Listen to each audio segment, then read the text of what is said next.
On a peaceful day, a man tries to grab some chips while a little girl looks at him. Unfortunately, the bag that he picked up had a defect, and most of the chips fell to the floor.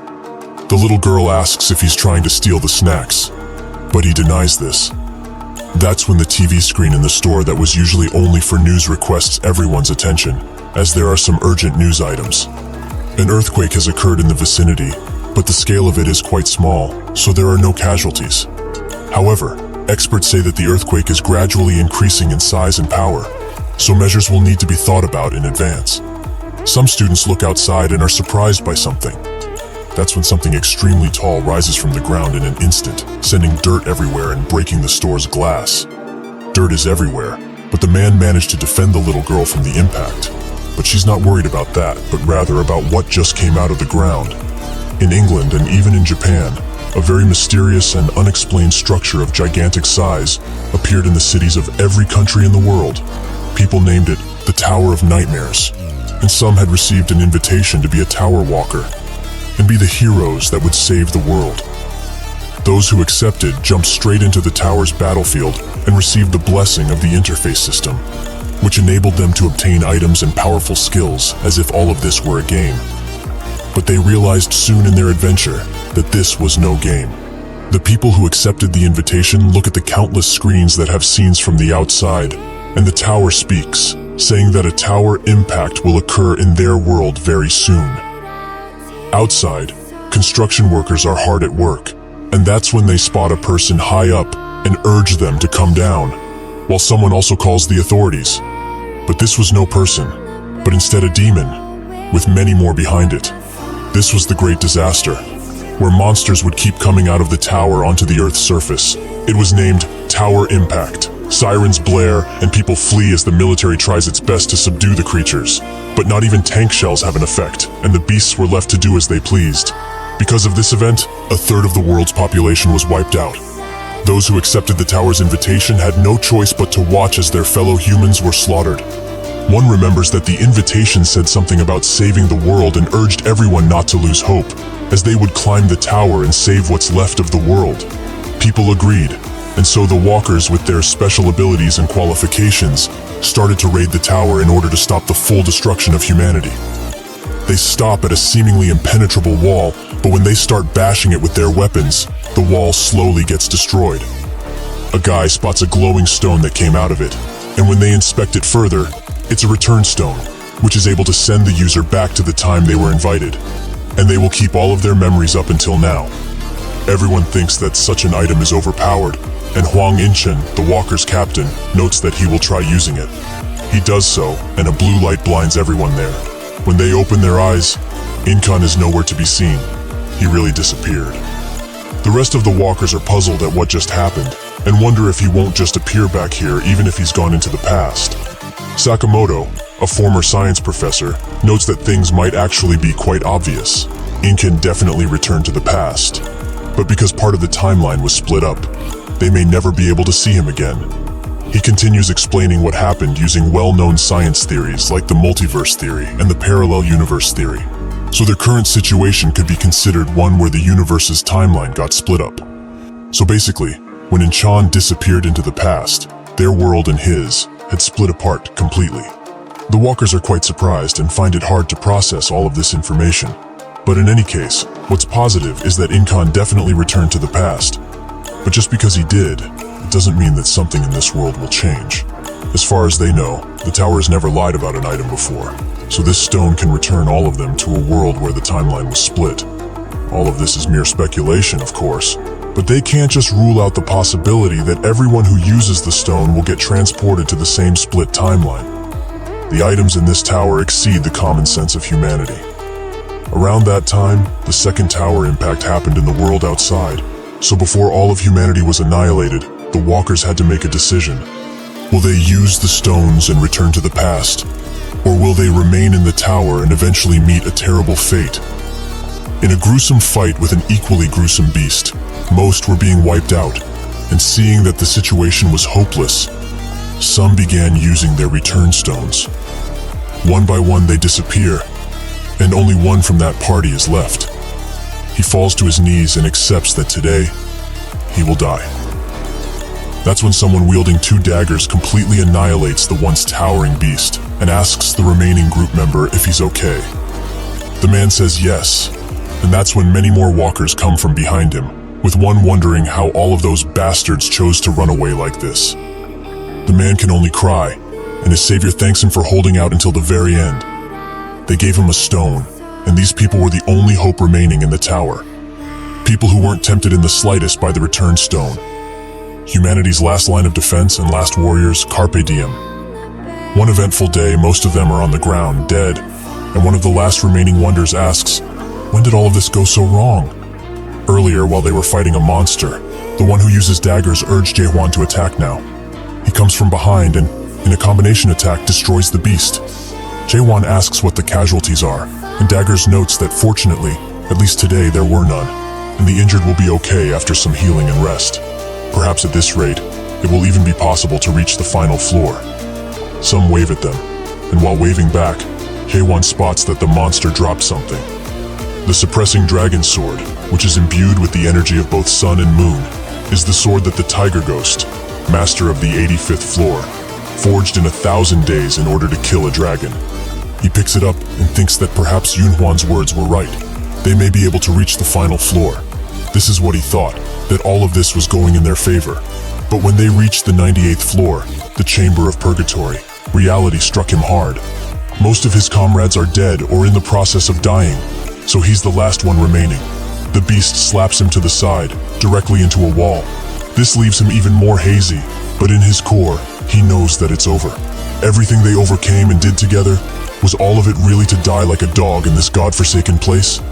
The beast charges with a flame attack, ready to end his life, but that's when Yunhwan comes from behind it and manages to deal some good blows to it. He urges Jae-hwan to get up and fight, as he can't hope to beat this beast on his own. However, the beast is too quick, and it manages to impale Yunhwan with its horn, an injury that can't be healed. Jae-hwan screams for him, and the beast uses this opportunity to run the already mortally injured Yunhwan into a wall. Jae-hwan can only watch, but finds the strength to get up and pick up his sword.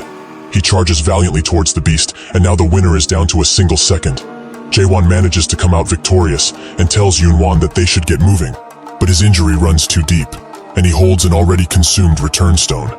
He apologizes, and Jae-hwan thinks that because this guy never managed to lose his smile, even in this cruel and often unforgiving tower, the walkers gave him a nickname, Smile Knight. That same Smile Knight lost his smile today for the first time. Jae-hwan urges him to go before he changes his mind about this. Thus, he walks away. But the stone Yunhwan was holding is way too shabby, and it lost its power long ago. While walking a set of stairs, he thinks about Jae-hwan, who is much stronger than he originally thought. Thanks to that, he's convinced that it's possible to reach the top of this hellish tower. In his final moments, he sits by a window and says that if it's him, perhaps this world has not lost its hope just yet. With those words, the smiling knight's life ends. Jae-hwan stops at the door of the next floor and thinks of Yunhwan and how good of a friend he's been all this time. But he finds the courage and resolve to move forward to the 99th tower, which seems to be a snowfield of sorts. While in it, he dodges countless attacks from a beast, which urges him to give up, as this is a hopeless situation for him. But Jae-hwan refuses. Or is he perhaps too tired of playing with him this early? The beast continues its attack, and later, Jae-hwan hides below it, which angers the beast as it hates this game of hide-and-seek they keep playing. It's been 10 whole years since he reached the 99th floor, and even though he faced countless hopeless situations on his way to the 98th floor, the level of danger on this 99th floor is just incomparable to the lower levels. The boss of this floor is the ice dragon, Velkesis. Its breath, which came from a forgotten land, was hard to resist, even with the cold resistance maxed out. Jae-hwan thinks that if he hadn't picked up the pieces of equipment abandoned by the walkers who left, he would have died much earlier. The suppressing dragon sword he got on the 85th floor, the ice demon armor Yunhwan himself gave him, and the Flame King's bracelet. This came from Han Seoyul. He regrets even now that he wasn't strong enough to protect her, and her image still haunts him to this very day. He thinks of how she died, but the blacksmith interrupts his thinking and asks if he's really going to challenge the 99th tower again. He confirms it, as he feels that now he can manage to beat it. blacksmith of Atopos, Jay, wonders if it will really be so. This is the village that was reclaimed after defeating the 50th floor boss, the monstrous dragon Altemianus, which goes by the name of Atopos. Although countless injured or dead walkers came in every day, people never truly lost hope, and the priests had established emergency rescue units to rescue walkers who were no longer able to fight. And the blacksmiths of the workshops created equipment for the walkers, who fought for the salvation of humanity, free of charge. Jae-won notes that it appears he's the only blacksmith left in Atopos. Jay says that he shouldn't remind him, as he's the only customer he has anyway. More importantly, it seems that supplies from the lower floors are dwindling by the day. There were still some supplies of minerals coming in a few months ago, but now you would be hard-pressed to find any. Jae-won thinks that this is only natural, as there are barely any living humans in the tower. He doesn't even know what year it is, and there have been more than 10 tower impacts that have occurred thus far. And from that point in time, people were no longer being summoned to the first floor. All of the humans on Earth were most likely wiped out, right?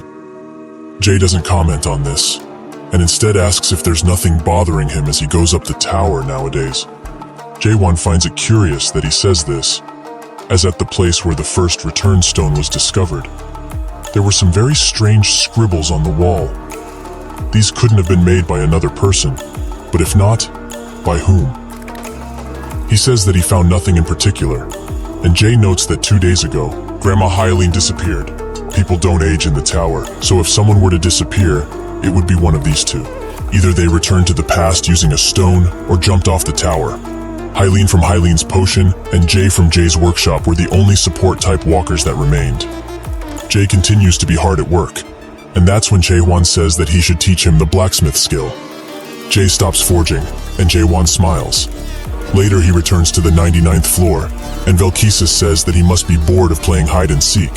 He also congratulates him, as no human has ever made it to the 99th floor alone since the creation of this tower. So, at least, he will acknowledge him as an incredible human and his existence. Jae-won smiles, as he finds it funny that the last thing to acknowledge him would be a monster, not a human. He notes that it will fall empty in here after he kills him, but Velkesis notes that such a thing isn't possible. Jae-won gets ready to attack, and asks how he's so certain in the first place. Even the armor that he prides himself on is starting to crack.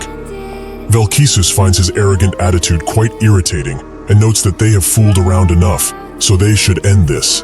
They fight until Jae-won is no longer able, as he's hurt badly, with his left arm and leg being restrained.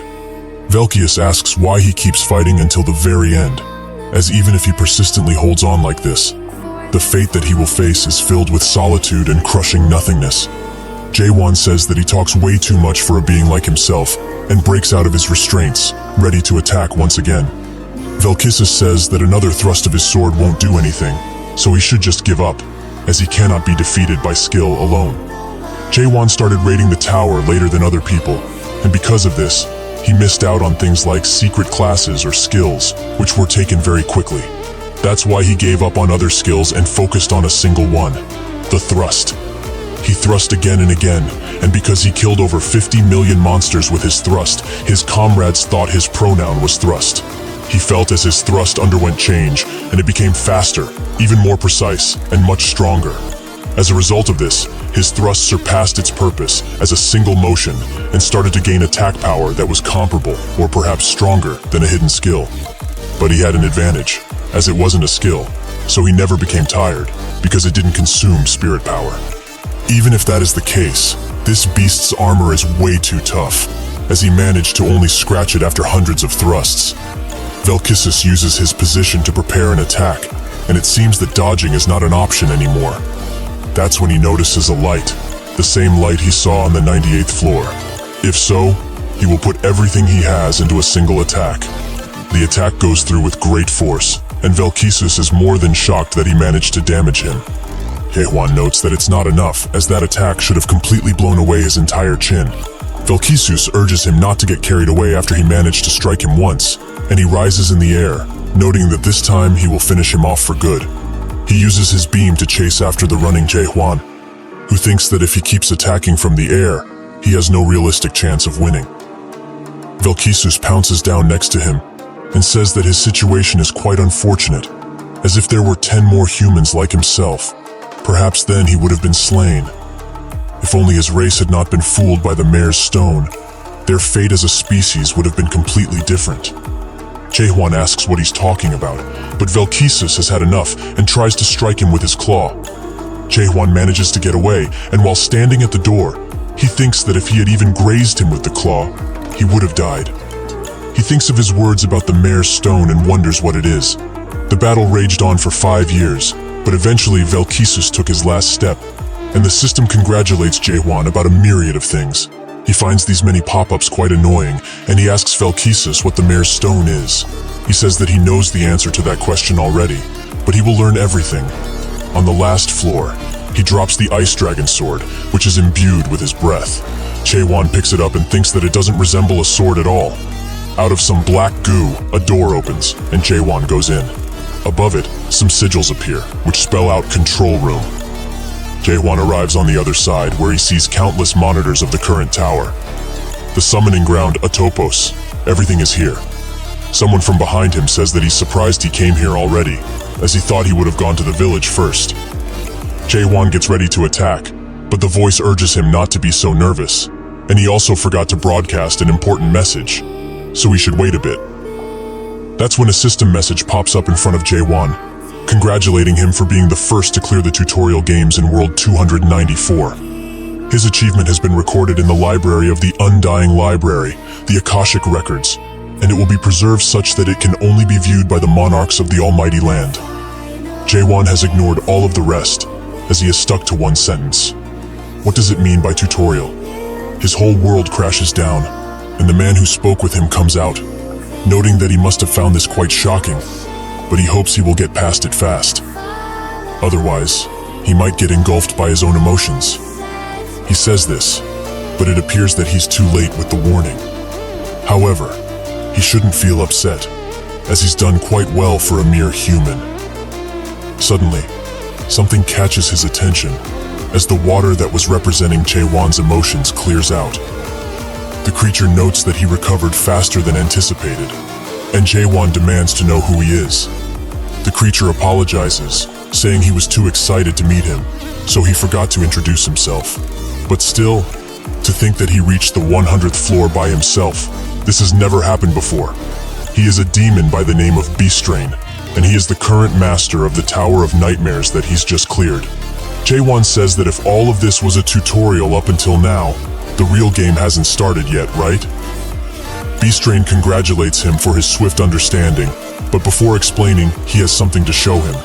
He snaps his fingers, and a large monitor showing the first time Jaehwan came to the tower appears. He watches this with widened eyes, and Beastrain notes how fresh they looked, and it's also been a while since he's seen these scenes. He showed up when Yunhwan introduced him to the party. Beastrain notes that his favorite part is coming soon, and they certainly didn't expect what was coming next. A real tearjerker of a story. He cried so much watching these, but how is it for him? Does he have any regrets? Perhaps feelings of anger or sadness? It's only natural if he does, but these are useless feelings now. But he feels bad, so he will give him a brand new chance. He can start this game from the beginning. Isn't that such an amazing opportunity? This would be something that only happens in the novels of his world, with the main character starting from the beginning with all of his memories intact. Jaehwan wonders what to do, as he was supposed to save the world after climbing the tower, right? That's what the invitation said. But it seems that they were fooled from the very start. There was no way for them to stop the tower impacts, and the only thing that they could have done was to keep raiding this damn tower. The salvation of humanity was just a false hope and a fluke. Jaehwan notes that he probably knows very well already, but he won't return to the past, ever. Beastrain begins laughing, so hard in fact that only his giant mouth remains. Is he really talking about the past? He will make things clear for him now so that he doesn't get confused. No item in the tower, nor in the Almighty Land can send someone back to the past. Jaehwan notes that there was a return stone in the tower, but that's when he realizes something. The return stone is the mare's stone Velkesis was talking about, the thing that fooled them. Beastrain confirms that its true name is the mare's stone, and it doesn't send them to the past, but rather, it traps them in the dreams that the mare creates. He couldn't even imagine, until they reached the 77th floor, that there was a race so obsessed with going back to the past. The humans are the only race to have had this obsession. Jaewon confirms that indeed they are, and B-Strain congratulates him for being so cool-headed. But it's about time they start the real game, right? It's not going back to the past, but rather, it's like a new game plus. He trusts he will make the wise decision here, but Jaewon instantly presses no, leaving B-Strain quite puzzled. Jaewon says that thanks to him, he now knows what the tower truly is. An item information tab opens about the tower, and it explains that it is known as the Stronghold of Regrets, the second product of the creator of nightmares, Mara Mullark. Jaewon notes that he has already entered the mayor's dream that the tower created, so if that's the case, he will hunt him down and go to the next floor. B-Strain sighs and notes that there's nothing on the next floor, because it doesn't exist. Jaewon, however, doesn't believe them anymore, and B-Strain says that he must be doing this because he thinks the reward of going back into the past with his memories is too low. That's the second Jaewon thrusts his sword into his neck, and B-Strain's head falls right off. He's quite peeved that he did this, so he tries to ask what he wants. Perhaps a hidden item or skill? He will give him whatever he wishes for. He has earned this much at least. Jaewon notes that he needs none of those things, and while reforming his head, B-Strain asks if he really doesn't want to return to his original world. Since he has already realized that he's within a dream of the tower, there was never such a thing as the tower impacts. He snaps his fingers, and in that second, the room changes to the outside world, where everyone is healthy and safe, leaving Jaewon in a daze. B-Strain thinks that he finally understands how it is. Nobody really died. His family and friends are all safe. And for entities such as himself, who feel a sense of worth from living in groups, he must be quite relieved.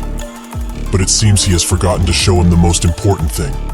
He snaps his fingers once again, and they are sent to a hospital room, where every awakened is being held, as they are all in a coma.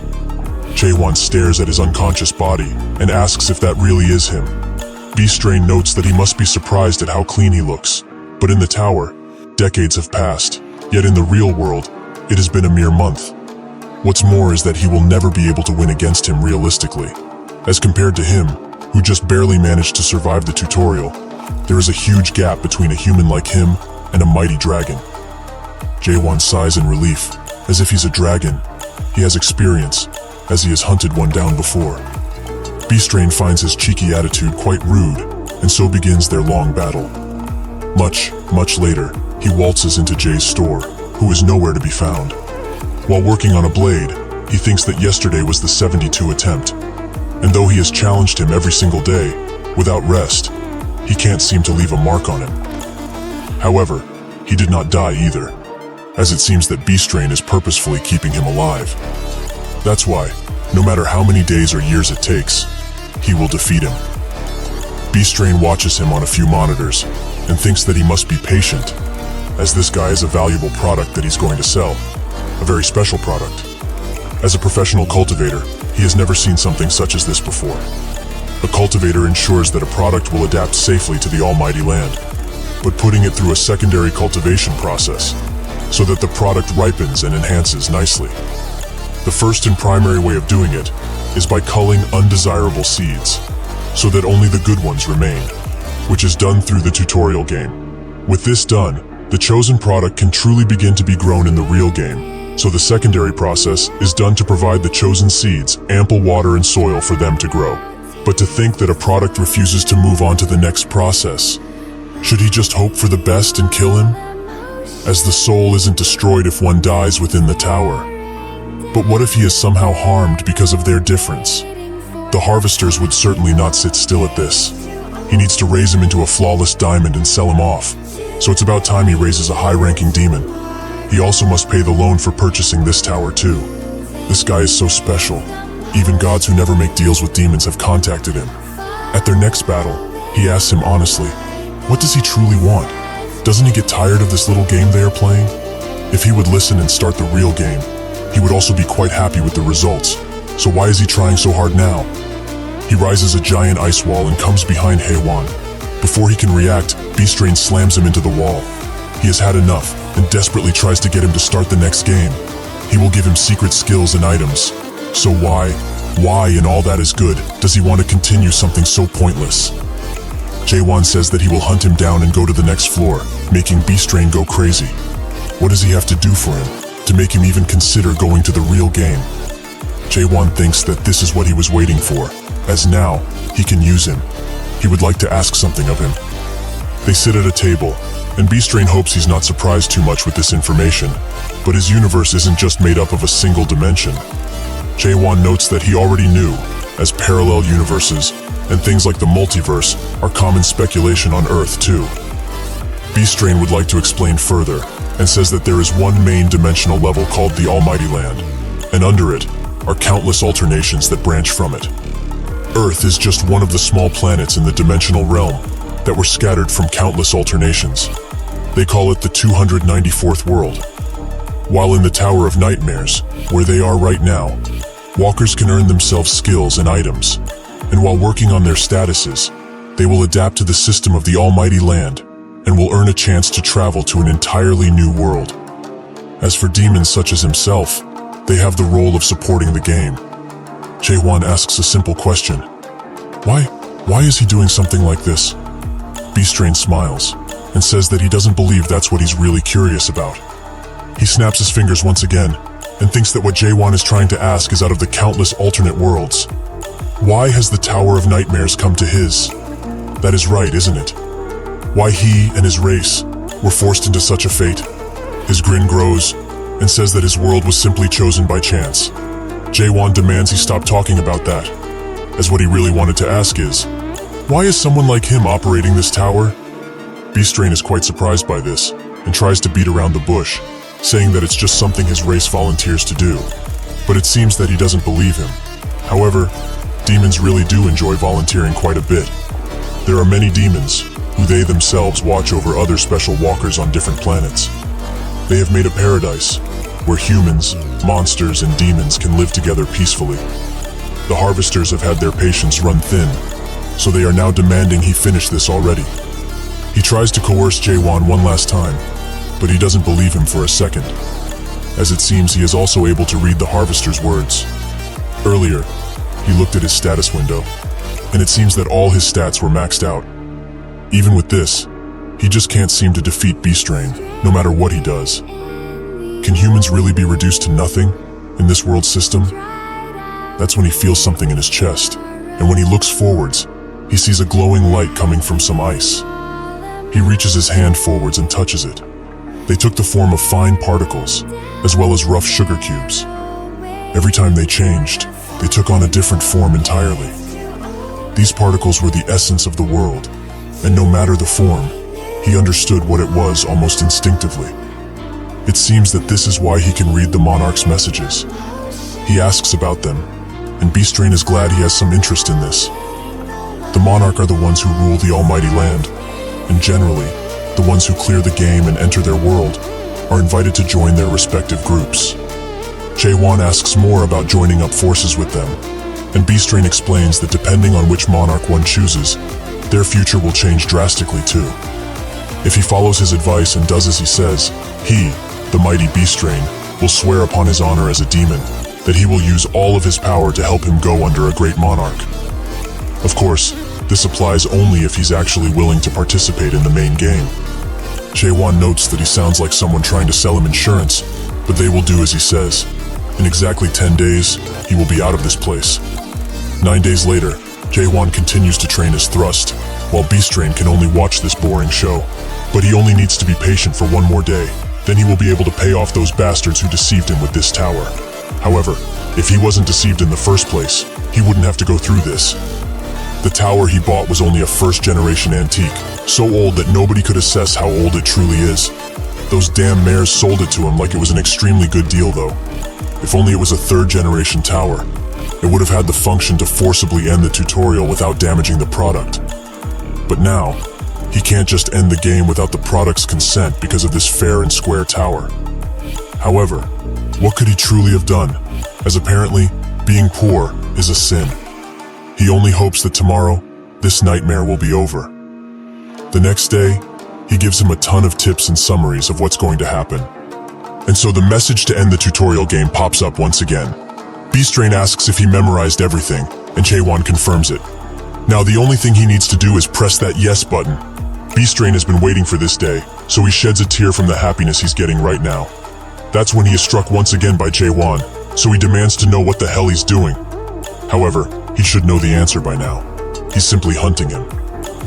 After being able to notice the particles, his thrusting motion became unstable, as every time he thrusted, he felt an odd sense of discomfort. It felt as though one of his senses had awakened. He strikes Beastrain extremely hard and quickly. Is this the sense of being alive? Later, on the 91st floor, which was used as a breeding plant, Beastrain notes that he has never seen somebody like him before, and it would have been easier on both if things were like this sooner, isn't that right? Jaewon asks what he's planning, as he won't be able to finish the tutorial without his direct consent, right? Beastrain says that it's precisely the case, but he has given up on getting his consent a long time ago. But this time, he would like to ask him a simple question. Why does he think that this tutorial will continue indefinitely? In actuality, the Tower of Nightmares is programmed to automatically end 100 days after the tutorial is cleared. So the only choice he has is to tie him up like that and wait patiently for the main game to start. Jaewon notes that in the Almighty Land, people call him the Gentleman of Cajolement, right? He has lived for 784 years and has gone around a total of 128 worlds to do this ugly cultivation on the race that are living peacefully in them. Beastrain tries to ask how he knows all of this, but Jaewon cuts him off by saying that he was planning to give him to the harvester called the Jet Black Monarch. Beastrain is now in a cold sweat and demands to know what the hell he is, who he truly is. The prize he has been nurturing for many years here, but not anymore. He breaks free of his restraints with ease, and like an eagle he tries to strike Beastrain. Now he's just plain scared and makes Jaewon back away. Some way he has managed to hurt him, but when he looks at him, can't believe his eyes, as Jaewon is holding the overload adapter. The day after he managed to reach the 100th floor, he had doubts, many doubts. The essence of the world was being torn apart at the seams, and that's when the chatter started. After the end of all his doubts, he reached a state where he would no longer feel doubt of any sort.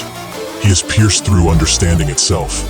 Beastrain is amazed by his power and severs the link, allowing the temporal restrictions to be lifted and his true strength to be shown.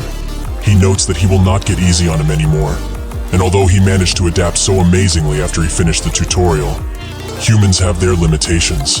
He cannot hope to win against him, the mighty Beastrain. Jaewon wonders if this is his end, and the count keeps rising and rising. They continue to exchange blows, and Beastrain says that eventually, one way or the other, he will have to participate in the game. So by doing all of this, he's the only one that's missing out. The count reaches its end, and a yellow light can be seen in Jaewon's eye.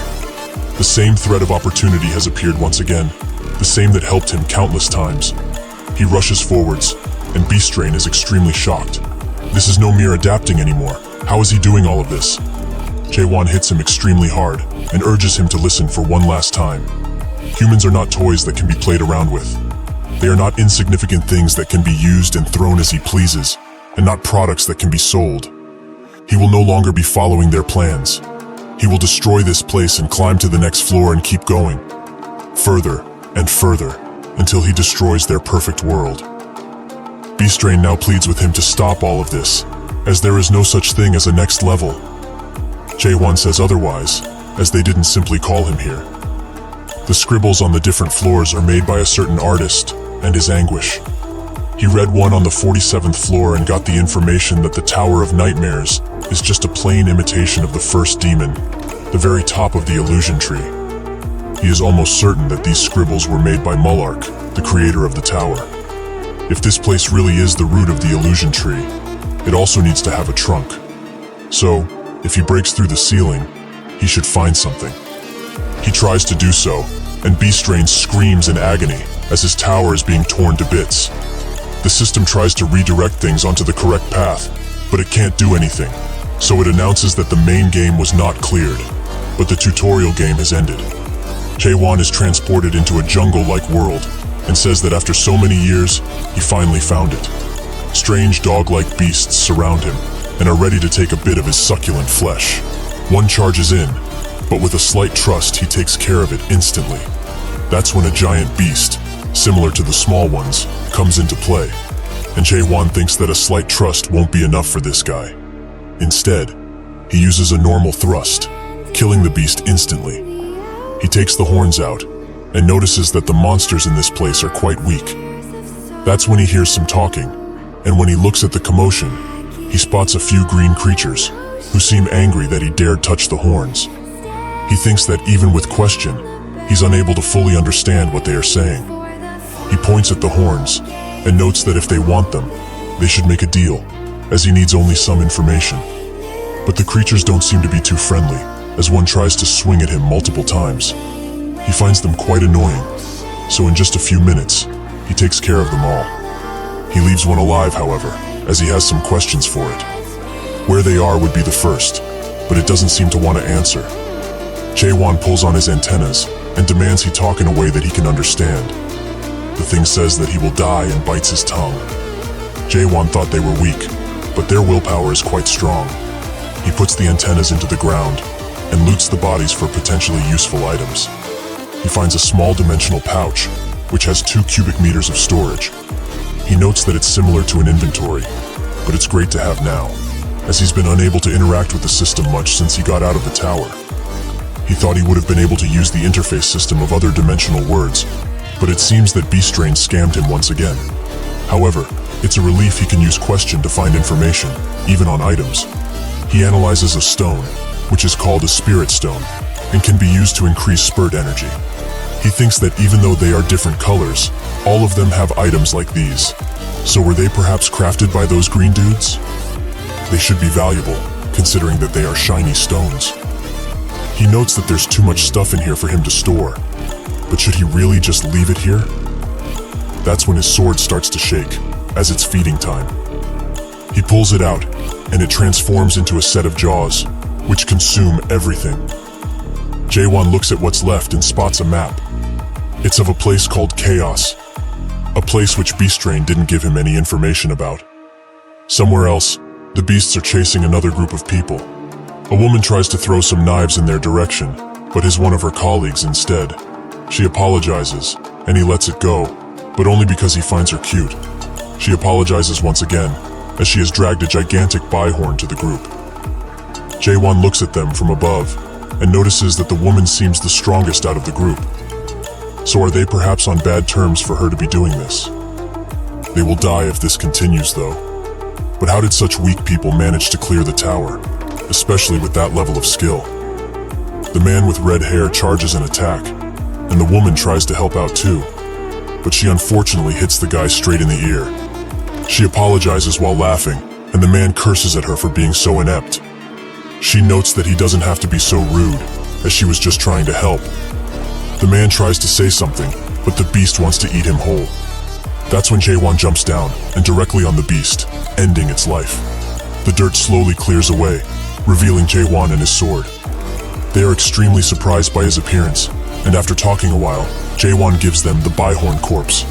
The woman bites her nails in frustration, and he asks if that horn is important in any way. The group say that it certainly is, as a bihorn is something that can barely be defeated with 10 people.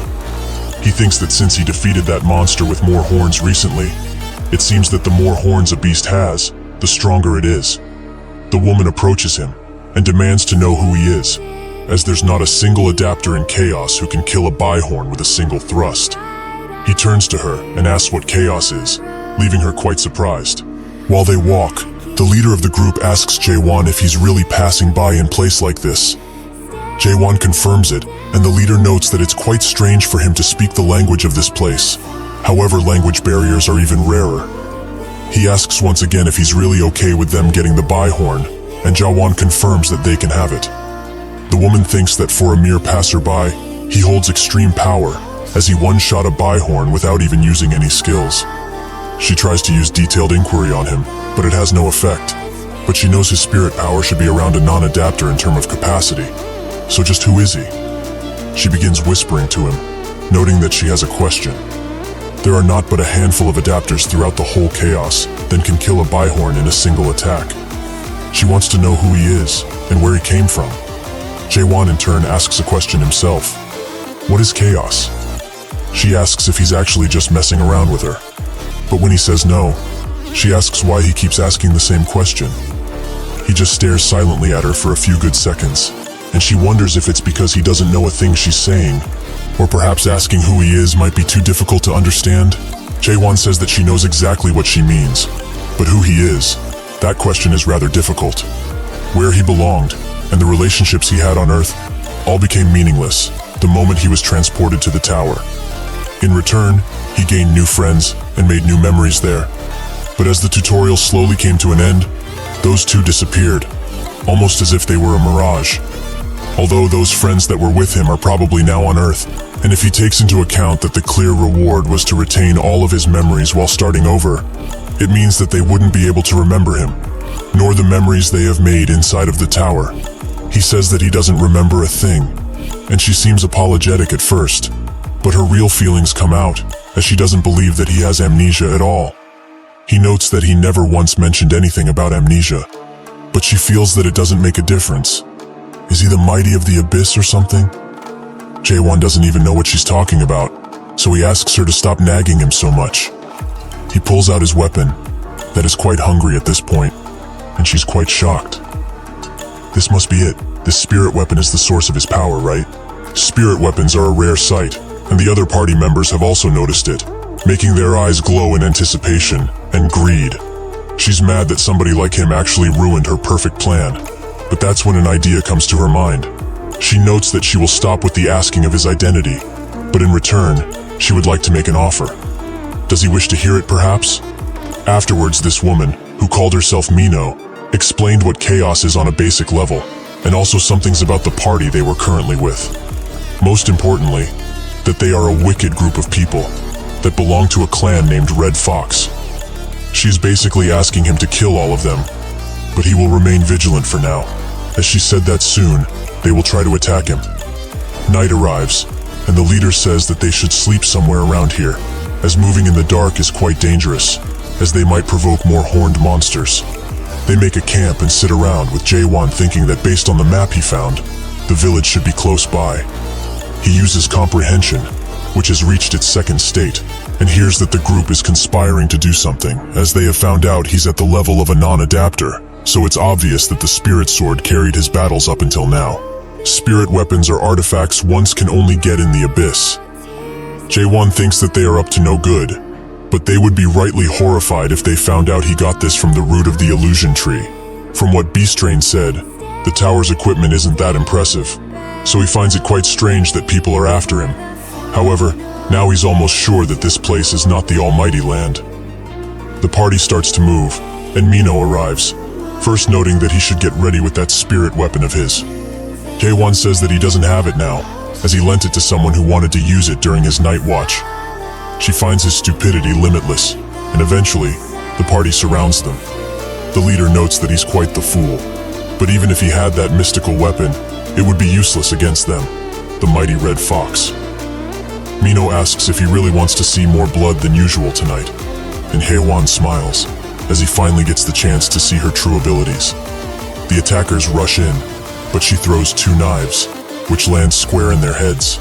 She kicks the other while grabbing another knife and throwing it at the remaining attacker. She lands gracefully and apologizes for throwing the knives so strongly. It's because she's quite angry with them. But from this point on, they are all going to suffer what they just did. The leader says that he became suspicious of her when she started accidentally luring monsters to them. But she is the Witch of Massacre, just as he anticipated. But who made a request to the Dark Forest clan? Mino notes that it doesn't matter who did, as there are numerous people who want them dead and rotting in within chaos, because they are murderers, through and through. The leader rushes in, and says that the Dark Forest clan wouldn't intervene because of something like that. He starts wielding the spirit weapon, and notes that she probably took this request personally. But if that's the case, she will die tonight. She finds his need of a spirit weapon quite cowardly, but he notes that an insurance plan is also set, so she shouldn't worry about him. She scans the area, and feels that everyone is at least a stage 1 adapter, with 40 or perhaps more surrounding the area. No wonder she felt a lot of presences around the area. The leader notes that on top of she, who is quite renowned as the Witch of Massacre, there is also a guy who killed a byhorn in a single strike, so preparing this much is only natural, right? However, If he knew he would get the spirit sword with such ease, he wouldn't have called their master here. Mino is pretty surprised that Black Fox himself came, so he must be pretty free nowadays.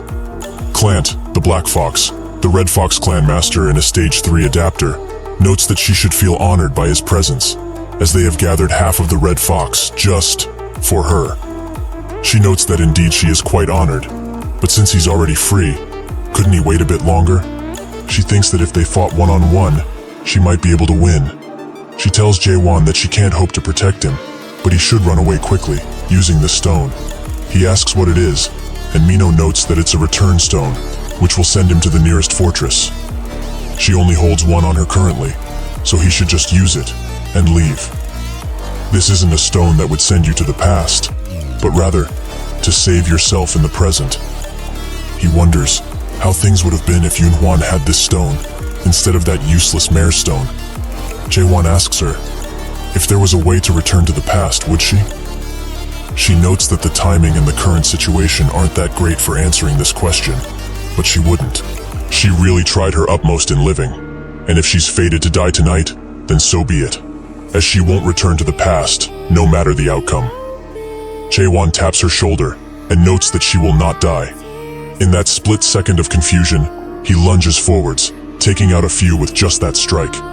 Clant uses the Fire King's 14 strikes to boost his subordinates, but Jae-won uses Void, and he cuts through all of them before reaching Clant. He tries his best to block the attack, but it goes through and creates a gigantic hole in his chest. The leader of the small group presents him the spirit weapon out of fear, and Jae-won uses it to wipe out the remaining subordinates. Mino is extremely shocked, as she thought that he was a dumb, clumsy, and dull idiot. But she was very wrong. Strong, that's what he is. She comes next to him and asks once again who he is, but he asks himself, has she forgotten already? Perhaps she's the one who has amnesia. She tells him that he's quite narrow-minded and also asks for the return stone back. Jae-won says that he lost it, which causes her to be furious, as apparently those things are quite expensive. They sit by the campfire, and he thinks that this situation is quite peaceful. Mino still tries to search for her return stone, and wonders why she gave it to this dumb human in the first place. He notes that she probably knew what he was from the very start, a human. She thinks that he's joking, as she's also a human herself. Jae-won clenches his fist, and says that it's great that she is. She looks at him, and is quite surprised by his expression. Is being human really enough for him? The next day, while walking to their destination, Mino asks if he really has no recollection of being in the Almighty Land before coming here. He confirms that indeed he does not, and she's quite envious of him not having any memories. He asks what part of losing his memories is good, and she explains that not only her, but other people will also be envious of him once they hear this, as it's quite obvious why most people come to chaos in the first place. He thinks that it's not really that obvious, and asks why she ended up here herself. This question causes her to stop walking, and says that if he actually knew what he was asking, he would regret it quite a lot. Eventually they arrive at the Gorgon Fortress, and Jae-won notices that there's something similar to the summoning ground that was on the first floor of the tutorial next to it. Suddenly, a lot of people pop up, and they all scream, almost as if they are dying or are dead already. He knows very well why people make those expressions. Mino notices that a lot came by this time as well, but now he should know what he asked, how people end up in chaos. He shouldn't ask that question to anyone in this place, as this is the world of the dead.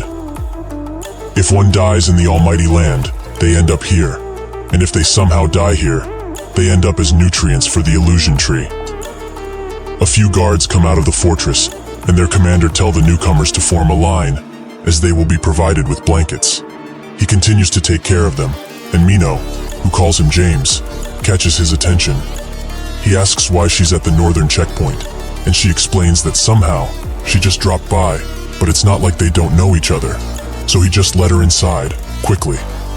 James explains that the situation is quite different now, as not long ago, they were instructed to check everyone who wishes to enter the fortress for their identification. She's quite saddened by this news, as that way is just plain outdated. She asks Jae-won if he also doesn't have any identification, and he confirms it by nodding. Mino sees this as an opportunity, and comes closer to James. She's quite sorry she doesn't have her identification. But will this do instead? He immediately shoves the Bihorn horn into his pockets and notes that she's free to go. He also asks Jae-won for his identification, but of course, he doesn't have any. Mino jumps into action and notes that if he just pleads with her to help, perhaps she just may, but only if he begs. James says that without identification he can't enter the fortress. Jae-won starts pulling out something from his bag, and Mino thinks of the worst. Is this guy really going to kill the security troops?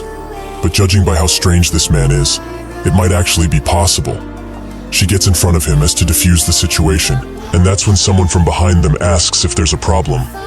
Mino thinks that now, they really are screwed, as the most famous in Gorgon's forest came by. The cleanest checkpoint captain, the stubborn-headed Carlton. He demands James explain what is happening, and he does so instantly. So, this man just wanted to enter the fortress without identification, right? But of course, he can't be allowed entry. Haewon asks why, and Carlton says that in case that one can't be verified because they hold no identification, the captain can restrict entry, as they have the authority to do so.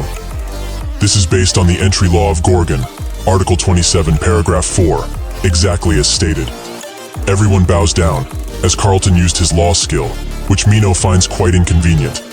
Jae-won just slashes the restraints for her, and demands he stop, as he has no reason or interest to know what the law says.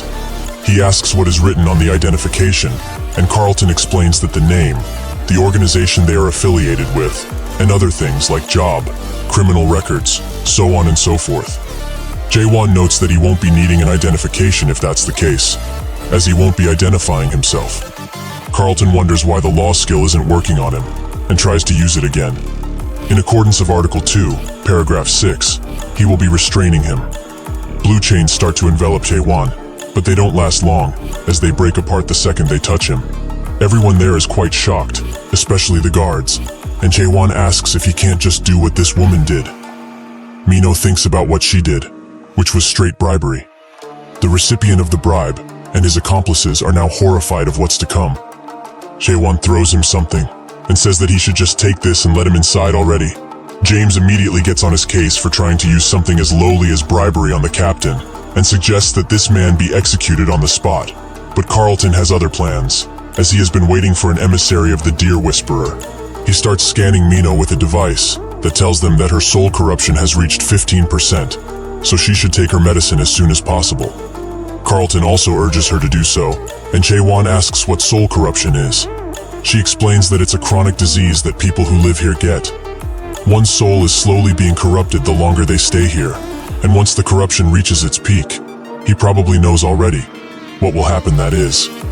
That is why the horned beasts, or their horns specifically, are quite precious around here. He saw how easy that guy took the bribe, right? Because this is the only medicine that can help to prevent soul corruption. They move on to Jae-won with the scanner, but when they do scan him, it emits a red light, as no corruption has been detected. Carlton smiles and gives him the spirit stone back, as he has already checked it. Jae-won asks why he didn't take it, and Carlton advises him to not give it to just anyone, as that item is quite precious. Jae-won also notes that he's not the Deer Whisperer person he was expecting, but Carlton already knew. They go inside, and James asks if it's really all right for those people to be let through. Carlton in turn asks if he knows what a spirit stone is, and James says that it's a precious item, especially for adapters, as it increases their energy, right? Carlton notes that he's correct, but that's not all. He removes his glove and shows his hand, which is now covered in corruption. He explains that anyone who isn't the Deer Whispered can't control the Spirit Stone, as the only person who can avoid advanced soul corruption while in his possession is him. Although that man is most likely not the Deer Whisperer, he is still able to control the Spirit Stone. James asks if he can really be trusted, and Carlton notes that he doesn't trust him, but rather, his soul. He remembers that just now, the device they use for checking the corruption gave them an error, right? 0% corruption, and the device isn't faulty either. There's only one real situation where the device to measure corruption is unable to detect the level of one's soul corruption. It's when a person's soul is purer than anyone in chaos. And additionally, it doesn't really matter if he's the Deer Whisperer, as they only need someone who is able to control the Spirit Stone. The inner fortress will decide to do with him anyways. James asks if all of this is related to the Fortress Master's sickness, and Carlton notes that he also doesn't know that much. But based on what he heard just now, there was a certain someone who was going to let them pass after taking a few bribes. Jae-won and Mino walk the streets, and he thinks that the streets have a complicated design, and it doesn't help that she became a burden. This happened because Carlton, the ever-so-lawful, started spewing his nonsense about articles and identification constantly. And unfortunately for her, Mino had no way to defend herself against this onslaught of rules and demands. They walk on a bridge, and he asks where he can find a good blacksmith. But that's when someone spots the spirit weapon he's holding, and smiles. Eventually, Mino comes to her senses, and Jae-won urges her to go on her own way from now on. She says that this is too much to throw her away like this. Is it perhaps because of what she did at the gate? Jae-won says that since he's gotten into the fortress, he doesn't need any of her help, as they are too different from each other. So, she should just be on her way already. Mino bites her lip, but charges forwards, as she doesn't want to let him go just yet. He doesn't know his way around here, right? So rather than asking for directions, she can tell him where to go. Jae-won sighs, and notes that he's looking for the mayor. She knows of a place where he might be, so shall they go? Jae-won says that they will, after they finish the business they have with these people that have been following them. The goons are glad that they finally found them, as they heard rumors that the sword Jae-won is holding shoots fire out of it or something like that. Mino urges them to leave, as only death will befall them if they keep messing around. They demand she speak more politely, as the youngest among them is going through puberty right now, and gets a bit excited when he hears people talk so vulgarly, as it's not good for him, and he knows that. If they want to be let go, they should hand over that sword and a few valuables as a protection fee. Jae-won outright denies them, while Mino is surprised that the giant is really the youngest. The goons urge them to grasp the situation they are in quicker, if they don't want to get hurt, that is. However, Mino is still asking how that gigantic guy is the youngest, which causes him to charge in, as her vulgarity must be punished. With one thrust, Jae-won takes his hand off, and someone's roof too. They are all quite noisy for such lowly beings, so they should just bring it on already. They are now extremely furious that he dared to hurt their precious little brother. They will never forgive them, and will avenge him at all costs. One of them notes that he's still alive, and Jae-won, who is unfazed by these threats, just stares at them. They all charge in, swords in hand, and a loud clang can be heard. While Jae-won cleans up his sword, Mino asks if he takes care of everything with just these thrusts, and he explains that indeed he does, as it's the only thing he knows how to do. Light, medium thrust, anything goes. Mino thinks that he's kidding, but she remembers that there was another person similar to him, who only knew one technique, but they used slash instead of thrust. Also, why did he miss the first attack, and blow away that roof from across them? She knows it's not because he can't control his power. So what gives? Jae-won notes that when he was dealing with these thugs, he felt someone using a stealth skill across from them, exactly on that roof. He just wanted to scare them off, as they got on his nerves quite a bit. Mino is quite shocked he blew up a roof just to spook someone, which Jae-won thinks that it's quite normal. She also asks if he would like a name for his technique, like the infinite Asura thrust, but he refuses, as he doesn't like these grandeur names. Eventually they arrive at the twilight dusk, the smithy where Mare was made, and also one of the biggest smithies in Gorgon. Someone tells them that if they are going to order something they will have to wait quite a bit, as it's busy today. This is an artisan from the smithy Navin. Mino asks why it's so packed all of a sudden, and he explains that the owner isn't here, and the only deputy owner is himself, so they are quite busy today. If however there's something they are looking for, then buying an already completed work would be much faster than requesting something custom made. Inside, another deputy owner asks the apprentices if they want to make a hole in this quad-horn sword, as it will be completed once a jewel slot is made. They offer themselves gladly to work on such a thing, much to Michael's gladness, but he warns them that this quad-horn horn is very durable, so they will have difficulties breaking it. However, he does like their spirits and intentions, so whoever manages to put a hole in this sword will become the deputy owner of the smithy for one day. They desperately try to break it, but even with their most fine tools and the most precise hits, they can't even leave a scratch on it. Michael says that if they hit like that, they can't hope of cracking it open. Quite sad, as he gave them such an opportunity, but they are quite weak. Suddenly, Jae-won steps forward, and notes that he would like to give this a try. Michael thinks that he's probably a traveling artisan of sorts, and notes that no matter which smithy he's from, he won't be able to do it, as even his disciples weren't able to.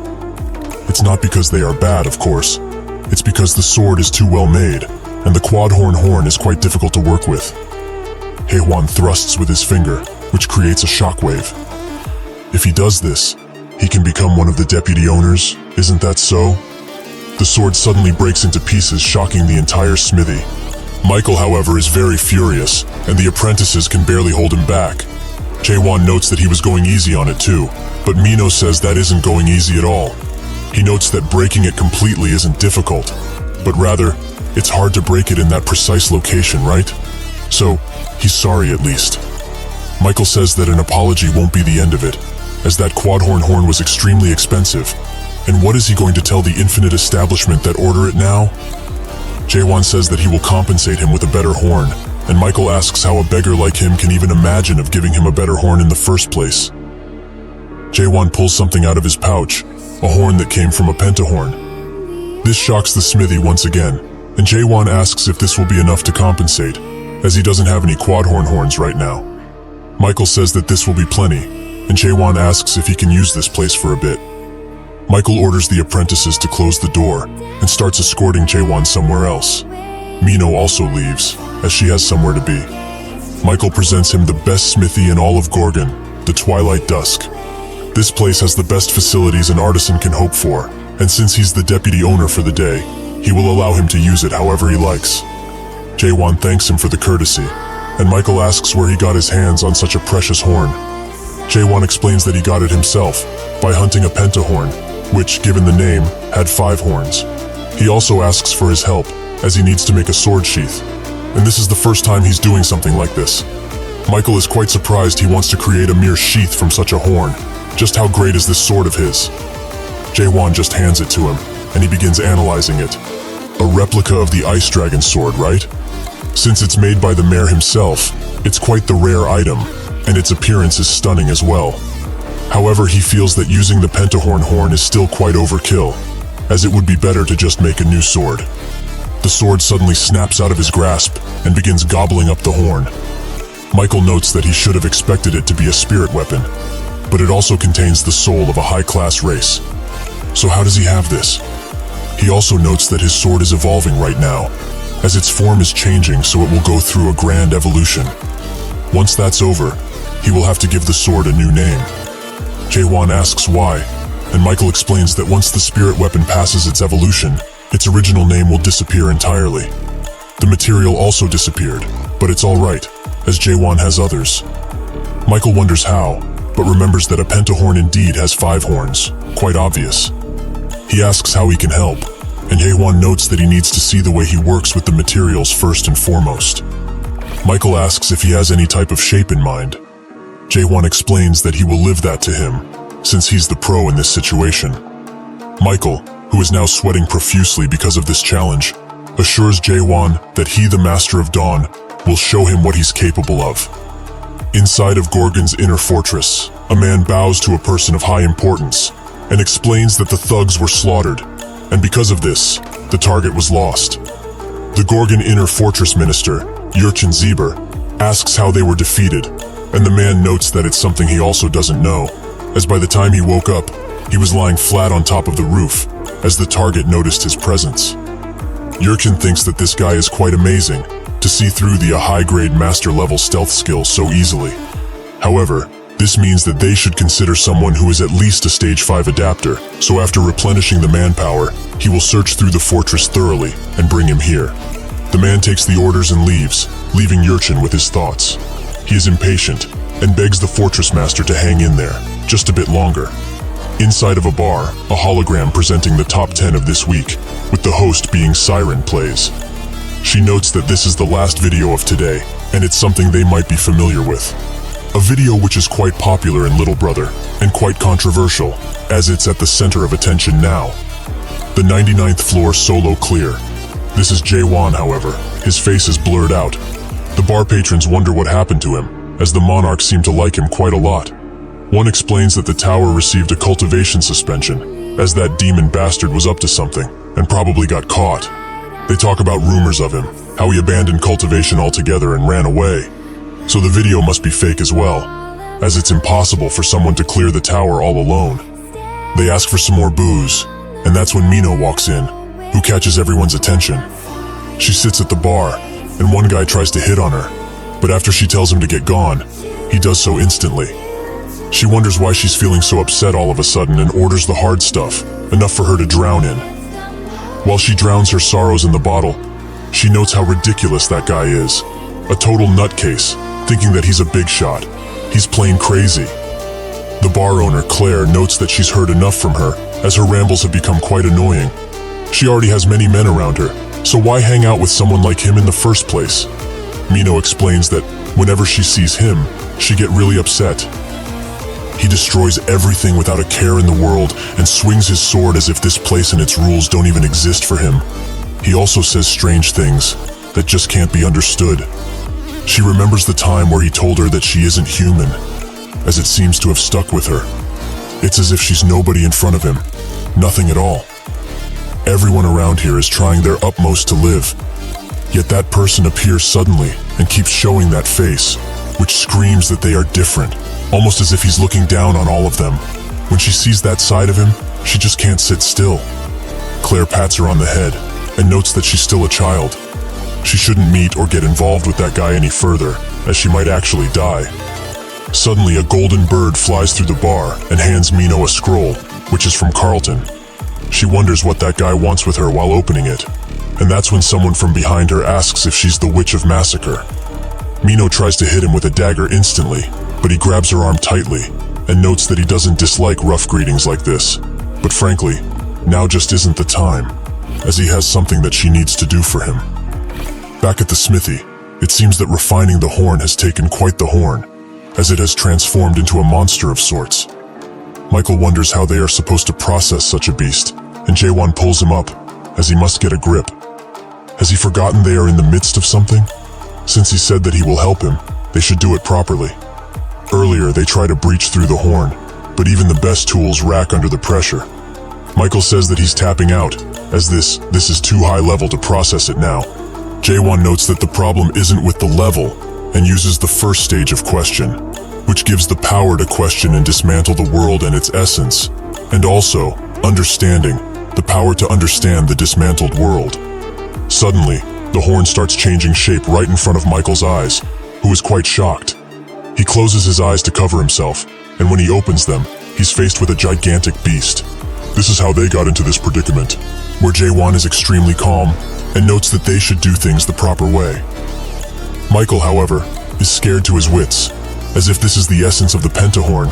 He's been using such trivial skills on it. However, this must be a dream, so he must wake up. He starts running towards door, and Jaewon tries to stop him, but he won't listen. He rushes outside and screams for help, but is even more shocked, as he is now seeing the true colors of this place. One of the apprentices asks if he's done smelting, and the giant eye who watches over them at all times says that he does not deserve to see things like this just yet.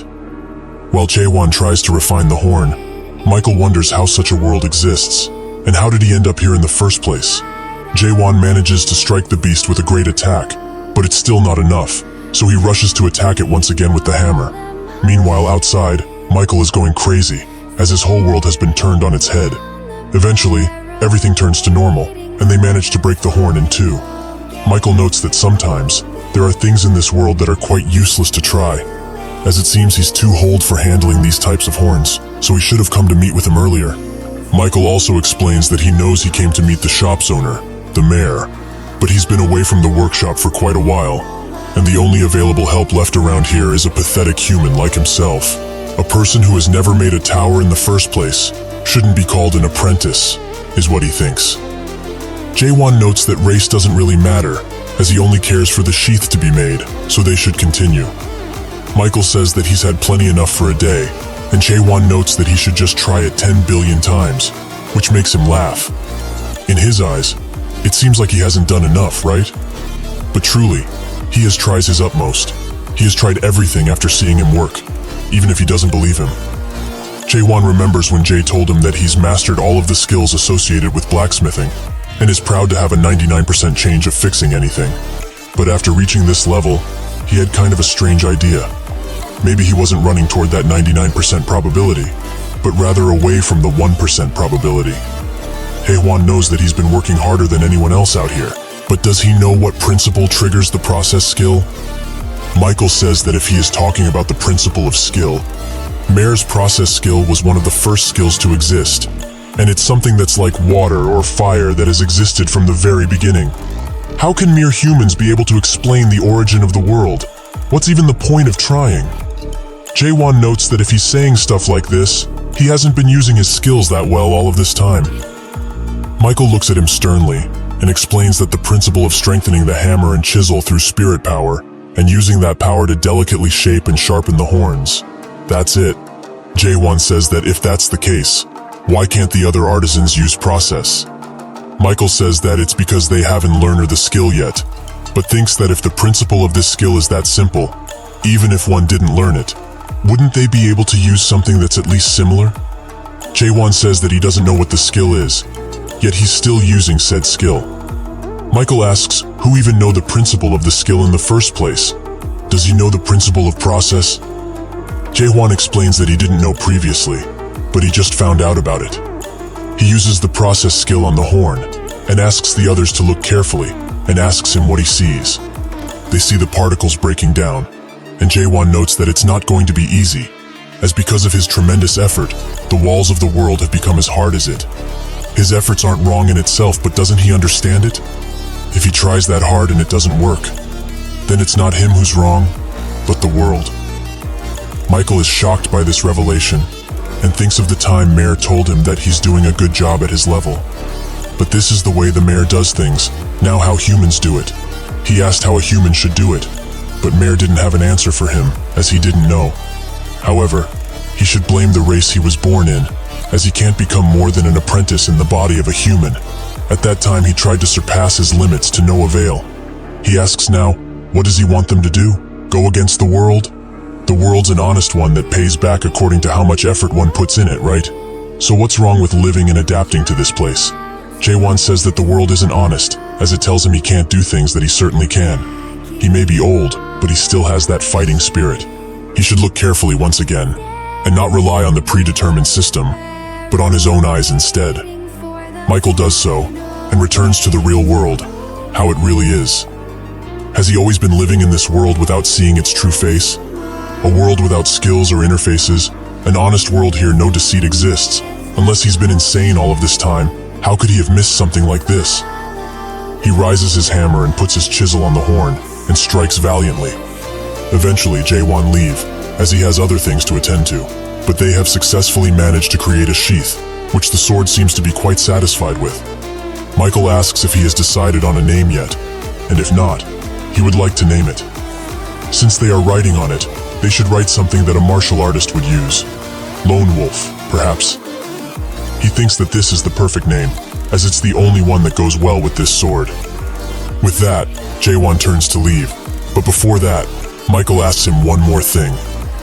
In the world that he can see, what does he look like? Jaewon tells him that he looks like a human, without turning his back. He never looks back, but who could understand him in his lonely world? Jaewon notices that Mino keeps following him, and asks what her intentions are. She comes next to him, and notes that she intends to kill him. Jaewon asks why she would want to do that, and she notes that it's to have a good life after taking the spirit stone he has on his possession. He laughs, and she gives him some clothes, as it's her way of saying sorry, and doesn't want him to look like a beggar anymore.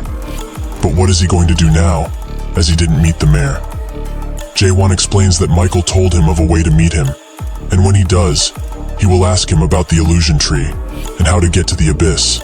She asks why he's doing this, as the people who come back from there aren't the same. He notes that he isn't coming back, as he's going to destroy this world and the people on it. This comment sends Mino over the edge, and she asks who he is do such a thing. What gives him the right? Just who does he think he is, for him to live his life without caring for those around him? Acting as he please, without a single bit of care, and being blunt. And most of all, not thinking that people here are humans. Every single person around here are people, even if they are not as strong and brave as he is. they are still human. Jaewon thinks of the two who have shifted his perspective quite a bit, and with question, reads that someone has her on hold as they want her to bring Jaewon back.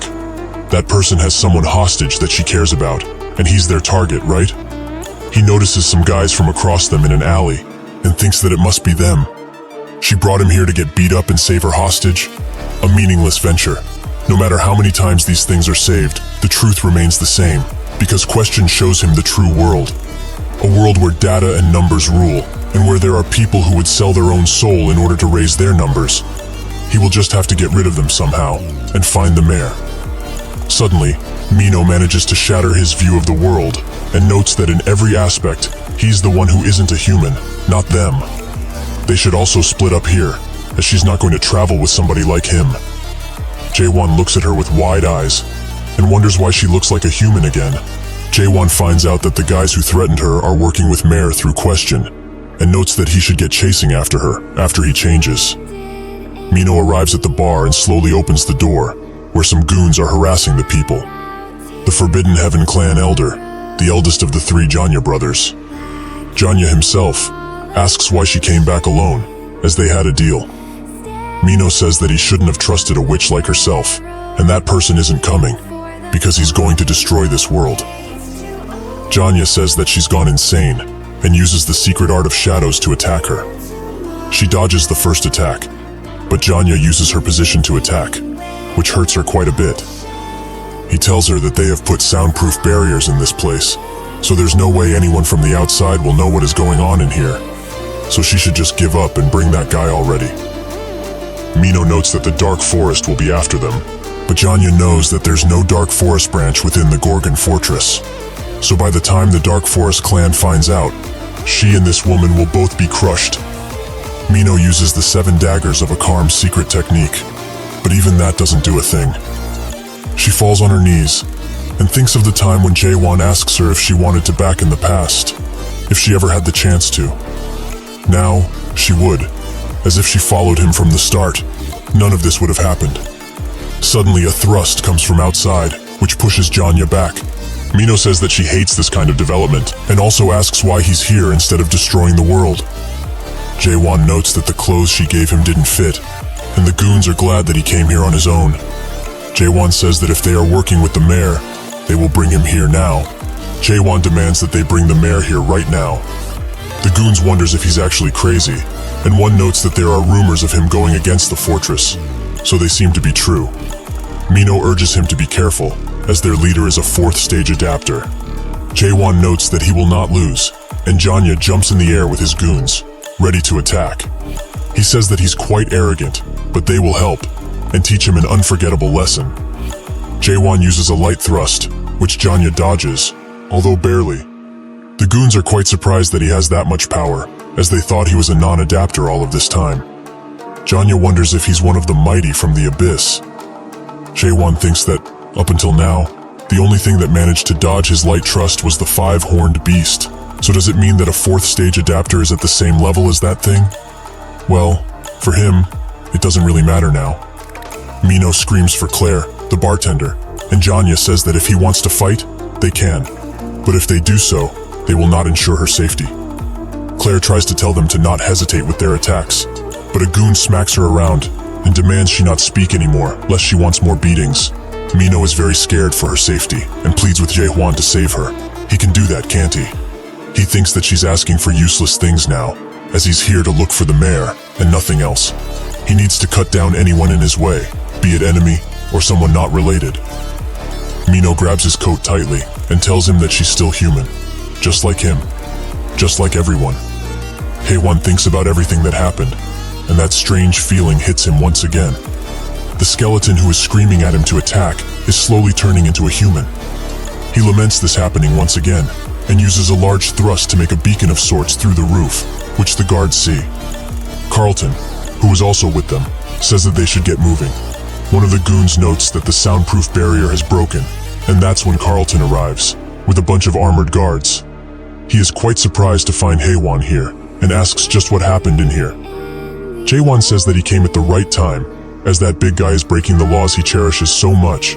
He might not know the exact laws, but it's probably the Gorgon Criminal Law, chapter 276 verse 4 or something similar. If you were to guess, this man intends to use this bar as a foothold and try to destroy their world by scheming with the mayor himself.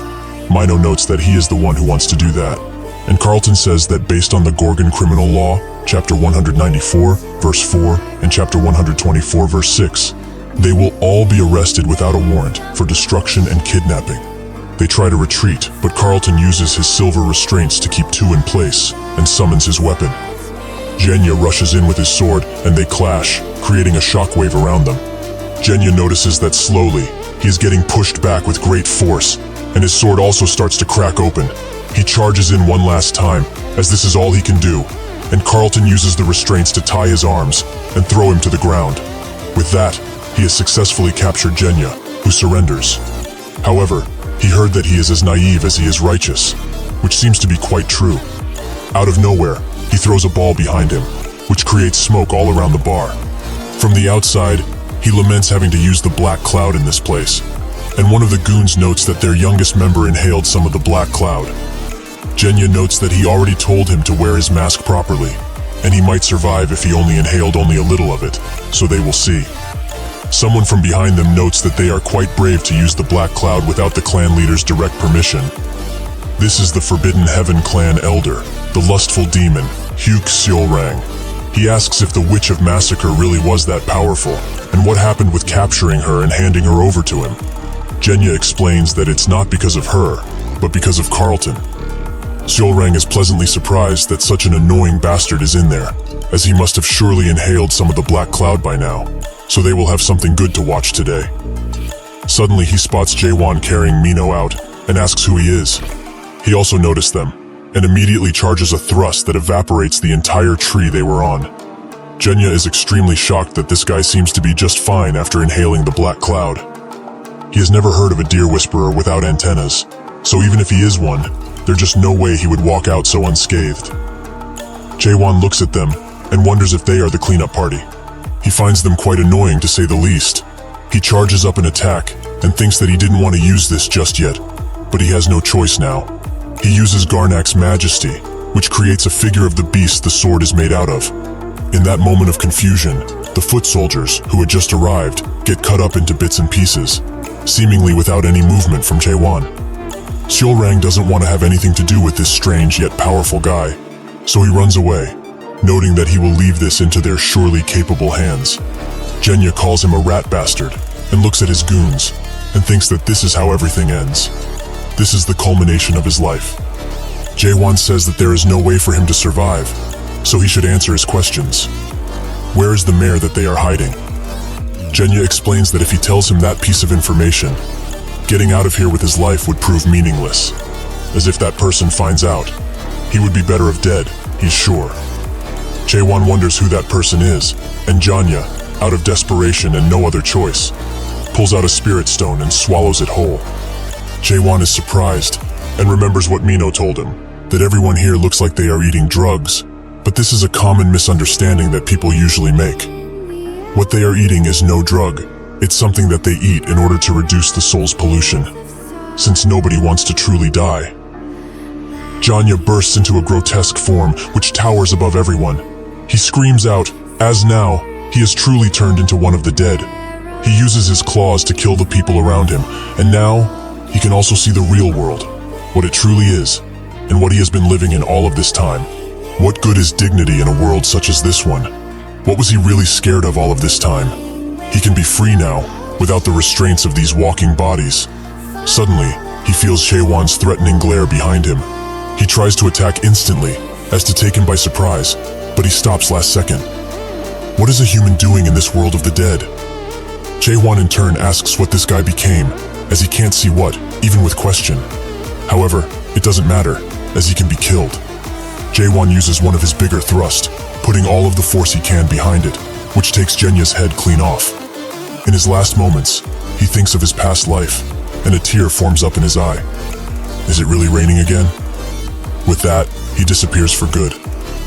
Jaewon wonders what that guy is, and says that he needs to find somebody among the remnants from the bar who knows where he could find the mayor now.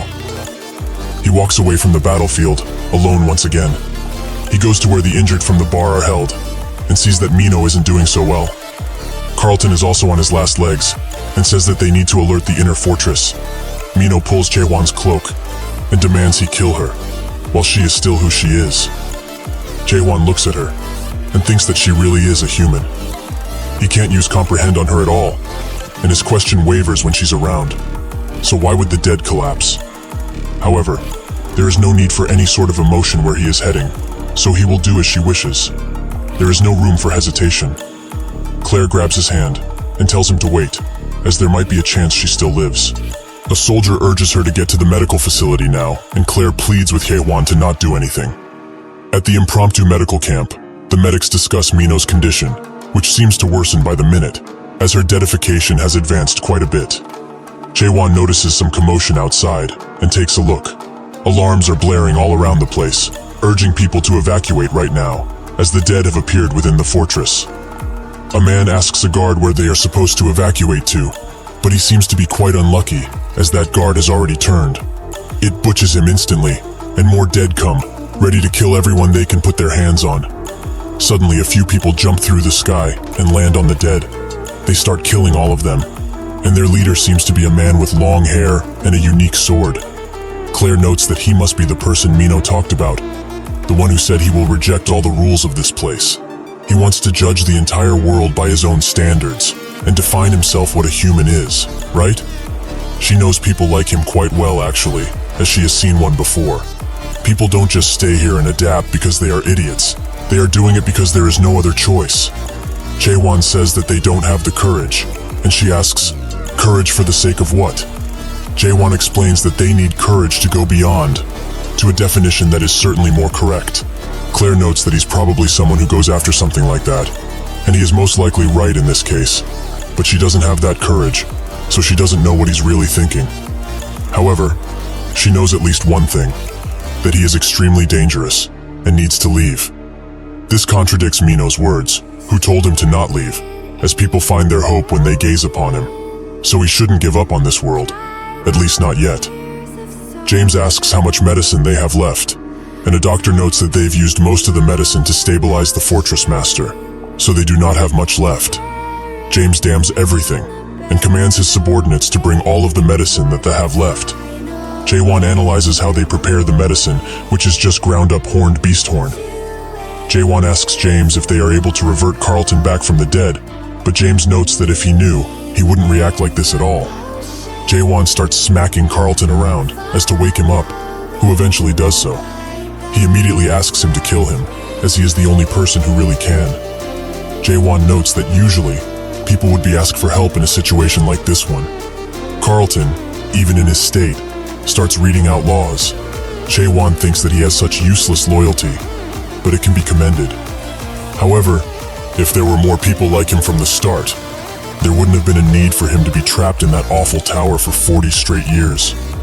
Carlton's soul corruption rises to 94%, and deadification is about to take its course on him. The anti-dead extermination squad, the demon extermination squad captain Jahir, who is also a stage 5 adapter, arrives inside. James knows what his arrival means, and Jahir says that due to Gorgon's special laws, Article 1 verse 4, he will have to get rid of Carlton and the other corrupted individual right this instant. He slashes his sword towards Carlton, but Jae-won stops it with his bare hands and notes that this guy can't die yet, as he still has a few questions for him. Jahir is shocked this guy managed to block his sword with his bare hand and says that he doesn't know who he is. But Carlton is about to become a dead, and soon. It would be a disaster if a stage 5 adapter like himself would really turn, so they are here to prevent that from ever happening. Jae-won says that if he's going to become a dead, he might have something that might help him. The medic is shocked he has that horn, and notes that if it's with that, they might be able to bring him back. Jae-won instantly crushes it into powder, which the medic almost faints for.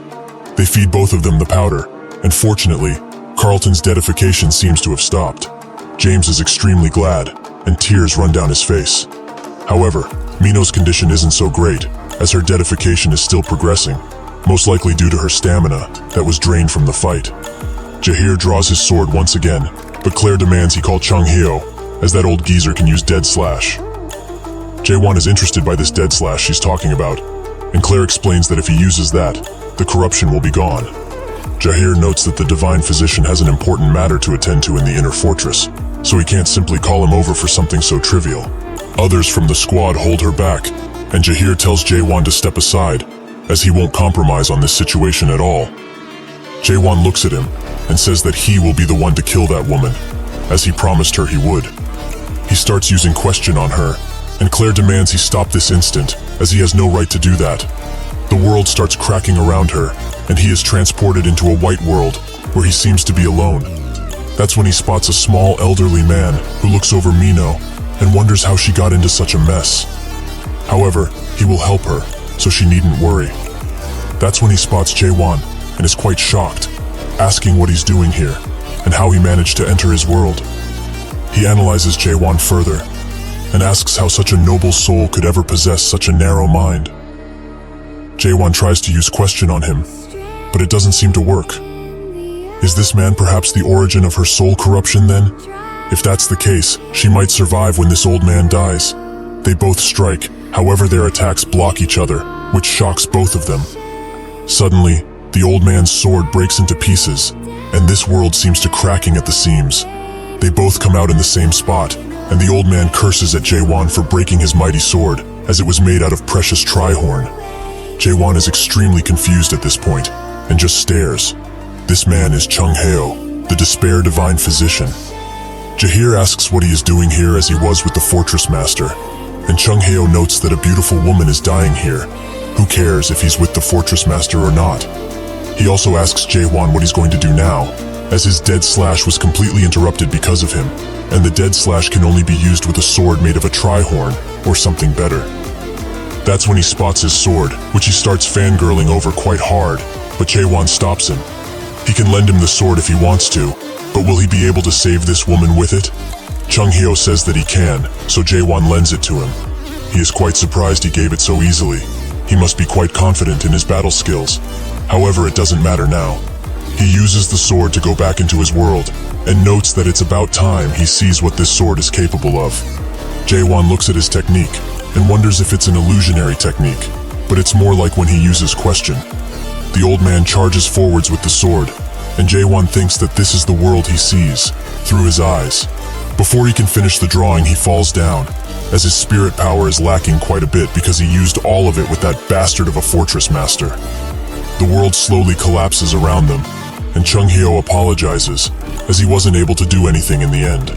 Jaewon picks up the sword, and Chung Heo notes that he's quite foolish, as he has never interacted with this world before, but he really thinks he can copy dead slash so easily. Jaewon notes that he can't do slashes at all, however he can do something better. Chung Heo urges him to stop, as the dead slash isn't just something that anyone can do. What he is doing now isn't brave, but rather reckless, so he should stop while he still can. Jaewon tells him to just shut up already, as this is the first time in his life he's using his power to save another person. He starts thrusting his sword, and thinks of how Mino really looks like. She's someone playful yet stubborn, and a weak-hearted person despite being an assassin. Someone who doesn't betray others easily. But there seems to be one thing left that is missing. He remembers, and puts the finishing touches. Someone who trusts others. They get out of that world, and Mino thanks him for remembering so many things about her. The corruption rate is slowing down, and the deadification seems to have stopped. Chung Heo notes that he's less narrow-minded than he anticipated, but who on earth is he? The dead thrust he learned just now. Why did he do it? Jahir is extremely surprised that Jaewon managed to use something similar to the Divine Physician's technique, who says that he hates to admit it out loud, but it is. His dead slash isn't a skill, hence why no adapters can learn it. This means that this person is someone like him, an awakened. The awakened are existences that lie outside of the standard system rules, and also an extreme minority of humans who have obtained a strong strength miraculously after rejecting the system outright. They are people who possess the strength to totally overthrow the composition of powers that belong to chaos. Even in the Almighty Land, there are few known awakened. Jahir says that if he's also an awakened, he might be able to save the Tower Master, as his life is invaluable. Suddenly, the Dark Shadow Squad captain arrives, noting that he got permission from the Inner Fortress, who is also Stage 5 adapter. Jahir wonders what he's doing here, as the Dark Shadow Squad has nothing to do with the elimination of the dead. They instantly bow down to Jae-won, as to pay respects to the Deer Whisperer. The others are quite surprised, as it seems Jae-won has more to him than originally thought. They all arrive at the inner tower, where Jurin greets Jae-won and asks if he really is the Deer Whisperer, as everyone keeps saying. Jae-won just says no, which Jurin expected. The Divine Physician notes that the Spirit Stone is known for increasing spirit power, and is used to confirm whether one is from the Emerald Bug clan. He's clearly not, so how did he get those stones in the first place? Jae-won notes that he picked them up from their owners, who are now dead. Jahir asks who would dare kill people from the 5 great clans, and Jae-won notes that he did. Jae-won notes that they attacked first, so it's not really his fault they are dead. Jurin thinks that they are indeed greedy for materials and such, but could he possibly tell them what happened after he entered Chaos? Jurin now understands, and will summarize what he just said shortly. He got caught up in something, by pure chance, and entered Chaos. Then he got hold of the Spirit Stones from the Emerald Bug clan, again, by chance, and entered this fortress. After that, he got caught up in another incident once again by chance, met the Divine Physician himself, and managed to learn his dead slash, even though he has only seen it performed once. Now he really gets it. Chung-hyo asks if he really believes all of this. They shouldn't take these things at face value after all.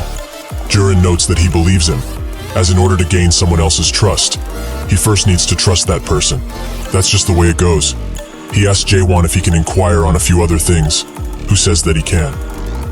Jurin takes a second before answering, and says that the body has right now is alive and well, isn't that right? Jae-won is quite surprised that he found out, and looks at him with widened eyes. He rejected the main game and came out of that Tower of Nightmare by simply destroying it, which is why he is in his soul form. There is a pretty high chance that the illusion tree mistook him for someone who is dead, and sent him into chaos. But his physical body is back on Earth and safe, most likely. He asks Jurin how he found out he's not dead, who notes that he said that he got caught up in something by chance and entered chaos that way. There's nobody in the whole chaos who would describe their very own death as he just did. However, is the reason why he doesn't want to reveal his full identity due to something like he being chased or threatened by someone? Jae-won says that perhaps it is so, perhaps it is not. Jurin notes that it must mean he was close with his guessing, but the truth is, he's got something shameful to apologize for. For the last 4 days, he has sent subordinates to monitor him closely. Jae-won says that he knows, as he's carried one away previously. Jurin expected him to know already, and says that he is much stronger than they ever thought, so it was quite hard for the subordinates to monitor him. But they did gain some information about him. He pulls up 4 tabs, and explains that his target danger level is SS rank. His power level can't be estimated, and he has caused 380 million horins worth of damage to the fortress. Does he know what others like to call someone like himself? Chung-hyo notes that he's just a crazy person, and Jahir wonders if this guy is a hero or a villain, as he could swing both ways at this point. Jurin explains that he might be a hero to some, and look like a complete lunatic to others, as people are calling him by various nicknames. And to him, people like him, are called the protagonists. There is a rather special characteristics that protagonists like him hold, the simple fact that they are famous. But he isn't really that famous in any way, as someone has been keeping his information hidden from the common people, and that power seems to be doing all of that with hostility in mind. If they are the people behind him, he wouldn't have had any trouble with entering the fortress in the first place. He is a protagonist, who is being chased by some kind of large and unknown power, which also managed to escape into chaos, by pure chance like he did. Jae-won thinks about Jurin just said deeply. Although he is not really sure, wouldn't it be that person known as the Monarch of Pitch Darkness that is chasing him? He is one of the 12 monarchs of the Almighty Land, but just how strong are these monarchs anyways? Jurin notes that he won't dare asks who and what he exactly is, and he also won't ask him to compensate for the damages he caused within the fortress either, as they, the Gorgon Fortress, will provide with protection. Jae-won asks if this Gorgon Fortress of theirs is strong enough to go up against one of the 12 monarchs of the Almighty Land. Jurin asks if one of the 12 monarchs is really chasing him, and Jae-won notes that there is a pretty good chance that it's one of them. Jurin says that this is great, because if it is how he says, the monarchs would become unable to interfere with the matters that take place within chaos itself. Jae-won asks what they want from him in return, as nothing is free in this world, and Yurin explains that he only needs to do them one favor. He begs him to please save the fortress master. 2 hours later, they go down a set of stairs, where the Dark Shadow Squad captain notes that the North Inspection Gate captain and the woman are said to be recovering in the treatment center. However, are they really sure they want him to bring them to the training ground instead of the VIP room? Chung Hyo says that they need to go there, as him and this guy need to decide which is superior, this child's thrust or his slash. He also asks if he's cleared the Tower of Master, which catches Jae-won's attention, and in turn asks if he knows anything about it. Chung Hyo notes that he does know quite a bit, but he will only answer his questions if he wins, and only then. That probably is impossible for him. After the fight, Chung Hyo wants another rematch, while he is still in the ground. The training grounds is filled with Chung Hyo's figure, as Jae-won has thrown him around countless times. He tells him that the match is finished, but Chung Hyo doesn't want to give up just yet, as he hasn't used his ultimate technique, which if he uses, he will die, so he is just worried about him. He also asks how old he is, and Jae-won explains that most likely around 60, if he had to guess. Chung Hyo notes that he's 1,000 years old, and the mere 60 or so years of slashing would never have a chance against his 1,000 years of slashing. Jae-won wonders if he really did slash for 1,000 years, as it feels like he has only done it for 10 years, judging by his current abilities. Chung Hyo gets mad enough to soar into the air once again, and wonders if he will still feel the same after he gets hit with this next attack. He summons the figure of a mighty beast through his sword, and Jae-won prepares thrust it. The swords clash, creating a large blue shockwave, which sends both of them backwards. Chung Hyo notes that he's not bad at all, but Jae-won is quite annoyed, as he's being pushed back quite a lot after using the normal thrust. Chung Hyo says that his technique is pretty well made, but what is the name of it? Jae-won notes that it's just normal thrust, which Chung Hyo finds as quite the arrogant name, as if he names it like such. Then it makes it look like he has an even stronger technique. Jae-won says that a stronger technique does exist, and he charges it up. Chung Hyo wonders what he's showing him, and gets extremely scared, as this guy is starting to resemble the Soul King of Chaos. His mind wanted to forget the horror he experienced when he faced the king, but now, it has resurfaced. Would he really be able to cut through something that reminded him of the Soul King? Of course, nothing is really comparable, but that certain level of power will literally blow the Gorgon Fortress from the inside out. Jae-won is ready to unleash the attack, but to prevent the imminent destruction to happen, Chung Hyo gives up the fight, noting that he lost. In the 5th region of the Almighty Land, the region of Strong Steel, inside of a fortress, a man asks what happened to Pitch Darkness. Another man explains that, based on what he found out, the current Pitch Darkness monarch is trying to contact Chaos. The unbending Strong Steel, the monarch of Strong Steel, Heo Yu, asks why he would do that. All of the monarchs of the Almighty Land have already signed a secret agreement to not interfere with the matters of Chaos at all. The subordinate stars shaking, and notes that the matter is a bit more complicated than this, so he urges him to look at the screen, first and foremost. Heo looks at it for a second, and notes that it's the video of the guy who went solo on the 99th floor. But what about it? Wasn't it edited in the first place? The subordinate explains that the product in the video is said to be in a contract with the 9th region's monarch of Pitch Darkness. This intrigues Heo, and he asks where the product is in the first place. The subordinate starts shaking again, and notes that he most likely refused to clear the tutorial fully, literally broke through the ceiling of the tower, and escaped into chaos by his lonesome. Heo notes that the cultivator that stayed on the 100th floor should have been watching him. So what happened with him for all of this to happen?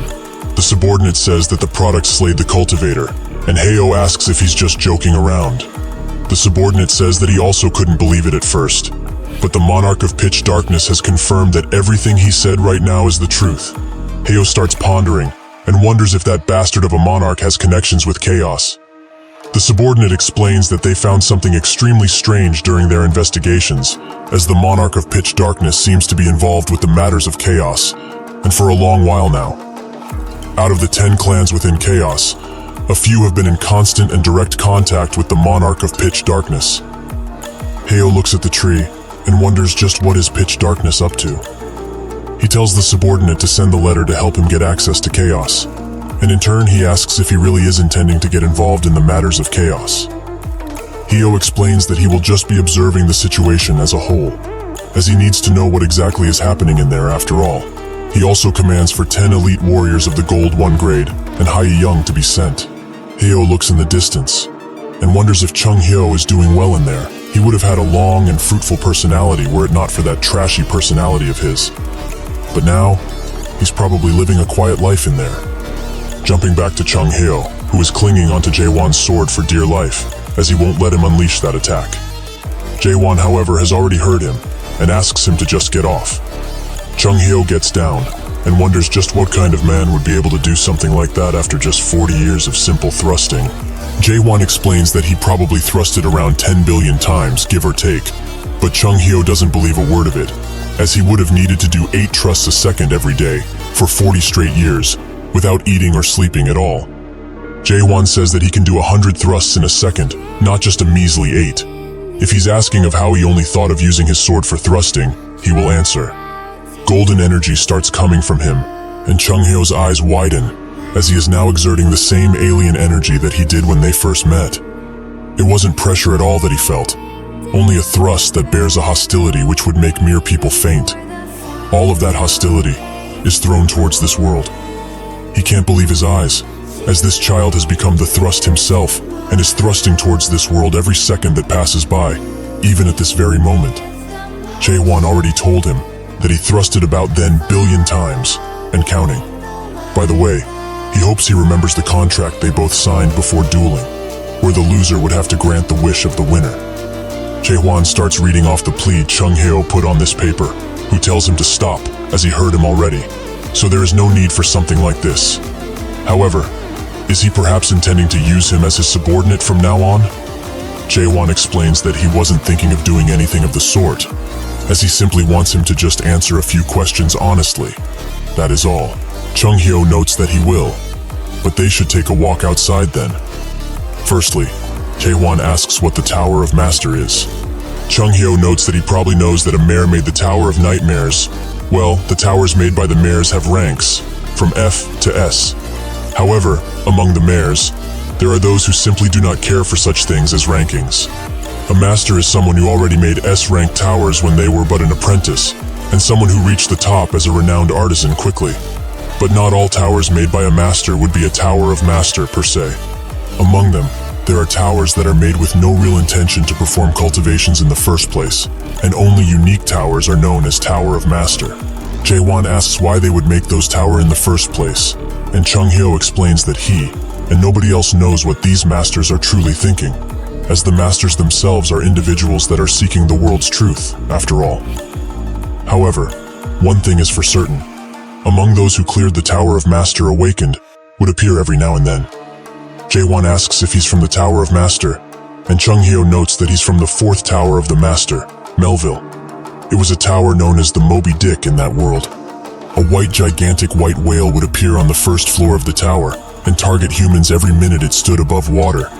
It's not that difficult for the current him, but back then, it was a tower that was very similar to a world disaster. Many of the martial artists of Murim died in there, and clearing that tower was like a miracle. Chung Hyo notes that he also looks like a person who came from a Tower of Master. But the question is, who made his tower? Jaewon notes that Mullark did, and Chung Hyo is quite surprised by this piece of information, as he didn't think there would be anyone who managed to clear one of his towers. Jaewon asks if he knows him, and Chung Hyo says that he sure does, as they have traveled together. Jaewon would like an explanation, and Chung Hyo notes that the story is pretty long, so they should go somewhere else if he wants to hear it. They go to an open bar, where Claire hands them a few unicorn kebabs. Chung Hyo asks her if she's going to be serving meat and drink from a stall for the time being, and Claire explains that a certain someone, who is here and shall not be named, destroyed her bar. Chung Hyo says that it's hard to believe she still opened up shop after having gone through a lot back in the day. She sure likes money. Jaewon looks at the food and at the people around and is quite hesitant. Chung Hyo notes that he must feel like something is off. It doesn't feel like they are still alive, yet food and drink still exists in a world where people don't feel hunger. Isn't that right? He finished chugging his drink and explains that chaos was originally a blessed world. This place was one where souls that were worn out from the Almighty Land's war went to their well-deserved rest. Everyone was able to regain their lives after being released from them. The warriors dropped their swords and bows, while wandering minstrels sang about peace and no wars. Jae-hwan notices a few drunkards fighting and thinks that is because of the drink, but when he goes to taste it, the mead tastes just like water. Chung-hyo explains that drunkards do not exist in this world, as they are just acting like they are. In chaos, one doesn't get drunk, hungry, or old after all. However, in such a paradise, humans started to want the opposite. They missed real life, which had the chance of death, and started to act like they were living true real life. A life where if they didn't eat, they would die, and if they drank the mead, they would get drunk. A life where they have a physical real body and a beating living heart. However, one random day, drunkards started to appear, an expedition of dreams, of the impossible, and gathers people together to rediscover real life. That would be the Abyss Expedition. Jae-hwan asks why they would head to the Abyss in the first place, and Chung-hyo notes that it's to look for the fruit of resurrection. It's a fruit that hangs on the branches of the illusion tree at the end of the Abyss. Jae-hwan is intrigued by this. Can somebody who is dead really be revived? Chung-hyo confirms that the fruit does exist, and is the only way that the dead of this world could ever come back alive. The Abyss Expedition is an alliance formed for the sake of seeking that fruit, and at the time, he had awakened already, and was at the age where he was basically fearless. Jae-hwan asks if Mullark was also part of that expedition, and Chung-hyo confirms that he was, the leader of the expedition actually. He was a really unique existence. He remembers the first time he met him, where Mullark applauded him for becoming an incomplete awakener without abandoning his emotions. He is truly walking a unique path among others. Chung-hyo asks him to save those words for someone else, and Mullark wonders if he's upset because of cultivation. Chung-hyo throws his sword at him, and asks why a mayor like him would want to go to the Abyss, as they usually coop themselves in a room and create towers. Mullark notes that he has no words for that, as apologizing would be useless right now, because that is something that he has to carry with him for the rest of his life. Chung-hyo was surprised that he actually regretted making the towers, and Mullark says that it's okay if he doesn't believe him, but the reason he went to the illusion tree and going to the Abyss is because of that tower. The one that would end all cultivation, that his reason for joining this expedition. Jae-hwan asks if the expedition was successful. Chung-hyo explains that he was only able to reach the entrance of the Abyss because he fell behind on the way. But it does seem that Mullark reached the top of the illusion tree, because a lot of fruits began to drop from the branches. Thanks to that, each of the expedition members were able to go back to chaos with lots and lots of fruits. Jae-hwan thinks that if it is so, why is this old man still in chaos? Claire urges him to get his facts straight, as that expedition was a failure, and he knows that all too well. Chung-hyo explains that they only succeeded up to the part where they obtained the fruit, as when they were heading back, those bastards were waiting for them at the entrance, ready. The monarchs and the patriarchs of the almighty land. While they didn't muster up enough courage to go back into the Abyss, the 4 fortress masters and 10 faction leader who were also a part of the expedition weren't a match for those guys at all. There was a crystal clear difference in power, and were in a totally different league. That was how the fruit was stolen from their hands, and those bastards used the fruits that they stole to revive themselves each time they died. They have been doing that for well over 900 years. It's as if they had another place that's built for them, a place known as the Resurrection Palace. The monarchs and 5 great families take turns reviving their dead, and it was decided from the start who would live, the only ones who could live actual proper lives. Jae-hwan thinks that this must be why everyone around here is so lethargic, as they know that the real life they wanted, the fruit, was stole away from them. Jae-hwan wants to ask more about Mullark, but Claire tells him to drop it, as he's passed out drunk.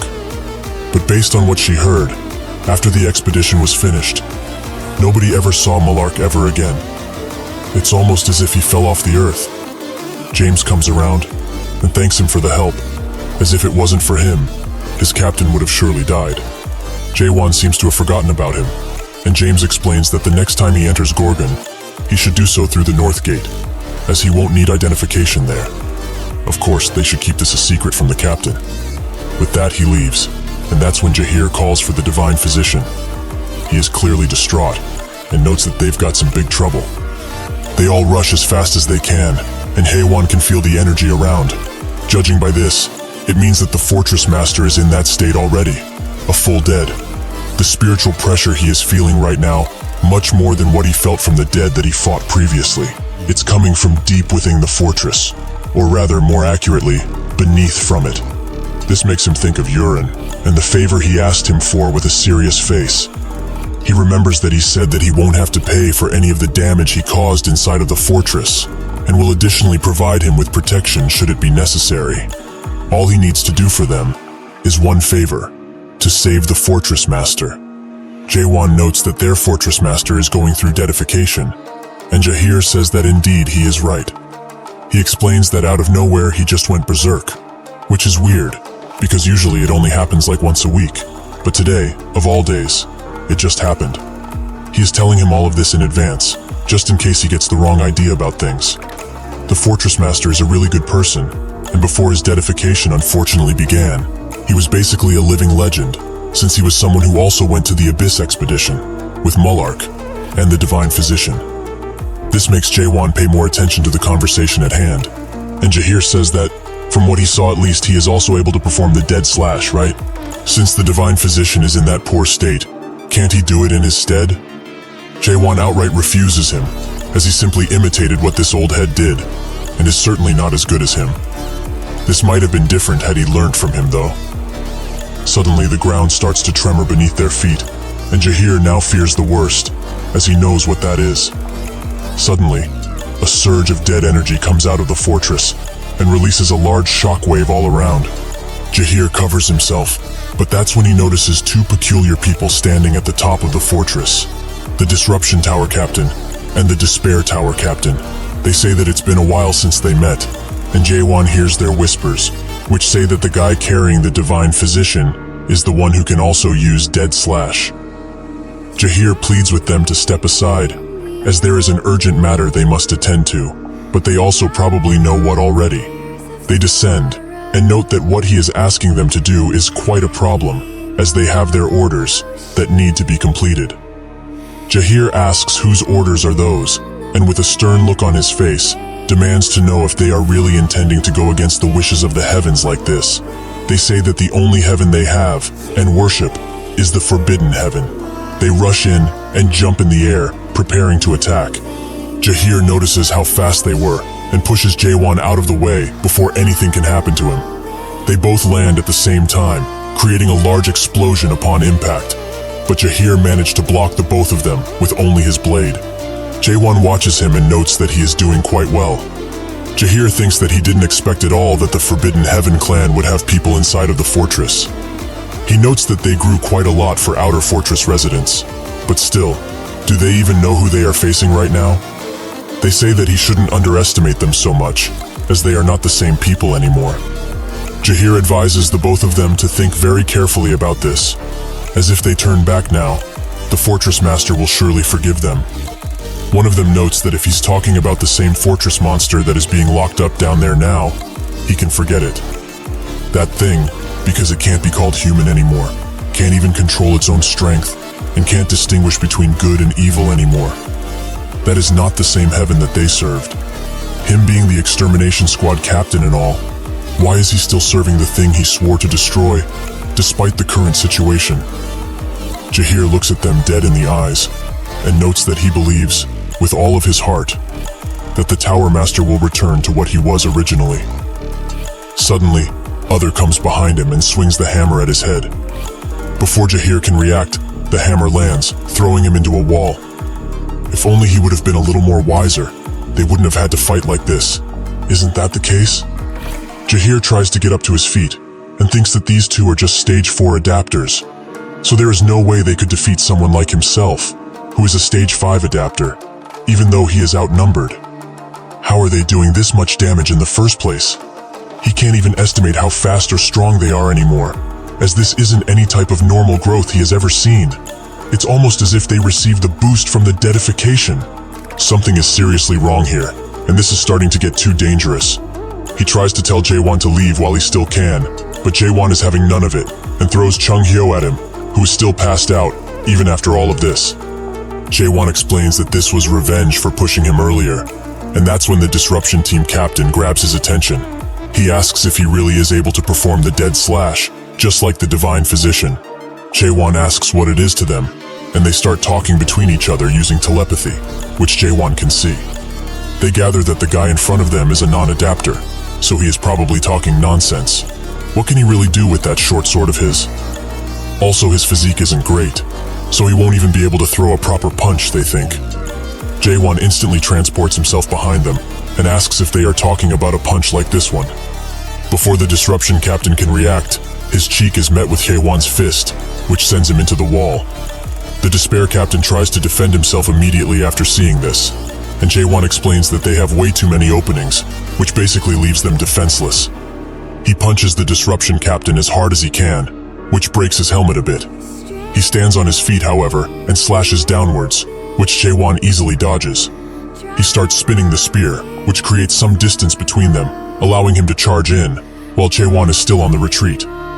He thinks that he became much stronger than he was, so where did this sudden energy come from? The need of revenge?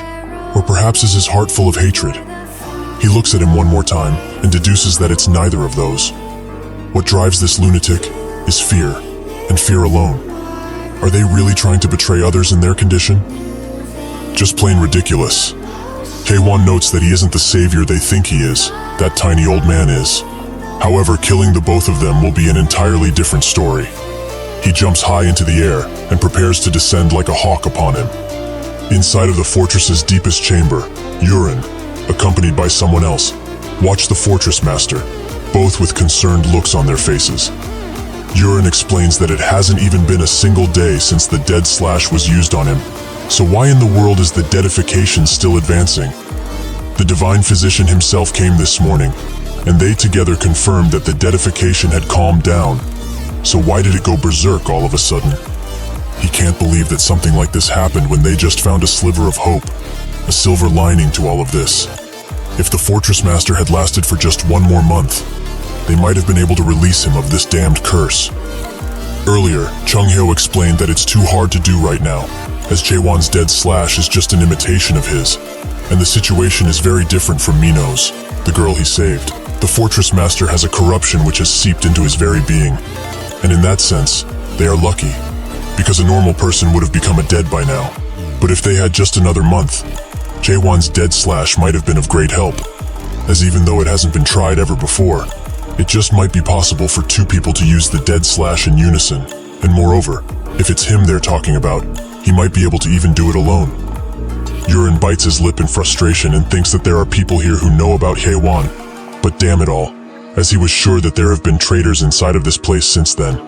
He remembers the talk he had with the fortress master, who said that people who are able to control the corruption of their soul have appeared.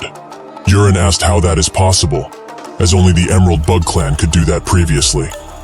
The fortress master confirmed that it is so, which is exactly why he must go and have a look himself. Yurin was hesitant to let him, as matters related to soul corruption are the most dangerous thing one can be interested about. He is positive that the other captains would be very happy to come with him. The fortress master said that it seems he doesn't trust him all that much, but he should, as he is one of the few people who managed to survive that battlefield. And although they lost the fruits in it, he is still going to be involved in matter regarding the lives of the people from this fortress, no matter what. But unfortunately, he came back extremely corrupted, and with horrified eyes, almost as if he saw something which he shouldn't have.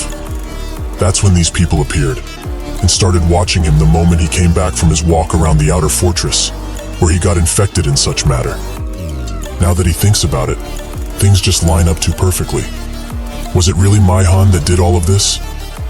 He tells everyone to be calm, as this situation is a serious one and warrants carefulness. Yurin notes that this situation is too dangerous, so they should go in only after the divine physician himself gets here. Maihan says that if they delay like this any longer, this whole fortress will meet its end. Yurin explains that they can't ever hope to perform the dead slash without the divine physician here. So is he intending to kill the fortress master now? Maihan notes that even if they are to all charge at him together, they can't hope to win. He already knows this, right? Given the situation, they are forced to use the dead seal. Yurin starts sweating profusely at this notion and notes that he can't do that, as it is the very last resort, just in case they can't hope to do anything else. Maihan explains that there is no going back if things are delayed even further. So, with the dead seal, they can at least pressure his spirit power, which is the only thing they can still realistically achieve at this point. Yurin notes that they don't have the spirit stone that the dead seal uses anyway. So what we ate all they do now?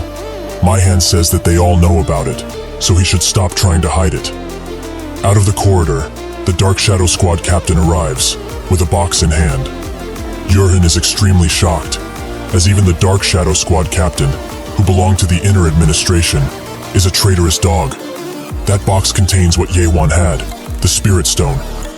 Maihan explains that the future of the entire Gorgon is at risk here, so how dare he try and hide such a thing? He knows all too well what would happen if the Fortress Master really completed his deadification. He isn't really intending to let that gigantic dead roam around in this peaceful fortress, right? He has seen with his own eyes many times, even recently, just how much of a threat a single mid-sized dead is to Gorgon. A gigantic one that would come from the Fortress Master would bring upon calamity and destroy everything in its wake without any rhyme or reason. Does he truly want that to happen and kill all of those innocent people? Yurin thinks about the situation. The Fortress Master is basically going berserk, and the Divine Physician is nowhere to be seen. What he said is not unreasonable, and he gets what he is trying to say. However, it doesn't mean that they can do anything, even if they have the Spirit Stone, as the Dead Seal technique is a well-kept secret that only the Emerald Bug Clan can fully utilize. Maihan tells him to not worry about that, as he has already brought people in here who know how to use that oh-so-infamous technique. They are not of the Emerald Bug Clan, but they will do the job just as well. Yurin feels that something is extremely wrong here, so at this point, if they really perform the Dead Seal, the Fortress Master's spirit power will also be sealed into the Spirit Stone, he is certain. Since there are no successors within Chaos, anyone who gets hold of this Spirit Stone has the Fortress Master's spirit power and will inherit it, becoming the next master of the Gorgon Fortress. If that Spirit Stone falls into some dangerous hands, it will be disastrous. Suddenly his eyes widen as he sees someone pick up the Spirit Stone with just their bare hands, something that only the Emerald Bug Clan and Jaewon are able to do. He thinks of the Fortress Master's words, who said that people who can control soul corruption appeared, so this must be them. Everything that has happened up until now, from when the Fortress Master was corrupted until he went berserk, was all of this the Outer Administrator's grand plan? Yurin tells the others behind him to capture him, but they don't move a single muscle and don't even look at him. He falls to his knees, as this is the only thing he can do. They were all in on it, so there is nothing he can do anymore. One last time, he apologizes to the Fortress Master. Because of their complacence and incompetence, they weren't able to protect Gorgon in his stead. For that, he is truly sorry. He sheds tears, but that's when the ceiling above him shatters, and a large ray of blue light descends, shaking the entire fortress to its core. They all wonder what is happening, and Yurin's eyes are filled with hope once again. The Shadow Squad captain gets in front of Maihan and is clearly annoyed by this. From that hole, Jaewon and Jahir arrive, with the still sleepy Chung Hyo. Maihan demands to know who they are, and how dare they trespass in here. Jahir tells him to stop his foolish act, and throws the two defeated leaders in front of him. Their traitorous acts have been exposed to the world already, as his people have spilled out plenty. The disruption team captain apologizes, and in that second, explodes.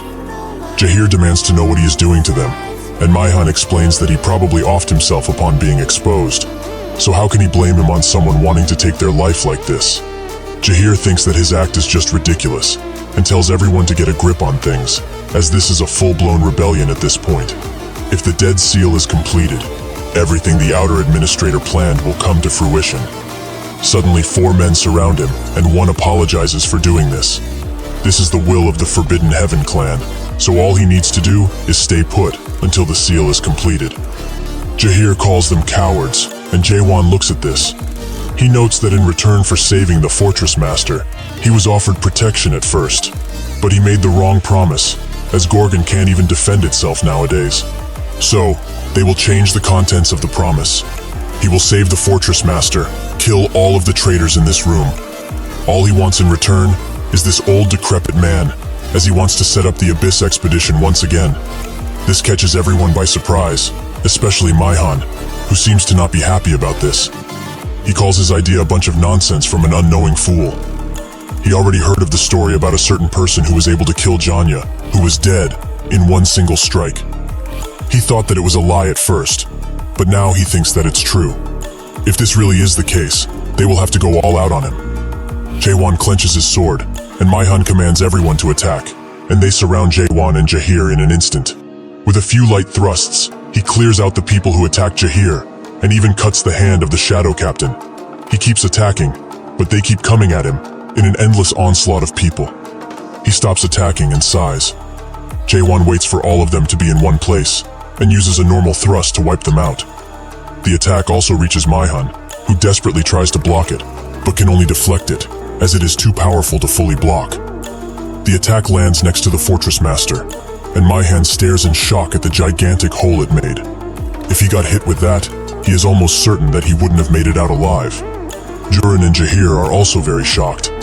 Outside, whispers on what this rebellion is planning to do can be heard, and Jaewon finds out that they will use the black cloud on the entire Gorgon, which makes him quite mad. He tells Maihan that he is the outer administrator of this fortress, and also the Forbidden Clan's first elder. He doesn't know exactly what he is trying to do, or why he wants to corrupt souls so much, but he knows this. He likes people like him, quite a lot actually. Maihan notices that he is charging his power, so he orders his men to take that guy down, no matter what it takes. They all charge in, and Jaewon says that he is very thankful for them, because if he knows that people like them exist in this world, he can easily destroy it. He releases the attack, a mighty thrust that can't hold a single color, so it changes constantly. The attack pierces the heavens and explodes into smaller thrusts, in a flash of beautiful lights. Jahir tells Jurin to get up, but he is too mesmerized by this.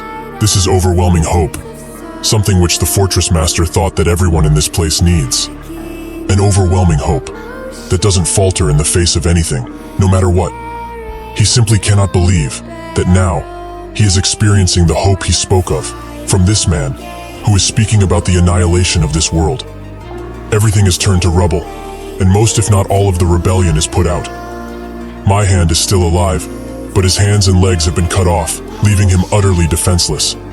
He calls Jaewon a truly monstrous beast. However, he is too late, as Gorgon is already doomed, and the Fortress Master even more so. Jaewon shuts him up for good, and asks Jahir if that old geezer is still sleeping. Jahir explains that he won't wake no matter what he tries, so Jaewon grabs him and smashes him against one of the remaining walls. That certainly wakes him up. Suddenly, the Fortress Master starts shaking uncontrollably, as the deadification they have all tried to stop previously has begun. The system warns everybody that the Fortress Master's soul corruption has unfortunately reached past 99.9%, so the only thing it can do now is estimate the danger level. The others wonder what is going on, and Jahir screams for the Fortress Master, but nobody answers. The system explains that the estimation can't be done in time, so the verdict is that this will be an extremely large dead. Alarms start blaring all over Gorgon, telling people to evacuate. They all rush to the exits, and the guards do their best to lead them. But what can only wonder, just what is happening in that fortress right now. Chung Hyo tells Jahir to escort Jurin out of the premises, as they have something to do. Jaewon will be coming with him, as even if he can't save anyone with that sharp thrust of his, but instead, he will be helping in clearing the path. Jaewon asks why he got a new sword, and when. Chung Hyo angrily notes that he broke the last one, so they should stop with the chatter and get to work already. They enter the spirit world, inside of the Fortress Master, and Chung Hyo takes no time in cutting him with all of his might. This brings back the memories of them drinking until they were passed out drunk, or trying to be, and how much they had at the time.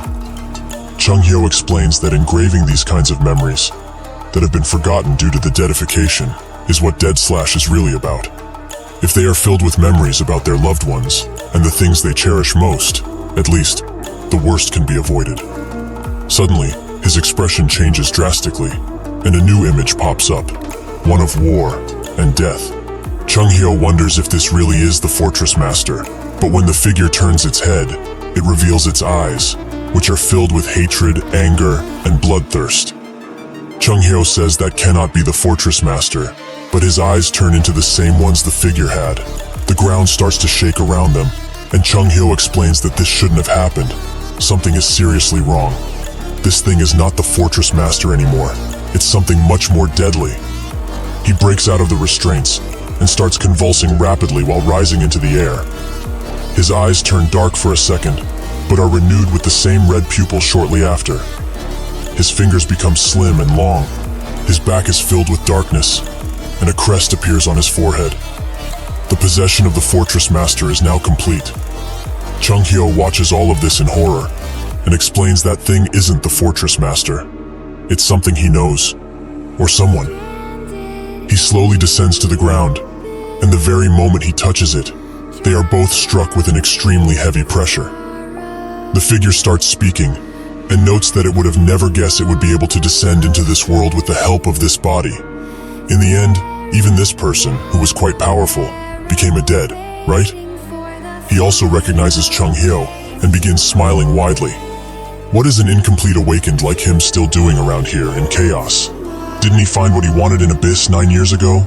Chung-hyo starts shaking uncontrollably, as this is the master of the Dead Palace that is situated in the middle of chaos, and also the only being that is able to open the door leading into the Abyss.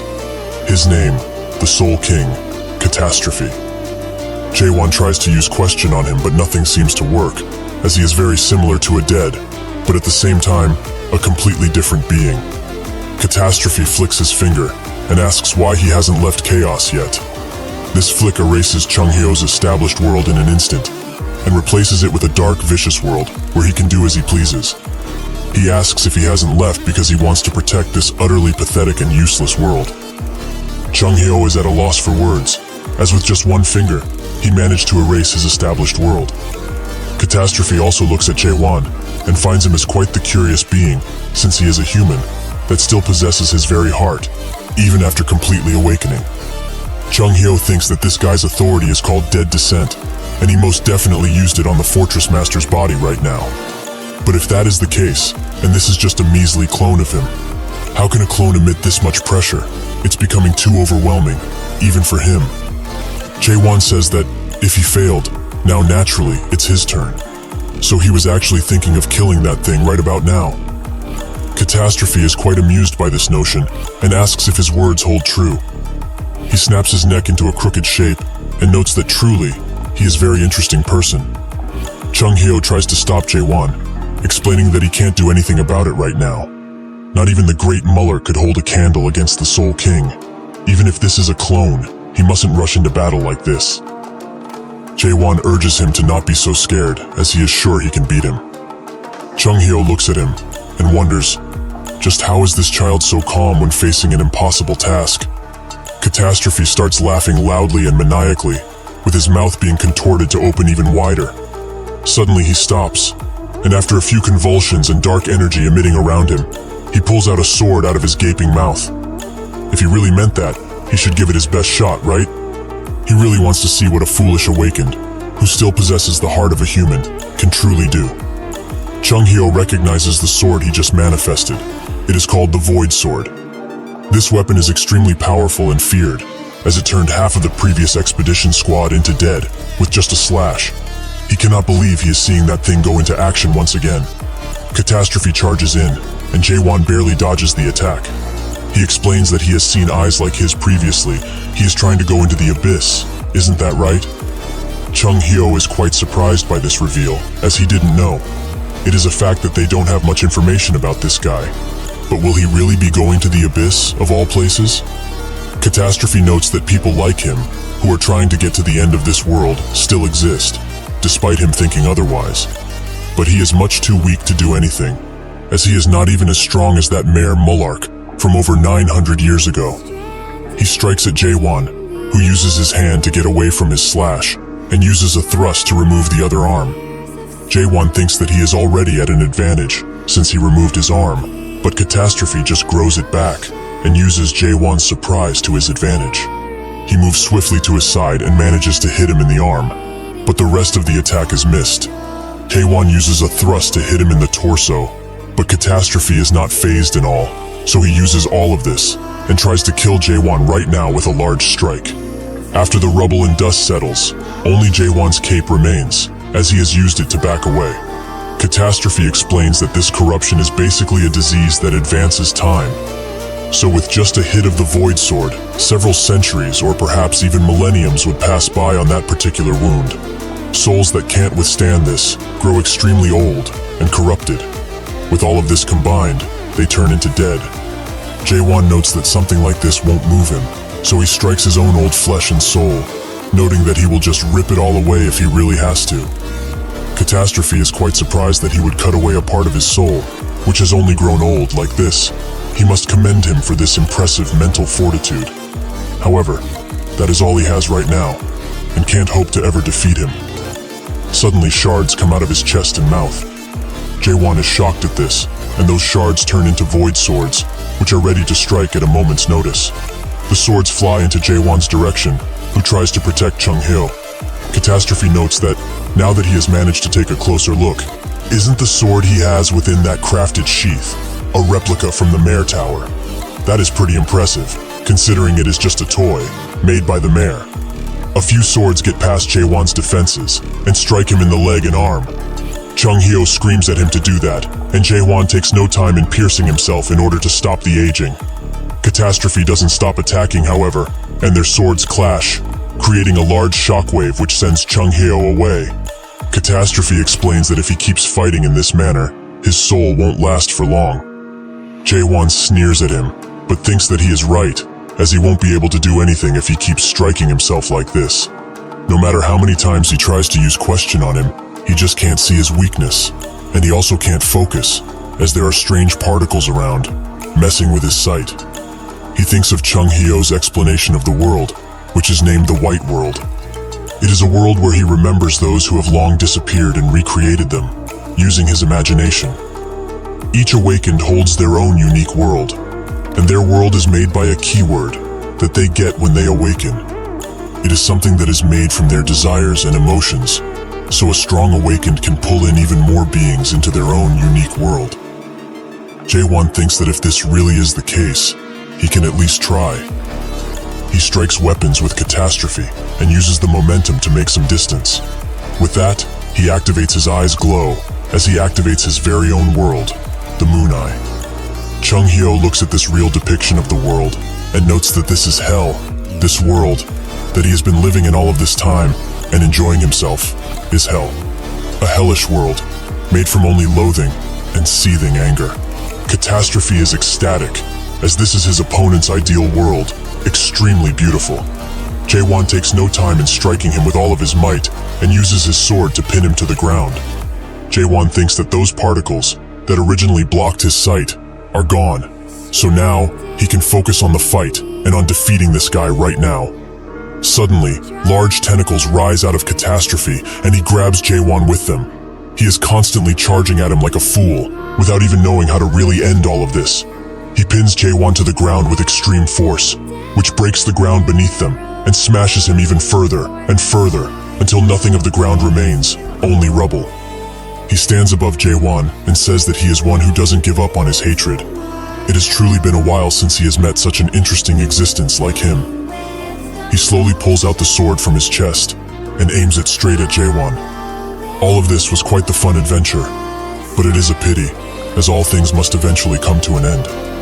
The sword lunges towards Jaewon's head, but just when it seems like nothing can be done anymore, he wakes up and his eyes are golden.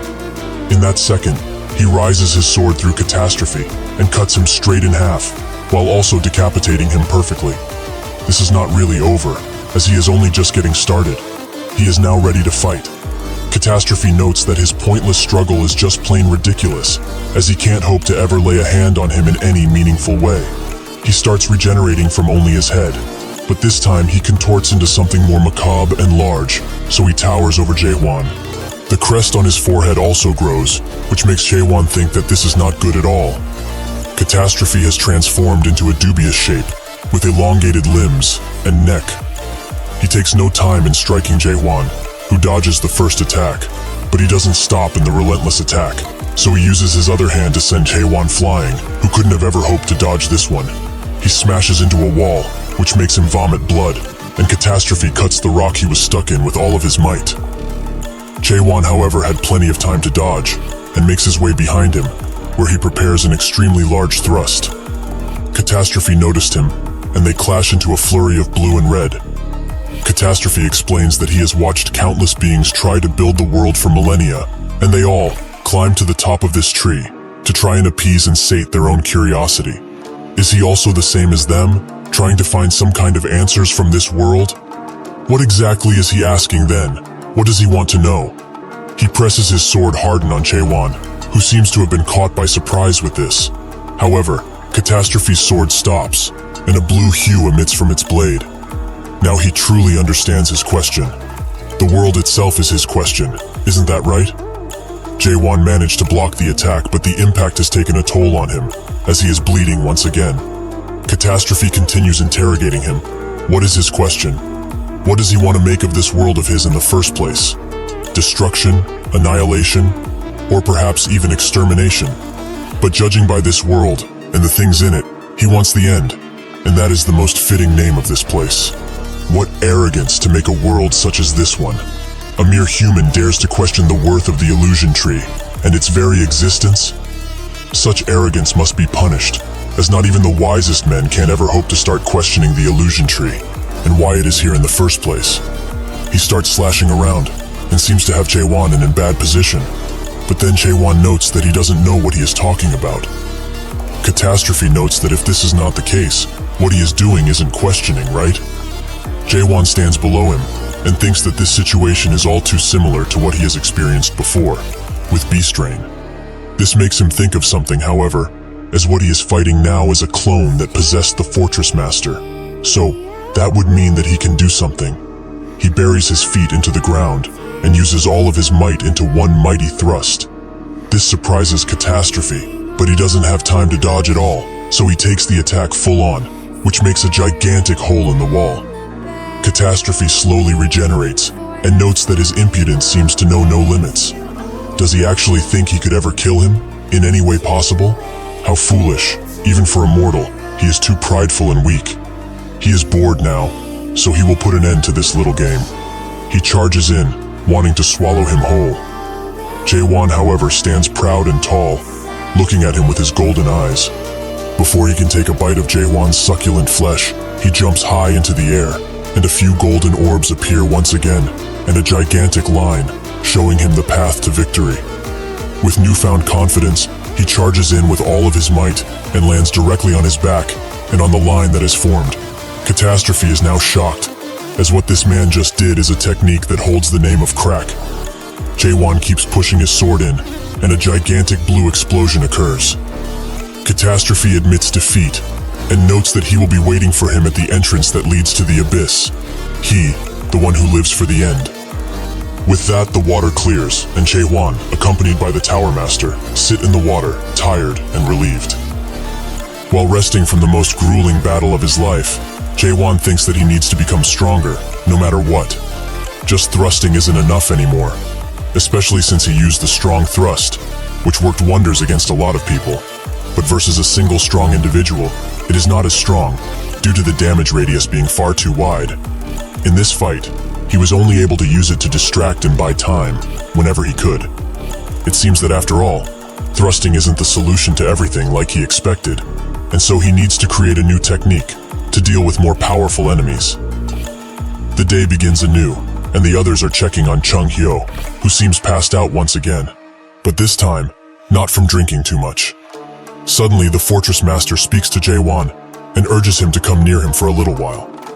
Jae-won does just that, and the Fortress Master explains that, even though he became a dead, he could still see, and observed him with great interest. He thanks him for fighting the Soul King on his own, and grabs his arm very tightly.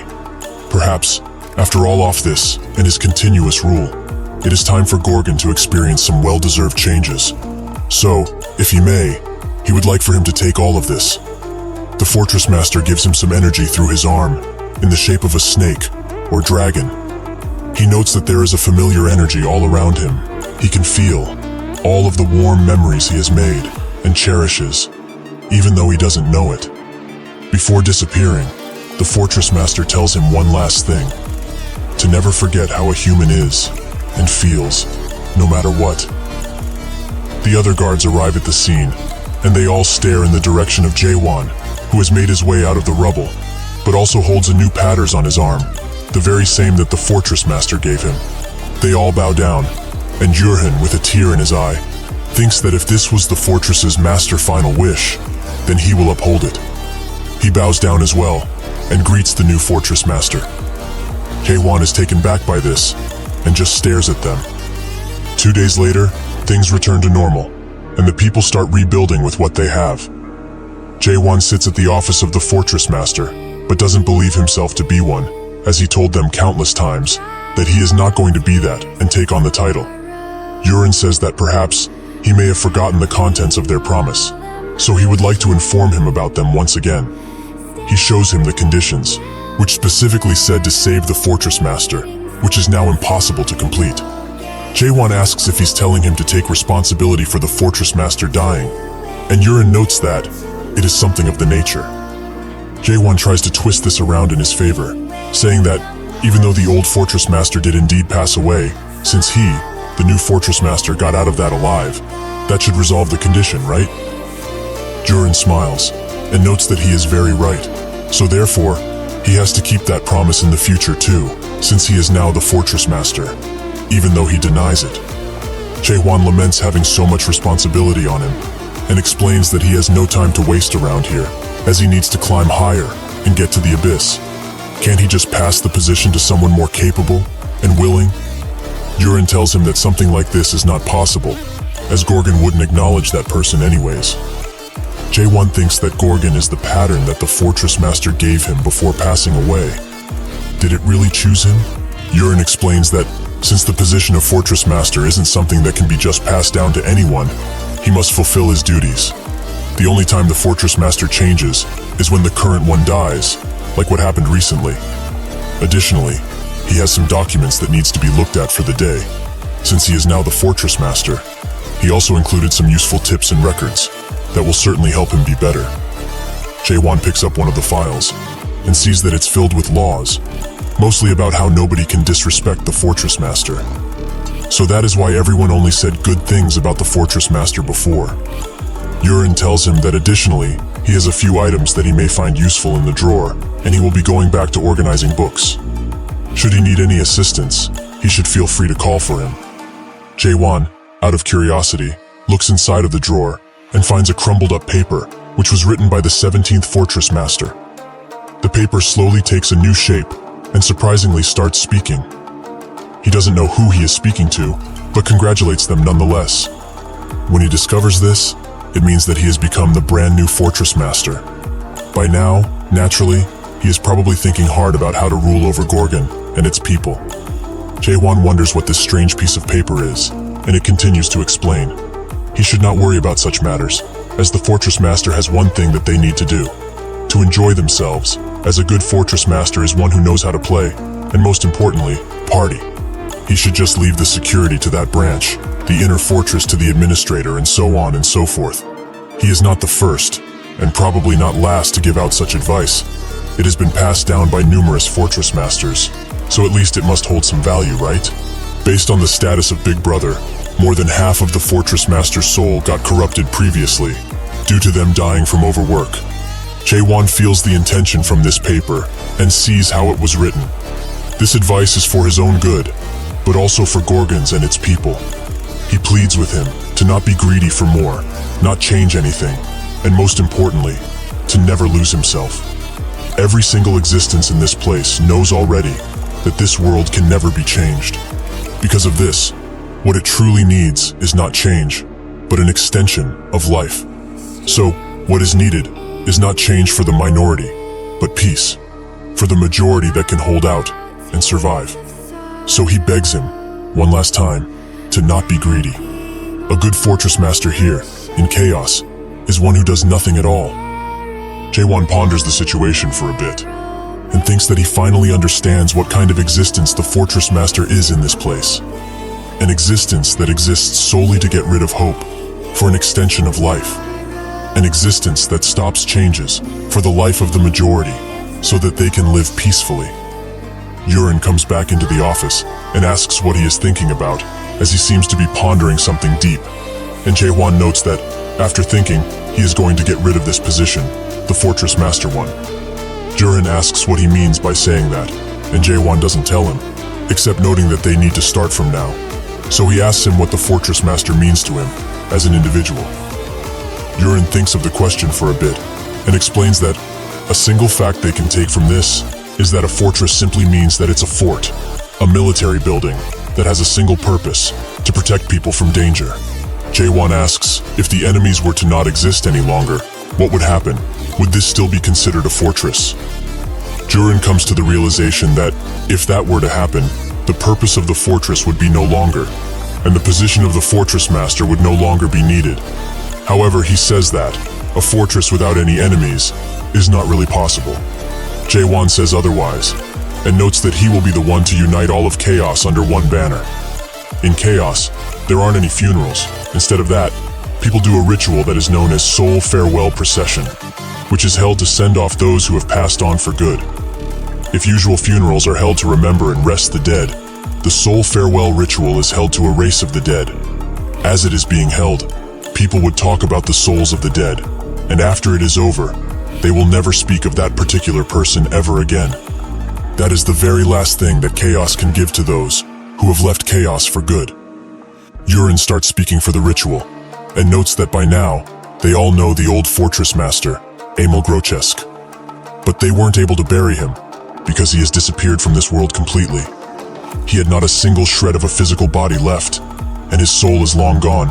He came a nutrient for the illusion tree, and only left memories of him behind, which is precisely why they will forget all about him. For the last week of the Soul Farewell ritual, they will talk about him fondly, for the last time, and for his sake.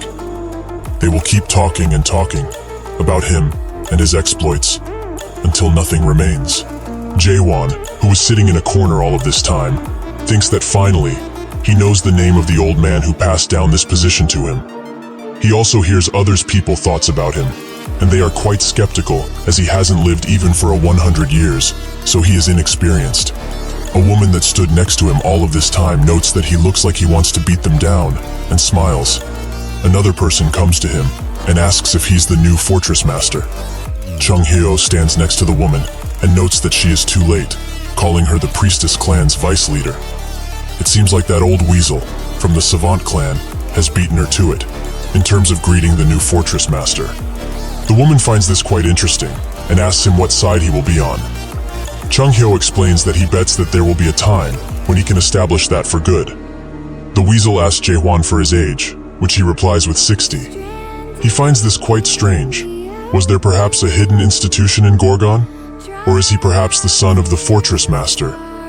This comment makes the people around them look in disgust, as they found this comment extremely rude towards the old Fortress Master. The weasel notes that it doesn't matter anyways, and hopes to work with him in the future. He is the vice clan leader of the Savant clan, Yang Ilhan. He thinks that, based on the rumors he heard, this new Fortress Master is a non-adapter, so now he can get back for the humiliation he faced 10 years ago. Back then, he was tasked to set up a branch in Gorgon, no matter what. But while he was bribing the other guards in order to get in, he got caught by a certain gate captain and promptly arrested. Afterwards, he was sent to the Fortress Master, who told him that, after trying to bribe the guards, he caused a lot of disturbance in Gorgon, so he can't allow him to set a branch here. He was rejected in an instant by a stubborn Fortress Master and an even more stubborn gate captain. But today, he will be getting his revenge. With this random child being the new Fortress Master, this opportunity seems to be predestined by the heavens themselves. They shake hands, and Ilhan uses the highest level illusion skill he owns.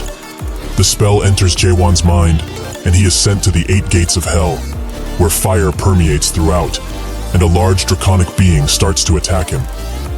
The others notice that he is sitting still, and guess that Ilhan bastard must have used the 8 gates of hell, which is extremely shameful, as that is too harsh for someone as young as 60. Ilhan smiles from ear to ear, as by now, This kid should be tasting the hellfire from the Crimson Dragon, Tiamat, in the illusion world. Soon enough, he will be wailing around, and he will have no choice but to obey his orders, like a good dog. Jae-won notes that this place, Chaos, sure has a unique way of shaking hands, but if that is the case, it is his turn now. He uses the same type of magic to let Ilhan see the true world, and the moon eye that watches them at all times. His eyes start to get bloodshot, and he screams uncontrollably, while cowering in fear. Jae-won explains that usually, he should be executed for insulting the Fortress Master in such a manner. But he is letting him go just this once, so he should be mindful the next time they meet. Chung-hyo finds this outcome quite boring, but the woman is very surprised. After all of this, Jae-won prepares to make an inaugural address to everyone in this place. He gets on stage, and Chung-hyo feels that something very strange or bad is about to happen. Jae-won presents himself, and that he also doesn't know a single thing about Emil Grochesk and who he was. Not about the work he did, the way he lived, nor the kind of man he was. And if he's honest, it's not really any of his business to know. All that is important right now is that they are not happy with him, and he gets it. He doesn't have a lot of spiritual power, is pretty young, and if they thought that he received this position by pure luck, they would be correct, as he suddenly became the Fortress Master without ever wanting to. They are unhappy with him being in this position, and he also doesn't want it. So, what should they do, so that everyone is happy? After thinking for a short 30-second, he has come to a perfect solution. Whoever it is, it does not matter. If they manage to defeat him in a one-on-one match, they will be given the position of Fortress Master. This makes Kaiman, the leader of the Southern Sea Clan, laugh, as this is quite a refreshing change for a new Fortress Master. He asks if there are any conditions to this, and Jae-won explains that sure, there is one. The period of this will be 1 month, and if they all fail in taking his position, every single one of them will become a part of the Abyss Expedition Squad that will be departing in 2 months. Yurin thinks that he believed in Jae-won quite a lot. Since he saved Gorgon from the Forbidden Heaven clan, he already recognized him as the next Fortress Master. Even if he made those utterly ridiculous declarations, like uniting chaos and all that, he simply observed, even when he felt uneasy. Because in the end, he is still the Fortress Master after all. Surely he wouldn't do anything that would harm the fortress, right? Well, that is what he thought, until Juhire came in screaming that things are starting to get out of control, while he was having his morning routine. Having had enough, Yurin stormed the office with extreme anger and asked Jae-won directly, just how long is he intending to ignore his position? He walks up to him, but only finds Carlton in his place, who was supposed to be in the medical ward. This enrages Yurin even further, and he screams for Jae-won, which can be heard even outside. Below the fortress, Jae-won uses a few statues that are shaped like Carlton for training, which Chung-hyo finds to be a waste, as many ladies would want to possess something like this, especially those from the ward that took care of him. Jae-won notes that doesn't matter right now. Instead, he should check out the new technique that he created. Jae-won starts gathering green energy around him, which intrigues Chung-hyo. The pose he has while doing the preparation is definitely softer, and looking at how he guided the sword, it must have been inspired by his slash. Since that is the case, the technique name should be Chung-hyo Thrust, right? Jae-won asks if he wants to get thrusted with the technique, as he will after hearing what he just said. Chung-hyo is angry at his retort, and notes that he's been getting more and more arrogant while unsheathing his sword. Jae-won doesn't give him the time to do anything and unleashes the technique at him, which hits the wall above them. Chung-hyo is about to start tearing into him, but that's when something heavy falls from the ground. The Lighting God clan leader, Woon Yong. A few minutes ago, he and his subordinates were crawling through the basement and were standing right above Jae-won. Yong got ready to attack, as he wanted to become the Fortress Master. Even if people thought that assassination was cowardly, to him, it is the truest form of combat. That's when he got blasted by Jae-won's technique and put out of service. Eventually he wakes up, and Chung-hyo immediately jumps in his face, which spooks him.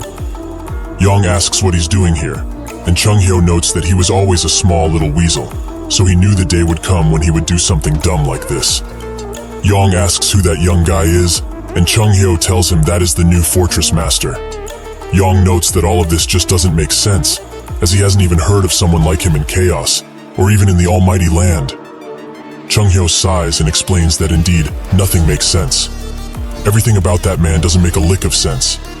Yong is surprised that he would say that, but also that this didn't count, and he wants a rematch, as he still has some fight left in him.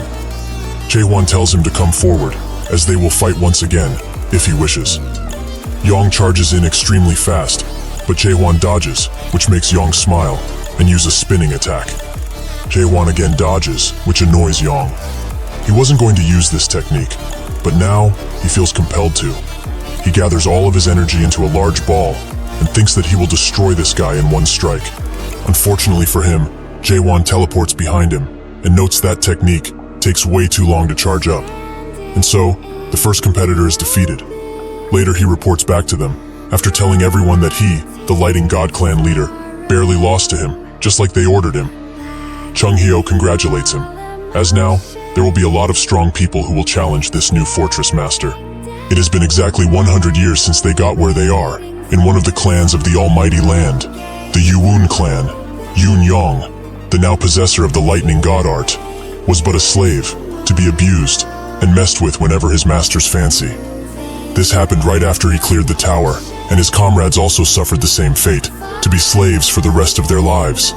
However, one by one, his friends either were commanded to fight in battlefields, get sold, or simply die from the abuse. After 100 years, most of the comrades that he grew to cherish passed away, in his head and in real life.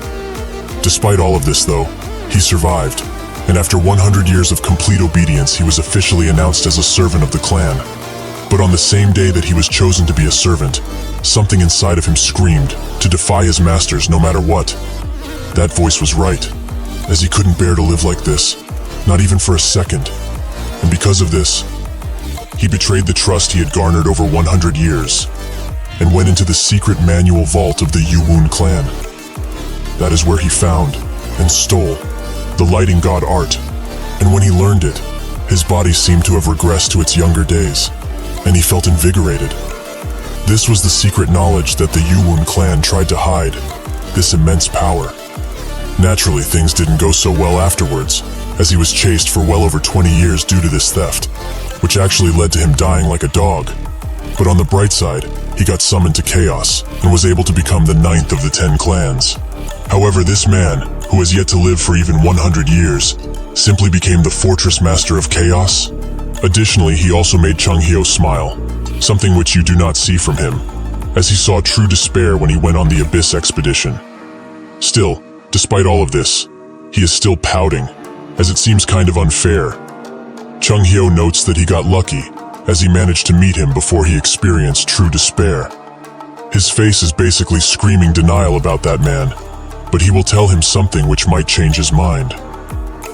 1 week before he arrived, Gorgon was almost taken over by the Forbidden Heaven clan. This surprises Yong quite a bit, and he waits to hear more.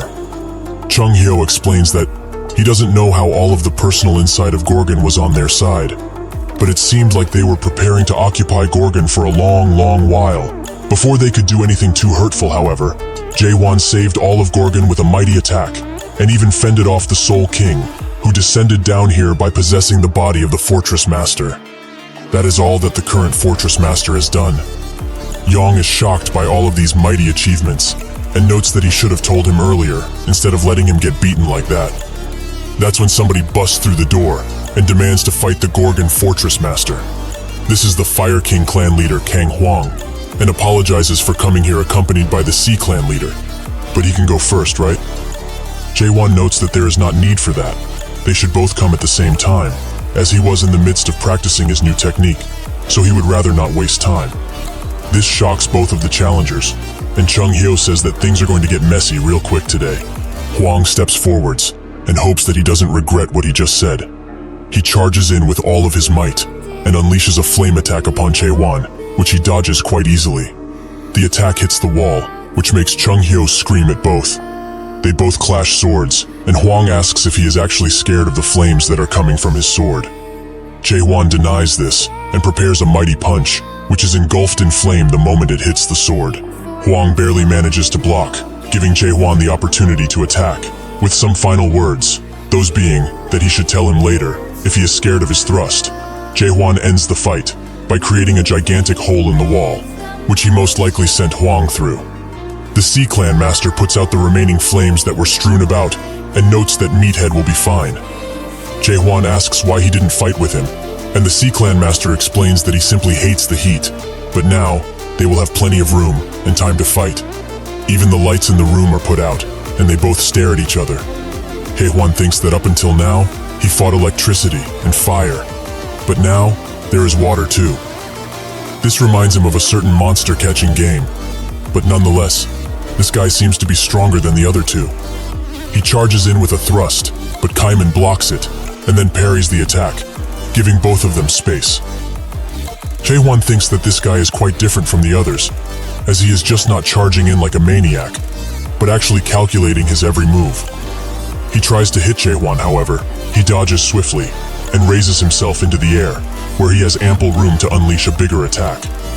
Before it can hit, however, the Sea Clan master dodges, although barely. He stares at the rubble that Jae-hwan created with a single attack, and notes that if he was hit by something like that, he would have been utterly crushed. With that, he gives up the fight, and Jae-hwan asks why, as he has yet to show him his full power. Kaiman explains that, even without that, the result is pretty obvious if one thinks about it, but since he lost and all, they should talk about the Abyss expedition.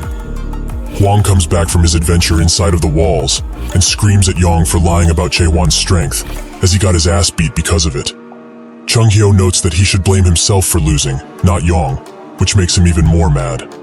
Yong mocks him lightly, saying that, since they both lost the fight, they are required to join the Abyss expedition, without any fuss.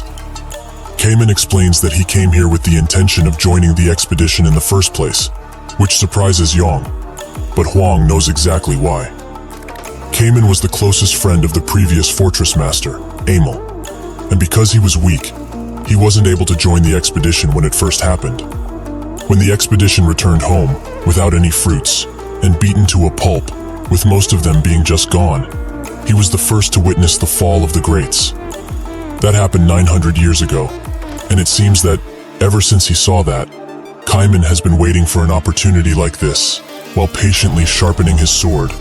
He notes that he was intending to go into the Abyss in the near future anyways, so this seems like the perfect opportunity to do it, for him at least. Chung-hyo tries to say something, but knows that this man is filled with ambition, and instead asks Huang what he intends to do. He knows full well that he lost, and he is a man, and has already come to terms with having to go. Chung-hyo also asks Yong about his choice, and he says that he just decided. That's when he suddenly bolts towards Jae-hwan, taking everyone by surprise. Chung-hyo tries to warn him to not fight that man again. Has he really lost his senses? Jae-hwan gets ready to attack, but instead of doing that, Yong bows down with all of his might, which confuses the other people even more. Yong explains that, from this moment forth, he, the Lighting God clan leader, Woon Yong, swears utter loyalty to him, the Gorgon Fortress Master. Jae-hwan stares at him for a second, and notes that there is no need for him to do all of this. Yong doesn't stop, however, and explains that he would still like to do it, and will even swear his loyalty, even if he has to die. Jae-hwan tells him that he is already dead though, which makes him want to cry, but continues. Even if that is true, he asks him to accept him as one of his family members. He would be fine with just being a mere captain, if he has to. Chung-hyo wonders what family he is talking about, while Yong promises to not steal secret martial manuals, something which he doesn't have a good record with. Chung-hyo tells him that, first and foremost, he is the Lighting God clan leader. So how can he say all of this, when he has a clan to take care of? With a defeated voice, Yong explains that his clan doesn't exist anymore in chaos. With him included, there are only 7 people who managed to barely survive. The Lighting God clan was utterly annihilated 1 week ago. Chung-hyo ponders the situation deeply, and asks Yong if it really is true that the clan is gone, which he confirms. Chung-hyo starts summarizing his situation as of now.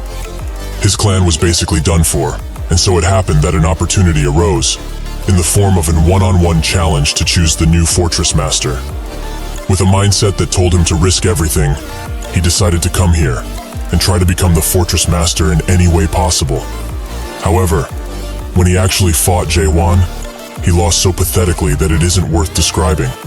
His clan is gone, he can't become fortress master, and now when he doesn't have anywhere else to go, He wants them to accept him. Isn't that right?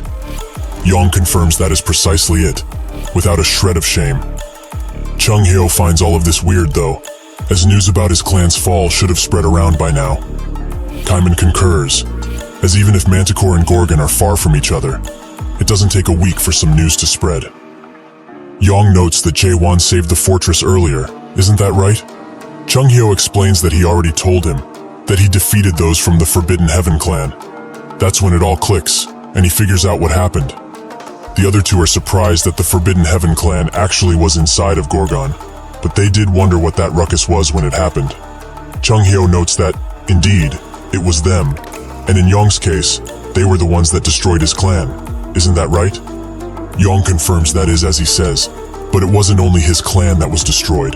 The third-ranked clan, the Dark Forest clan, and the rank one, the Heavenly Dragon clan, have also suffered the same fate, at the hand of the Forbidden Heaven clan. Wang is utterly shocked by this, and Chung Hyo asks, "Does this mean that the Manticore fortress is gone?" Yong tells them that Manticore has been completely captured by the Forbidden Heaven clan when they attacked. Chung Hyo ponders all of the new information, and comes to the conclusion that information just can't be blocked for an entire week, unless something is done to the fortress itself, that is. So this means that the Forbidden Heaven clan has gotten complete and utter control over the skill system after taking Manticore and blocked the messaging skill. Wang finds it hard to wrap his head around this, as 3 out of then clans were wiped overnight by just one clan. Kaiman notes that he heard rumors about the Forbidden Heaven clan growing in forces, but he didn't think that it would be to this extent. This is quite the surprise. Jae-won asks if this means that the smaller the rank, the stronger the respective clan is. Yong stares at him and asks if he only realized it now, despite being the fortress master. This angers Jae-won, and they all shiver while he emanates a terrifying aura. Yong tries to make up excuses but chooses to apologize and explain how it works to him, which calms Jae-won down. Yong explains that in the whole of Chaos, there are 4 fortresses that are all ruled by 10 clans, although this should be common information. The 10 clans in Chaos aren't all the same, and thus, they are ranked from 1 to 10. The strongest clan is on the top, rank 1, so there should be a stark difference between the first and the last clans. However, rank 9, Lighting God, rank 3, Dark Forest, and rank 1, Heavenly Dragon, have all been utterly destroyed by the Forbidden Heaven clan, that is at the bottom, rank 10. They even took Manticore with ease, and he doesn't have any real evidence of this, but he is certain that somebody is supporting them from the shadows. Jae-won thinks about the Forbidden Heaven clan, as at first, he thought that they were just people who had the mare, but they tried to take over Gorgon, and actually managed to take Manticore. If they are willing to take fortresses, they might have the same goal as him. However, this makes him wonder if the mare that is at Manticore is accompanied by that person that guy mentioned in the past. Well, there is only one way to find out, so he will have to do something. Somewhere else entirely, someone's head gets cut off by a person who is standing on a throne, lamenting that they couldn't get the guardian horned beast. This person is the Forbidden Clan leader, Lim Jin-hong. Inside of the same hall, 2 men report to Jin-hong that the Heavenly Dragon Clan leader has been successfully imprisoned, and all of his limbs have been severed. The Dark Forest Clan leader is still fighting back with the few men he has left, but they are positive that he will fall soon enough.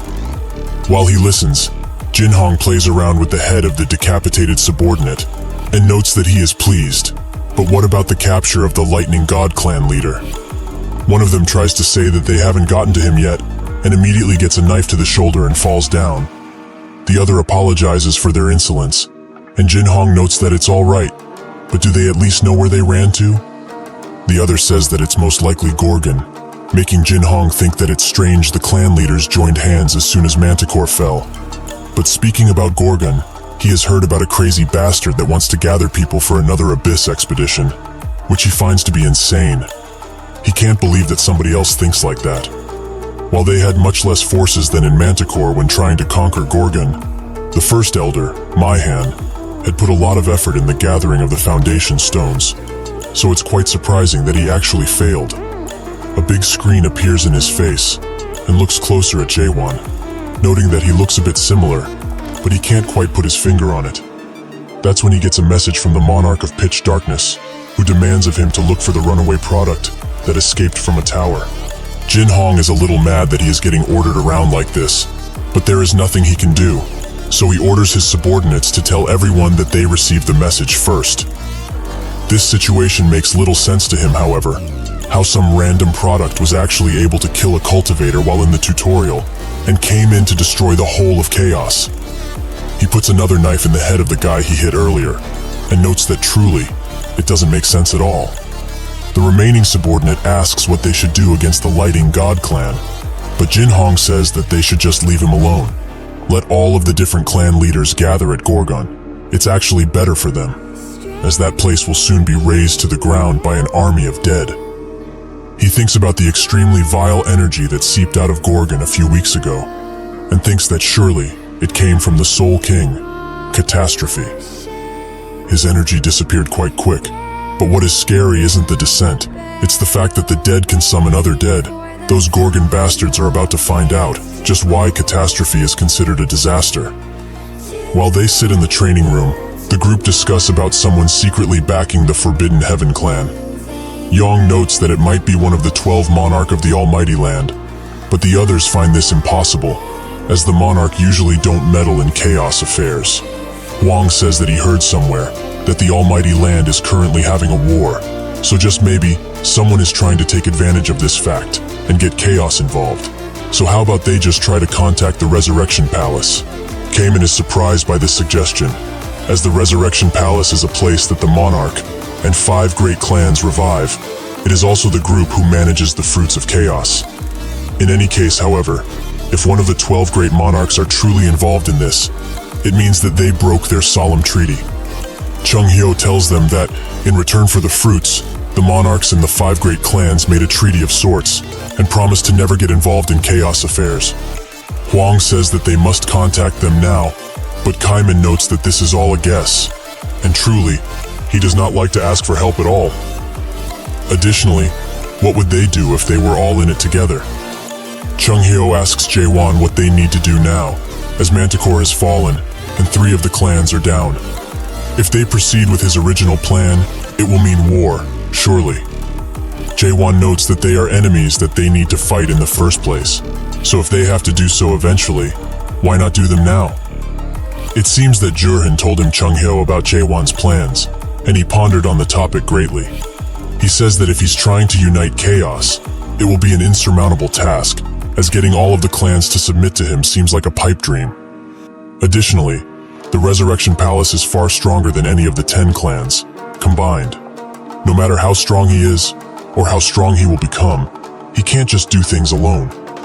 A glisten of light shines through the hole in the ceiling, and Jaewon notes that this is precisely why he is here, with him. Jaewon looks confidently at Chung Hyo, who is extremely shocked by his answer. Jaewon notes that, it is as he said earlier, he is inexperienced in many things, and has not lived a long enough life. But that doesn't really matter, since he is around. Chung Hyo blushes, and asks when he told him he would actually join the expedition too. Jaewon stares at him once again, and asks if he really doesn't want to, something which moves Chung Hyo. He laments feeling what he's feeling right now, especially from a 60-year-old child no less. Haewon turns his attention to the group, and tells them that, as they have heard previously, he's not simply trying to gather people for the Abyss expedition. First things first, he will be uniting the whole chaos. After that, he will be destroying the Resurrection Palace that stole the fruits they fought for over 900 years ago. Only then will they depart for the Abyss expedition, and what he needs most of all is true comrades who will go through this with him, all of it. If they do not feel that they can be up to the task, they should leave now, as he has no further need for them. Kaiman asks if he intends to do it, even if he has nobody to help, and Jaewon says that yes, he will do all of it by himself if he must. Kaiman then asks, why? Didn't he say himself that he couldn't be able to do it alone if he had to?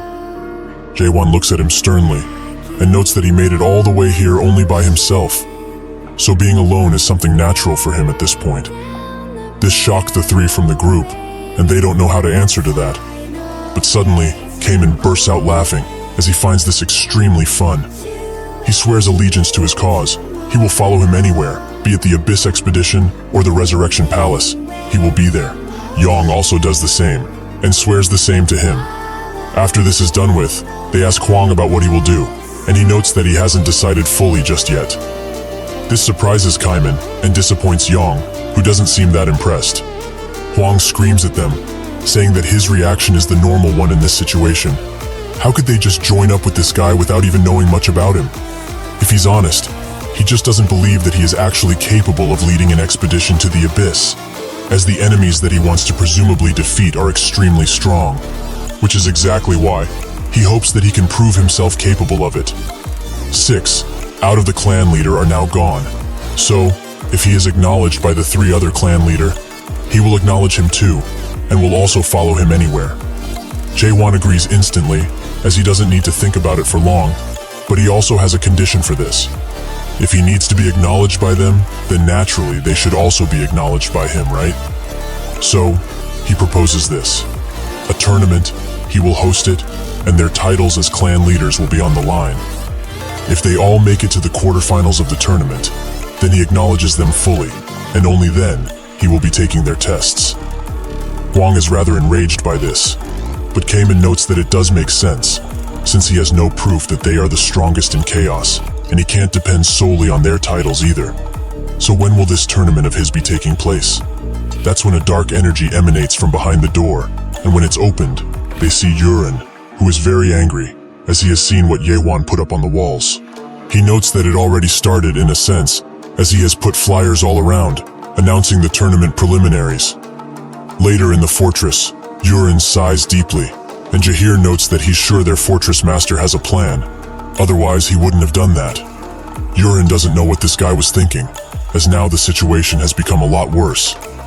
All of the relatively strong people in Chaos, and those who also want to see the fight, have swarmed the gates, and the outer fortress is already fully packed with people.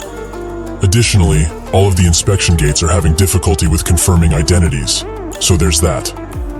Carlton notes that he doesn't seem all too happy with Jae-won's choice, but Yurin says that it's not that, but this is a matter of principles here, something which should be kept. Carlton asks if they can't just make a majority vote in cases of emergency, which the fortress master has to agree with, no matter what. Yurin notes that they could, because among the 5 inner tower leaders, those that would agree would be the 3 newly appointed leaders, so they would have more voting power. These 3 were chosen as leaders because 4 of the 5 tower leaders were slain during the incident with the Forbidden Heaven Clean, and the remaining one became severely injured and is now absent. Thus, they appointed 3 new leaders. Claire, as the fiancé tower leader, Jahir, as the security tower leader, and Carlton, as the law tower leader, obviously. They could get their proposal approved with this much. However, he doesn't feel that Claire was a good choice, as what kind of financial know-how does a bar owner have? She doesn't realistically deserve to be in charge of the entire finance tower, he thinks. She looks at him dead in the eyes, and notes that judging by his reaction, he disagrees with the choice of the new fortress master. But does he even know what kind of value will his choice create? Yurin asks what she means by that, and Claire notices that he has been looking down on her since she is a bar owner, but that's whatever at this point. She explains that if people gather, money will naturally also be there, and Gorgon is now filled to the brim, something which hasn't happened in years, because of this one tournament. She also asks if he knows where the tourney will be held, and he tells her that he hasn't found out just yet. She explains that it's at the northern outer fortress, where the street stall are. So, if he remembers, it's the street where everything was destroyed, because of the Forbidden Heaven clan. The residents, who lost their jobs, started repairing the streets, and are now working as tournament staff. Yurin didn't think about all of this, and only took the tournament into consideration, something which was foolish of him.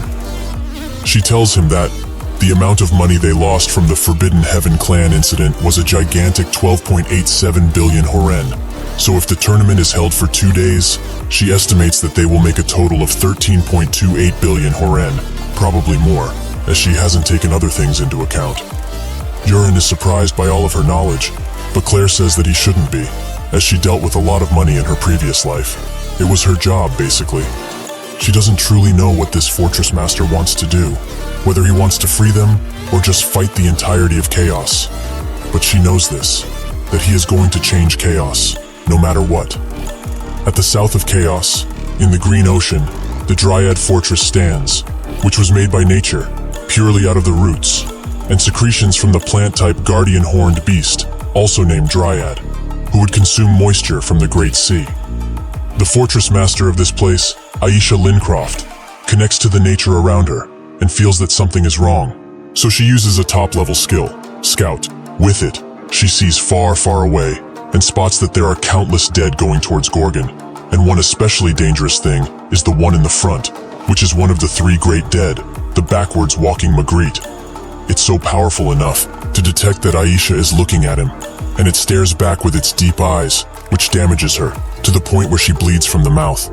Without much to do, she notes that at least she should inform the Gorgon fortress master, and sends a bird to do it.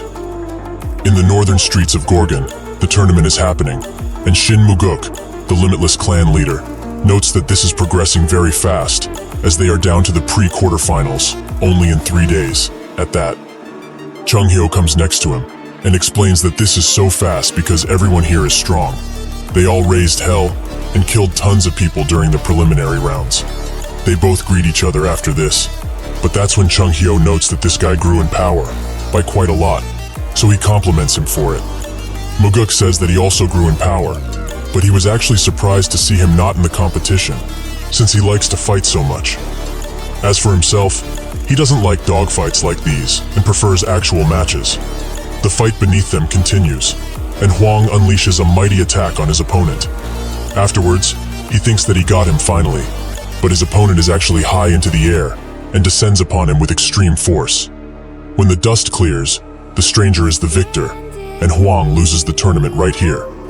Muguk seems to know that technique the stranger is using, and Chung Hyo also thinks the same.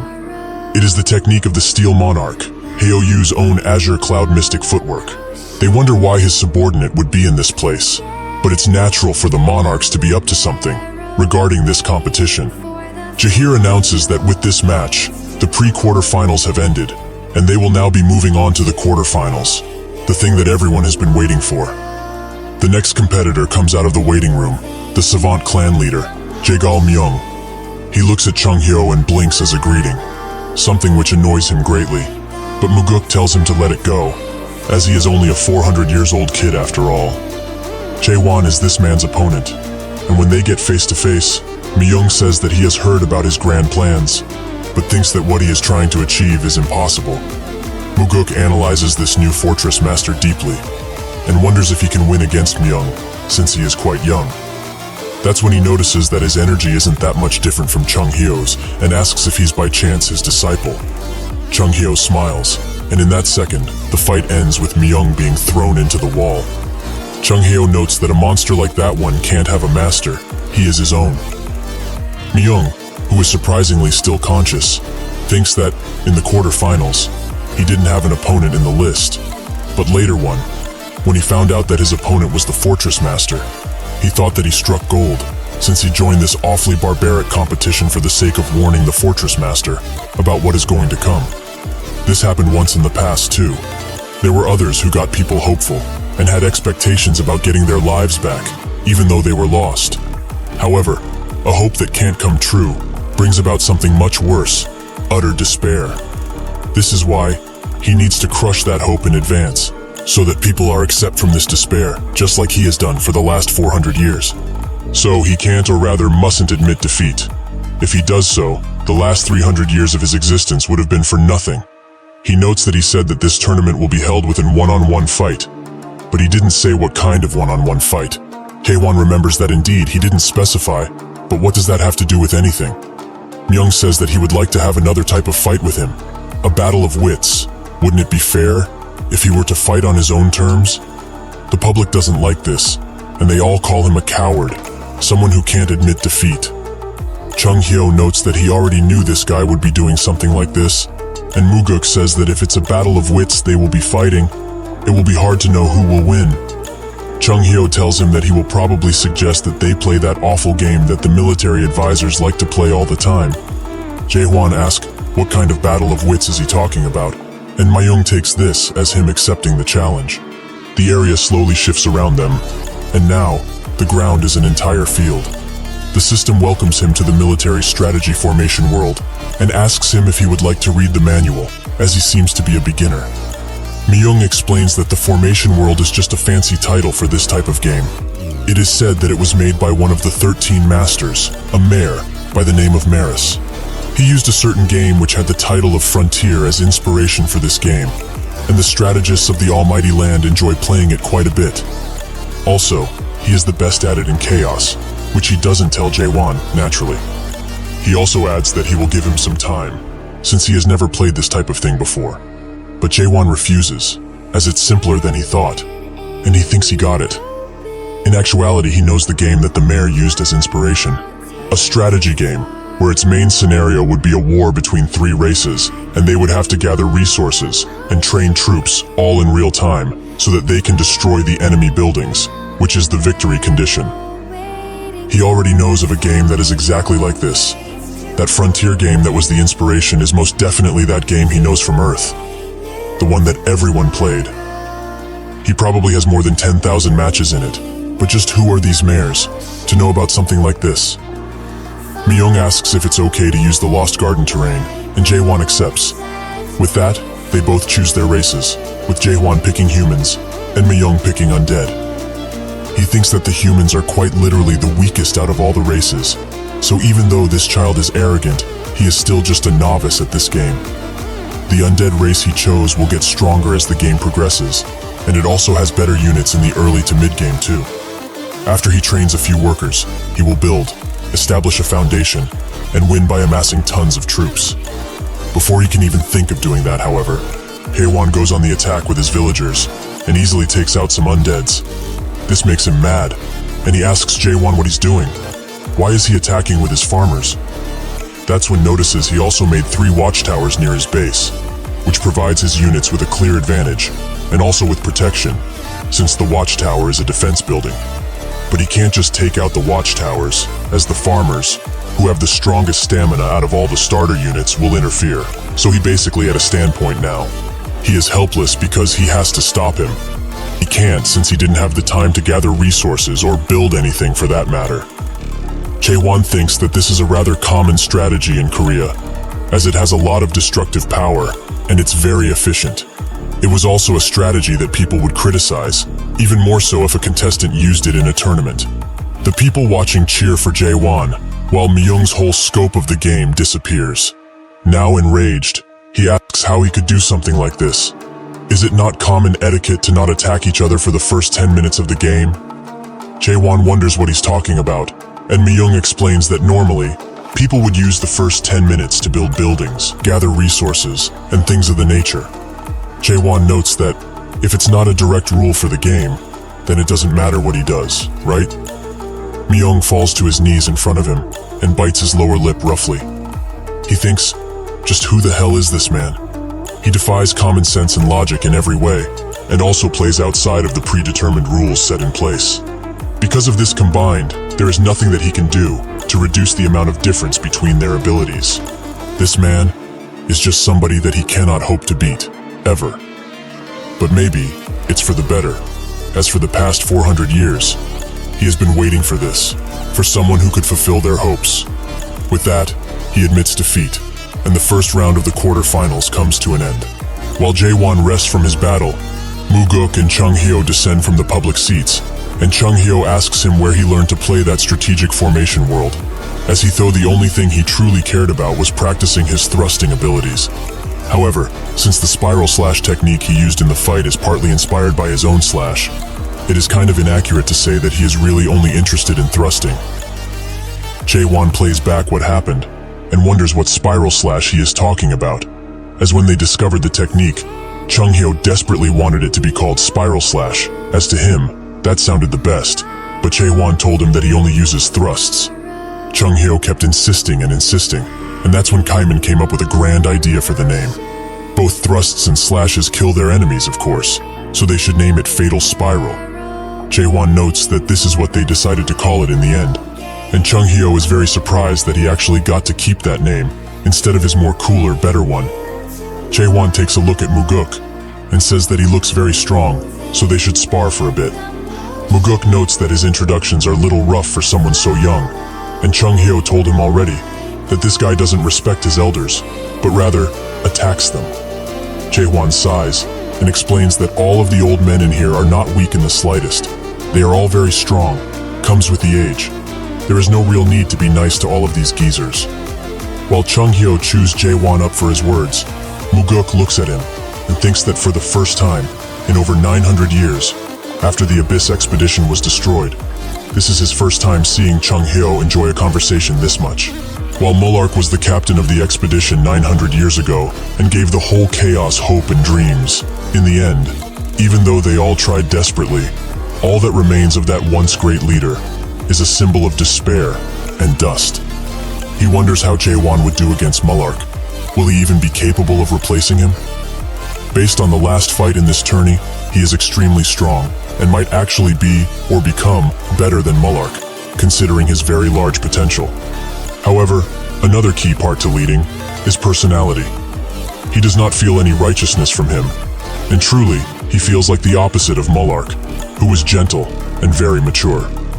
Additionally, he has felt a strange bloodlust all of the time he has been next to him. Suddenly he feels a strange and ominous energy from behind, as the eye from the true world is looking at him intently. He tries to look back as swiftly as he can, but the energy disappears the moment he does so. He asks Chung Hyo telepathically if he is an awakened, who notes that indeed he is. It took him a while to notice. He is a completely awakened person, through and through.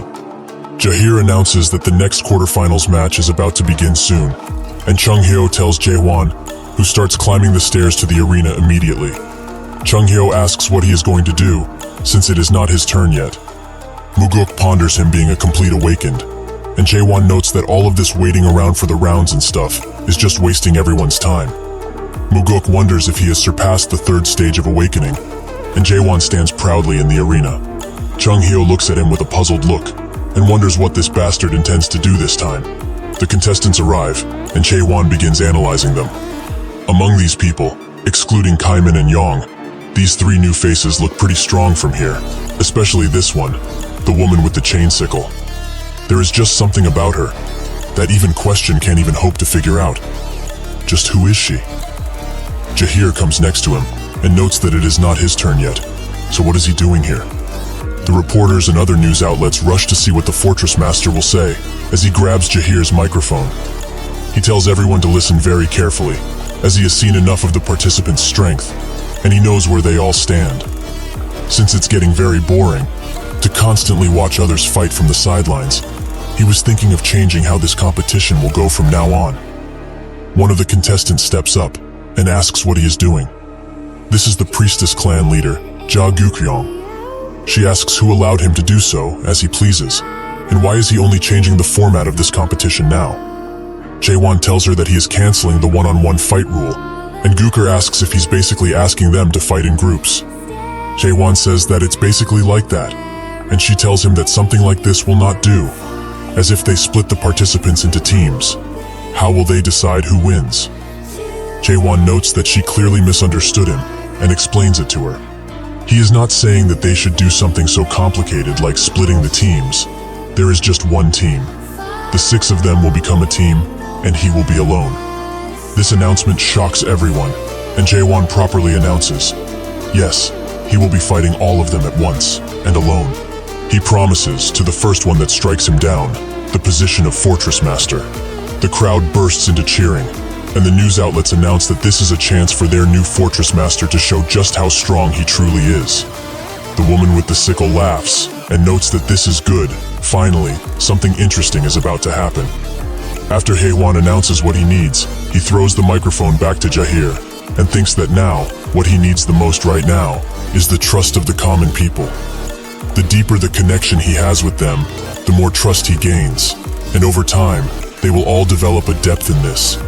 However, in a situation such as this one, where there is not much time, there is another way to gain trust. That way is to show overwhelming strength. One of the contestants, a woman with long hair, gets up and close to him, at the shock of everyone around there. She notes that he is quite likable, and it would be much of a waste to slay him now. With that, she leaves him, and notes that she will be giving up today. While she walks away, Jahir wonders why she did that. In terms of numbers, they all had a clear advantage. So why did she just decide to give up like this? She whispers enough for Jae-won to hear. It's troublesome to do, and soon, that will appear. So there is no need to do anything. Jae-hwan wonders what she means, but before he can ask, Young also gives up, as he cannot hope to defeat the current fortress master with his abilities. Jae-hwan thinks that he is doing all of this in order to become his subordinate and save face. Kaemin clenches his fist and also gives up. He acknowledges that his current abilities wouldn't even be able to move the current fortress master. Jae-hwan thinks that Kaemin is doing this because of his sense of fairness, as he wouldn't like to go 4 against 1. What a useless fellow. However, this means that even if he wins against these 3, it wouldn't give him a satisfying result. Gyuker says that this is quite a pity, as it seems that this is not what he planned, or expected for that matter. Jae-hwan notes that this is not perfect, but still, he is okay with the 3 of them attacking all at once. Gyuker says that his arrogance truly is boundless, and also, it seems that all of the others left to help him save face. Using question, Jae-hwan can hear what they are talking about telepathically. The vice leader of the clan notes that this is their chance to teach this fool a lesson, as no matter how strong he is, he cannot hope to endure all of their attacks. Gyuker asks her to hold her anger back. Has she truly forgotten that they are not here to fight with the fortress master? Jae-hwan eagerly listens to their conversation and wonders what they are here to do, if not fight him. Gyuker asks the other person, Hai Young, what she will do, and she notes that she will be continuing to observe them. Gyuker asks who is behind the Forbidden Heaven clan, for the Steel Monarch to make his move in such a crude way. But Hai Young says that she cannot answer that. She just hopes that they can do a good enough job with that they asked.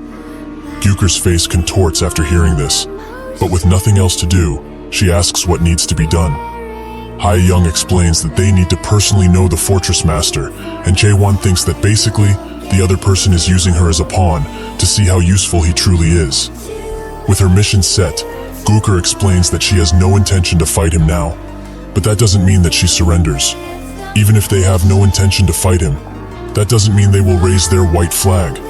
She is only saying that they are voluntarily joining the Abyss expedition, all 3 of them.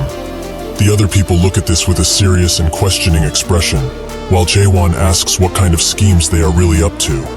Gyuker assures him that this is no scheme. If this journey truly is to bring back life to the people of Chaos, there is no need for schemes. The public starts to become restless, as there is no fighting going on, which is boring. Gyuker notes that, since they got this far, he should also be honest, he had no intention of giving up the Fortress Master position to any of them in the first place, right? That would be only natural, because this competition wasn't to choose new Fortress Master in the first place. It was hosted to recruit people for the Abyss expedition. She can't lie, she was very impressed with his method too, because after the Abyss expedition failed 900 years ago, nobody would dare plan something this grand. However, because of this, she is proud to be standing in this arena with him, and she is sure that goes for the rest of the people here too. Now, she is speaking to everyone, as she knows they aren't here because they are interested about the position of Fortress Master. She removes her face cover, and her emerald eyes widen as she rises into the air, and countless butterflies appear. She notes that she would like to hear his true thoughts about all of this, and the crowd's eyes glisten purple as they are slowly being bewitched by her eyes. Gyuker asks, is the reason that they are all here because of the fight that is going on, or for the future and life of Chaos? She would like to believe that Chaos has not forgotten about their dreams. The skill that she is using now is called the Righteous Eye, and it slowly bewitches the spectators to believe that they also need to know about it. Haewon notices this, and wonders if he should just end things here with a single attack. But that's when an elderly man puts his hands up, as he agrees with the priestess clan leader. He did not come from all of the way north, just to see some fights. The people recognize this man as the Gentleman's Sword, who doesn't carry any affiliations. However, judging by their smiles, it seems that now, he has at least one allegiance. Jae-won's face turns sour, as this has become extremely annoying. Carlton walks around the fortress, checking to see if everything is alright. But that's when he notices some strange sounds from the office. When he opens the doors, he sees a messenger eagle, and walks towards it, wondering when it came, as the office has been empty for quite a while. The messenger eagle notices him, and relays the message it was given, something which shocks him to his very core. A group of dead, including a mega dead, is approaching Gorgon, and fast. from the Druid Fortress Master. Carlton looks out of the window and sees the dark energy coming towards them. It really is true. At the arena, Jae-hwan also notices how dark and cloudy the sky has become, but he is distracted by Gooker, who notes that they should not be having an internal conflict right now. They should all just work together, so they should end the competition now, while they can, because really, he has accomplished his true objective. There are already countless souls that are willing to risk neck and limb in order to join the Abyss expedition after all. She thinks that now, with full control over the situation, the last thing that needs to be done is this. She begins speaking to everyone, as there is still an important question that is sadly left unanswered. Just who will be the expedition's captain? Chung Hyo notes that this girl is playing some dangerous tricks on the people, and Muguk agrees. He analyzes her and thinks that she's using the righteous eye skill with a very good illusionary technique. And now, she's retracting her skill. Just what is she planning to do? Gooker notes that the current Fortress Master should take up that role, as with his strength that surpasses the 10 clans, and his intelligence that surpasses the smartest chaos scientists, he will become a perfect leader and a true history figure of chaos. The spectators think that the Priestess clan leader is amazing, as she is a person who seeks to raise others rather than themselves.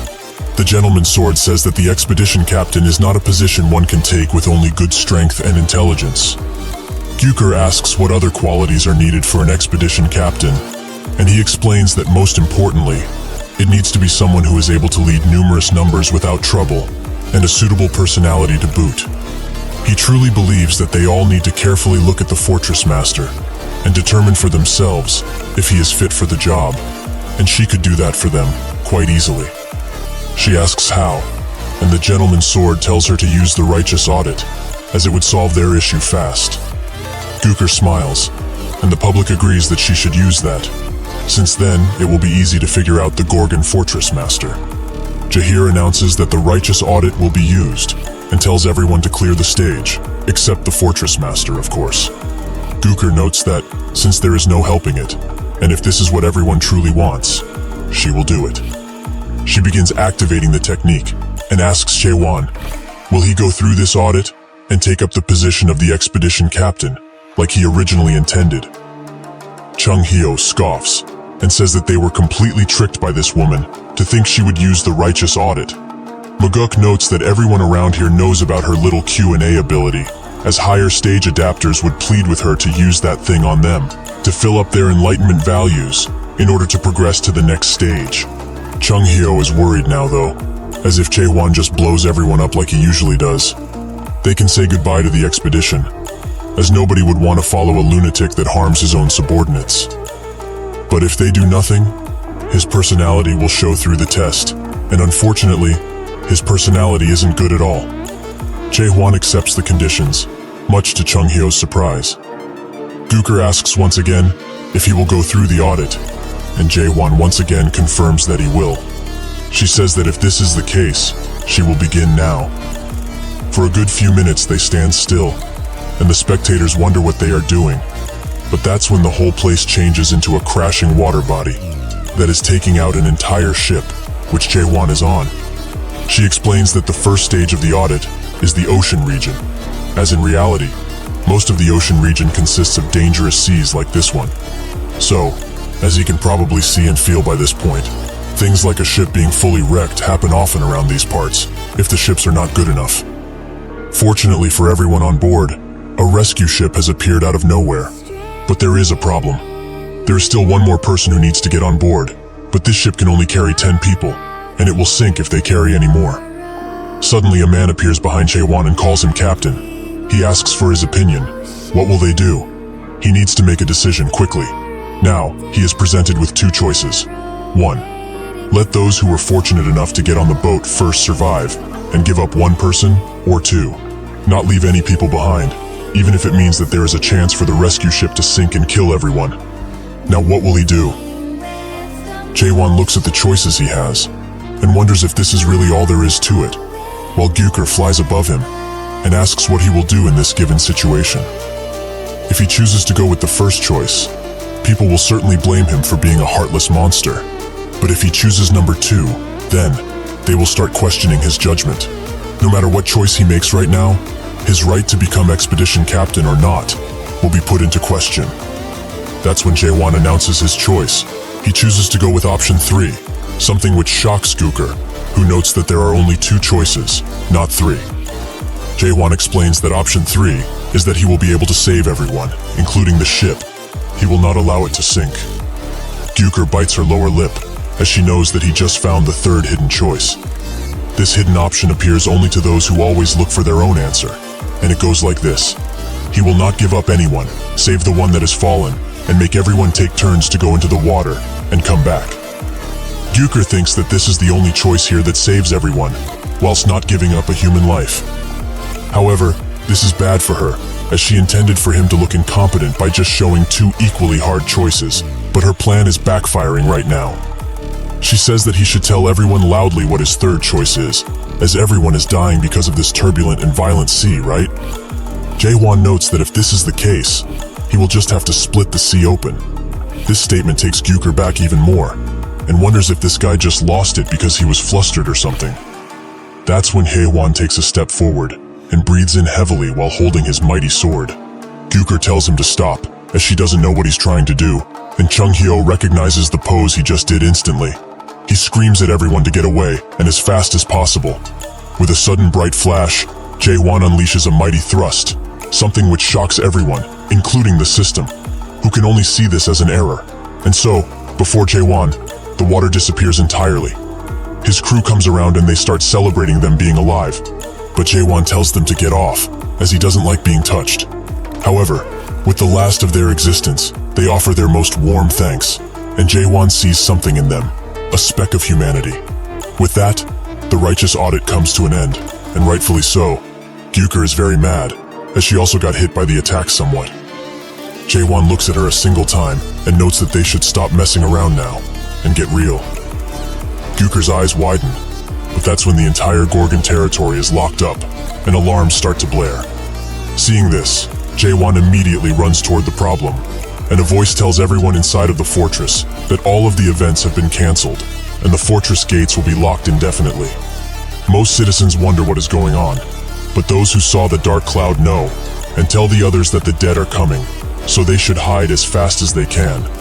From where the dead are coming, everyone has gathered, and Yong notices the pitch-black group that is advancing towards them. He feels quite unfortunate, as the Lighting God clan got destroyed in Manticore, and now he's facing an entire swarm of dead in Gorgon. Just what is this luck?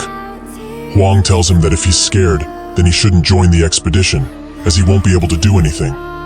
Yong says that if this is the case, he should also give up, as his legs are shaking like those of a scared chicken.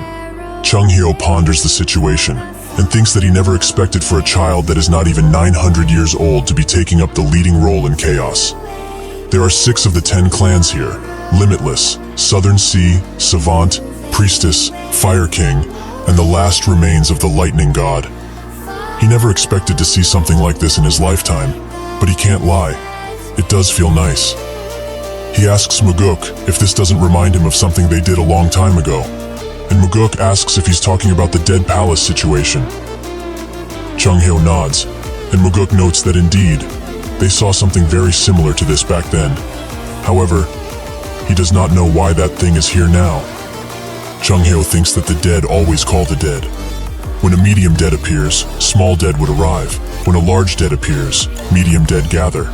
And since in Gorgon, the dead king has appeared, it will bring in something which has made every single fortress build high walls in the first place.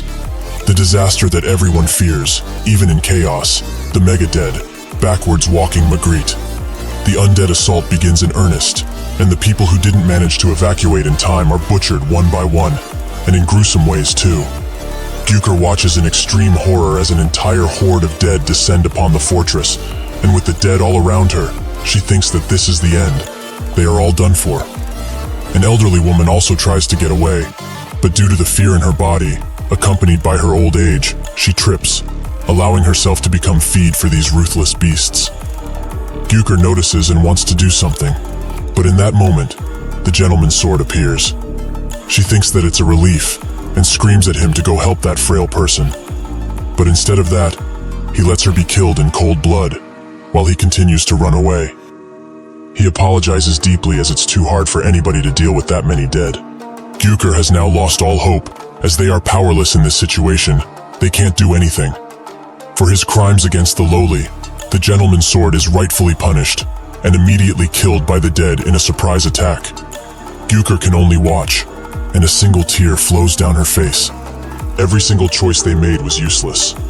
What use is there in getting the right answer if the world is like this, where only dead is dominant and suffering is the only promised thing?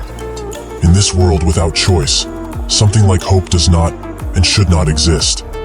The countless dead attack her, but suddenly one is slashed in two right in front of her face, by none other than Yong, who screams at her to get a damn grip, as they need all of the help they can get. That's when she notices that everyone around her are fighting for their lives. But why? They are just buying time for others to escape. Even if they fight, there is no possible way they can win against all of this. Are they all fearless because of how reckless they are? But that's not it. As he sees Yong trembling, they are all afraid, very afraid in fact. But if that's the case, just what gives them the hope to keep moving like this? Yong tells her that even if this looks to be a little rough, she should not be afraid, as there is somebody who is fighting a much bigger threat up there, and alone too. A single undead tries to interrupt Jaewon's fight, but he immediately grabs it by the neck and splits it in two with just his grip. The Megadead raises a few stone slabs from the fortress and aims them at Jaewon, who notes that it's quite rude for it to just bite someone else's fortress. The Megadead unleashes the stone onto Jaewon and then also continues attacking, not giving up the attack for even a second. It wants him dead.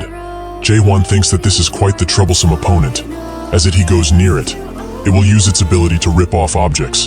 However, if he keeps his distance, it unleashes a large breath attack, something that is quite difficult to dodge given the space. It can also unleash it again almost instantly, something which ticks Jaewon off, so he chooses to stand in front of it this time and face it. Back on the ground, Chung-hyo continues to fight, but grips his sword tightly, as all of this reminds him of back then, when they failed the expedition, and he felt like humans could do nothing against the undead tide. In the face of such despair, realistically, there is nothing they can do. That's when a bright light shines in front of him, and he remembers what the old Tower Master said. The people of this place need hope, something that will overwhelm them, a hope that keeps pushing and stops at nothing. Jaewon manages to get close enough to the Megadead and pierced it deeply. They both fall down as they exchange blows in the air, in a spectacle of good and evil. Everyone protects themselves from the blast as the sun shines through the broken fortress wall. But as the dust clears, it is shown that Jaewon has won this fight, and he smiles, as he thinks he should have done something like this much earlier. Chung-hyo is extremely surprised, and asks who the hell he is. But they don't have time to talk, as the undead are trying to attack him from every which way. Quite literally, he is surrounded. Jaewon just sits silently while they gather, and tells them to not get in his way. He unleashes a mighty attack, which clears some of them, and then unleashes another, a much larger one, which makes Chung-hyo think about what happened at the Righteous Audit, that Jaewon split the sea, and that's what he's doing right now too. Everyone around looks at the gigantic hole he made, and Muguk notes that he's quite reckless, and Chung-hyo agrees, but he has decided to protect that reckless person, no matter what. Muguk tells him that if this is the case, they will do it with him too, and so, with a new glimmer of hope, everyone gathers around and gets ready to fight. Muguk is the first to take down another enemy, and everyone follows after him, including Yong, who charges towards a large dead and defeats it in one strike. While he and Hwang fight, he notes that it's quite embarrassing to say something like this right now, but he feels the need to tell someone, no matter what. Hwang tells him to say it already, as he's hesitating for too long, but once Yong lands on his feet, he announces that he feels really cool right now. So is he? Hwang doesn't say a single word, and Yong begs him to say something already. On his side, Hwang is being charged at, and he notices that his body is slowing down heavily because of the fatigue, and at this rate, he will fall on his knees. Suddenly, just when a monster is about to attack him, someone throws a rock at the beast, a girl, who has chosen to fight despite the situation. The dead is rightfully annoyed by this, and so it charges the girl, who cannot hope to defend herself. But that's when she screams to do it now, and countless chains begin enveloping the dead. Naturally, this ability is that of Carlton, who is standing ready to fight, amongst the others who have chosen to fight alongside him. Huang smiles and says that fighting like this feels much, much better. Everyone is trying their best in this dire situation, and Jae-won smiles as he slams his sword into the ground, and the whole fortress is enveloped by a blue glow. 10 days after this incident, people have started rebuilding, and the news that the three great dead and Magritte have been defeated. A reporter asks the fortress blacksmith, in his honest opinion, what does he think the biggest change in this fortress has been? The blacksmith thinks for a second, and notes that living here became much nicer, which makes the reporter asks how so. The blacksmith explains that 6 of the 10 clans in Chaos moved their headquarters in here, and there was a huge increase in supplies, especially horns from the horned beasts, and thanks to all of this, their economy also grew quite a lot. The reporter looks around and says that, by just looking at the situation, he didn't think that someone would say that it's actually nice to live here. However, he can't deny, the atmosphere around here is lively and cheery at times. The blacksmith notes that he is only saying this because he didn't watch the path of waves for himself. This is what the people call the incident, where a sea of dead was parted by Haewon's sword. It's almost like those who saw it fell into a trance, as everyone threw themselves into battle and fought the dead, even if countless people have lost their lives. The reporter wonders what these people saw, in order to make them say that they can live in chaos, even after all of this. It seems that after this, Gorgon's residents have started to truly live. Suddenly, a large explosion is heard, and the reporter asks what that is. The blacksmith tells him to not worry, as this happens pretty often, and it's nothing bad. The reporter thinks that the only ones that could cause such an explosion are high-stage adapters, and it's true that the 6 of the 10 clan heads are here. He asks if there's a war between the clans, and the blacksmith notes that it's something similar, and that's when 5 figures fall from the air, and the blacksmith smiles, as there's only 5 today. Jae-won sits in the training room and announces that every single one of them have a long way to go before they become strong. Hong hears about what happened and smashes his wine glass at the one who told him, demanding he explain once again what happened. The messenger obliges and announces that the mega dead which charged Gorgon, the one who went by the name of Magritte, has been killed. This angers Hong, as that mega dead was made from a stage 9 adapter in the almighty land, and it's a monster that could only be dealt with by a lieutenant or something higher. Just how did those Gorgon bastards manage to defeat one of the only 3 mega deads in Chaos? He tells his man to look into the situation now, and thinks that this shouldn't have happened. He is sure that there was a mistake somewhere. 4 days after this, news of the North Branch of Forbidden Heaven clan, that's near Gorgon, spread about, more specifically, about its destruction. At the fortress, Jae-hwan calls all of the other clan leaders weak, and asks what they have been doing all of the centuries they have been alive for. Yong wonders how they can ever hope to defeat such a monster. But that's when Jae-won calls him, and tells him that he only has quick feet. He also tells Hwang that he has power, but he's very slow, and Jae-gal that he thinks too much before he acts. He moves on to Gook, and tells her that she's nimble and has good instincts, but her stamina is laughable. The final one is Cayman, and he notes that he's the best among them. His basics are good, and doesn't have any weaknesses, but that goes both ways, as he has no specific strengths either. However, they all have one common problem, that they manage to obtain something without putting in effort at all. Chung Hyo notes that this is refreshing to hear, but Jae-hwan also goes on to their case, as they have lived for 1,000 years each, but they are still weak. Chung Hyo doesn't like this, but he can't deny that he's right, as 900 years ago, all of the clan leaders were at least 7th stage adapters, and the leader of the Heavenly Dragon clan was 9th stage. Even with that, Mullark was much stronger than all of them. The expedition was a tough journey, even for such strong people. That's the kind of place the Abyss is. Jae-hwan explains that during the subjugation of the Forbidden Heave clan's North Branch, half of them were either very injured or almost died, and they weren't even attacking their headquarters. They are already in this state after dealing with a single clan, so how can they hope to go on the expedition? Thus, as of today, all of them will be doing some special training for a single week. Yeagle thinks about how many muscles he will get, and he also asks if everyone here is an adapter. It's not easy to jump to the next stage, as he might think. Normal people would take at least 10 years before they become first stage adapters. Then, they would take 20 years to reach second stage, 40 years for third stage, and so on. Most humans would die before that. Jae-won asks what he's trying to say, and Jae-gal puts it simply, is he trying to turn them into awakened? This idea shocks everyone, and Jae-gal notes that, from what he's heard, awakened do not accumulate power over time, and rather, reach the next stage through enlightenment. Haewon says that indeed, that's what he's planning, if they are able to abandon their own world, that is. Jong asks what he means, and Chung Hyo tells them that there are 3 stages for those who wish to awaken. First, would be to destroy the world of adaptation, the one that they have lived in so far. Those who are able to, will be able to see the world for that it truly is. Jong wonders what he means, and Gooker notes that he's asking them to leave behind things like status, which benefits only the system. Jong notes that he is also an overcharged adapter. These people have a lot of affinity with skills and the interface system, while also possessing the ability to grow much faster. Thus, people think that they are blessed by the system. Hwang says that everyone around here is an overcharged adapter, but that's when Kaiman says that he's not. So, he will throw away his skills and world. If it means that he will become stronger, he will throw it all away, except the hatred he has towards the monarchs. They all wonder what he's talking about, and Gooker explains that they have to throw everything away, including everything they accumulated so far, but also something much greater. She asks if they have ever heard of the Great Disappearance, and Jae-won asks what it is. She explains that it started along with cracks appearing.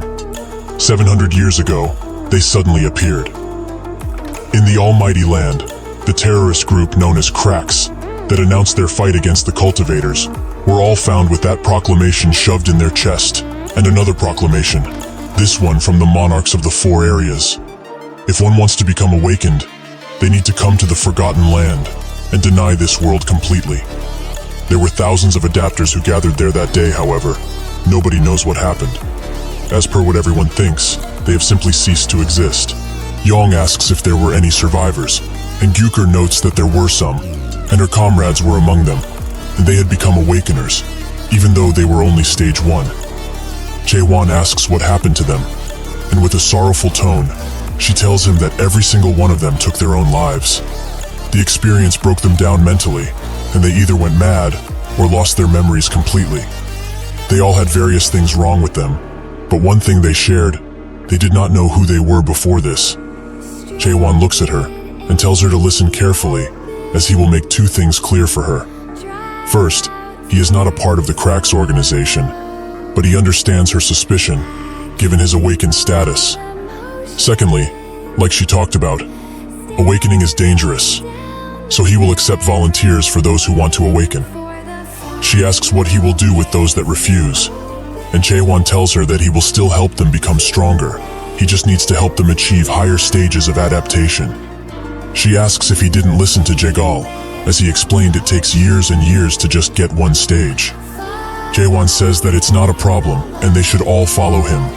They do so, and they arrive in the center of the fortress, where the blacksmith is building something. Jae-won asks if it can be activated now, and the blacksmith notes that it can. And so, the tower beams a bright light, and they all get one question.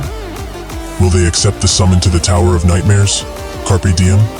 They all accept the invite, and are surprised when they get inside, as they did not believe that a human could actually create the Tower of Nightmares like this.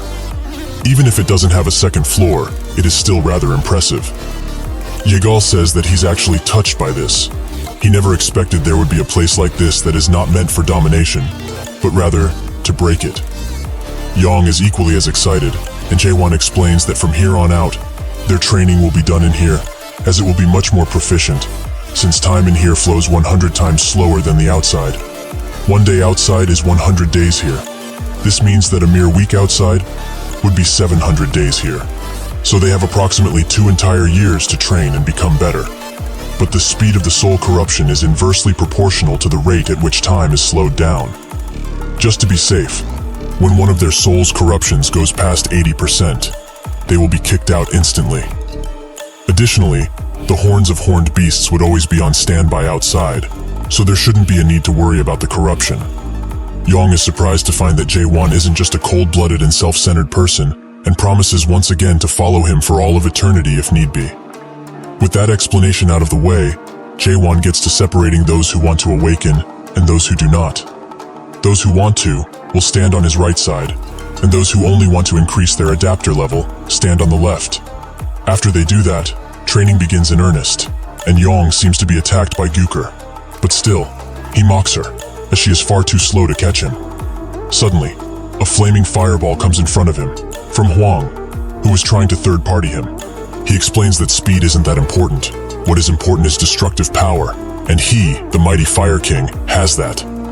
Jago looks at their squabble and sighs, as they are all pathetic, and there's no way they will improve.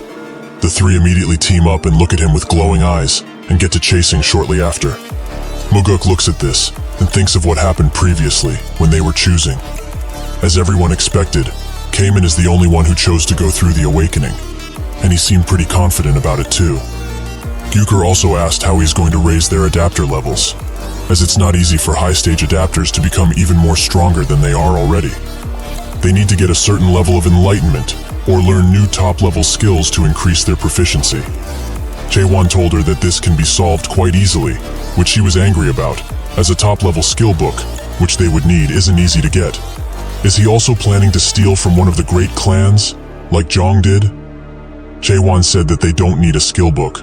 All they need is to learn from a teacher. But he will not be that teacher, because from now on, they themselves will become each other's teachers. Muguk thinks that this idea for them to learn from each other is very revolutionary, as since the clans are all stupidly prideful, this is something that they could have never done under normal circumstances. And seeing how hyped up these youngsters are to prove themselves and their skills, the plan that Jaewon proposed might actually work quite nicely. However, this makes him wonder about Kaiman and what he's going through on the second floor. On that second floor, Kamen keeps thrusting and wonders just how many times has he repeated this action. 10,000 times? 100,000 times? Maybe it goes beyond that, but still, Jaewon tells him to increase his speed, and he does just that, but can't help but ask if he will really be getting stronger like this. Jaewon is surprised that he keeps asking questions like this, as he should feel something right about now. Kamen does indeed start to see something, and Jaewon asks him if he's feeling uneasy, because he hasn't fought against the other adapters.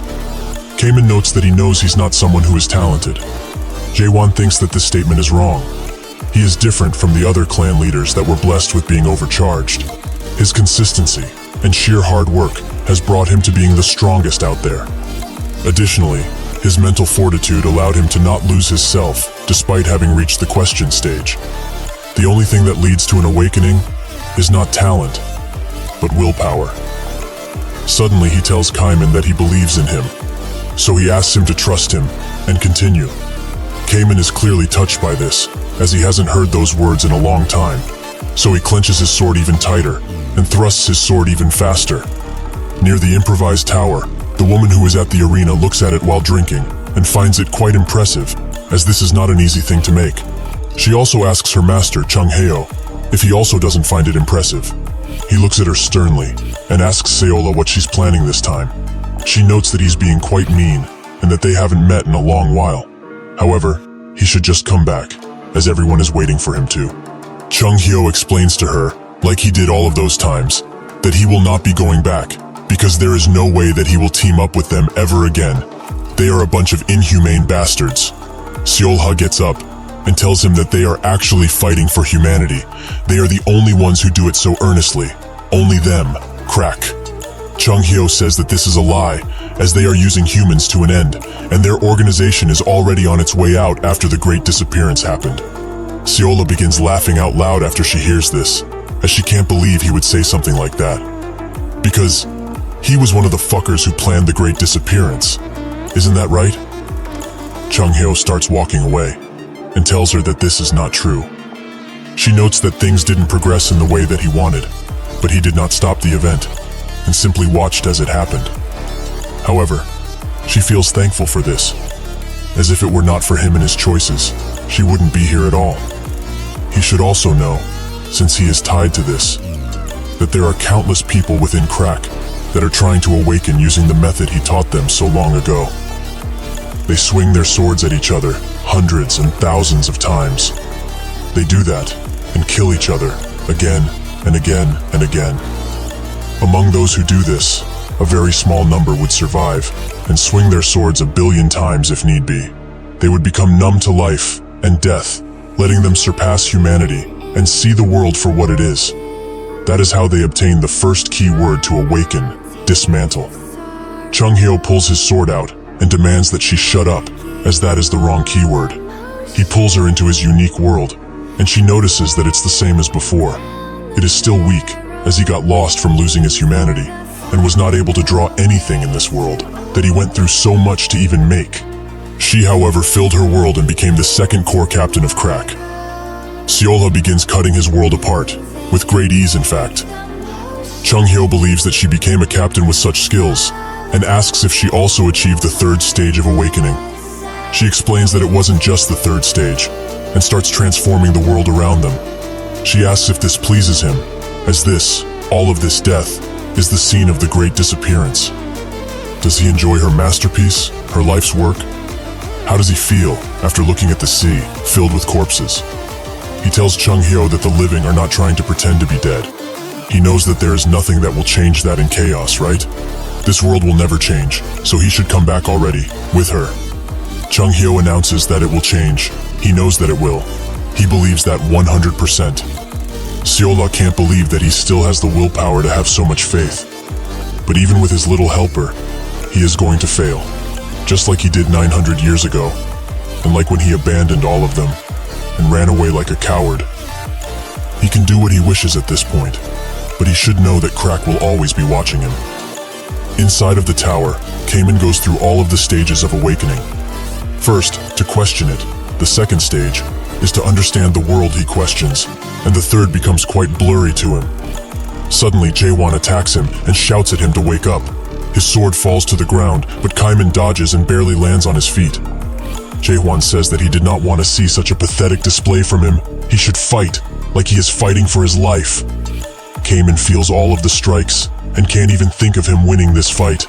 He can't even comprehend just how powerful Jaewon truly is. This also makes him wonder if he even became stronger than before. He closes his eyes and accepts his defeat, but Jaewon tells him the final key to unlock the third stage, to remove the limits that the world dared to put on him. With that, Kamen opens his eyes wide and unlocks the third stage of awakening, to forget him, that the world decided on. They both attack each other with mighty strikes, and Kamen uses the Moon Eye ability to unleash an even mightier attack. After it's all said and done, raindrops fall and he stands on his knees. Jaewon congratulates him as he has reached the third stage. Kamen asks if he really became stronger, and Jaewon confirms that he did. But still, Kamen feels nowhere near him, even though they are both at the same stage of awakening. Once their training is over, everyone meets inside of the fortress meeting room, where the other fortress masters reject the idea of them going on an expedition, as it would break their treaty that has been standing for a long time. Jong immediately gets on their case, as if they did nothing until the expedition was made. Then they should just shut up, as they have no right to talk. Yurin explains that the reason they are all gathered here today is because of the Forbidden Heaven clan incident, so they should all relax and return to the topic at hand. One of them suggests that they continue on this topic, since they already started to talk about it. This is Garuda's fortress master, Gal Huidong, an 8th stage adapter. He says that the captain for this expedition should be picked through voting. The Dryad fortress master, Aisha Lind Croft, kind of agrees with him, and also asks where the current Gorgon fortress master is, as he should have received the information about this meeting. Yurin thinks that this was all a setup to not have him here, as the moment Jaewon left this place, a suggestion for the 3 fortresses to meet was made, and before they could even hope to reject it, they got a messenger eagle that announces their envoys have already departed. While it is true that the adaptation team returned, the fortress master and Kamen, who are in the awakening team, have yet to do so. This was all a ploy, as they wanted him gone, so they could sway the conversation in the way they wanted. Gal notes that they should not put their trust in a child who only lived for 50 years. Are they mad to let such an inexperienced man take the role of expedition captain? He continues to disrespect Jaewon, but suddenly Jong puts a knife to his neck and dares him to talk shit again. Gal asks what he is trying to do, and Jong explains that if he wants to talk with abilities, they should do so. If they really want to change the expedition captain, then they should deal with them first, as they will not stand by while they change it. Gal and Zhang go to an arena, with Gal asking if he really wants to go through with this, and Zhang in turn asks if he's scared. Gal allows him to make the first move, and he does just that as he pops behind him and tries to attack. Gal dodges, but Zhang continues to move even faster. Gal commends his speed, and Zhang flies into the air and lands directly on Gal, who has no choice but to defend himself against such a powerful attack. He is quite surprised that a 7-stage adapter got so powerful and admits that he did not expect this. However, no matter how hard he fights, he can't hope to surpass him, as he is an 8th stage adapter. With that, Gal unleashes his golden chakrams on Zhang, which hits him pretty hard, making the spectators wonder if he will be able to do something now. Gal, thinking that the fight is over, commends him for his skills, and announces to everyone that, since the lighting god has fallen, just as promised, they will change the expedition captain. Suddenly Zhang gets up and tells him to stop speaking, as he hasn't lost yet. From now on, he will show him something very interesting. They both attack each other, and surprisingly, Zhang uses an ability from Huang, which burns Gal's chakrams. He is surprised to see a technique from the Fire King, and Zhang also uses an ability from the Savant clan leader, Jegal. Gal screams at them for teaching their sacred techniques to each other. Have they really thrown away all pride? Zhang rushes in with extreme speeds, and notes that pride does not win battles. He manages to land a mighty blow, but Gal still stands, and announces that, if this really is the case, he must get serious too. He unleashes all of his power into a mighty chakram, which makes the normal spectators just run away, as they don't want to be caught in it. The chakram grows even larger, and when it touches the ground, it raises most of it, as stone is thrown around and sent flying in all directions. Aisha watches this in amazement, and Gal taunts Zhang, as he wants to see if he will really survive such an attack. That's when he notices that Zhang was in the air all of this time, and tells him that he did great, as he unleashes one of his mightiest attacks yet. The attack only reaches his forehead, as Muguk stops Zhang since the fight is over. He tells Gal that his match is over, and also asks if he was really going to use the guardian horned beast Garuda in this situation. Gal clenches his fist in shame, as this is an anti-dead weapon, and announces that he lost. With that, Muguk asks, who will be the one to fight him, Aisha? If she feels worthy enough, she should come down right now. Suddenly, Gukar gets close to Gal, and Muguk asks what she's doing. She announces that she's simply going to the winning side, much to the others' dismay. Suddenly, out of the blue, a man announces that he will be the one to deal with Muguk. This man is the Jade-Masked Golden Monarch, Bang Chianil, a 9th stage adapter. Jurin wonders what a monarch is doing here, and Muguk notes that he is the enemy of Chaos, who took all of the fruits after killing everyone. How dare he step foot in this place? Chianil tells him to stop talking like this and invites him back, as the Monarch of Steel misses him a great deal. Muguk asks if he's really working for the Steel Monarch now, and Chianil confirms that he indeed is, as his king has a soft spot for martial artists. Muguk notes that if that's true, that man's legacy is over, if he decided to accept human trash like him. Chianil wonders how he can still be mad about something that happened in the past. Heyo yo, the Steel Monarch forgave him very easily, but he guesses that comes with status. He shouldn't be so angry at another martial artists. Have they not done a lot of stuff together in the past? Muguk's eyes widen with rage, and he charges in, while reprimanding him for saying such a thing, as he was the one who betrayed the entire Muram world. With a single hand attack, Chianil blocks him, and notes that he's being really too harsh. This is their first time meeting after well over 900 years, so they should chat. Muguk gets even madder, and attacks with even more fervor while asking, since when did the Dryad, Garuda, and Priestess clan get played by them in such a way? Chianil acts a fool. They were only giving them advice, so that they can make wiser decisions. He should also stop talking nonsense about others, when he, the Gorgon Fortress Master, and a few others, were just pipe dreaming about something unachievable. Truly, they are even more pitiful now than ever. Aisha looks at the fight from above, but it can be seen on her face that she's conflicted about something. Suddenly, the emissary of the Steel Monarch arrives, young, and tells her to throw away those thoughts. She made the right decision. The current Gorgon Fortress Master is extremely dangerous, much more than the Forbidden Heaven clan leader. He is attempting to use the Abyss Expedition Squad to unite the entirety of Chaos, and their great monarch considers him a threat. Threat is the title given to those who wish or attempt to change Chaos, and every time one of these threats appears, hope also starts to appear. However, that will eventually lead to despair. Young continues, if they do not get rid of him right now, once again, chaos will suffer. And since she has lived for 970 years, she knows full well what happened 90 years ago. Aisha feels like it happened yesterday, so she can't let another tragedy like that happen again. That is when Young came with the offer, when she was vulnerable. But now, she's very conflicted, as she doesn't know if this is right. Kionil continues to block Muguk's attacks, and notes that it would be wise to stop now, as he can't hope to defeat him in his current state. He knows that full well, doesn't he? Muguk does not answer with words. Instead, he uses his blade and a technique, Heavenly Sword, to reach for Kionil's neck. But instead, the attack blows up, as he used a technique to block it. He explains that there are tons of differences in abilities between adapter stages, but when it comes to the 8th and 9th stage, the difference is extremely high. He pulls Muguk closer and tells him to get to the 9th stage before he thinks of coming back to them, because somebody like him, who does not possess the class of a monarch, cannot hope to even put a single scratch on him. He unleashes a mighty palm attack on Muguk, and Gyukur thinks that this is the true power of a monarch, as Muguk was taken down in one single hit.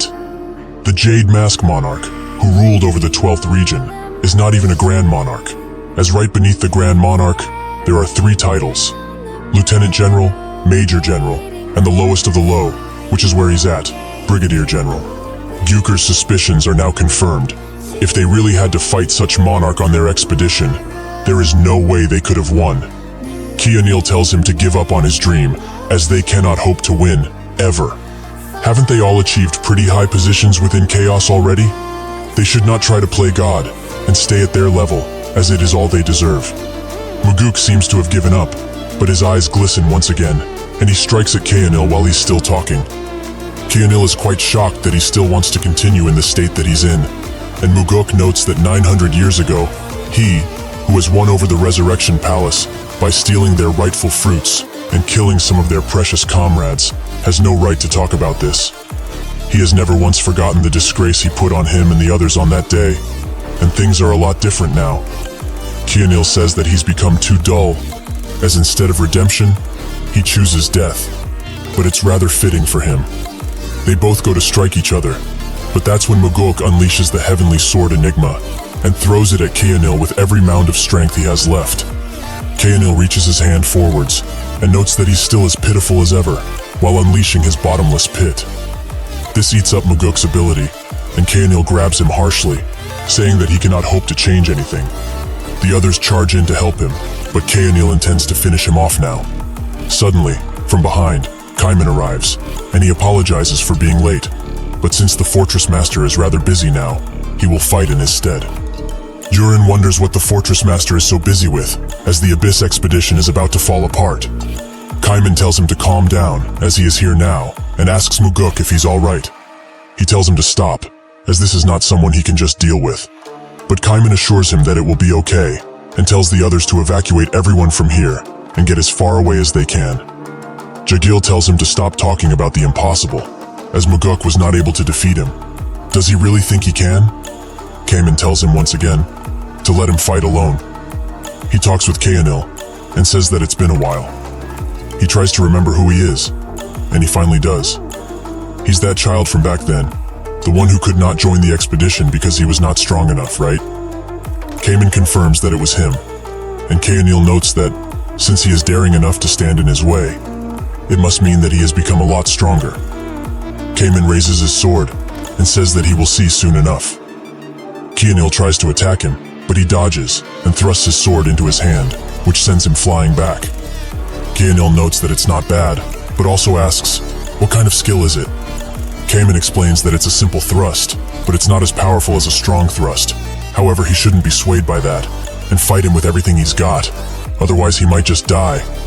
Kionil finally shows anger, as this child is deluding himself, killed by someone like him. He unleashes 2 golden hands on Kaiman, forcing him to dodge constantly. But when he finds the opportunity, he thrusts through one and announces that today will be the day that he will die. Kionil continues the onslaught of hands, but Kaiman remembers what he talked about with Jaewon. When he finally reached the 3rd stage, Kaiman asked, did he really grow strong in only 2 years? Jae-won then told him that on the second floor, where they are at now, time flows much differently. But he should have known, as he could have not performed 10 billion thrusts in only 2 years. Kaiman unleashes his world, much to the surprise of Kaenil. Kaiman's eyes glow a light blue, and he thrusts once again, now with an even more powerful attack. He doesn't stop there, however, as he unleashes a mighty wave in Kaenil's direction and moves with it. Finally, he uses one of his strong thrusts and leaves Kaenil defenseless. After the rain finally settles, Kaiman still stands proud, while Kaenil is on his last legs. Kaiman thinks that he needs to finish this once and for all, but Gyuker gets in front of him, and Yong picks Kaenil up. Kaiman anticipated this, as Jae-won told him about it, but Gyuker demands he stand down, as no matter how strong he has gotten, he cannot hope to defeat a monarch with just 2 years of training. Kaiman then tells her that it was not 2 years but rather 200, and unleashes a mighty death blow in their direction, which makes everyone recoil back and create a gigantic hole through the arena. Muguk is amazed. Kaiman really won. Jae-won must have predicted all of this and sent Kaiman here. Because of this, he showed that, instead of chaos relying on him constantly, they can forge their own path and stand proud on their own. Later, while Aisha watches the replay of the match, Kaiman arrives and asks if she is the one who changed her mind among the delegation. She confirms that she is, and she did come here because of what he said. But it's because she knows better than anyone how much everyone fears the monarchs. She also asks if he really intends to fight the monarchs, and Kaiman says that he will. Aisha explains that the Resurrection Palace is a much stronger foe than the Forbidden Heaven clan ever was, and while he did defeat Kaenil, he is the lowest of the low, a brigadier general. That means that in the future, he will have to fight generals far stronger than that. Kaiman knows full well, but they already ran away once 900 years ago, which is why they must not do it anymore. Aisha is surprised by his transformation, as in the past, he was someone who was crippled by his inferiority complex, as he was not born an overcharged adapter, and he always despaired when facing something that he could not pass. To think he would have changed so much, is he really the same person? Suddenly a commotion can be heard outside, and when Aisha looks, she sees tons of people gathered near a tower of nightmares. Kaiman explains that it was made by Jae-won and the Artisan of Dawn, but it was not used for cultivating, as nobody became a product, because in that tower, someone like a cultivator does not exist. Aisha is shocked. A tower with no cultivator. Is that why Kaiman became so powerful? He tells her that she should see for herself now, that chaos is able and willing to stand up on its own. Aisha notices that even common people are willing to train, but they were extremely afraid previously. So why? Kaiman explains that it is because they desire free choice, the freedom that they lost 900 years ago. If they do not get it back with their own abilities, then it's useless. Aisha is touched that his people have started to believe in themselves again, and asks where the fortress master is now. Jae-won is chilling with Chung Hyo in a dessert, who says that the fortress summit should be over by now, should they not go back, as he's sure there's tons of strong people there. Jae-won tells him that Kaiman will take care of it, as he has become more powerful than even him. This comment naturally angers Chung Hyo. Jae-won asks if he also didn't start from scratch, which he confirms. So Jae-won asks him, why do that, when he was about to reach the 3rd stage awakening? Chung Hyo tells him that he did it because his method was wrong, and Jae-won notes that it must be because of the keyword he used, which surprises Chung Hyo, as he didn't think he would know about something like this. Jae-won explains that all he knew was that he saw the world much differently than he did. Everyone in Crack, including Chung Hyo, awakened via the same keyword. The 1st stage of awakening, dismantle, the 2nd stage of awakening, assemble, and the final 3rd stage of awakening, self-surrender. The awakening he knew of was not profound, and it was simply achieved by cutting down foe after foe, over and over again. Dismantle did not have any questions about the world, assemble did not have anguish, and thus, he was able to awaken without those things. However, Jae-won is different. He questioned his existence, and understood the reason for the world's existence, which gave him anguish. Because of all of this, there was endless questioning and anguish, a path where even after obtaining his own unique world, one would need to endlessly ponder the legitimacy of that world. Chung Hyo asks Jae-won how old he is now, as a few days ago, the 3rd floor of the tower was completed. and based on what Michael said, the density of time in that place is much, much thicker than that of the second floor. Additionally, he was out of the second floor for about 2 days, in chaos time. So how many years did he train for, really? Jae-won smiles and says 1,000 years. Chung-hyo finds that hard to believe, but Jae-won jokes around, is he going to talk with him formally from now on too? Chung-hyo tells him to stop playing and tell him just how long he was in there. Jae-won explains that it wasn't as much as he wanted to, but they should get going. With that, they get running, and Chung-hyo asks, is he really going to the Resurrection Palace? He says that he is, so Chung-hyo warns him, that place is extremely dangerous, and he would be better off fighting them after getting more awakened. Jae-won says that the monarchs will not just wait around. That is why they need to attack now, when they least expect it. Additionally, he will only be getting rid of the most important people in the Resurrection Palace and stealing a fruit, along with one other thing. The treasure of the mares that turns the living into the dead. The narrow gate. If one uses it, they can pass to chaos alive. And if that is the case, if he steals every fruit and destroys the gate, then the monarchs will not be able to cross over into chaos anymore, without dying first, that is. So in order to achieve all of this, he will go to the Manticore Fortress, which apparently has an alley which leads to the Resurrection Palace.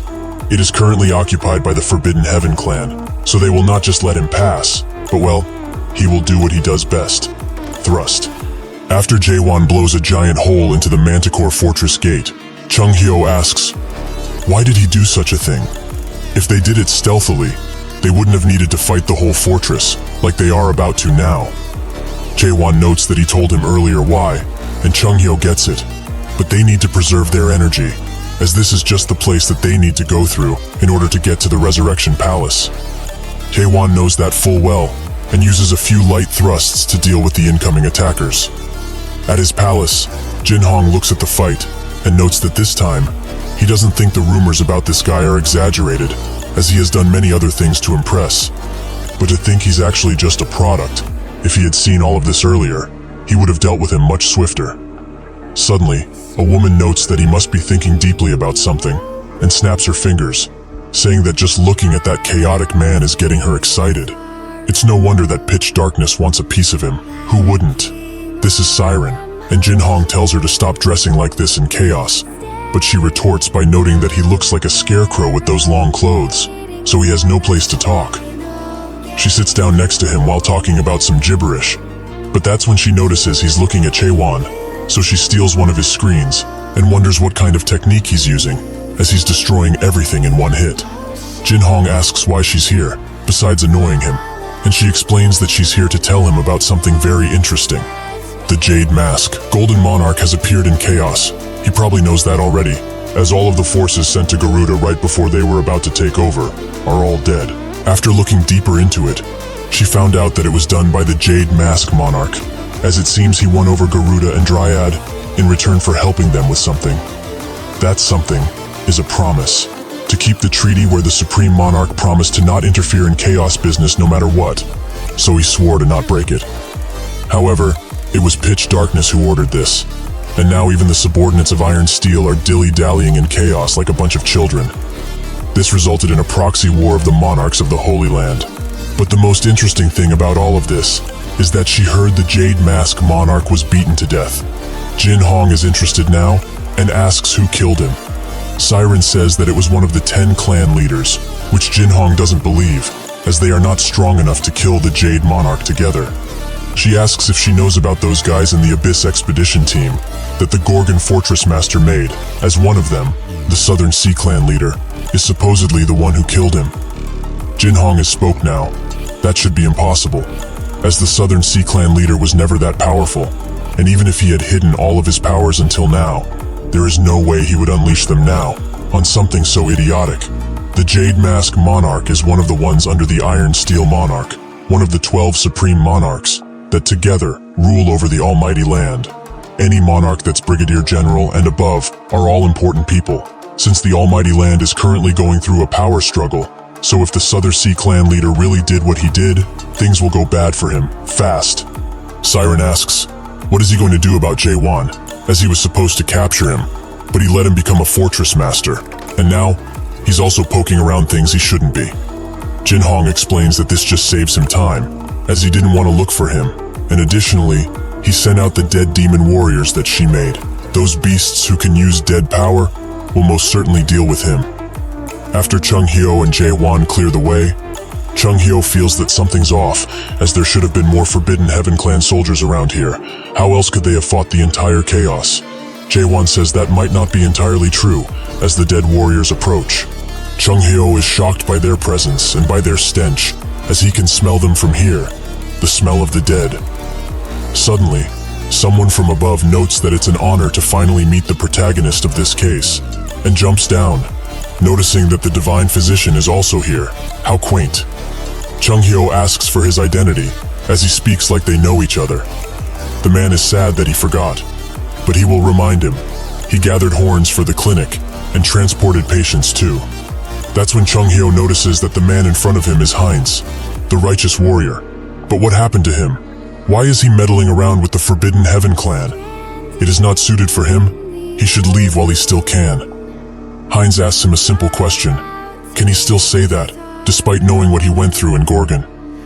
100 years ago, Gorgon was in a war with a clan, the Crimson Martial clan, which no longer exists.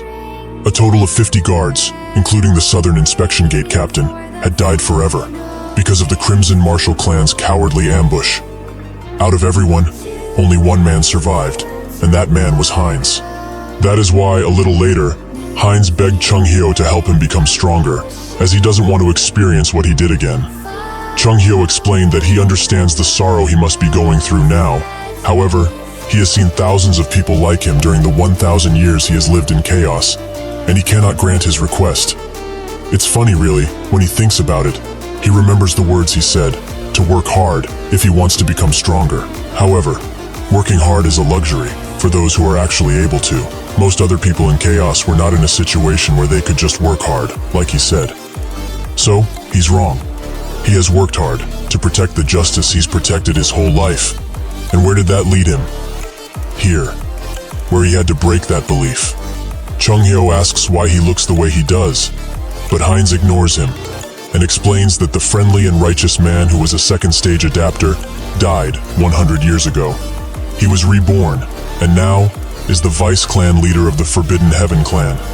He moves his attention to Jae Won, as he has heard that he only uses thrusts, so he will play his little game for now. He uses Balkan's 8 fangs and a secret technique, the carotid sever, in order to unleash dead like hounds on Jae Won. He remains calm, however, and thrusts into Heinz's spear, which angers him, as he wants to know how he did that. One of his men suggests that they should attack together in this situation, which Heinz agrees with, and so they charge them all at once. Jin Hong looks at the fight, and is angry at his soldiers, as they are being cut down with extreme ease. However, if he also goes there and attacks with them, they will surely take these guys down, as he is close to Monarch level. Even with that though, he can't even comprehend the amount of losses they would have if they did that. If he loses all of his dead soldiers, his plans will be ruined. He calls Siren over, who says that he should stop pestering her, as she did everything he requested already. The Spirit Stone research was completed, and she made the black cloud that created the dead warriors for him. So what more does he want? Jin Hong just looks at her, and Siren sighs, as if they made a deal. She could help him overcome this.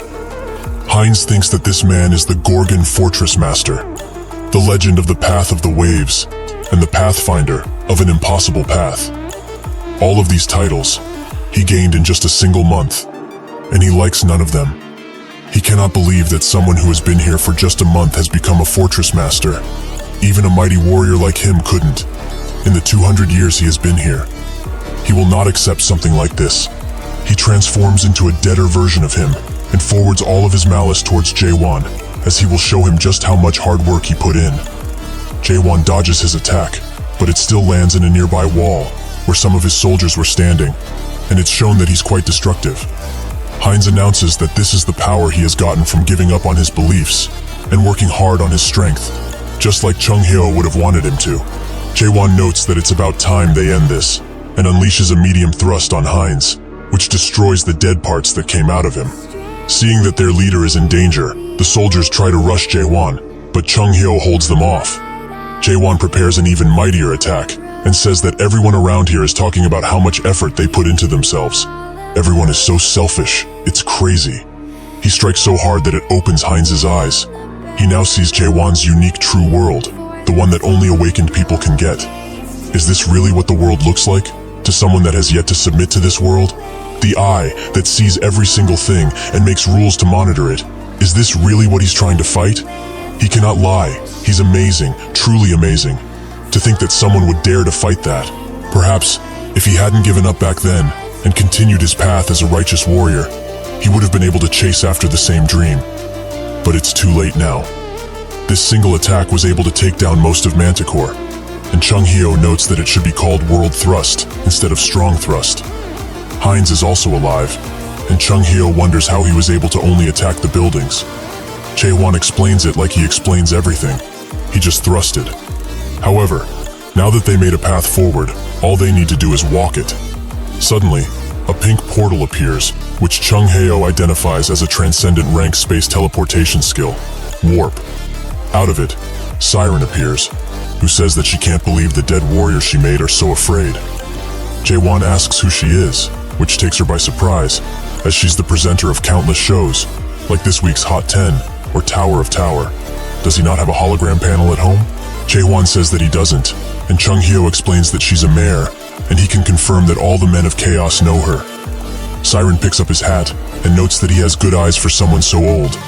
But did he not know that it's taboo to say that all mares are just that, mares? Each mare is known as another race, but enough about that. She introduces herself. She is Siren Armeld, not just a mare. Jaewon thinks that it's unfortunate, as he wanted to ask her tons of questions, but now, they don't have the time, so he asks her to get out of the way already. Siren explains that she cannot do such a thing, as she received a request to stop him. Jaewon does what he does best, and puts his sword forward to thrust, but Siren tells him to wait, and just hears her out for a second. She offers him a deal, to become her product, as the person who asked her to stop him is in that broken down building, almost dead from that strike of his. She will forget that promise, if he becomes her product. Jaewon unleashes a light attack on her, but Siren notes that he won't be able to keep this up for long, as he must feel it too, right? Jaewon does indeed feel that the spiritual pressure is way stronger around here, so she might be a major general by the looks of it. She explains that pitch darkness is after him, and that guy is no good. She can hide him very well. If he becomes her possession, nobody in the 12 regions will dare touch him. Haewon refuses, so Siren snaps her fingers and notes that it's time to do it the hard way. The ground suddenly shakes as two sand demons appear, since Siren has used her authority magic to make them. With that, the beasts attack, but Jaewon thrusts, and Siren tries to control her minions, but Jaewon just continues to kill them. Finally, he unleashes an attack in the ground, which creates cover for him, allowing him to dash across and get directly to Siren. She isn't shocked by this, as she could see everything he was doing already. So Haewon is caught by a snake, and Siren bargains with him. In reality, she's the one losing out on this deal, as she is Siren Almed, the bewitching flame, that easily gets #1 on any popularity vote out there. Suddenly, her snake minion starts convulsing, and Jaewon appears right in front of her as it explodes, which allows him to grab her by the neck and slam her on the floor. Jaewon doesn't want to kill her, as she's a mare, who would be quite useful on the Abyss expedition, and he might even find out about the first mare that's said to be at the top of the illusion tree. He asks her to surrender, but she doesn't want to, so she frees herself from his grasp and leaves, as this is too tiring for her. Suddenly though, she appears behind him and uses the 8 gates of hell technique. Inside, Siren says that she expected him to be more surprised, but Jaewon experienced something similar before. Siren explains that what he experienced was a fake, as the real 8 gates of hell is a skill that was made by a mare. Haewon goes through the first gate, Gale Hell, the 4th, Black Chain, and easily plows through the 6th, Frost Hell. Siren is shocked by this, as she did not expect for him to go through them so easily. However, she wishes him luck on the next gate, as this one is a doozy. When the gates open, a strange liquid comes out, and from that liquid appear the bodies of his dead comrades, the ones that are still fresh in his mind. Siren tells him to give up now, as since this skill was made, nobody got past the 7th gate. Suddenly, a few versions of him appear, and one asks who he is. This is the 7th gate, Self-Hell. Jaewon wonders what is going on, as these are all versions of him, but they are all from different times. It doesn't matter to him, as he will still fight. But that's when he notices that all of the versions of him also get ready to thrust, which takes him by surprise, as he did not expect for them to have his techniques too. However, that isn't the worst of it, as they are all semi-sentient and able to think for themselves, which will prove to be challenging. Seeing this, he charges in first, to not allow them to analyze him further, which allows him to find out that they each have the skill level he used to have when he looked like them, so they might not be as dangerous as previously anticipated. He manages to take one down, but from him comes a blurry smoke that makes him lose his footing for a bit, which allows one of them to go behind him. Jaewon is swift, however, and he easily takes him out, but when he does that, a version of him in military clothing falls from the sky and meets his eyes, begging him to stop. Suddenly, he is transported back to a certain memory, where one of the soldiers he served with apologizes fruitlessly, as he has slaughtered many people. Jaewon remembers this memory, as he had it right before he entered the tower. The man continues to apologize, as he has worked hard. He knows that too, but now, it is too late. With a heavy heart, he thanks Jaewon for everything, and points the gun at himself. The bullet casing falls, and Jaewon remembers that this man was his successor, and also a counselor. He was harassed endlessly by others, which caused him to shoot all of his predecessors and executives in the middle of the night. He was the only one that survived, and all of the leaders, platoon commanders, and battalion commanders were placed somewhere else. Fortunately for him, he was acquitted of any suspicions, because that man wrote in his diary that he was one of the ones who was really friendly. But still, he was thrown in prison for 15 days. In that solitude, he began questioning everything, and maybe then, he really started to hate the system. Naturally, he did not know anything of the world of skills or status, but maybe he was already living in a world of the system, where it suppressed individuals wherever it could. Jaewon starts to damn everything, as his life flashes before his eyes, his friends, his comrades, himself. Was any of it even true? He continues to thrust and thrust, until a child version of him asks, "Who is he?"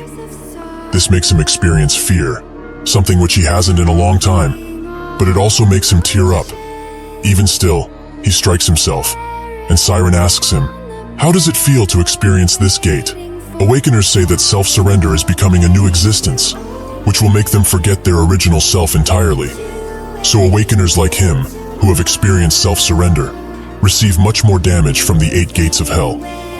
Even mayors would take their own lives when they experience something like this, because they simply could not handle that their ego had gotten too large. But to him, it's entirely different. Suddenly, Chung-hyo slashes the 8 gates of hell away and tells him to come to his senses already. Siren holds him gently and whispers in his ear, for someone like him, the ego that he has forgotten after self-surrender, will he really be able to handle going back in time like this? Jaewon thinks that these are all memories he has thrown away, and this place is a world where he has to end himself in order to continue moving forwards. The gate once again asks who he is, but when he wants to answer, the memories start flooding in, making him think that this place truly deserves its name. It's hell. His body is heavy, and he cannot see anything. Suddenly, he remembers when he and Chung-hyo were teaching Kamen about awakening. Awakening is learning to see, the ability to see the world for what it truly is. There is a difference from awakeners and adapters, however, as the awakened see the values that are truth, and the particles that make up the world. Adapters are able to read the data that cannot be seen, and see things very differently. That is the stage of self-surrender mentioned in Awakenings. In return for this, awakened need to be careful of neglect, as being able to see so many things will eventually make a person blind. Jaewon finally gets it.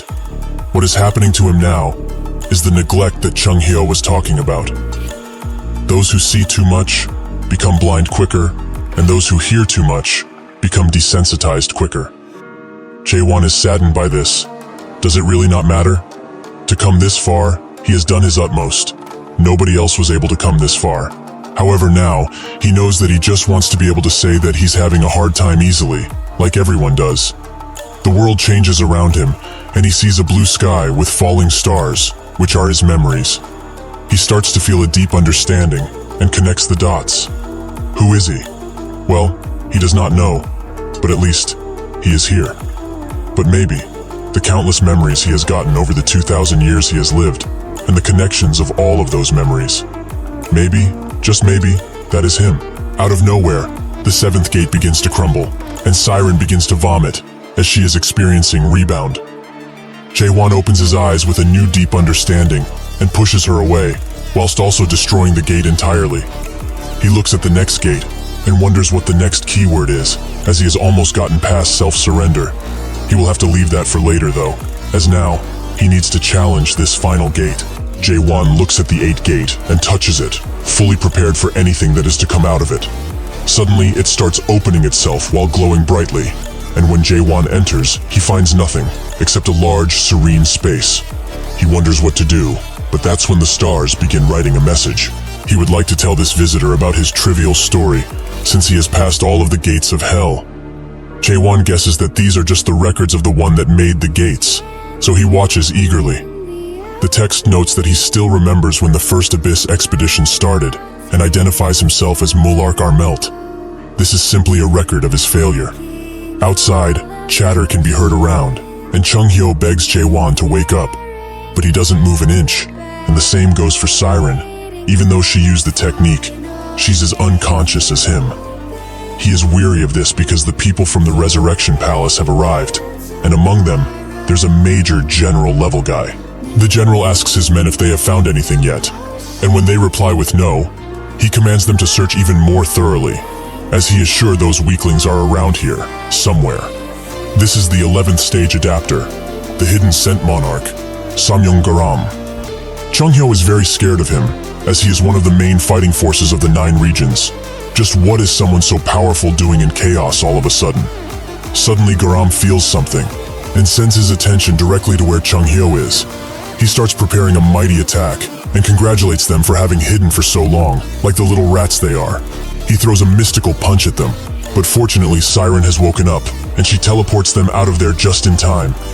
With his prey gone, Garam focuses his attention somewhere else, and orders his men to reclaim Manticore and search for the Forbidden Heaven clan leader. While getting out of the portal, Siren wonders, just how many times has she died today only? She also asks Chung-hyo if he has nothing to say after she saved his life so graciously. Naturally, he starts screaming at her, as he is the one who looked after them. Shouldn't he be getting the thanks, not her? She notes that this means they are even, and thinks about what to do, coming to the conclusion that it's better to go to the Gorgon fortress first and foremost. Chung-hyo asks if she has surrendered already, but she explains that naturally she has not. She just has business with this passed-out man. Chung-hyo says that he has already sent a letter to Gorgon via Messenger Eagle, although he did not expect that Jae-won would still be out cold right now. So, right about now, some warriors who have awakened must have already departed. Indeed, as he says, countless warriors led by Kaiman arrive, and he commands them, from now on, Carpe Diem. The Liberation Army of Gorgon will depart, pass Manticore, and strike the Resurrection Palace once and for all. They charge in with more confidence than ever before, and they all think that with this many awakened all at once, they might actually have a chance.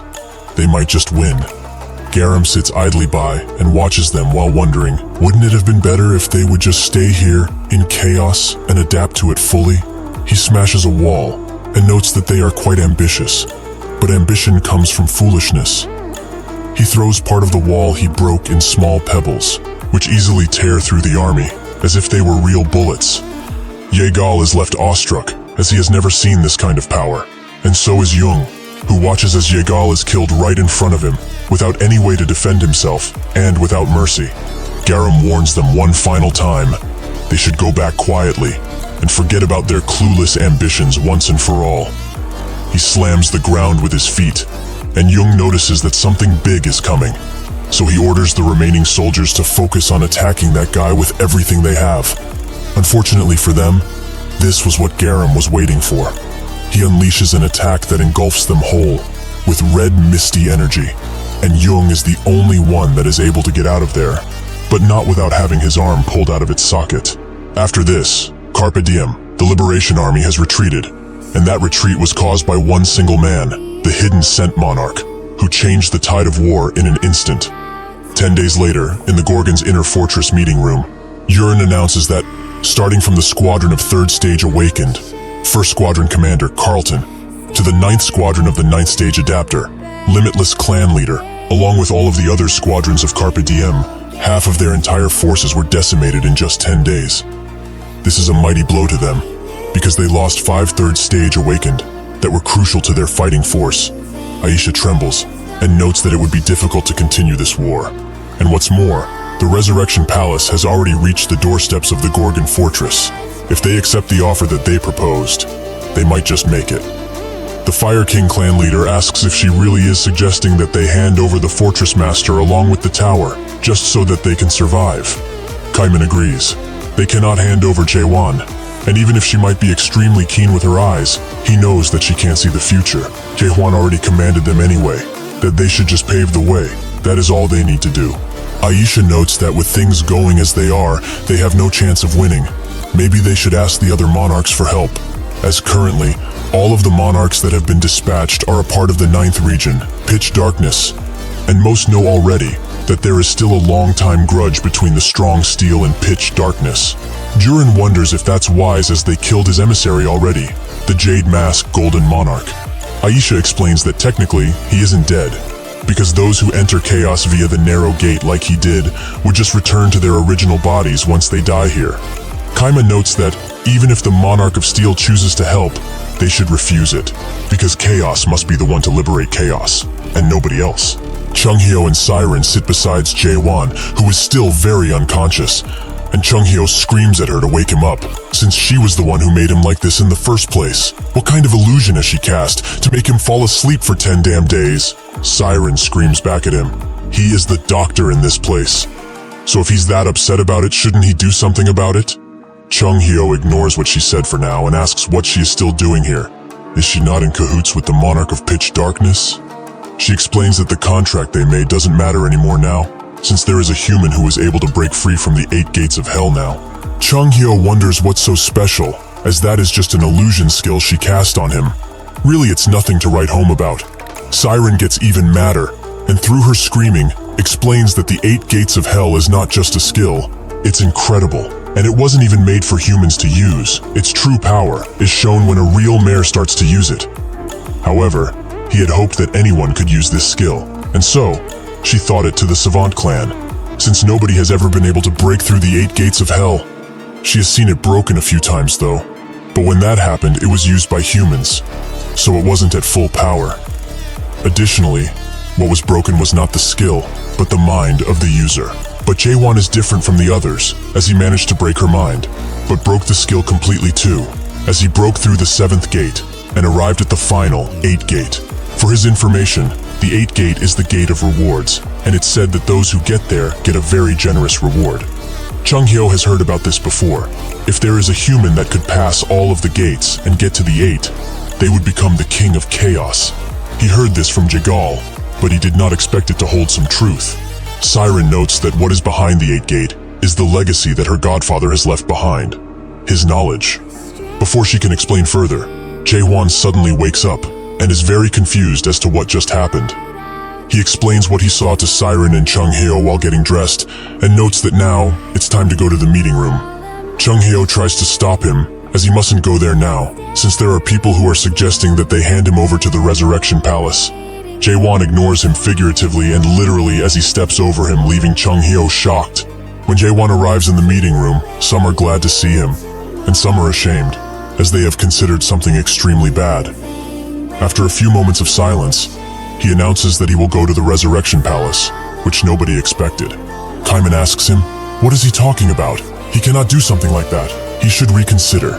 He just cannot go there. Suddenly, Jung includes himself in the conversation and asks him, does he not know that a lot of their comrades have died while he was passed out? They wouldn't have died if they hadn't come to know of freedom and hope. There was not even time to hold the soul farewell procession for them. Jaewon apologizes, and Jung explains that he hates him to his very core, that he dared to give them life, freedom, and hope.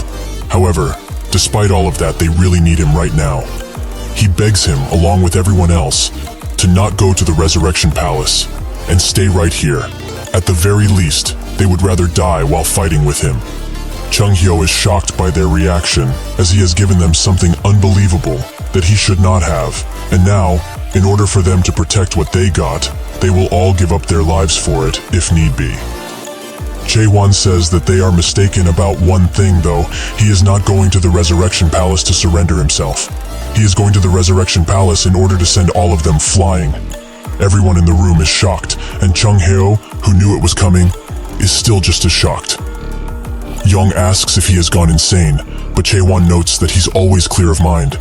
They all start screaming at him, and asks when he will do it, and he replies with, "Right now."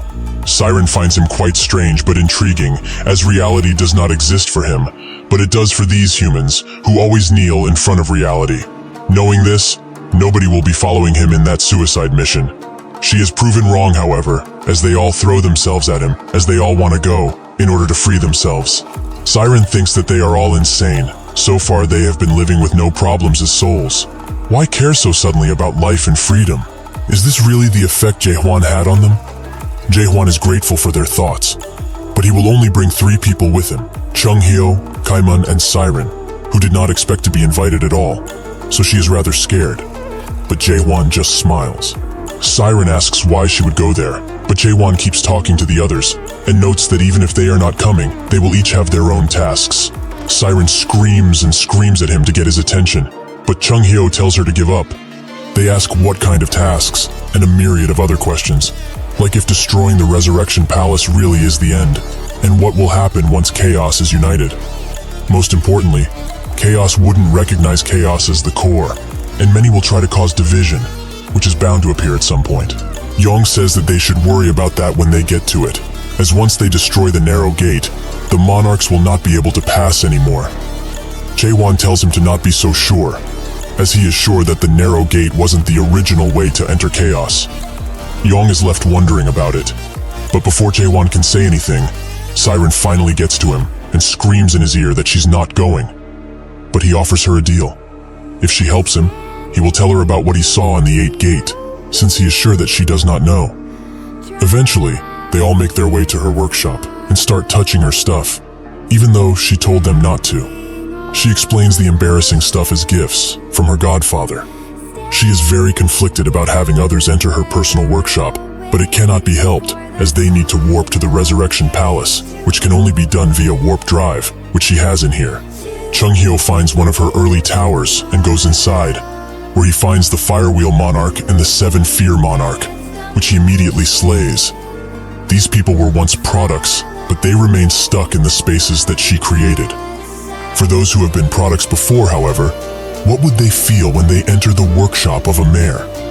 Jae-won also finds a tower and asks what its name is. Siren says that it's called the World After the End, but it is not finished yet, as he can clearly see. She has started building this tower after she first met him, but she doesn't know how he would feel about it once he sees it. Eventually, she gets the portal going, and she notes that it feels strange, like something is wrong, but well, just maybe her godfather went on the expedition because it felt like this. At the Resurrection Palace, a man watches as others bicker below him. He thinks of them as fools, as if they were people who could reincarnate. They wouldn't be queuing here, but going to the fruit repository instead. Shouldn't they have given up by now, considering they have been waiting for half a year already? This is the 72th Resurrection Palace Master, the Fog Monarch, Hichtmeyer.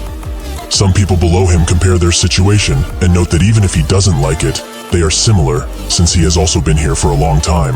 Naturally, Meyer is insulted by this and puts them in their place, which makes them grovel at his feet instantly. However, he still finds it boring, as if it weren't for the treaty, he wouldn't be just standing around here. The monarchs that came to Chaos after dying in their previous lives have a duty tied to them, that they will become the palace master until the next monarch dies and comes to Chaos.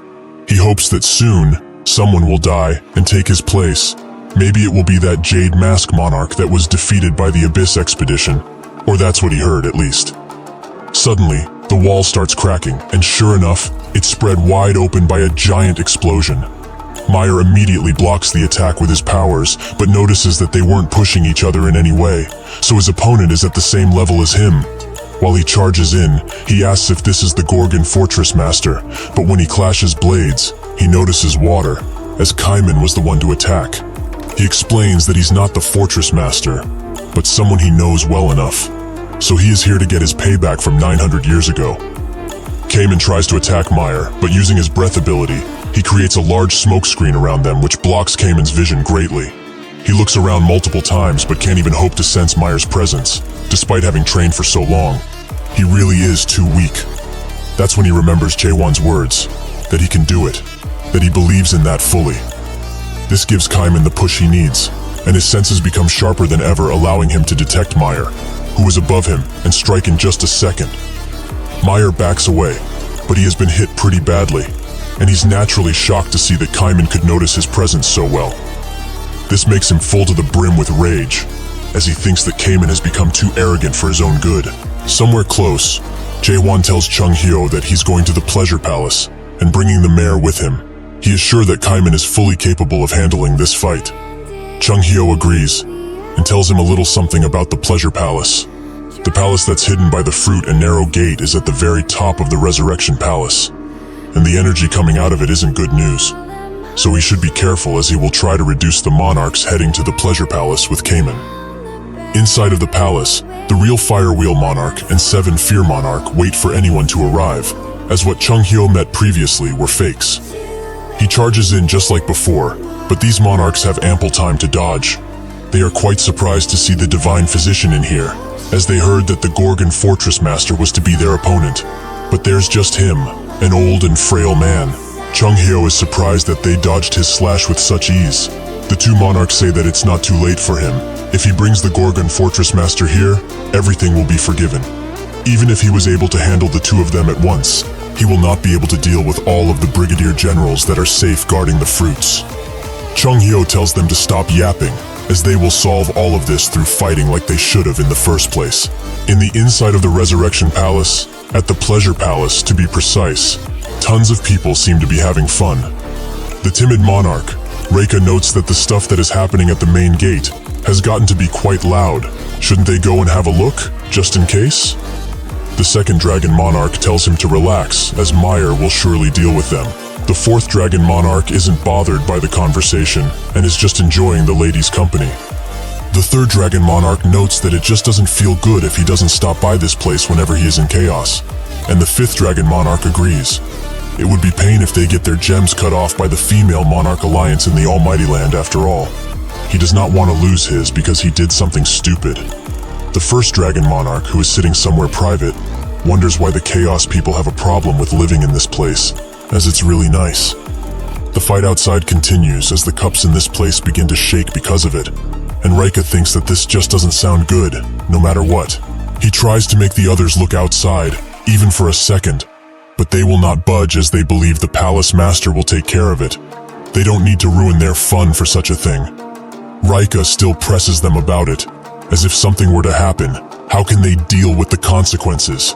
Before he can yap again, the fourth Dragon Monarch throws his cup at his head, as he was too damn noisy. He should just shut up and stay still, instead of ruining their fun like this. If he really is bothered by it, he should go check out what is happening himself. Reika starts gripping his staff out of anger, and the fourth Dragon Monarch sees this as an invitation to fight. The others start looking at Reika with vicious red eyes, which makes him tremble. So he notes that it wasn't his intention to insult. He will go to look alone. The others laugh at him as he leaves, but Reika looks back at them and promises that one day, he will have his revenge no matter what. Suddenly, the first Dragon Monarch slowly but surely begins staring at him with an even deeper malice than the others combined. This makes him run away in fear, and the fourth Dragon Monarch thanks him as he knows how to deal with noisy people very well. The first Dragon Monarch explains that he just hates noise. That's all there is to it. While they laugh at his expense, a purple light that they have put for ambience begins to flicker, and static begins to appear above them as the light is almost put out by the sheer force. The others notice this only after Siren and Jaehwan are above them, and they are naturally surprised. But Jaehwan doesn't give them the time to regroup and charges in swiftly. The monarchs manage to get away from the blast just in time, but that doesn't mean that they did not see the amount of power that the attack had. Jaehwan stands surrounded by them, and the first Dragon Monarch thinks that he must be the Gorgon Fortress Master. Jaehwan confirms it, and the first Dragon Monarch notes that he must be insane to come here all by himself. Though, Is he here to keep his word, perhaps? Jae-won denies that notion and explains that he is here to do one simple thing: to kill all of them. The first Dragon Monarch smiles, and he notes that a lowly soul of chaos should not dare to even think of such a thing. Truly, his arrogance knows no limits. Seeing that he is out for blood, Siren warns Jae-won to dodge the incoming attack, but it moves too swiftly, and Jae-won is thrown at the wall. He is not keen on giving up, however, and so he tries to use the momentum to throw himself back at his enemy. But that's when the other monarchs charge in, forcing him to dodge if he doesn't want to be struck. Jae-won throws himself at the floor, but he swiftly gets up, as against these opponents, there is no time to sit still. The first Dragon Monarch tells him to stand more proudly, as he will make him pay with his life for disrupting their moment of peace like this. Even if he struggles as much as he can, he will not leave this pleasure palace alive. He orders the other monarchs to attack, and in that second, they all transform into swift red lines due to the amount of speed that they are moving with. Jae-won tries to hit them, but the attack is too slow, and he gets mocked because of this. A powerful attack is useless if it does not hit a single thing. Jae-won notices that these bastards are very coordinated, as they are attacking him one after another without resting at all. They will be troublesome to deal with, that's for sure. The third Dragon Monarch tries to hit him with an awfully heavy attack, allowing Jae-won to attack him afterwards. But the attack was quite weak, so it bought him only a few seconds of time. Seeing an opportunity, the second and fourth Dragon Monarchs attack him at the same time, which deals some decent damage. The fourth Dragon Monarch says that no matter how strong he may be, he cannot win against them by his lonesome. The second Dragon Monarch notes that even a major general isn't able to block their combined attacks alone. Jae-won agrees with them. It is tough to deal with all of them individually. However, since it's so damn annoying, he will blast all of them at once. That will make his job much easier. He does just that, and unleashes a mighty attack that can be heard by Chung-hyo, who is still fighting the two monarchs. After the attack is fully discharged, everything around Jae-won is crumbled, and he is also in a very poor state. Unfortunately for him, the attack did not hit anyone, as the first Dragon Monarch has blocked his attack by himself, clearly telling him that they are worlds apart when it comes to strength. Siren watches all of this happen from above, and thinks that she did not expect the first Dragon Monarch to defend so easily against such a powerful attack. Are these people who are tasked with defending the Resurrection Palace really on such a different level? The first Dragon Monarch pulls out his sword and cannot believe that he dares to ambush the Resurrection Palace with those petty and awfully weak tricks. He is truly mocking them, in more ways than he can count. However, to rectify his awful and arrogant behavior, he will show him the difference between them.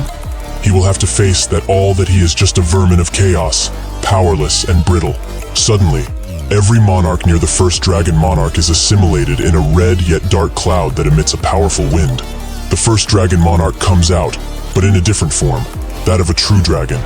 He should be feeling honored right now, as this is too valuable of a technique to use on someone as lowly as him, but he must show him just how weak he truly is and crush his dreams right now.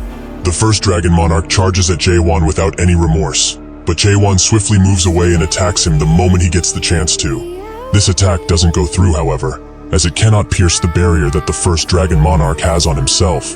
Seeing that his attacks are fruitless, Jae-won backs away, and the first Dragon Monarch mocks him. Did he really think that he would be able to leave even a single scratch on him?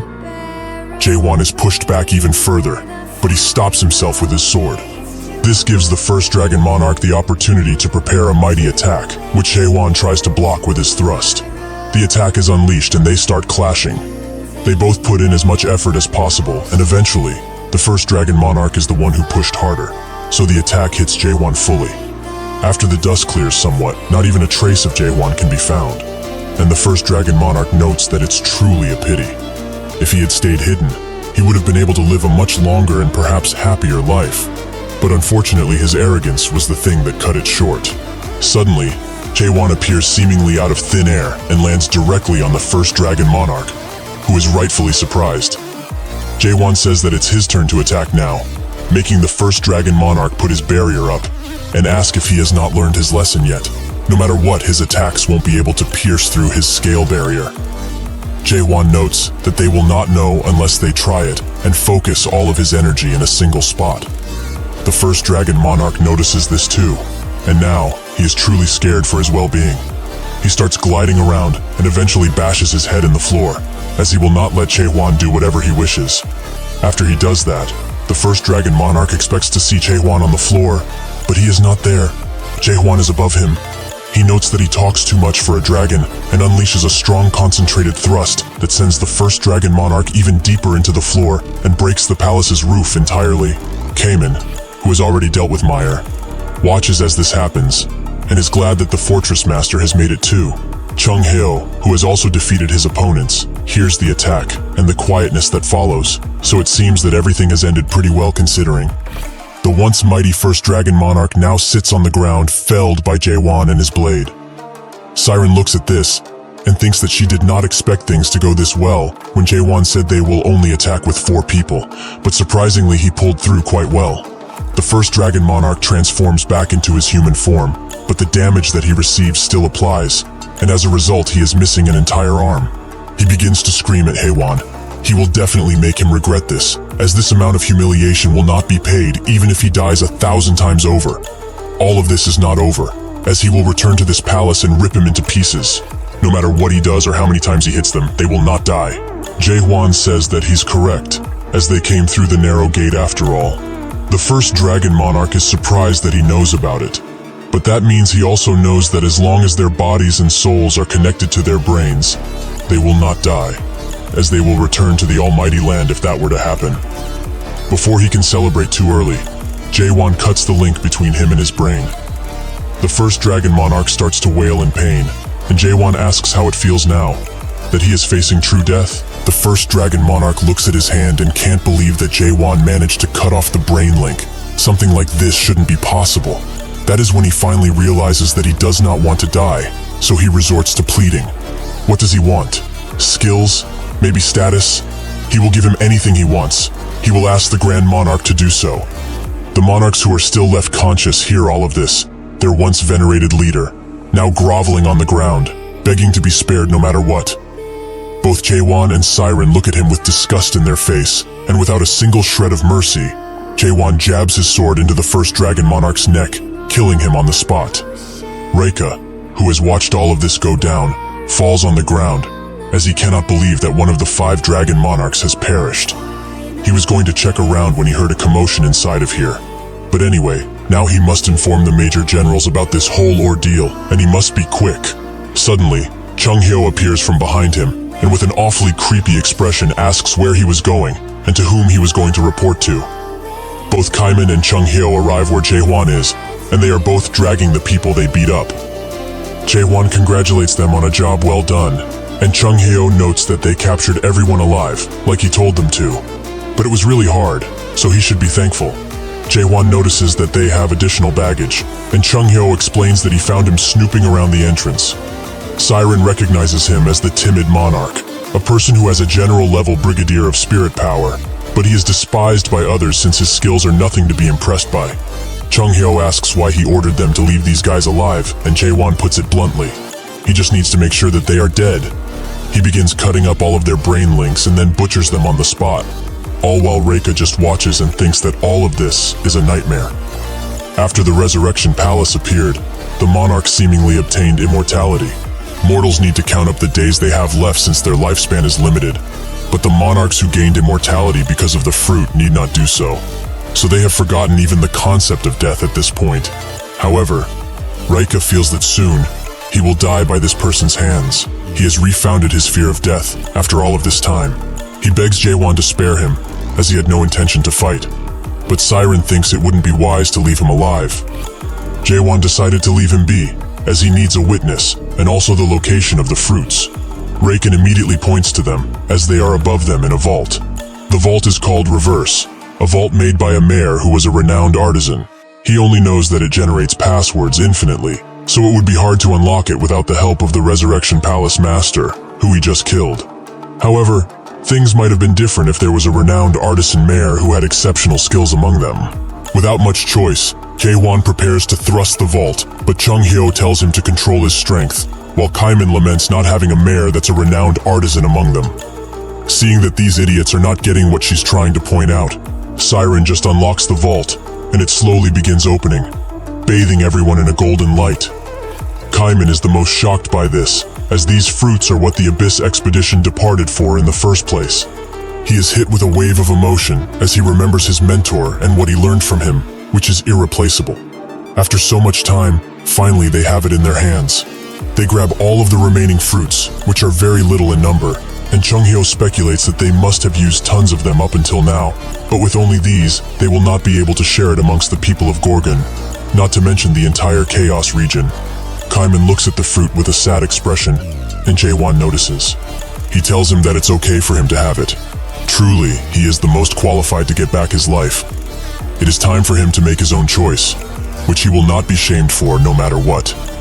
Kaiman thinks that it's been too long, and it has been a long fight where they all went through too many tough times. He can still remember the souls that have sacrificed themselves in order to even have a chance at the fruits and the indignity the living have gone through. This should be the reward for all of those very tough times. However, he rejects this reward and crushes the fruit with his very hand. The others are naturally shocked by his decision, except Jaewon. They ask what he's doing, and Jaewon asks him why he destroyed the fruit like this. Kaiman explains that he did it only because there are 10 fruits left. The moment he held this thing, he realized that these fruits will become the seed of conflict, and they will begin fighting each other for the hope that at least 10 people will be sent back to life. If that were to happen, chaos will never be saved. Haewon smiles, as this was an incredibly tough decision to make. Kaiman asks Jaewon what they are going to do with the other fruits, as they still have some left. Jaewon, just like Kaiman, destroys the fruit under his boot, with Chunghyo joking that everyone would die of shock if they saw that. Jaewon believed that Kaiman would do this from the start, because he is like this. He would choose to despair alone, while longing for the true salvation that everyone deserves. Jaewon asks if he will regret his decision, but Kaiman notes that is unlikely to happen. Suddenly a portal appears above Kaiman, and he is struck with deadly force that sends him into the ground. This was done by the Major General Storm Monarch Kanael, a 10th stage adapter. Before Chunghyo can get into action, he is grabbed from behind and thrown into the wall by the silent monarch Magito. Haewon doesn't know where to focus his attention, but suddenly a man notes that he has crossed the line after all. This has now become a matter that cannot be solved by just taking his life. Raika recognizes this man. It's Samyong Garam. Even among the major generals, he is considered a monster because of his strength, so he must hide now to not get dragged into his sights. Garam tells Kanael and Magito to charge, which they instantly do, while Jaewon tells Siren to drag the injured away. Magito binds his hands and feet, allowing Kanale to strike him, but he manages to dodge. Even if he does all of this, the relentless attack does not stop, and Jaewon is getting pushed back by the sheer volume of their attacks. Seeing a clear opportunity, Kanael uses his abilities to push Jaewon into the wall, which makes both of his attackers think that he is just a weakling that dreamed too much, an insect. With that, they both charge in to finish him off, but with a newfound confidence, Jaewon looks at them with his glistening golden eyes. Back when Jaewon destroyed Manticore, Chunghyo told him that his abilities are truly amazing, and this ability shouldn't be called a strong thrust, but a world thrust. However, he personally thought that he should avoid overusing such powerful attacks. He explained that the Awakened can use their spirit power without any sort of restriction, but in exchange for that, they will consume an amount of mental power. If he were to use such a messy and huge technique constantly, he would be sure to collapse. Jaewon thinks otherwise now, as the guys he's fighting are at the same level as he was when he got to Chaos, so he needs to get rid of them now, while they are still underestimating his strength. He breaks out of his restraints and puts his feet firmly on the ground to prepare for the attack he is about to unleash. His sword starts glowing an electric red, and it opens its gaping mouth as it shows the true reality of this world. With a loud scream, Jaewon unleashes 5 consecutive world thrusts, all stacked into one, which instantly takes out the attackers that were toying with him earlier. Garam watches all of this with eager eyes, and Siren barely manages to get out of the attack range. After all is said and done, Garmin notes that he did not believe he could exert so much power just with his physical force. What a truly incredible individual. Truly, it has been too long since he found someone worth fighting, like him. Many moons ago, there was a mayor that searched for the monarchs of the 12 regions. All of the monarchs he had met previously rejected his request, but this did not make him give up. The last region he visited was the 9th one, where he met Garam and asked him to join the Abyss expedition. He tried to plead with him, explaining that this world's value of existence and exaltation of life is not normal in the slightest, and that he should remember the suffering mixed with anger that he felt when he was weak. This entire world, this entire system can be destroyed if they eliminate the first nightmare at the very top of the illusion tree. Garam refused and said that he was dreaming of delusions. This must have been why pitch darkness did not wish to meet him. He should already know that the almighty land is a place that is reserved only for the strong. So if he wishes to change that, he should show him what he's truly capable of. What followed was a battle that lasted 3 days and nights. But on the third day, Garam finally acknowledged the mare's pure strength. Back then, Garam thought that if the mare is this strong without using any magic, then he is the only one qualified to talk about the illusion tree. After their fight, the mare ran around various places, including chaos, and gathered enough people to head for the abyss to change the world. However, after the monarchs stole the fruits from them, the mare seemingly disappeared and nothing had changed at all. Jae-won is the one to attack first, and Garam notes that he does indeed have powerful attacks. However, that is not enough to be considered powerful. He puts his hand forward and blocks the attack with ease, while saying that he has all of the cards he needs in his hand, but he cannot use them, as he does not have the right class. At this level, he is no different than a squire raising a sword for the first time. Does he not agree? In that second, Garam closes the distance between them, and before Jae-won can react, he punches him so hard he is sent flying at very high speeds into the nearby wall. Garam tells him to stand up, as he knows he's not done yet. Jae-won does just that, and the same fiery confidence burns in him once again. Garam notes that if he dares to speak of the illusion tree, he should first show how truly strong he is. Jae-won thinks that this guy is stronger than the two weapons combined, but he's not using a special technique, it seems. So even if he tries to read him with question, the amount of experience he has gathered is too stacked up. Still, he is too strong. But why is that? Can simple experience truly be this strong? He charges in once again with a much powerful attack, but Garam is not impressed and hopes that this rather weak attack isn't the only thing he has left. However, Jae-won changes his footing, skillfully dashes towards Garam's back, and uses a world thrust to potentially finish him up. Garam notes that he's relying only on cheap tricks, and also changes his footing, allowing him to challenge his world thrust with a very similar punch attack. Jae-won is shocked to see that this attack is on the level of world thrust, but he doesn't have time to think about much else, as Garam charges in and hits him with precise accuracy. He gently lands on the ground and explains that spirit power cannot work on him at all. In the end, the spirit power that he is using is something that the system cannot supply him with. But awakened like him are trying to destroy this system's world with it. Because of this foolish mistake, they do not know that this world is someone else's unique world. While being held up, Jae-won thinks that if it's true, Garam's power is more natural than spirit power. The world itself, perhaps even the root of power. This guy is the system's world. His eyes open wide, and he begins activating his own reality. Moon Eye. But Garam isn't impressed in the slightest, as this is a non-fundamental technique, and a unique world without the original creation, which is no different than petty sorcery. Garam kicks Jae-won into the ground and then punts him across the room once again. If he's being honest, he is rather disappointed as the awakening he knows of is not this weak. He unleashes another attack on him which Jae-won tries to defend himself from. But even with his sword held between him and the attack, his hands begin to burn from the power, and his flesh starts to peel away. He manages to clear the attack away, but he knows that this is not good, as the momentum of Moon Eyes is not doing anything right now. Garam has had enough of playing around, as he has met a potentially worthy enemy, but he is not excited in the slightest.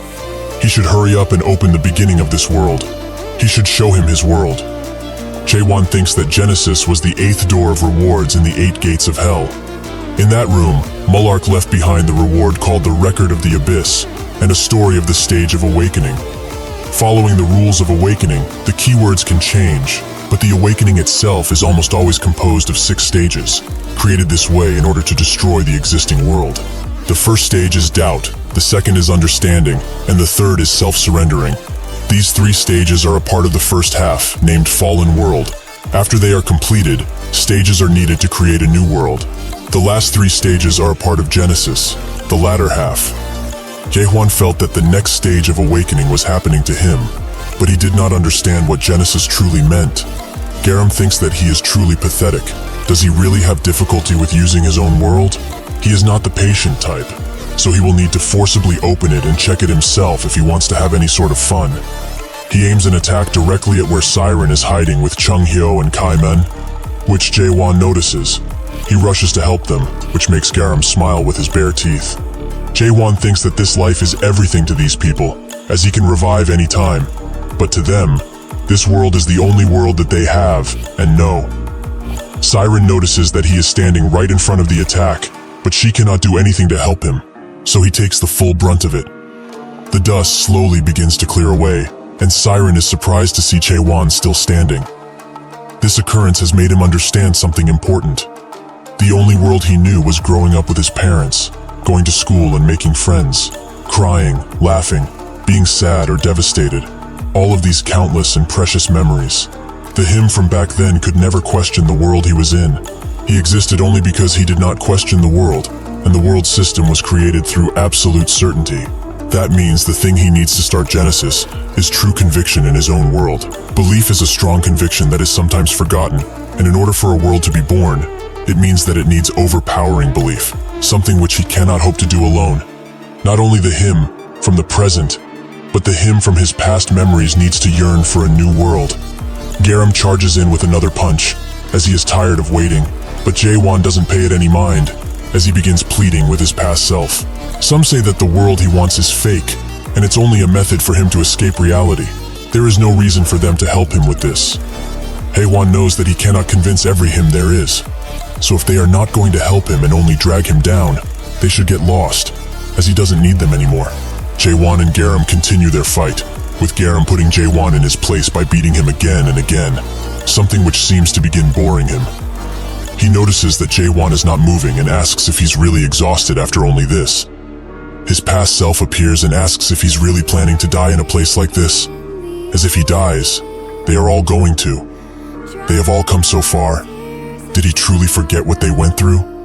He should not make a fool of himself and run away. Hasn't he been met with enough despair already? With Jae-won on his knees, Garam thinks that their battle has ended. It is truly a shame. However, Jae-won hilts his sword into the ground, which surprises both Garam and his past self. Jae-won slowly stands up, and once again, his confidence is shown through his eyes. This impresses his past self, as he knew that he was always a crazy bastard, but it also seems that they have forgotten who they were. If it's like this, they will help him, just this one time. Garam begins shaking and laughing with excitement, as every Haewon that has ever existed seeps into the current Jae-won, which allows him to break the world and reach Genesis. Siren cannot believe her eyes, and Haewon's world stands proud behind him.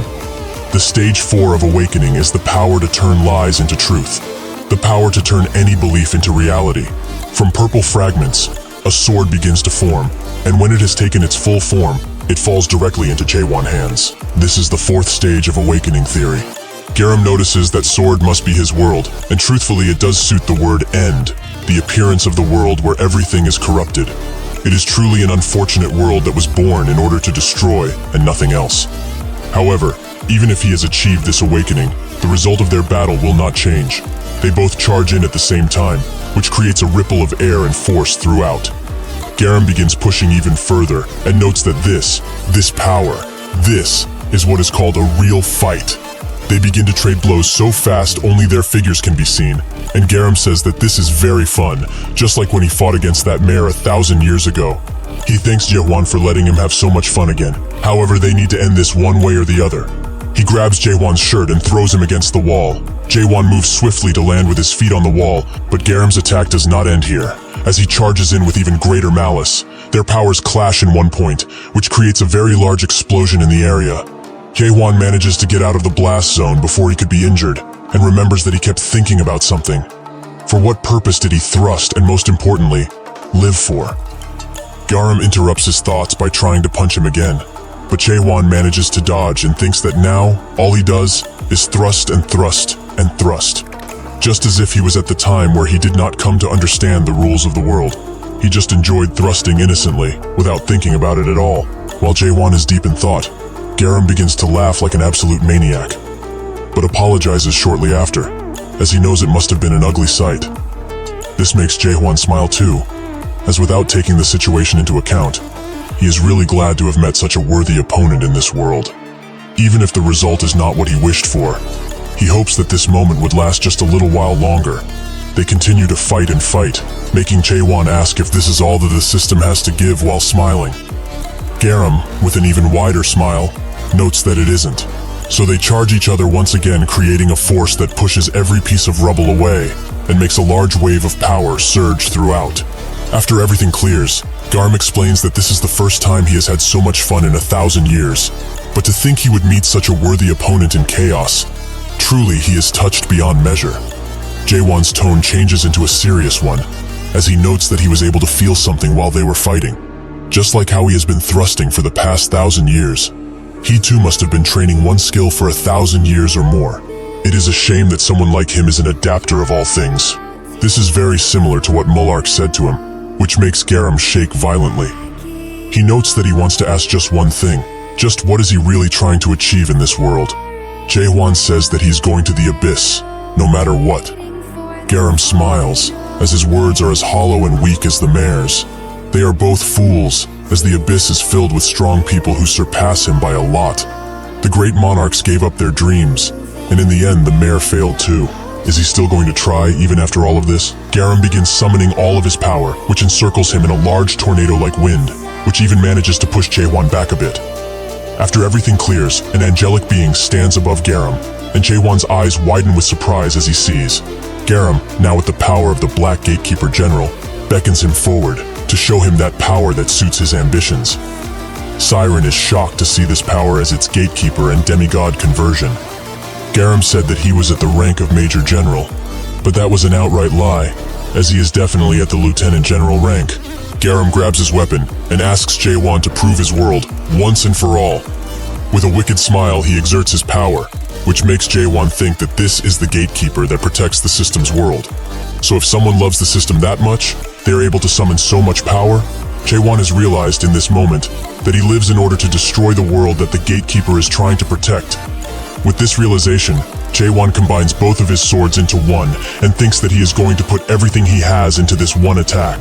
They both start screaming as they begin unleashing all of their power, which creates a ray of light that would blind anyone near them. When those powers clash, it begins letting out a wind that pushes everything out of its range, with Siren barely being able to hold the unconscious together. They continue clashing powers, and Garam congratulates him for holding out for so long. But will he really be able to block the attack of a gatekeeper that has hundreds of lives in it? Suddenly, Jae-hwan's attack begins breaking through Garam's, which makes Jae-hwan push even further, until the attack reaches the gatekeeper and kills it before it can attempt to do anything else. Garam is very surprised to see that the gatekeeper was destroyed. But suddenly, Jae-hwan beckons him to look. When he does, his eyes widen, as Jae-hwan now controls a sword larger than anything he has ever seen before. He wishes him farewell, as he throws the sword in his direction. Garam stands still and smiles, as this truly was an enjoyable fight. When the sword lands on him, the entire ground begins to rumble and break for miles on end. The burned ashes of what remains begin to fly away, and Garam stands in the middle, utterly defeated. With his body almost ripped in half, he wonders if he really did lose. But that isn't the only thing on his mind now, as now, he can clearly see after being put in this pathetic state.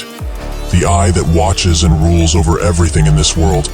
The peak of the Great Illusion Tree, and the end of the abyss as it is known. That is also the place where the first nightmare is known to be at. So he asks Jae-hwan, is that the place he really needs to go to? Jae-hwan tells him that it is not. It is simply an enemy that he must bring down no matter what. Garam begins smiling, as even if it is so, his world will not be popular in the abyss. He is very sure of that. It is too cruel of a truth to know in return for losing all hope. He is sure that nobody would want to continue living after seeing this madness, as even he cannot believe that this weird thing is an entire world in the sky. However, if people that believe in his world would appear, they just might be able to find something in them which everyone has lost by now. As a price for this, they will have to live in that world for all eternity. Now, he is done speaking, so he should cut his brain link before his body goes back to the Almighty Land, like he did with the others. Jae-hwan asks if he has any last words before this, and Garam tells him that if he arrives at the abyss safe and sound, He should find Kanark and tell him of what happened on this day.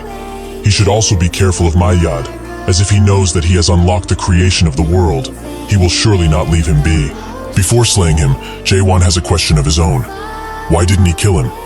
He should have been able to kill him easily before he awakened again, so why didn't he? Garam thinks of the reason, but can't help remembering what Mullark said. He wanted to become a support that helped others climb the illusion tree, as this world that lacks value of existence and nobility of life is not a normal one. This world still has time left to change, if they destroy the first nightmare that stands proud at the top of the mighty illusion tree. However, Garam thinks that this world cannot change, but these last words of the mayor lingered in his mind for too long. Is this the only answer to the world, or is this his own answer? Garam notes that he was just repaying his debt to Mullark in a way. It has been a long fight, and he has become tired, so he should end his misery already. Jaewon obliges. 917 years and 244 days after Mullark's Abyss expedition failed, Chaos has finally been freed of the Resurrection Palace and its tyrants. After the party gets back to Gorgon, the people celebrate with a drink, as they deserve it. Jaewon goes to Jaegal, who is still somehow alive, even after taking such a strong attack. He explains that he wouldn't die that easily, since he is one of the 10 clan members. Jaewon smiles, and Jaegal notes that he heard the news about him defeating Garam. He was one of the few monarchs that were incredible in all aspects. Jaewon asks if he knows about him, and Jaegal says that anyone from his clan would know about him, because his clan, the Samyung clan, is the one who pushed the Jaegal clan out of the Almighty Land and took their place as one of the 5 great clans. It became famous for raising the best strategist in all of the Almighty Land. Since he has messed with one of their clan members, the Samyung clan will definitely be getting involved. They will not just let this go easily. Jaewon tells him to not worry, as they won't be able to cross over in the first place. Jaegal asks if he really obtained the narrow gate, and Jaewon confirms it. So that's why there's a high chance they will not be coming to Chaos for the time being, since they need the gate to come to Chaos in a living state. Jaegal still feels worried about it, but Jaewon knows. However, if there is someone who is willing to risk their lives to come here, then that person will surely be worth fighting. With that, he leaves, letting Jaegal think that this guy is the same as always, truly an unfathomable person. Jaewon goes back to his office and thinks that it has been a long time since he has arrived in Gorgon, and so many things have happened since then. Somehow, he also managed to become the fortress master, and he really had some busy days where he did nothing, as others did paperwork for him. Suddenly, Chung Hyo and Kaiman rush into his office, drunk as all hell. Chung Hyo notes that he's here to have a drink with him, since Kaiman begged him to. But Kaiman says that it's the opposite. Chung Hyo thinks that he's insulting him by saying he doesn't remember, but that's when he remembers he is right. After this, they get into a scuffle about age, which doesn't seem to reach a consensus, but it makes Jaewon smile. He thinks that it's about time he leaves this place, but he cannot lie. He has grown attached to this place somewhat. Later, while the wind is blowing gently and rain falls over Chaos, Jaewon looks outside of the window while standing in his office. But Carlton, who was also there, asks if he was listening all of this time. Jaewon apologizes for his ignorance and asks where they stopped. Carlton explains that they were discussing the Tower of Nightmares, Carpe Diem. Jaewon asks what they were talking about specifically, which makes Carlton think that he wasn't listening in the slightest. So he re-explains that the time magnification of the tower is just too high. The people who go inside to challenge the tower seem to be offing themselves more and more. Jaewon looks down and thinks that it's entirely possible, as the magnification of time is already 100 times on the first floor. Time that is too concentrated in one place would damage one's soul, since it's not that easy to endure hundreds of years like that. However, awakening is not the sort of power that can be achieved without putting this much effort in it. Jaewon orders Carlton to make Michael tweak the magnification a bit, and also explains that it's not possible to awaken only because they slash or thrust tons of times, so he should make sure that information also gets to everyone. After obtaining the system that the grooms awakened for them quite routinely, he should remove those that don't want to awaken from continued training. Awakening isn't the only way for them to survive, as adaptation is also viable and less risky. Carlton, with a saddened expression, asks if he truly believes his own words. Jaewon says that everyone has different modes of thinking. It's natural, so awakening for others might not be the salvation they seek. Adapting would probably be better for them if they want to find their lives back. Jae-won notices the worry inside of Carlton's eyes, and he asks if something has happened. He explains that, as he probably already knows, he has broken through the third stage of awakening not long ago. However, he has not seen even a sliver of his unique world yet. Jae-won is surprised by this, as it shouldn't be possible at all. Sure, its form could be entirely different based on the user's capacity, but all awakened that have reached the third stage, self-surrender, will obtain their unique world no matter what. While thinking about what it could be, he remembers what Garam said to him, that the spirit power that they use is a resource that is allowed by the system. However, the awakened are trying to destroy the system and its world. Because of that, they just don't understand that this is someone else's unique world. Jae-won tells him to not worry too much, as maybe his unique world is this system. Carlton asks if that's really possible, and Jae-won confirms that it is, as even if he's experienced, he can't hope to know everything about awakening just yet. With this information, Carlton asks if his unique world really is the system that he hopes to destroy. Will they have to fight one day? Jae-won smiles and says that might be entirely possible, if he wants to protect this world, that is. Carlton is surprised by his answer, but then smiles and notes that he really is thinking of destroying this world, isn't he? Suddenly, the mood around the room changes, and Carlton suddenly slams the table as he asks Jae-won to bring him along on the next expedition too. Jae-won lets out a long and tired sigh, as he is not the first person to ask him for this, and he definitely won't be the last. Carlton explains that based on Gorgon Special Laws Article 3 Section 14, all inspection gate captains have a duty to protect the fortress master no matter what. Jae-won explains that unfortunately for him, he is not the Northern Inspection Gate Captain anymore. Additionally, he will no longer be the Fortress Master by then, as 1 week from now, he will be leaving this fortress. This information comes as a surprise to Carlton, who explains that if he is not here, Gorgon will definitely fall into its original state. Actually, the whole chaos might just go up in flames. Jae-won tells him not to worry, as he has already thought of everything in regards to that problem, so they should get out of this room now, as he has to finish his last task as the Fortress Master. The rain continues to pour down even harder, and everyone gathers at the old meeting room, which is broken down and without a roof. Yurin offers Jae-won a cloak, but he refuses it, as this much is fine. Slowly he walks on the podium and thanks everyone for coming all the way here. They have done their utmost in order to protect Gorgon. They have done all they can. From now on, for those who have offered their souls to protect Gorgon and all of the innocent people that have unfortunately died, they will hold the soul farewell procession for 3 days. Jae-won begins reciting the names of those who have fallen in order to protect Gorgon. Isaac Kendall, Rachel Veldor, Kashim Hill. The spectators notice that there is something quite big behind the Fortress Master, so they start wondering what it is. Jae-won congratulates all of them once again for fighting, but as they all know, their fight is not completely over just yet.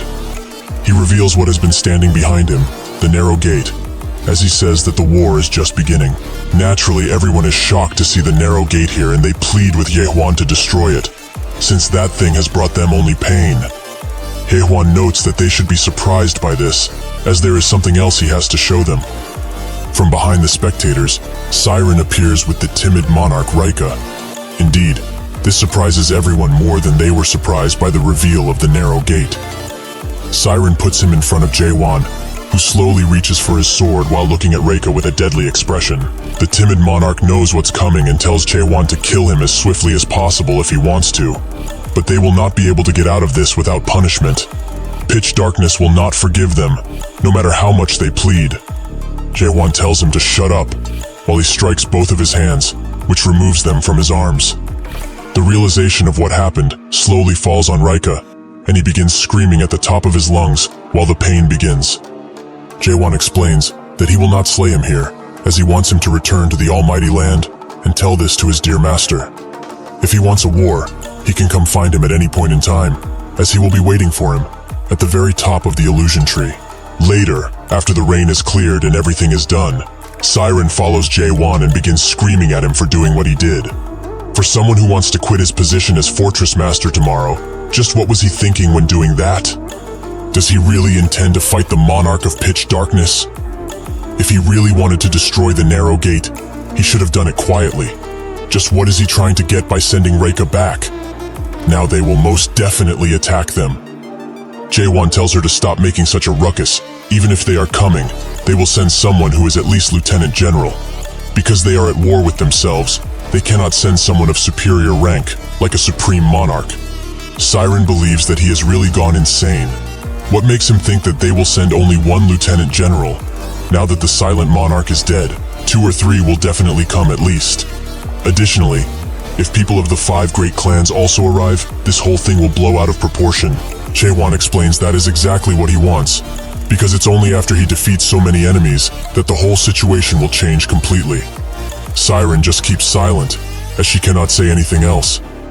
Jaewon, seeing that she has fallen silent, asks if she's here only to ask him questions, or is she interested in the affairs of chaos too?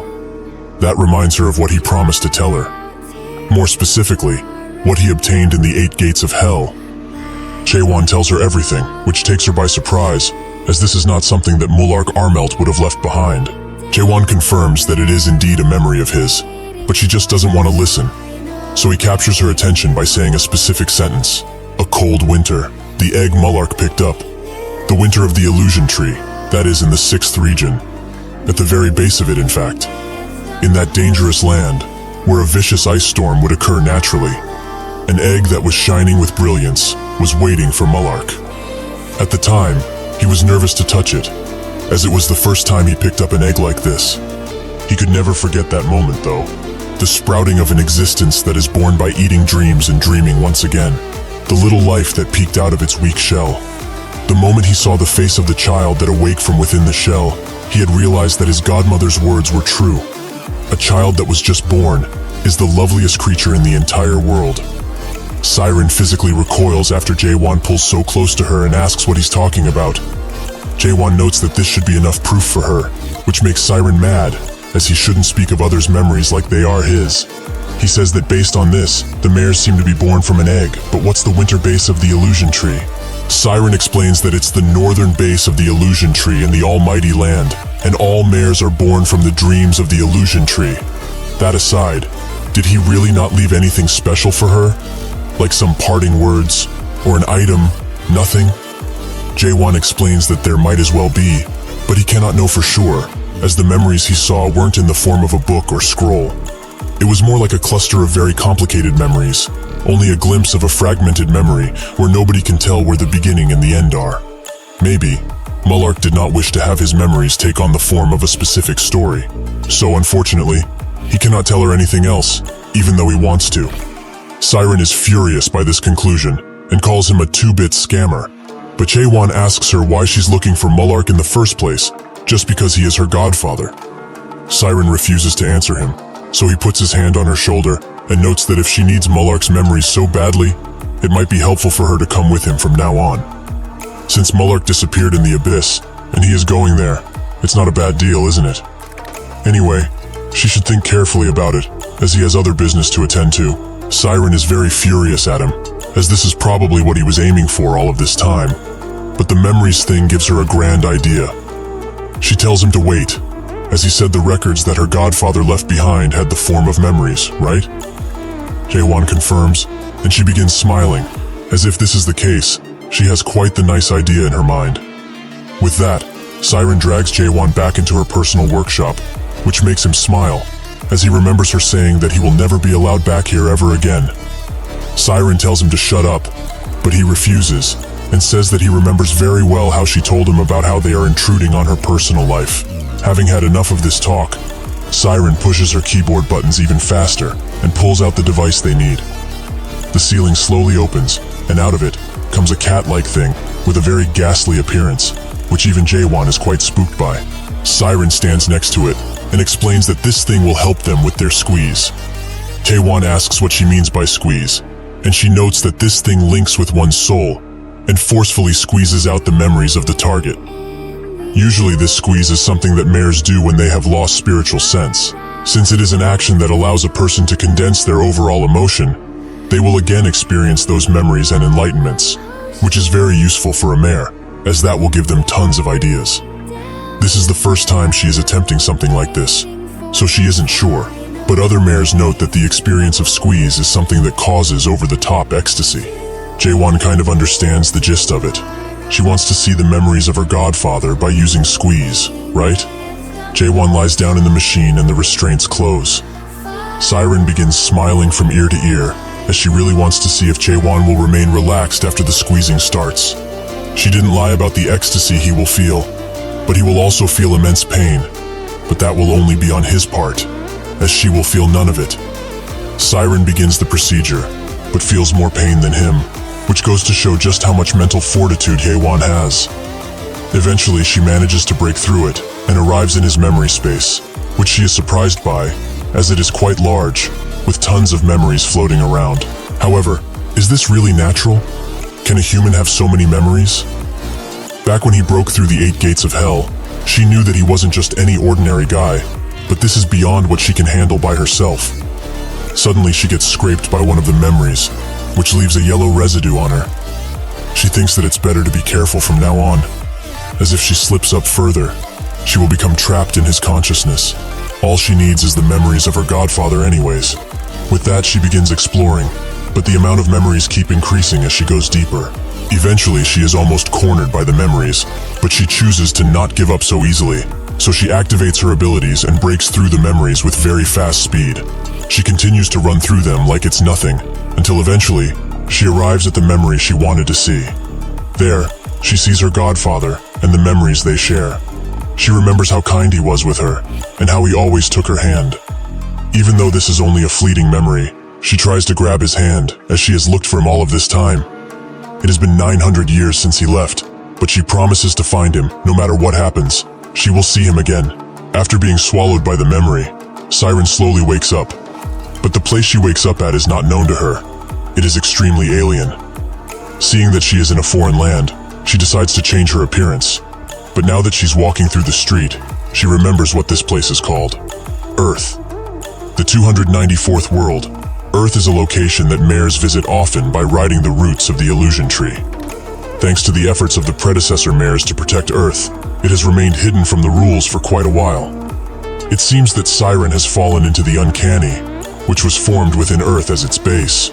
She knows about uncanny because Mullark has explained to her previously that within an existence, there exists a subconscious that is called uncanny. It is made from the hometown of the target, and all illusions of the world are made with uncanny as the base.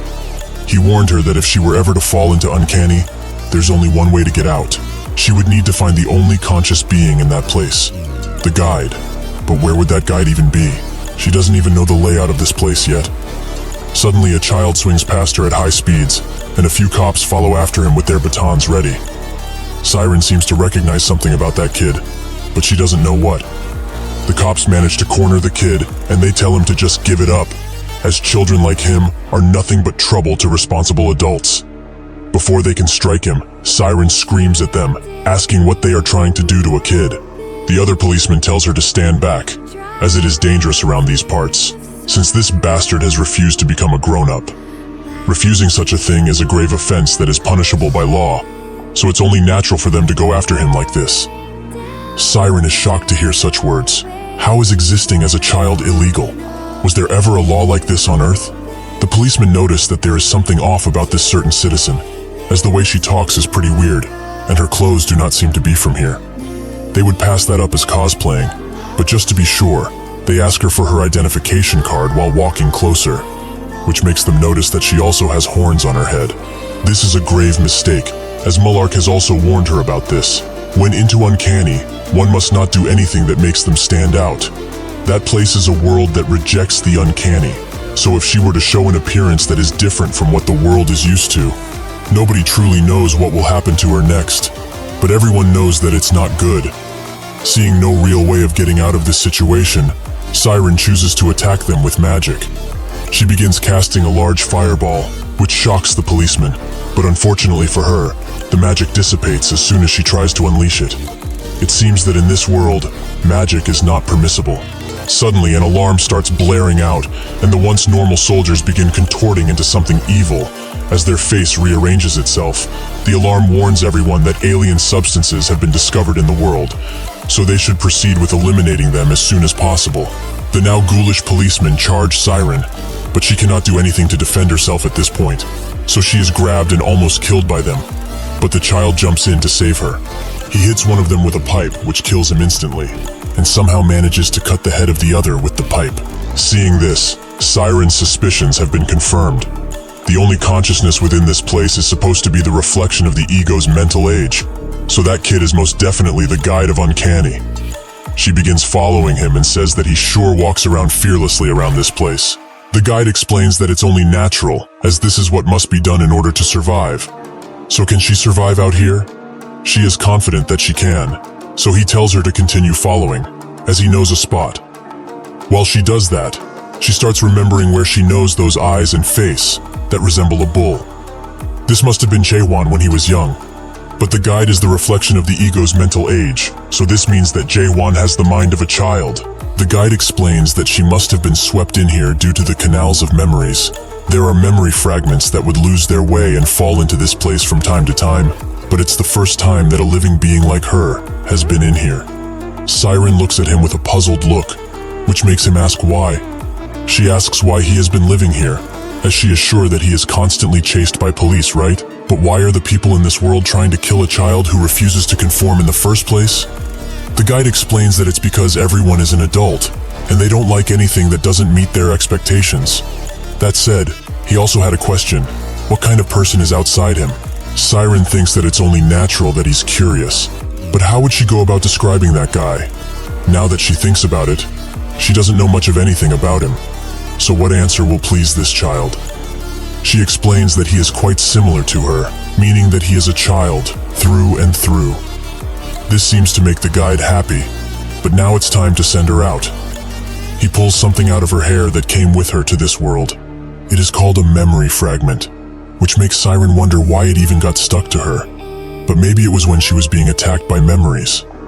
Siren asks, even if he wants to send her and the fragment back, does he even know how to do that?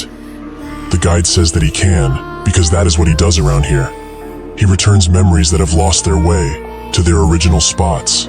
She is surprised by this, but it kind of fits with their names, as they really are guides. The guide notes that if this fragment is read, the memory must be a very important and urgent one. Siren asks if they really are categorized like this, and the guide explains that the shards come in white, green, blue, and red colors.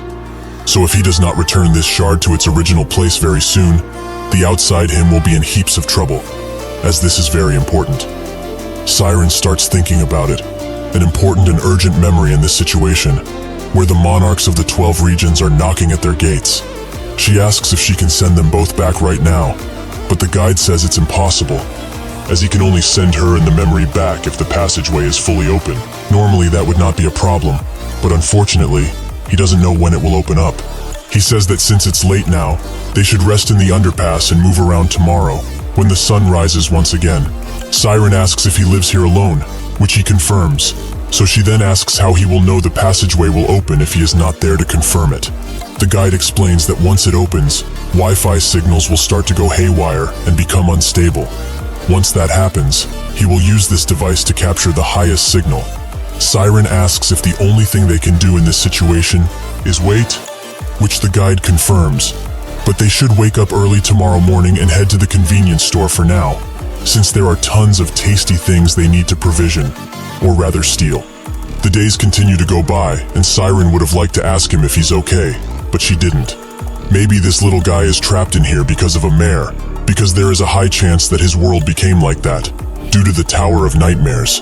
The experiences he suffered through the wounds he garnered, and the nature of Jaewon, who refused to bend a knee despite having gone through more suffering than any other human. All of these created this world.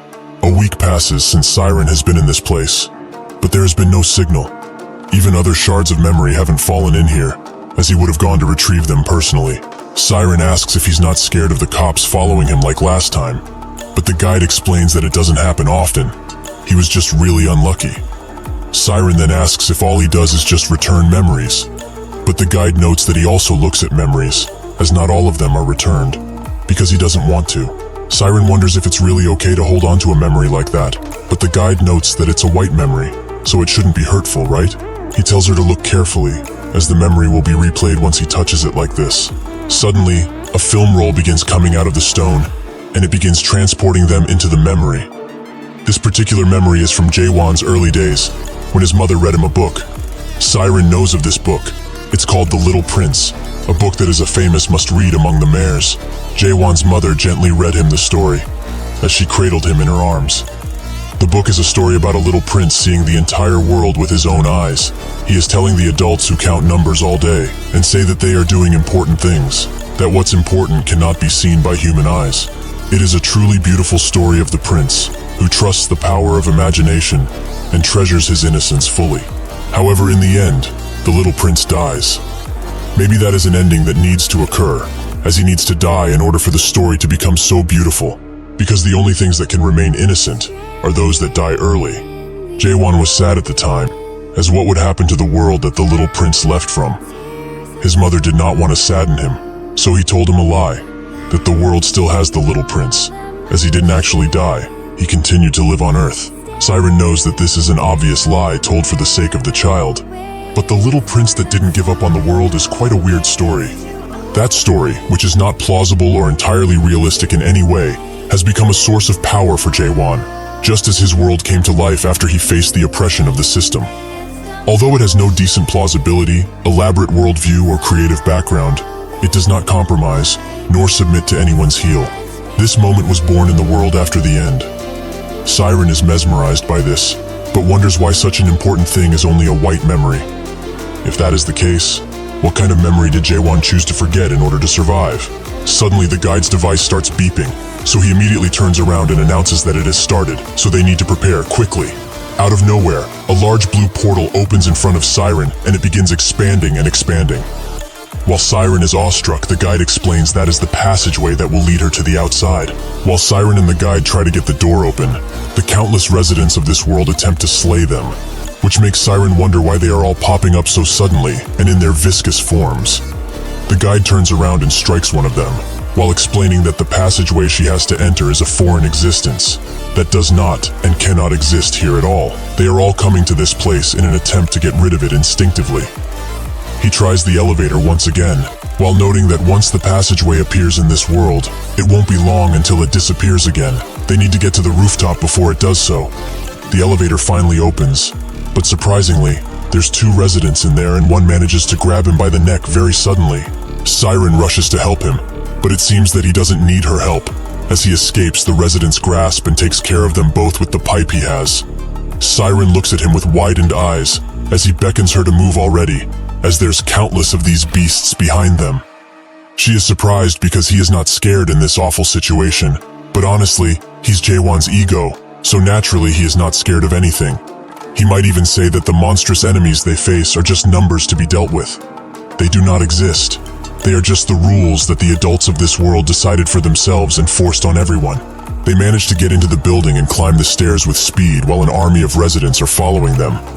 They eventually get to the roof door, which Siren opens for the guide. He is almost caught by one of the residents, but with a swift turnaround, he manages to get on the other side, so Siren closes the door. While they hold it closed together, he tells Siren that he will stay to block them, so she should jump into the passageway now. She asks what he will do, which makes him shout that he will be fine, as he can take care of himself, so she should go before the damn passageway closes. She explains that she wants him to come with. They can get out of this place together. If she leaves this place, he will be extremely lonely once again.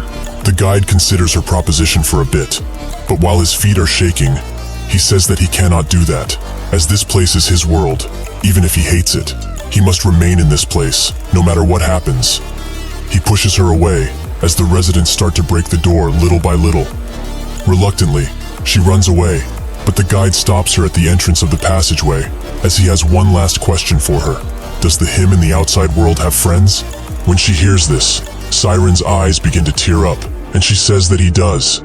He has lots of friends who love him. The guide notes that he does. The residents break through the door, and the guide tells her to go in and never look back. Siren looks at him one last time and thinks that when she gets back, she will tell him about this child. When he feels that unbearable loneliness and cannot muster enough strength to go on, she will have him remember that the version of the little prince he knows was not wrong at all, because the little prince she saw with her own two eyes did not give up on his world, no matter how dark it was. Siren pops up in the canal of memories once again. She thinks that it would be wise to give up on searching for Mullark's memories. She doesn't know what the flow of time is between reality and uncanny, but she can't get lost in here again. However, she didn't leave this place with nothing, as when she gets back to reality, she will be able to make a pretty nice tower with what she has. With this, she has also decided to follow Jae-won on the expedition, as that way, she can hear about her godfather from him slowly, but surely. Siren remembers that she had the red memory with her all of this time, which she opens, as it's probably safe to do so. When she does open it, she sees her godfather, and in front of him, something which shakes her to her core. The thing in front of Mullark is the Soul King, Catastrophe. He is sealed in the strange factory that was made by the masters that were born in chaos. Siren thinks that if one wishes to go to the abyss, they must first meet Catastrophe, but fighting him is not needed at all. It's not even possible to fight him while in chaos in the first place, as not even the monarch would dare to challenge him here. She suddenly gets a dark thought and rushes to wake up, as she must stop that. She must not let it happen no matter what it takes. In a cold and dead place, the party stands, and Chung Hyo notes that after 900 years, he is finally back here. Kaiman can't believe his eyes either, and Jae-won notes that they have made it to the last gate that leads to the abyss, which he saw in Mullark's records of his expedition. The strange factory. Yurhan asks Jae-won if he's going in right away, whilst addressing him as the Fortress Master. Jae-won told him countless times that he is no longer the Fortress Master, and he's saying this just in case they don't know, but they shouldn't expect him to take care of everyone here.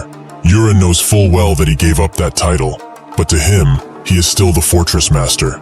This causes Jae-won to smile a bit. Even though he told them tons of times that not everyone can go into the abyss if they come along on this journey, there are still about 3,000 people that followed him. They will all mostly stay behind. But since the abyss expedition is a dream that everyone in chaos has, these people wouldn't listen to his pleadings, even if he tried to stop them from coming. He also had to bring Siren with him, which is giving him a headache, as even though she is quite dumb because she charged into a squeeze with reckless abandon and hasn't awakened yet, she is very useful, so he can't leave her. Suddenly, the hangar door opens up mysteriously, and out of the hangar come tons of horned beasts, ready to attack the party relentlessly. Haewon knew that they wouldn't just let them in with no fuss, and the beasts charge in at once. Kamen puts his right hand on his sword and tells everyone to prepare for combat. In the 9th region, at the ancient palace of pitch darkness, Reika is shivering while bowing down to his greatness. He thinks that although his sour suffered damage when that bastard cut off his hand, he was able to return to his body that was in the almighty land without any sorts of injuries. But now he's scared of the man in front of him, as who knows what this guy will do to him for returning back alive. While protected by the Ice Monarch Vargas and the white-haired Monarch Masaha, the man notes that he always knew that Garam would be gone one day, as it was in his nature to challenge the strong. But what did his last moments look like? Was he happy? Reika says that he was, and the man is happy to hear that. But the 5 dragon brothers that are all at the level of a major general are dead. Additionally, the 17th major general, Kanael, the 12th major general, Magito, and the 1st major general, his own flesh and blood, the hidden scent, Monarch Samyung Garam, has died. Reika feels his heart pounding harder and harder as he feels the huge amount of pressure placed on him.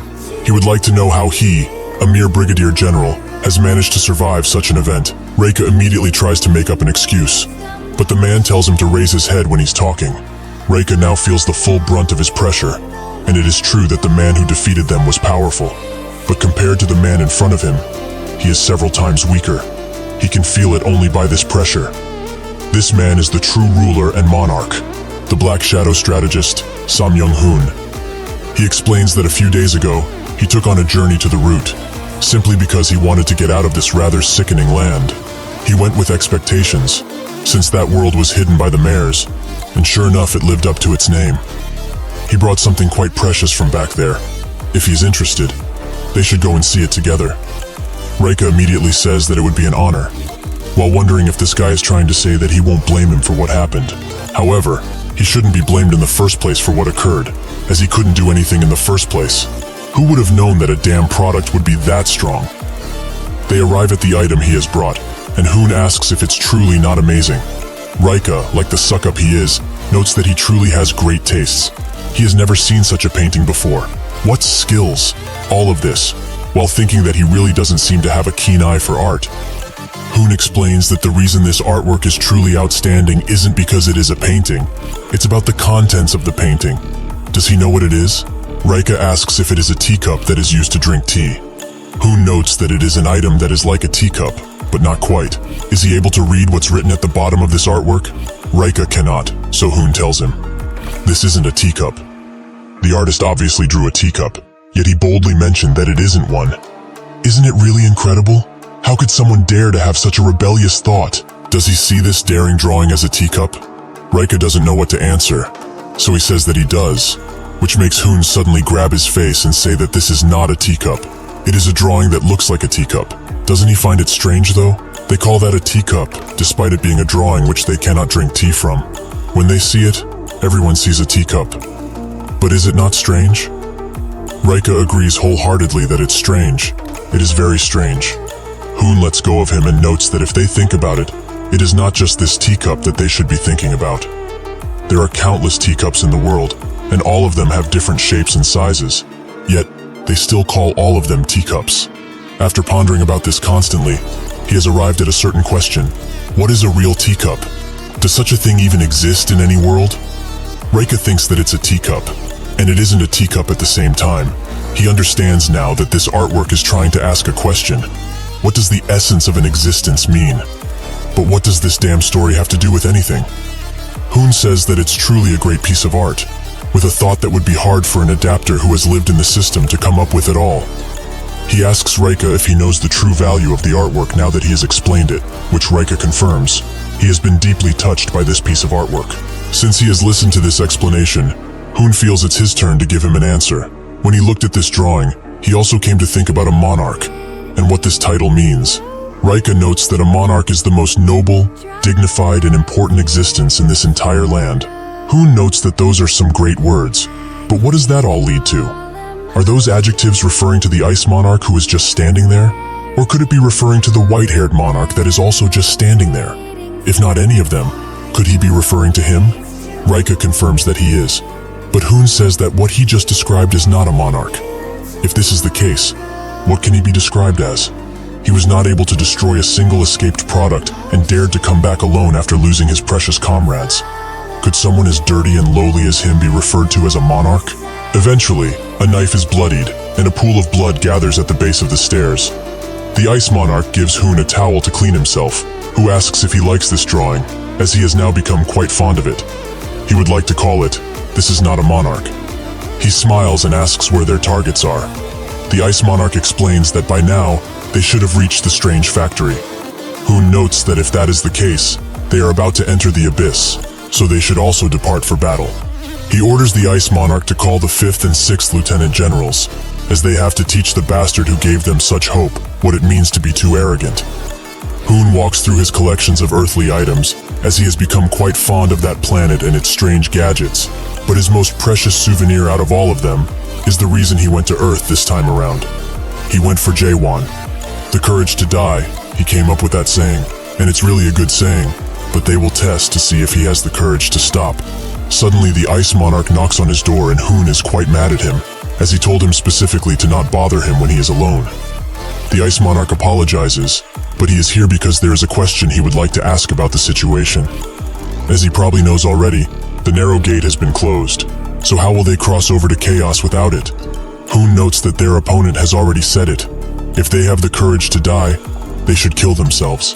So, they will play his game this time, but he wants him to be the first person to go there, since he so graciously offered right now, right? At the factory, everyone continues to fight the horned beasts that keep popping out of the hangar, with some failing to defend themselves, but others are steeled enough to slay any beasts that come their way. Seeing that the beasts won't stop, Jaewon unleashes a thrust in the hangar's direction, which surprises everyone around, and Kaiman says that no matter how many times he sees that attack, he is still left amazed. Chung Hyo notices his expression and asks why he has a long face. Is he worried that he might not be able to go with Jaewon to the abyss? He shouldn't worry, as he might not know about the others, but he is sure that Jaewon will bring him along no matter what happens. Jaewon continues to kill the horned beasts that come and lets his sword eat their horns, but no matter how many he feeds to it, it doesn't seem to get repaired.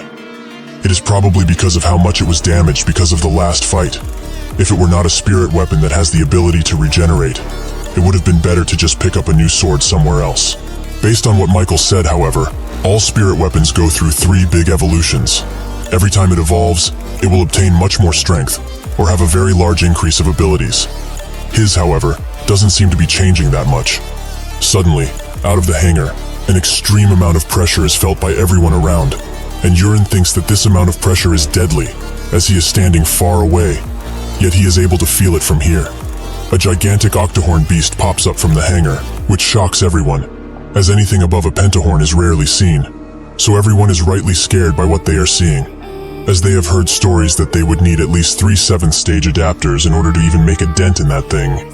Suddenly, the beast changes course and heads straight for Jaewon, which confuses the other fighters, as they have no clue why.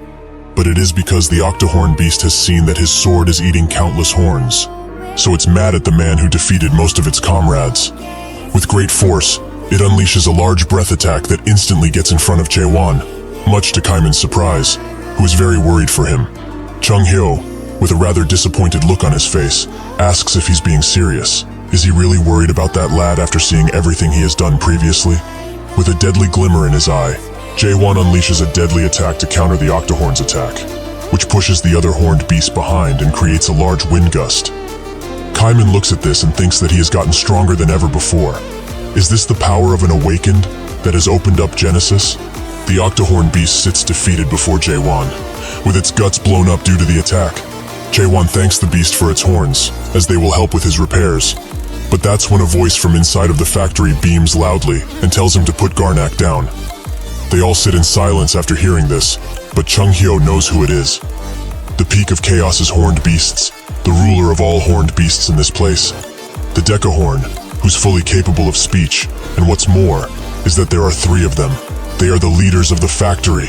Jaewon's sword starts shaking with excitement as he sees them, and Jaewon smiles, as their horns will suffice for what he needs to do. Edsak says that he has heard that people were trying to go into the abyss recently, but he did not expect him to be among those people. Johnyak only spouts out a couple of words, and Ias notes that he is still human, so he should be pretty easy to deal with even if he is powerful. Jaewon looks closely at them and thinks that although they are weaker than Garam, they are beyond the level of the Storm and Silent Monarchs. If they attack all at once, they might cause him a little trouble, but nah, he'd win. Chung Hyo tells him to hold on a bit, as there is no real reason to fight these things. Although he also does not like them, the factory leaders are not to be considered their enemies. ES recognizes Chung Hyo, as he has been around here previously, but she cannot believe that he is willing to go back up there after what he went through. Edska tells her to not be too rude to them, as these people are welcomed guests of the great factory leader. He beckons Jaewon forth, as the great factory leader is patiently waiting for him. When they get inside, Carlton notes that everything in this place is impressive. To think that the horned beasts would be created in such a surgical way. Chung Hyo thinks that it's a relief they were also able to go inside, as Jaewon wanted them to, or else he would have stabbed them. Johnyak gets in front of Jaewon and introduces himself while also asking for his name, in a rather crude way as he is not capable of normal speech. He explains that the Garnak is a precious product that can only be created once every 10 years. They are really hard to make. Jaewon notes that that's why there are so few octohorns in the wild, but Johnyak tells him that it's also because the dead demon warriors attacked them, and they suffered big losses as a result. However, even if the dead demon warriors were many, they were able to win in the end. Carlton explains that they never thought that they would get to see the famous apostles of God on their journey to the abyss. Even more surprisingly, Johnyak asks if he knows of them, and Carlton shows them a symbol, while saying that they must follow the great god of machine. Are they not apostles of Deus?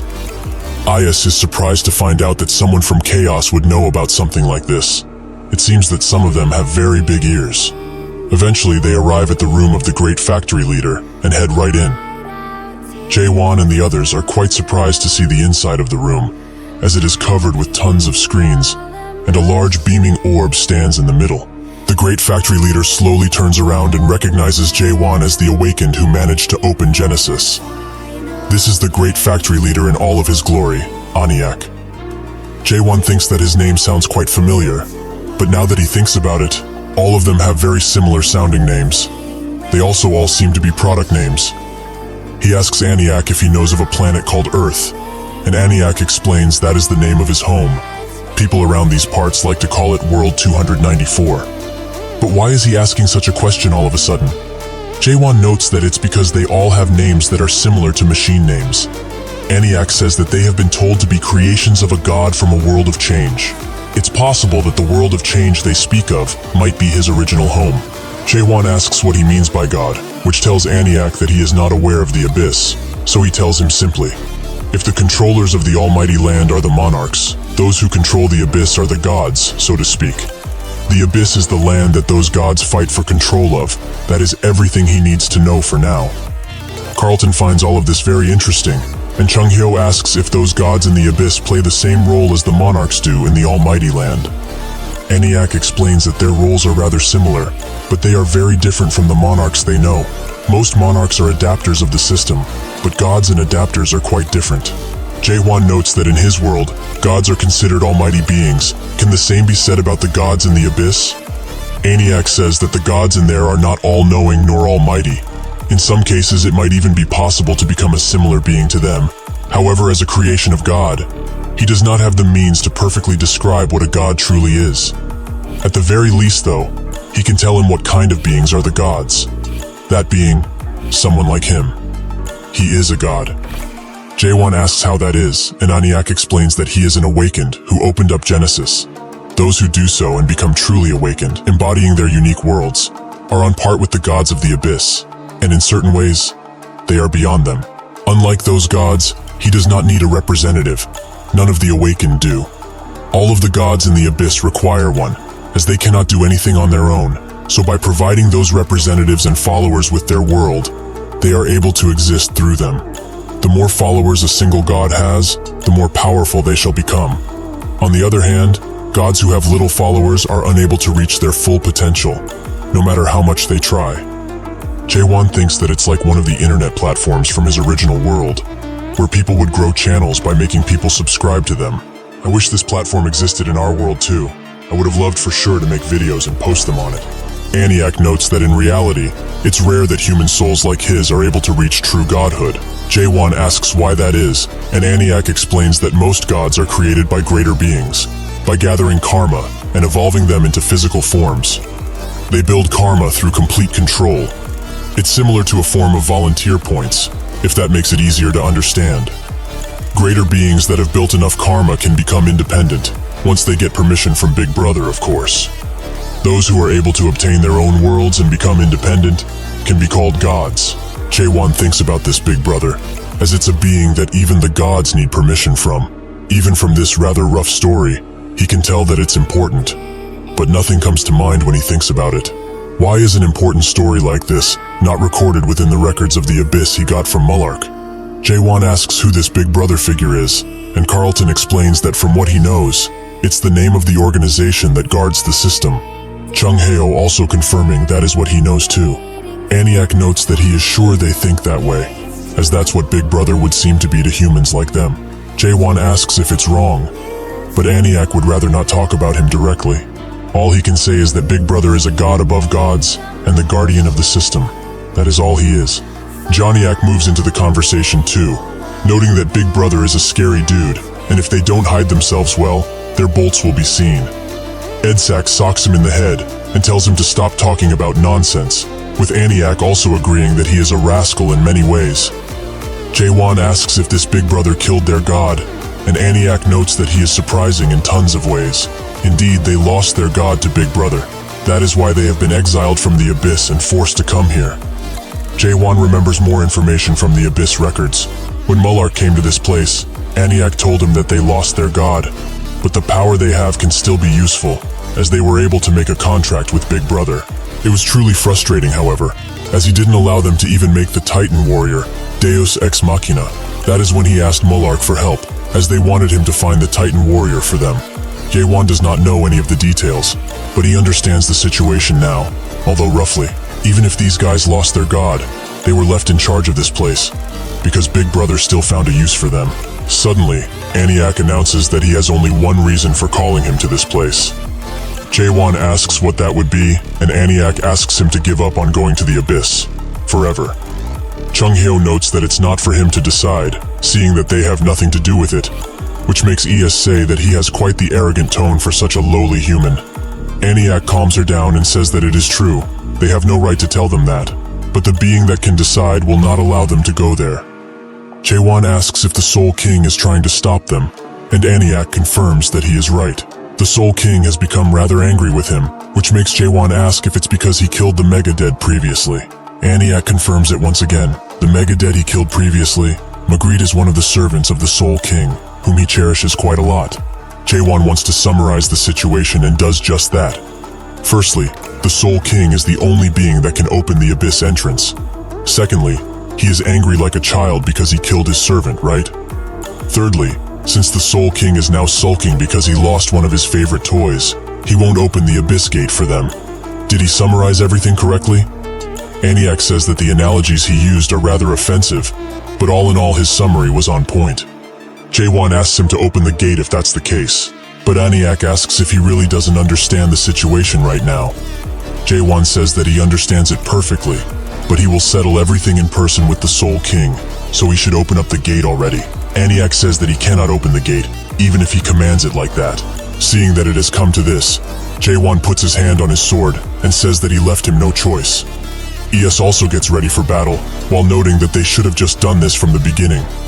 Both Kaiman and Chung-hyo prepare themselves, and Aniak also becomes hostile, as Jaewon leaves him no choice. Suddenly Jaewon only says Deus Ex Machina, which surprises Aniak. If he opens the gate for them, they will find their Titan warrior, that they lost in the Abyss previously. Aniak asks how he even managed to know about the Titan warrior, but Jaewon brushes him off, as he doesn't need to tell him about the details if he knows the important bits. Now that he has promised this, will he finally open the gate for them? Aniak sits in silence for a good second, but eventually makes his finger into a key, which makes Jaewon smile. They walk through the gate together, and Aniak notes that in the end, he somehow managed to make it this far. He has never met a human like him ever before, something which Jaewon hears pretty often. Aniak asks if he can really talk it out with the Soul King, but Jaewon notes that nobody will know unless they try. Aniak truly hopes that they can do that, and also says that he noticed he had the stigma of Deus, but he did not use it. Jaewon raises his left hand and asks if he's talking about this tattoo, which Aniak confirms is the present that they gave to humans. Originally, they gave it to the humans along with a horned beast with 7 horns as their guardian. He does not know if the horned beast was destroyed when the stigma transferred to him, as he does not see it anymore, nor can he feel it. Well, it is what it is. But from now on, when he uses that stigma, horned beasts will not dare to attack him. Additionally, if he meets any apostles that are hiding in the Abyss, he will be able to kick off things on friendly terms because of the stigma. Jaewon will keep that in the back of his head, and eventually they arrive at a narrow bridge, where Aniak says that he must travel alone from this point. Jaewon thanks him for the guidance, and says that he will be back as soon as possible. Aniak tells him to not forget. He must return in 1 hour, at most. If he does not arrive back to them by then, they will have to close the gate forcefully, no matter what the results. Jaewon says that he will not waste any time in this place, so he needn't worry. With that he walks away, while thinking of Aniak's question, if he can really persuade the Soul King. At this point, he is not sure of it himself, but since he took Malark's Abyss records, he has planned for this situation, because this is the only one to resolve all of the problems they had up until now. Additionally, it's a path that he must take, in order to destroy the world. He arrives at the Palace of the Dead, which has a gate that's made entirely out of horned beast horn, something very impressive, considering just how huge it is. Suddenly the gate swings open, and the Soul King asks if he has come to offer his life, as payment for his sins. While he says this, the amount of pressure that is sent towards Jaewon almost sends him flying backwards. This is the power of the Soul King. It feels like his entire body will be ripped apart just by listening to his voice. The Soul King asks how he dared to kill his servant and try to step in this palace, expecting to be let through. Jaewon asks him to at least hear him out, as he wants to make a deal with him. The Soul King pushes even further, as how dare a lowly human soul that is not even able to enter the palace try to make a deal with him. Truly, his arrogance knows no bounds. Jaewon steals himself in the ground and tells him all of his titles. Catastrophe, the King of Chaos and the First Awakened. He used to be a powerful god, but now he has been demoted to a mere king with no kingdom. How can the strongest god of the Abyss be a damn gatekeeper now? Is this all he can achieve, even though he has the strength to achieve much more? Does he not want to take his revenge on the bastard who exiled him from the abyss and dared to lock him in this dark place? He calls out his name and announces that he will only say this one more time. He is here to make a deal with him. The pushing wind abruptly stops, and the Soul King says that he is much more arrogant than he originally thought. However, he will hear him out, but he hopes that what he has to say will be valuable enough to warrant such arrogance. Otherwise, he will not make it back alive from here. Jaewon explains that he knows of the promise he made with Mullark exactly 900 years ago. The Soul King asks how he knows about something like that, but Jaewon doesn't answer and instead says that he will take over Mullark's promise. Catastrophe asks if he really knows what that means, and Jaewon confirms that he does. He promises to bring him to the end of the abyss, no matter what. Outside of the factory, Siren eventually wakes up, and Yurin notices her, so he goes to her side and notes that she has slept for quite a long while.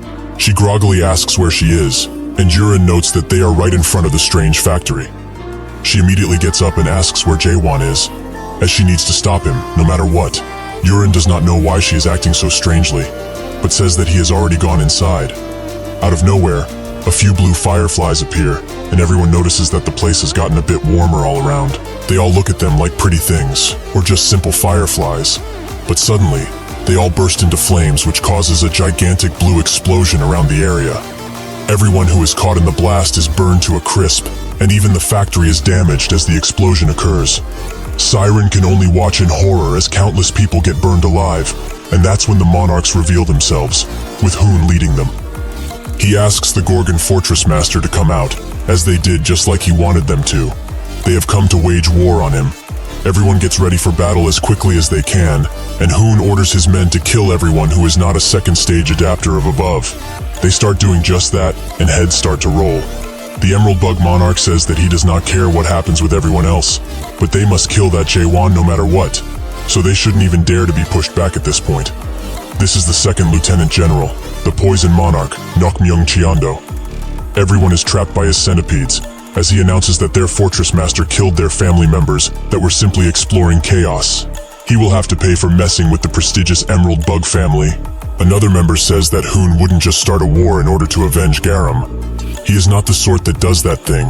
He is sure that he is up to something. This is the 7th Region First Major General, the White Artist Monarch Nishimoto.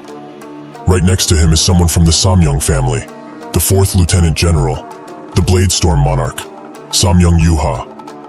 Nishimoto secretly tells his men to be wary of Hoon and his actions, as they have to suspect him of everything at this point. Yuha looks at the people that have been captured and calls them all pathetic. Given that he now has a good look at these Chaos guys, he can estimate the power level of their Fortress Master. But still, he cannot believe that over 100 monarchs were sent to battle because of one faulty product. Just like Hoon promised, he had a taste of death after 3,000 long years of being alive. When he told them that there were tons of fruits for everyone to revive, he was telling the truth, right? Hoon tells him not to worry, as he never lies, and he will also give him even more fruits to send over to his family. Yuha tells him to not forget, before he was the 9th Region strategist, he is the first son of the Samyung family. Hoon finds it funny that this guy is still clinging onto their affiliations. Truly, this place has become a joke. In total, he gathered 20 from the Emerald Bug family, 10 from the 7th Region, and 20 from the Samyung family. In total, 50 that he got only from the 9th Region. There are so many monarchs here, but it is clear as they are all after only one thing. However, if they focus on just the tree, they will not be able to observe the entire forest. That is why they all fell for the same lie, that there are still fruits remaining. Since he came here in person, they all believed that he couldn't lie, which makes him feel kinda bad now. But he shouldn't be too upset, as lies become lies only when the promises are not kept. Even if they don't go to the end of the abyss, there are more ways to obtain fruits. The 7 highest ranked gods that rule over the abyss, for example. After all, they will all be able to obtain fruits via their deal with the 7 great gods. Originally, this sort of deal wouldn't have been possible, since there is nothing that the 7 gods, who have become the most powerful in the abyss, would want. However, there is one thing that even gods have a need for, and that is the awakened. To the gods, who need a proxy to even exist, there is no resource more precious than the awakened, who are easily able to accept a new world, even if it's forced on them. Thanks to that fortress master bastard, tons of awakened which the gods desire have been awakened in this place. He tells Vargas to lead their troops and find the product, as most have not realized it yet. But if they find out about the real value of the product and the tower, the 7th region and the Emerald Bug family with it will most definitely try to take them away. He must get that guy before that ever happens. Vargas understands and immediately rushes inside of the factory, while Hoon smiles and thinks that the tower that was made to protect chaos will become a tower of nightmares because of what is happening on this day. They will grow even more awakened using the tower they made and use them as bargaining chips for the fruits by making deals with the gods of the abyss. With the fruits that they will get, he will make the 9th region into the new Resurrection Palace. If they have monopoly over fruits, they will be able to bring on tons of change. The 9th region will become the only place where the monarchs are not afraid of death in the almighty land, and the monarchs who are their enemies now will surrender and come to them with everything, including their lives. The almighty land will be ruled by the 9th region of the pitch darkness, just how it always should have been. While he is daydreaming, an attack rushes to his face, which he removes and asks how he dares to attack. This attack was from Kaiman, who tells everyone to stick together now and not split apart no matter what. Until Jaewon is done with his business, they must not let any of these bastards into the factory. Everyone is fighting with their best abilities, which makes Hoon smile even more, as it's about time they put these insects to sleep. Kyondo does not like how persistent these bastards are, and he rolls through them as he asks for the human known as Jaewon to be brought to him. Hoon comes back down from floating in a powerful spectacle as the ground below him is crushed into bits. Everyone is surprised, while Kyondo just scoffs at him. Hoon then notices that the foolish mare girl is also a part of this merry group, the same one that betrayed Pitch Darkness because she was too selfish. Siren tells everyone that this guy is a lieutenant general from Pitch Darkness, and he's the most dangerous person out of everyone here. Hoon tells Kyondo that he can stop, but he does not want to, as his body is too restless for him to do anything and watch. Hoon walks past him and says that he is the one responsible for this precarious operation, so he should sit by and watch the show. Suddenly, everyone from Gorgon attacks Hoon in unison, which makes him smile even more, as it seems that these souls are still persistent, but that will not last for long. With one swing of his sword, he pushes everyone back, which surprises Kaiman the most, as he did not expect that much power to come out of him so suddenly. The attack sends debris flying as it hits the factory, and after the dust clears, only Hoon is left standing. He notes that this is how one should train souls to be obedient. They need to press down on them so that they don't dare to think about disobeying. Huang grabs his leg from under some debris and says that he will not let him go, no matter what. Everyone also gets up slowly, and Hoon congratulates them for their award-winning tenacity. It is nice to see from time to time. He turns around to Huang and smashes his grabbing hand into bits with only his leg. This way, he will be able to enjoy himself well as he tramples on their hopes and dreams. Everyone that is inside of the factory can feel the commotion that is happening outside, which makes Eus wonder if the humans have decided to cause a ruckus because they can't sit still. But Edsak says that this does not feel like something humans could do. Oniak asks Johnniak to find out what's happening outside, which makes him use his scouting ability. Eventually, that ability reaches the outside and he sees the monarchs attacking the humans viciously. They are in danger. Seeing this, both Chung-hyo and Carlton rush to the outside, with Chung-hyo noting that the brat was spot on with his guess. They really did run into the monarchs before they got in the abyss. Carlton asks if they really managed to make a narrow gate at such a short notice. But Chung-hyo says that something like that is not possible. That would take at least a few months. He thinks that the only way they got here is if they risked their lives. This means that they are intending on flattening chaos once again, so that it can never think about getting up ever again. Just like they did 900 years ago. Chung-hyo remembers when he had one of the soldiers from the Abyss expedition in his arms, who did not wish to die. Chung-hyo encouraged him to stand up. Does he really intend to give up after coming this far? The soldier handed him one of the fruits, as he was a lost cause. But with this, he would let everyone know that they did not lose. They really got the fruit. The Abyss expedition did not actually fail. When they got back after the expedition was over, he told everyone that they did not fail, that the expedition obtained the fruit. That is what he lied to everyone about, even to himself. He endured so many years of humiliation and shame because of this, but now they are thinking of taking away everything once again. When they get outside of the factory, They see the destruction that has already been caused, and Chung Hyo's eyes open wide as his hand shakes uncontrollably. Carlton tries to make him calm down, but Chung Hyo charges in through the flames, while thinking that he cannot allow them to take away everything they have achieved. He is no longer the weak person that he was in the past. Now he will fight for what he believes in. He immediately kills one of the subordinates there and calls out for the people of the expedition. But when he looks at what is going on, he is left shocked and speechless. Yong has had his eyes pulled out. Huang does not have an arm, and Muguk is missing a leg. Jurin is bleeding profusely, and Kaiman is the only one standing up, although he is barely doing so since Hoon has attacked him constantly. He is glad that the divine physician decided to show himself, as these guys were not giving him any answers as to where that Jaewon guy is located. But he appeared at the perfect time. How very fortunate. He really enjoyed his time with these souls that have strong willpower, but he cannot afford any wasted time. So he will make an example of this guy standing in front of him. Chung Hyo screams out to him, and in his final moments, Kaiman can only apologize to Jaewon for not being strong enough. In that split second, before Kaiman can be struck, Chung Hyo throws him out of the way, and Carlton joins him in blocking Hoon's strike. Siren is pleasantly surprised by their sudden appearance, and as Hoon throws them away, Carlton uses his abilities to pull the rest of the expedition party out of danger. Hoon smiles and says that they are not bad, while unleashing his mighty pressure on them. Chung Hyo can barely stand up to this pressure, but how can he exert so much in only a few words? Has Kaiman been fighting a monster like this the entire time they were lazing around in the fortress? Suddenly, the fortress vice leaders appear behind him, and Edsak asks what he thinks he is doing around these parts. Hoon notes that it's nice to see them again. He is actually looking for a product. He promises to leave right after he gets that. Edsak asks if the product he is speaking of is the Awakened that opened Genesis, which Hoon confirms. Even if he does not have a face, it is clear that Edsak is angry at his response. They have not changed in the slightest, even after thousands of years passed since they last met. To think that they would still treat living beings with souls as mere objects to be toyed with.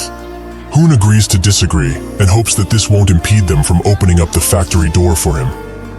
Edsak asks what his purpose is inside, but even if he has one, he finds it hard to let him inside after what he did.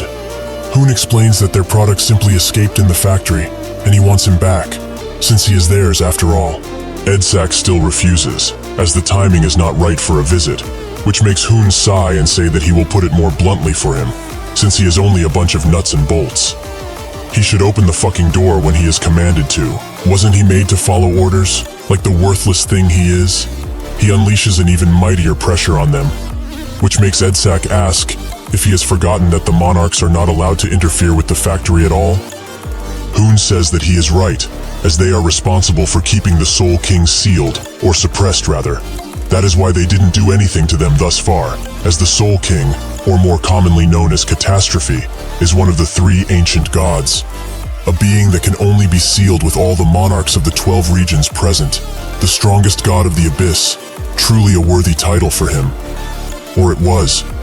He doesn't know exactly how strong he is, but now he is just a fallen god that can make dregs, like ghouls. Additionally, over 1,000 years ago, the supreme monarchs of the 12 regions were much weaker than they currently are right now, and he is stronger than the 12 monarchs combined. Edsak asks him to reconsider his choice, as he promises this is not what he wants. Hoon announces that he is the Black Shadow strategist, Samyung Hoon. Does he really think he would listen to the words of a machine? Having had enough of his yapping, Ayas charges him, but she is far too late as Hoon unleashes his technique across the ground from above. Out of Hoon's attacks comes a mighty blue beast that immediately claws at Ayas, who cannot hope to defend herself, so she admires the amount of power he exerted. When the beast's paw lands, it creates an explosion that even the other monarchs admire. Chung Hyo is completely lost at this point, but that's when the eyeless Yong crawls next to him and asks if he thinks they still have a chance of winning this battle. Chung Hyo had forgotten that his eyes were removed, but perhaps it is for the better, as if he had seen what was going on right now. He wouldn't have had the sanity left to ask that question in the first place. He thinks that it is impossible to defeat that thing, so he takes a step back, but suddenly remembers the words of his pupil, that he always runs away. He stops, but his body cannot stop trembling from fear. He wonders how Jaewon thinks that he can win every single battle, while fighting against such strong people, who defy all odds. Yong asks if Jaewon is back yet, which makes Chung Hyo think that he is still with the Soul King. He might actually be dead at this point, but even if he is certain that he wouldn't bend his knee no matter what. He tells Yong that he is not here yet. However, they have not lost either. Yong gets up, and everyone does the same. Even in their states, they still have the will to fight and win. Hoon is rightfully surprised by their determination, as he has shown them a power that would make most people lose their will to fight. But still, they choose to fight and glare at him with those eyes. He can only describe them as noble. Noble eyes only belong to people who have the will to decide what their lives will be like. They are noble, despite not being even close to monarchs. Dignified, even if they are crushed. People who do not care who is in front of them, even if it is an unbeatable enemy. It is as if they are all saying one thing, that monarchs do not exist.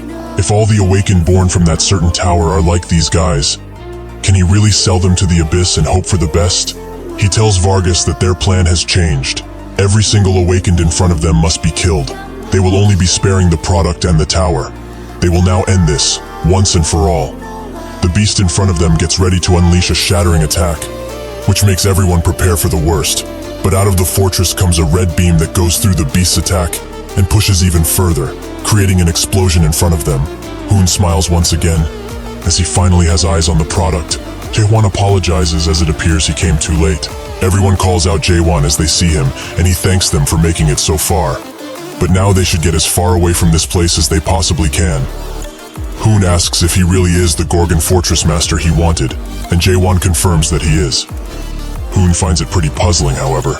This filthy person, who is ragged all across, is the Gorgon Fortress Master. Did he really do all of this for someone like this? He also notices that he has tons of impure energy around him, and guesses that it's from the Soul King. But to think he would let someone like this leave, truly he is now the king of nothing. He cannot believe that the people of Chaos gained hope because of a beggar like him. Two more monarchs appear, with one saying that they can't believe they came all of this way and did all of that because of a mere product like that thing. They are all fools who have been duped. This is the 9th Region 5th Lieutenant General, the Black Cloud Monarch, Magata. Next to him is the 9th Region 6th Lieutenant General, the Dragon Leg Monarch, Serim. Yuha asks Hoon if there was any reason he needed so many people to defeat someone so lowly as that guy. Hoon explains that indeed, it might seem excessive, but it is very much needed for what is to come. He thinks that they won't need all of these people to defeat the product. They need this many people for a guarantee. The Soul King might not let them enter the abyss, and if that happens, they will have no choice but to forcefully enter, as they haven't come all of this way for nothing. Jaewon prepares an attack and asks how long they are going to stay still and talk. He pulls everyone into his world, which most monarchs find to be interesting, as it really is a unique worldview. Megata notes that the huge eye in the sky means that this is what the first nightmare means to him, and Serim says that the eye might actually represent Big Brother, considering it watches above all. Yuha sees it as lowly. No matter what kind of world it is, there is nothing inside. It is as empty as a dried-up river. While tending to the wounded, Chung Hyo wonders what Jaewon is trying to pull here, as he knows full well that he is not at the level where he can take on the lieutenant generals. Still, knowing him, he must have some kind of crazy plan. Hoon too finds his worldview pretty unique, but it is still much weaker compared to the people from Crack. Is this all he has, though?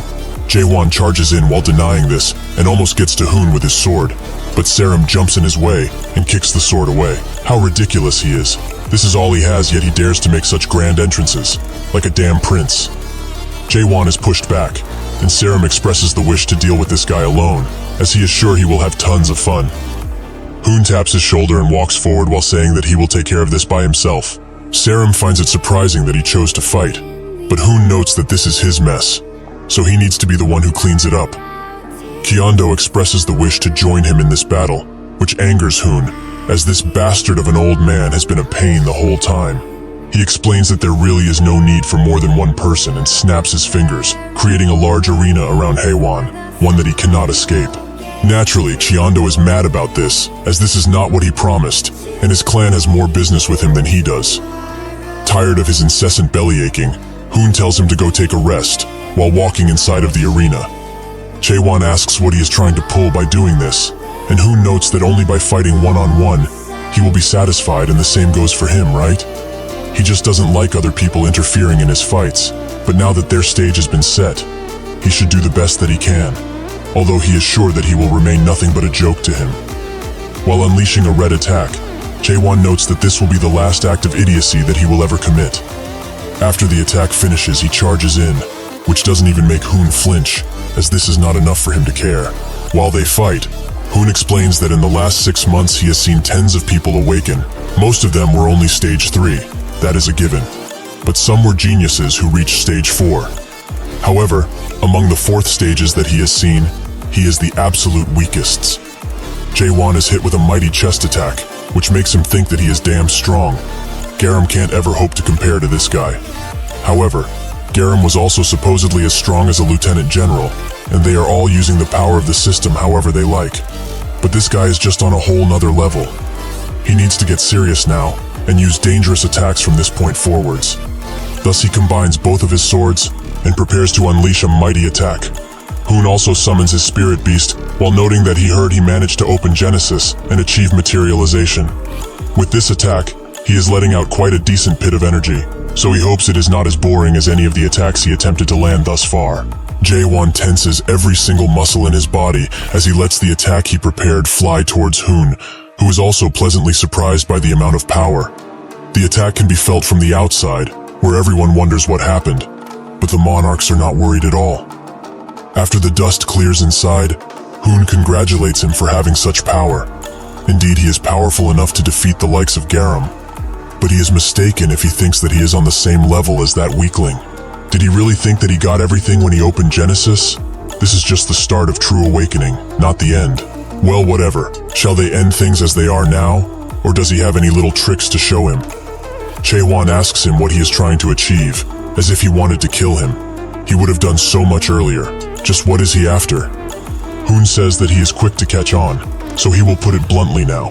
He invites him to the 9th region, and also says that he should bring the Tower of Awakening he made with him. Jae-won asks what will happen if he refuses, and Hoon wonders if he really will be able to, while he snaps his fingers, creating tons of cube screens that come out of the ceiling and show Jae-won Hoon's collection of oddities. He spots a computer, which makes Hoon's smile widen as he notes that it seems he is very familiar with some objects in his collection, so he will give him a present that will certainly incentivize him to join. Jae-won's eyes widen as he sees himself chained up in there. Hoon explains that he can give him the chance to get back to the life he lost previously, the one he was forcefully dragged out of. Does he not miss it truly? He can restart his old life like nothing ever happened. Additionally, he will also give him the position of the 8th Lieutenant General. That's not all, however. If he accepts this deal now, he will give him back the time he lost while wasn't on Earth. Jae-won outright refuses him, which Hoon expected, as seeing how he acted this entire time, it seems that he is someone who abhors returning to their roots, or core.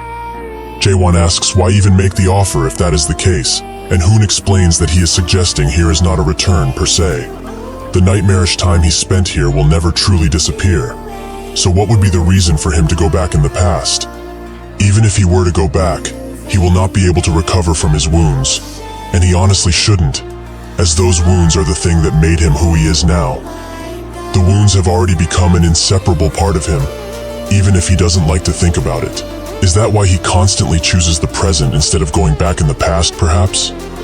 But now that he thinks about it, indeed all he wants is not the past, but the present he has lost. This should make him wonder though, is this place really the present that he wishes for? No, of course it's not. This place isn't his present. The time that he rightfully deserves, the present that he lost without him being able to do anything about it, is this place. He shows Jae-won all of his childhood memories, where his caring mother was always there for him no matter what happened. This makes Jae-won almost cry. Hoon tempts him even further. The present he lost, and the people that he loves, they are all in that one place. If he becomes the Lieutenant General of the 9th region, he can go to that place whenever he wishes to. He should think about this offer very carefully, as it's a one-time thing. Even with all of these promises made to him, Jae-won still chooses to clench his sword tightly, which makes Hoon ask what he's doing. Jae-won explains that he is never going back. The only way he can go now is up, and that's what he will do. Hoon gets mad at his strong will and asks if he does not want to see the people he loves again. Does he really intend to throw away his present that he was searching for all of this time into the garbage? Jae-won thinks of his words, and indeed some of them are correct. Naturally, he misses everyone, and there are some people he would really love to meet again. He is human after all, so he also has emotions about these types of things. However, where it is in the past, future, or even the damn present, in this world, it means nothing. He charges an even stronger attack and unleashes it on Hoon all at once, and it even starts breaking through the arena Hoon made for them. Haewon says that he will be able to enjoy happiness for a short while if he were to return to Earth, to his loved ones. However, that will not be of any use in the end, as they will eventually come and cultivate that place, like they did so many worlds beforehand. Hoon pushes him back with an attack and explains that is only natural. Cultivation is the law of this world, one that everyone must abide by. While Chaewon holds himself still, he thinks that this is a world where cultivating others is just a natural way of life. So maybe this might not be the fault of the individual. It is not the fault of Kaiman, who keeps forgetting the memories of when he was just a product. Nor is it the fault of Siren, who was born in the tower and was educated that way. Additionally, it might not even be the fault of the angels or demons that are in charge of these cultivations. He says that if someone is to blame for all of this, it would be the person that didn't set that kind of thinking as morally wrong. The one at fault would be this world. That is the reason why he must eradicate this world entirely. Hoon notes that he is a child for thinking like this, because in the end, everything that he cherishes is a part of this world. So is he really saying that he will destroy all of that with his own hands, like a maniac? The thing they most commonly describe as the system does not truly exist. It cannot be destroyed, nor can it be touched. The system is just nature. He unleashes another mighty attack on Jaewon, which he cannot hope to defend himself from, and now he doesn't have the time to strengthen his world, nor become stronger. The only thing that he is able to do in this dire situation is borrow someone else's power. He eats the red crystal that he got out of his pocket as he cannot win with his own strength. The attack reaches Jaewon, which can be seen even from the outside, making Chung-hyo wonder just what is going on inside that place. Hoon thinks that it would have been much better if this guy chose to follow him quietly, as he has crossed over to chaos as a living being, so he is always in a state where his brain link is connected. If he were to die, his soul would probably go back to his original physical body. Naturally, that doesn't mean there won't be damage to his soul, but at this point he has no choice but to send him forcefully to the almighty land. Suddenly, the aura around Jaewon changes, and a dark red, ominous energy starts to permeate throughout the arena, swallowing it whole. Before Hoon even notices, he is also touched by the red energy and corrupted by it, so he starts screaming, either out of pain or out of surprise. Everyone outside wonders what's up with this energy that is coming out of the arena, but Chung-hyo knows. This must be the reason why Jaewon did not eat the horn properly, even though impure energy was leaking out of him constantly. There will be a hell of a price to pay for doing something like this. Just what is that kid trying to achieve now? The arena starts to come apart at the seams, while Jaewon laughs and dead creatures appear out of portals. They all look at this with shock and awe, as the Soul King, now controlling Jaewon's body, appears before them, and says that they haven't seen each other in a while. This is the descent of the true body of the Soul King.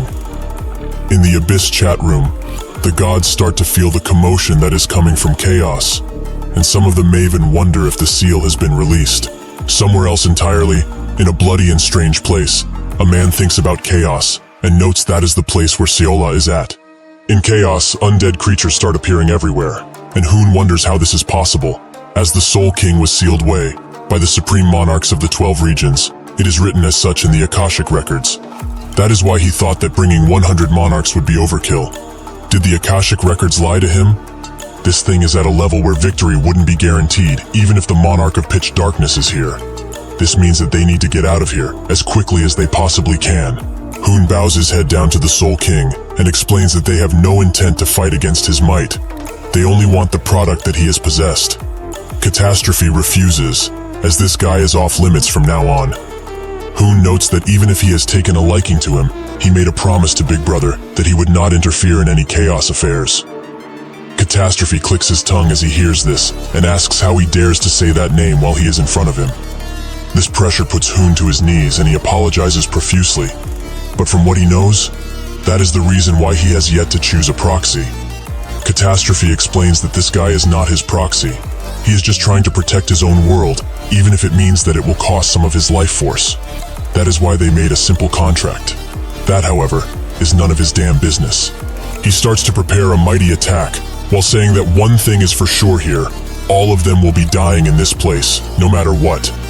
Hoon asks if he will really break the promise he made to Big Brother like this, but Catastrophe says that he hasn't done anything like that.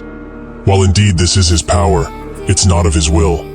The attack starts to form even further as land, sea, and air combine to pin the monarchs down. Hoon has still not lost hope and tells everyone to gather around and not be scared, as they need to stick together. He guesses that the Soul King is using ghoul dissension to be here, so no matter how strong he really is, the vessel that he got is just a mere human with a squishy physical body. Soon enough, he will collapse from exhaustion, so they need to hold out for just 5 minutes.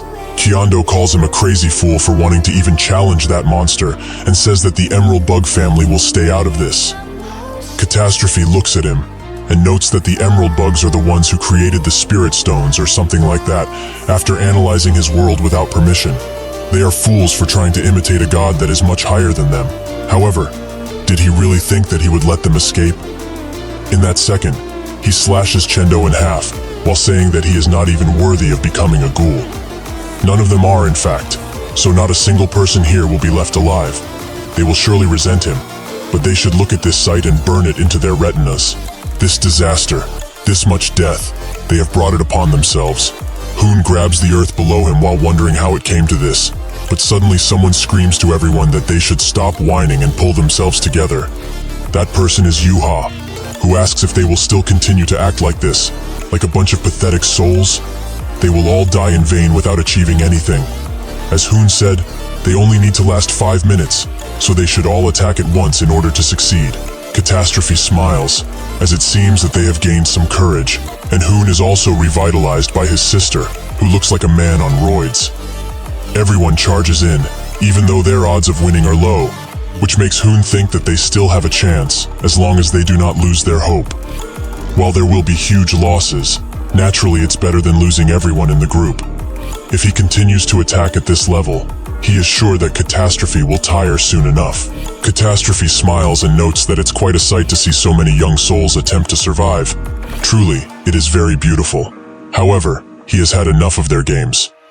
With a single finger flick, Catastrophe kills everyone around Hoon, including Yuha, who was filled with spirit moments before. Seeing this, Hoon falls to his knees once again, as the corruption on his body spreads. Catastrophe notes that it would be quite boring to just sit still while he does nothing. Hoon begins laughing maniacally, as he sees his reflection in the pool of water below him. Was there really no way to win against him all of this time? He admits to himself that he has won, but he will not let everything go according to his plans. Catastrophe thanks them for playing with him, as it has been a while since he had this much fun. With one fist, he kills Hoon, and says that unfortunately, they have become rather boring, so this is goodbye. The red mist that permeated throughout the valley clears out, and the only thing that remains is the gentle wind and the bodies of dead men. In this moody place, Jaewon comes to, and is awestruck at how powerful the Soul King really is. Even though his powers had manifested through his very soul, it just doesn't feel real in the slightest. The Soul King's power, the power of the First Awakened, goes beyond just destroying a part of the world. He dominates it, all of it. This is most definitely the very last stage of what he seeks to grow into. But in order to reach this level, he will have to struggle all of his life, if not more. However, even the Soul King, who has shown him true power, was sealed by Big Brother. Just how strong does he have to become in order to achieve his dreams of destroying this world? Catastrophe notes that his body is truly weak, as it couldn't even last 5 minutes. Jaewon asks how many times he can borrow his powers now. Catastrophe explains that he can only summon him 3 more times with Ghoul Descent if he is not his proxy. He used 1 summon already, so he is left with only 2. Actually no, since he needs to summon him when he eventually meets with Big Brother, it would be more fair to say that he only has 1 single summon left. After using his power, every time his soul will be at his limit, and ghoulification will soon start. Since he chose this path himself, he should do his best to endure it, as he really wants him to keep his promise after all. The moment their spirit link is cut, Jaewon falls to the ground and receives all of the pain from the ghoulification. It's almost as if his entire body is trying to fall apart. The ghoulification progresses even further, and the memories of his cherished people start to disappear, one by one, everything becomes a blur. Once a person loses their memories, they lose themselves. And since they do not know themselves, they will become a ghoul. With the last of his consciousness, Jae-won falls into a body of water and descends to the bottom. However, at that moment, a green sword appears, and with a few gentle strokes, his memories are starting to be filled up again. He remembers a conversation Kaiman had with Chung Hyo, where Kaiman asked Chung Hyo what he liked about Jae-won, since he went on this perilous journey with him. Chung Hyo doesn't have anything he likes about him, as he is a reckless, childish, inconsiderate, and downright rude individual. All he knows is how to attack old men like him. However, if he's asking for the reason he still sticks to his side, it's because he just doesn't want him to be alone. Jae-won is pulled back to the surface by Chung Hyo, who screams at him to wake up. Jae-won responds by telling him to stop calling him a kid. Just how long is he going to keep calling him that? Chung Hyo cries as he sees him gain consciousness, and even calls him out by his name. He asks why he did such a thing. What if he actually became a ghoul? Did he not think these things through? Jae-won explains that he did all of that because he trusted him. He knew that he would make him wake up with ghoul slash. Chung Hyo shakes as he hears this and goes in for a hug, which makes Jae-won instantly push him back, as he is not in the mood for that. He pushes himself to a nearby rock formation and asks if everything really is over. While they did incur huge losses, a surprisingly large number of expedition members survived, and they will always have more people awakening, so they shouldn't have any problems, even after he is gone. Even the monarchs won't be able to do anything in chaos now, as they will be too busy trying to fix the balance of power in the almighty land, now that there are tons of open positions. Chaos has finally found its true freedom, which means his job is done. That is what he thought then. Suddenly a few people came up to him and asked him what this is. His eyes widen as he looks at it, and it seems that Hoon's wish to not let everything go according to his plan have come true, as he has died smiling. One of the men holds up the vision of him chained up in the almighty land. Did he really come over to this damn place while he was still alive? Chung Hyo starts screaming at them. Just what are they doing right now? He risked his damn life to save all of them. The man explains that this piece of information is important to them, since every soul in chaos is already dead. The man immediately suspects him of eating one of the fruits, as he would have had access to them if he visited the Resurrection Palace, but Kaiman comes to his defense, as the Fortress Master did not consume any of the fruits. He was there with him. The man asks him to explain the video they saw, but Kaiman can't defend himself against such a defenseless accusation. Yurin tells everyone to calm down, but the man just can't sit still. Just what happened to all of the fruits, huh? Did they eat some too? To these dead men, the life of the Fortress Master seems like a huge betrayal. Yurin thinks that the situation is not good, as they are not calming down in the slightest. All of the uneasiness inside of them must have been piling up, and now it has exploded. After they all saw Jae-won perform one miracle after another, they followed in his wake, thinking that they might have been able to get back their lives. They are not at all interested in the change to the world that the Fortress Master wished for. The fact that Jae-won is alive, and all of the things that happened that were not explained to them, lead to this, where their questions are endless. Surprisingly, Hoon has yet to die, and looks at the commotion going on besides him. The Fortress Master is now in a pathetic state, while these people are agitated because of his skill, confusion which he managed to cast in the last second. The skill only works if there is already a seed of suspicion. This means that the doubts and jealousy they had formed a catalyst that triggered this outburst of emotion, although they might have before. This means that they never trusted the Fortress Master. He might have succeeded in stopping his plans, but his plans are also foiled. It's over for him. Jae-won rises and explains that he has destroyed the fruits, which comes as a shock to everyone, and they start suspecting him of destroying them because he wanted to be the only one left alive. Jae-won thinks that true life can't be achieved just from fruits. Even if one is revived in the almighty land with the fruits, the same war will occur again, and they will all end up back here. He grips his sword tightly, and notes that they all asked if he's living. With a sudden pressure, Jae-won reveals his brain link. The man instantly looks behind him and points. He really is connected to the spirit link. He has fooled them this entire time. The people, however, do not say anything, and when the man also looks in front, he is awestruck.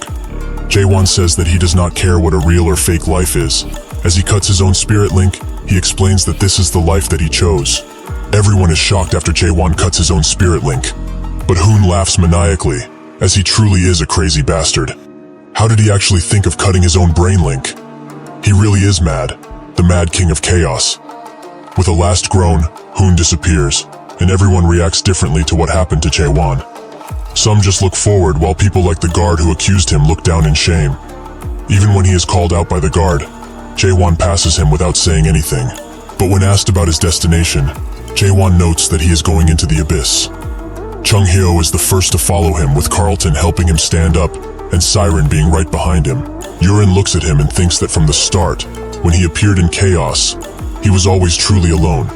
This scene is something that would get a lot of emotions, but they all slowly bow down to Jae-won. Nobody said a word, yet they all knew that there would be numerous kings born in Chaos from this point forward. But to the people of Chaos, the ones who saw him, they only have one king. The last king that Chaos acknowledges fully, and unfortunately, he is leaving now. After a while, Mino returns to Chaos and finds it amazing, as it has changed so much. On the day of the 3rd month that he left Chaos, Mino woke up from her coma, and through Claire, who was always beside her, she was able to find out about the many changes that were brought upon Chaos. Thanks to the agreement between the King of Humans, the Strange Factory, and the Cunning Soul King, Chaos was fully unified. The unified Chaos built a new fortress, where the Strange Factory used to be at one point. The name of this new fortress is Carpe Diem. In this place, humans, ghoul, and even horned beasts that used to fight each other to the death are now coexisting peacefully, although it was very hard for her to get used to such sights. But because of this, Carpe Diem, the new center of Chaos, thrived. Naturally, things were not that peaceful, as forces on the border that were hostile began to appear.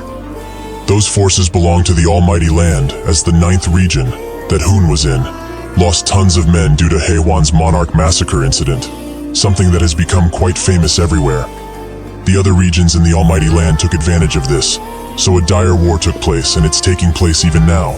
Because of that, thousands of monarchs die each day and come over to Chaos as a result. Fortunately, Chaos still has the Tower of Awakening that Jae-won left behind, which was used to create numerous Awakened that were able to fight off the monarchs. Even so, the major general monarchs that seldom come to this place are stronger than any 10th stage adapters, so fighting them is quite tough still.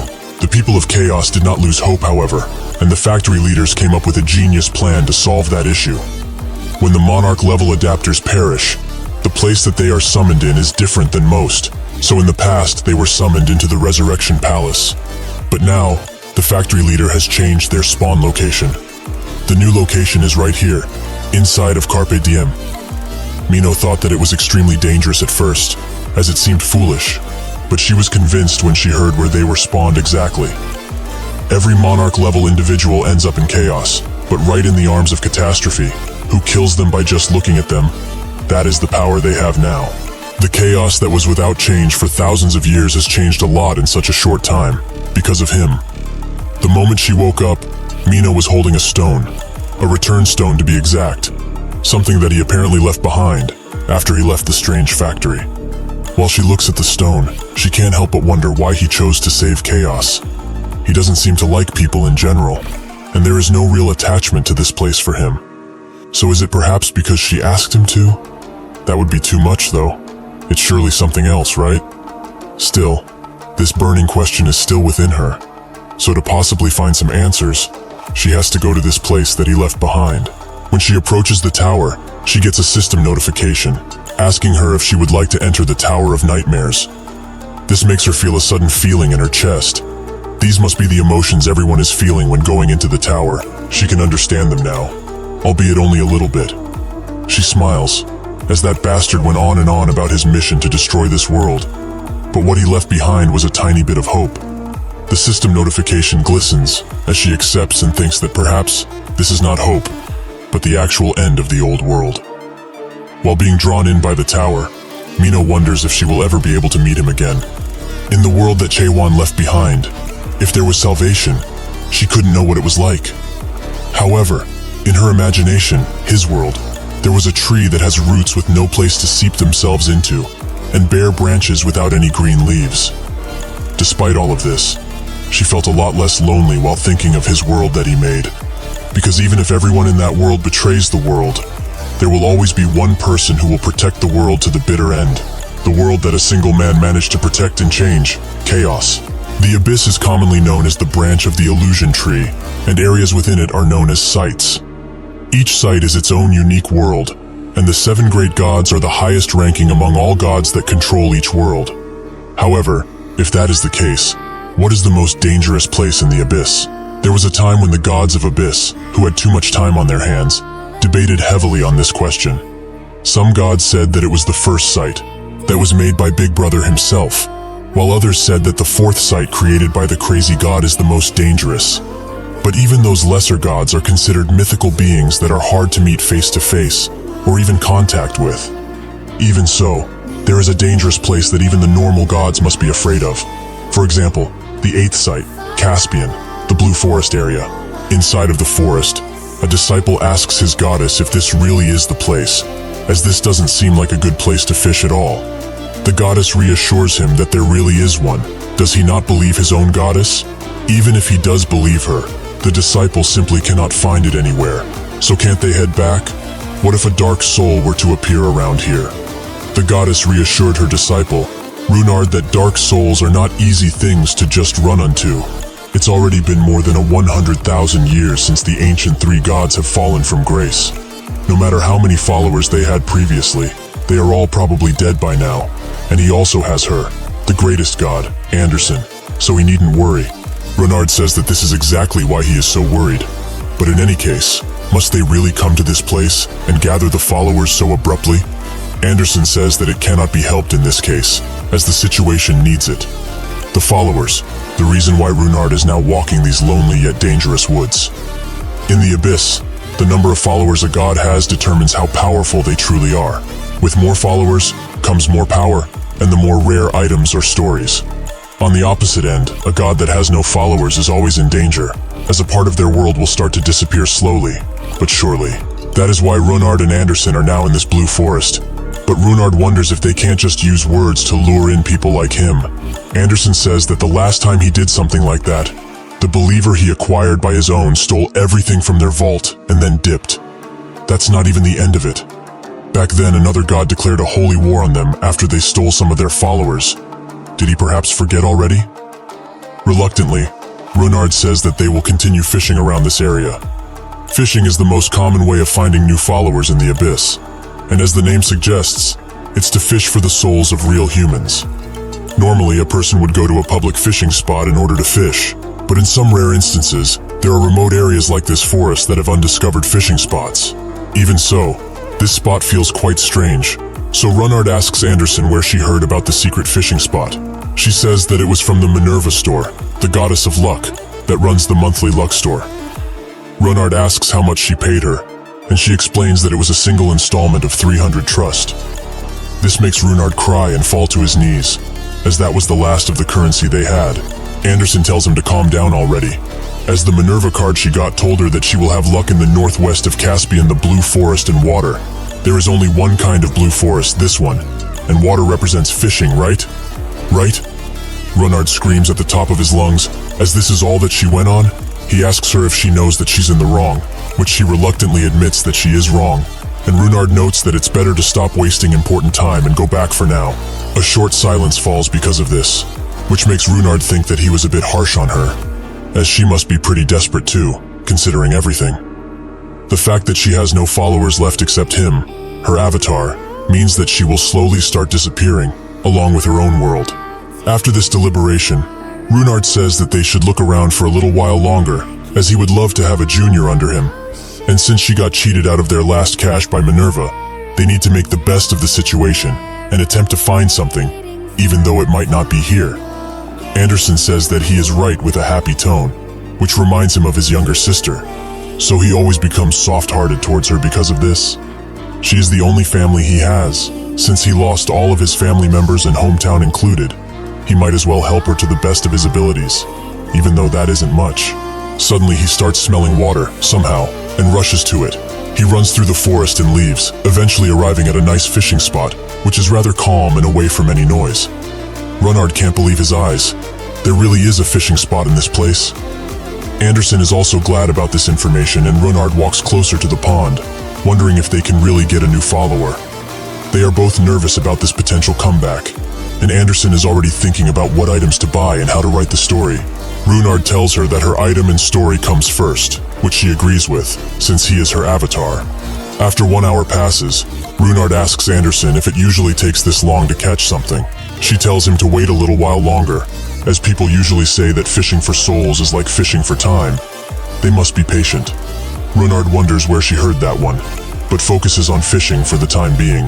3 hours pass, then 5, then 24, and Runard is almost dead from boredom, without a single catch to his name. He notes that they should go and pummel Minerva into the ground, which spooks Anderson, so she tells him to calm down, as she is a high-ranking god, so a god without even a name card like her can't do anything against such a mighty god. Runard knows that full well. He was just joking around.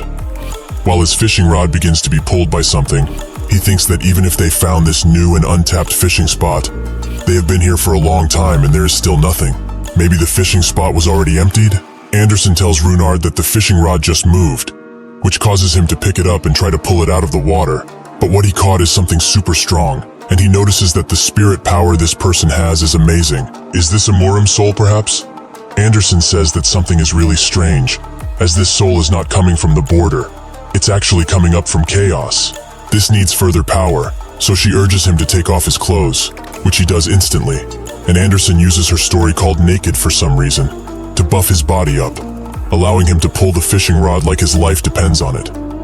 After the person they caught falls to the ground, Anderson notes that this person has an amazing power, and most likely they just caught a damn god.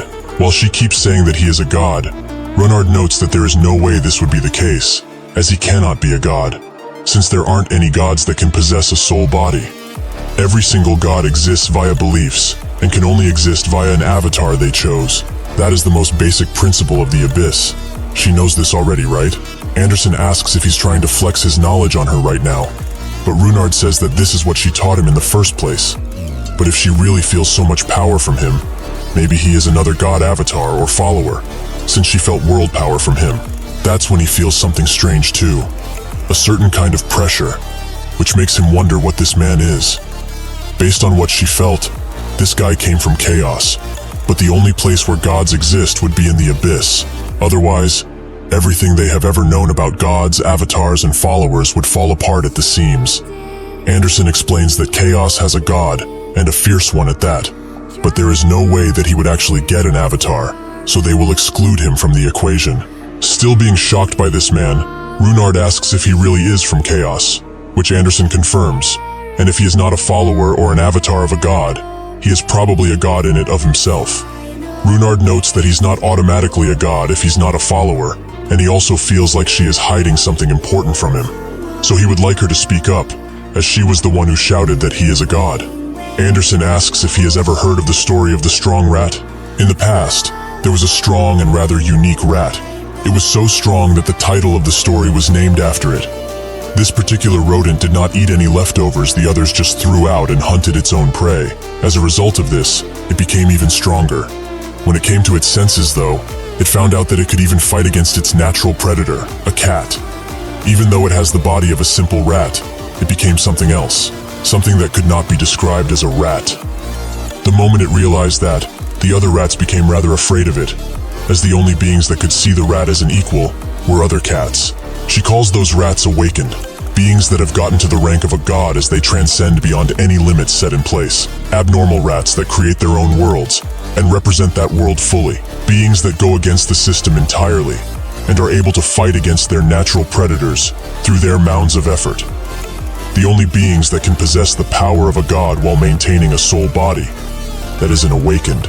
Runard asks if this man could be considered an awakened, which Anderson says that he might be, but they can't be sure just yet.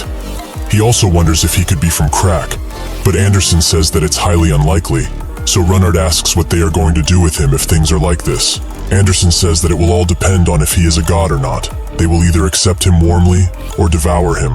They should confirm which is which before he wakes up.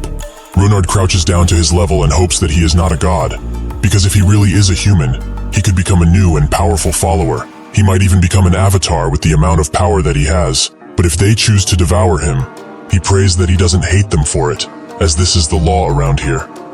The act of devouring another god is not rare in the lawless region of Caspian.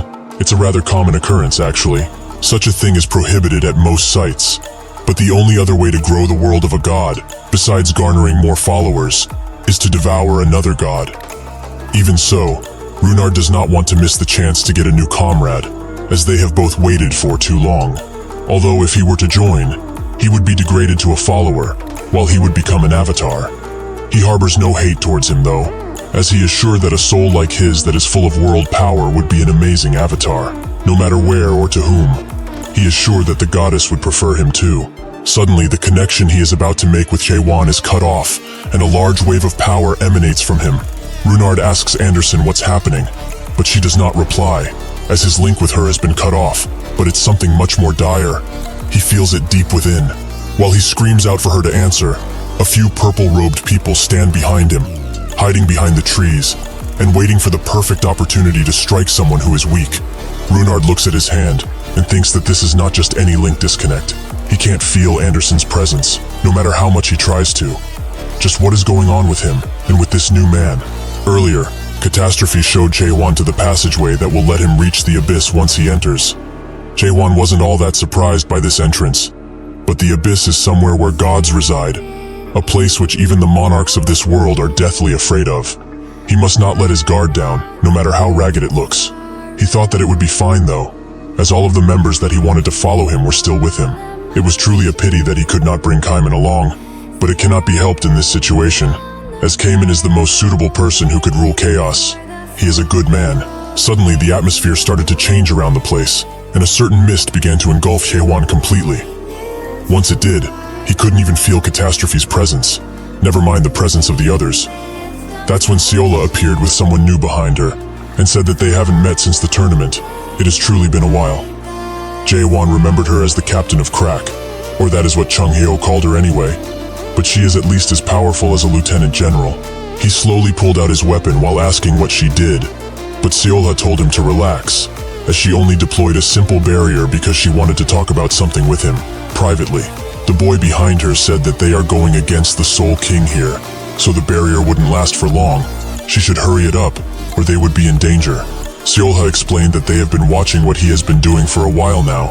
Every single exploit was recorded. However, they did not expect him to get involved with the Soul King and the slaughter of the monarchs. Jaewon told her to just cut to the chase already, as he doesn't have time to chit-chat. So Seolha does just that. She asks him to join Crack. As previously, they left him alone because they shared a goal. Even if it was kind of different from theirs, the direction was the same. But they changed their minds because of a technique that he used recently. They do not know how he got it, or where he got it from, but the brain link / he used is known as link disconnect, and can only be used by the captain rank or above in their organization. Jaewon was surprised to find out that there were more people who could use the same technique as him, and he asked if what she's trying to say is that the technique can only be used by her and her people. Seolha said that specific technique is very dangerous, as it can destroy a soul eternally, without any way to recover. Only them at Crack can be allowed, and should be allowed to use it. Jaewon got the gist of it. She wants him to join them, but if he doesn't, he dies. If that is the case, he refuses. His eye glistened with power and she asked if he thought she was joking. Can he really handle her with that body? That is on the verge of death. The boy behind her said that she shouldn't fight him right now, as the barrier is about to be dispelled, and if they also get hit with the link disconnect, they are trapped in here with no means to escape. Seolha got mad at him, as it seemed like he said that she was going to lose, but she reluctantly sheathed her weapon and said that he will come to regret that offer while walking away. Jaewon is surprised that she just left like this, but it's good for him too, as his body is too weakened for a fight. However, he lost a lot of time because of them, as the entrance to the abyss is closed. It seemed like the others got on the other side safely, but now he wondered how he would get there. His body was also at its limits too, as his fatigue accumulated, and he could feel that he might pass out at any point. Catastrophe noted that he really is a troublemaker. He should just follow the nearest light he sees at this point. The water around Jaewon started to rise, and Catastrophe said that he is quite lucky, as when he wakes up, he will be in the abyss. Before Jaewon could ask him, he was engulfed by the water and sent somewhere else, his body just floating in the water, But when he woke up, he saw the light that Catastrophe was talking about. So he rushes to it, as if it's his only chance. He must grab it no matter what. Eventually, Jaewon wakes up, because is screaming at the top of her lungs for him to wake up.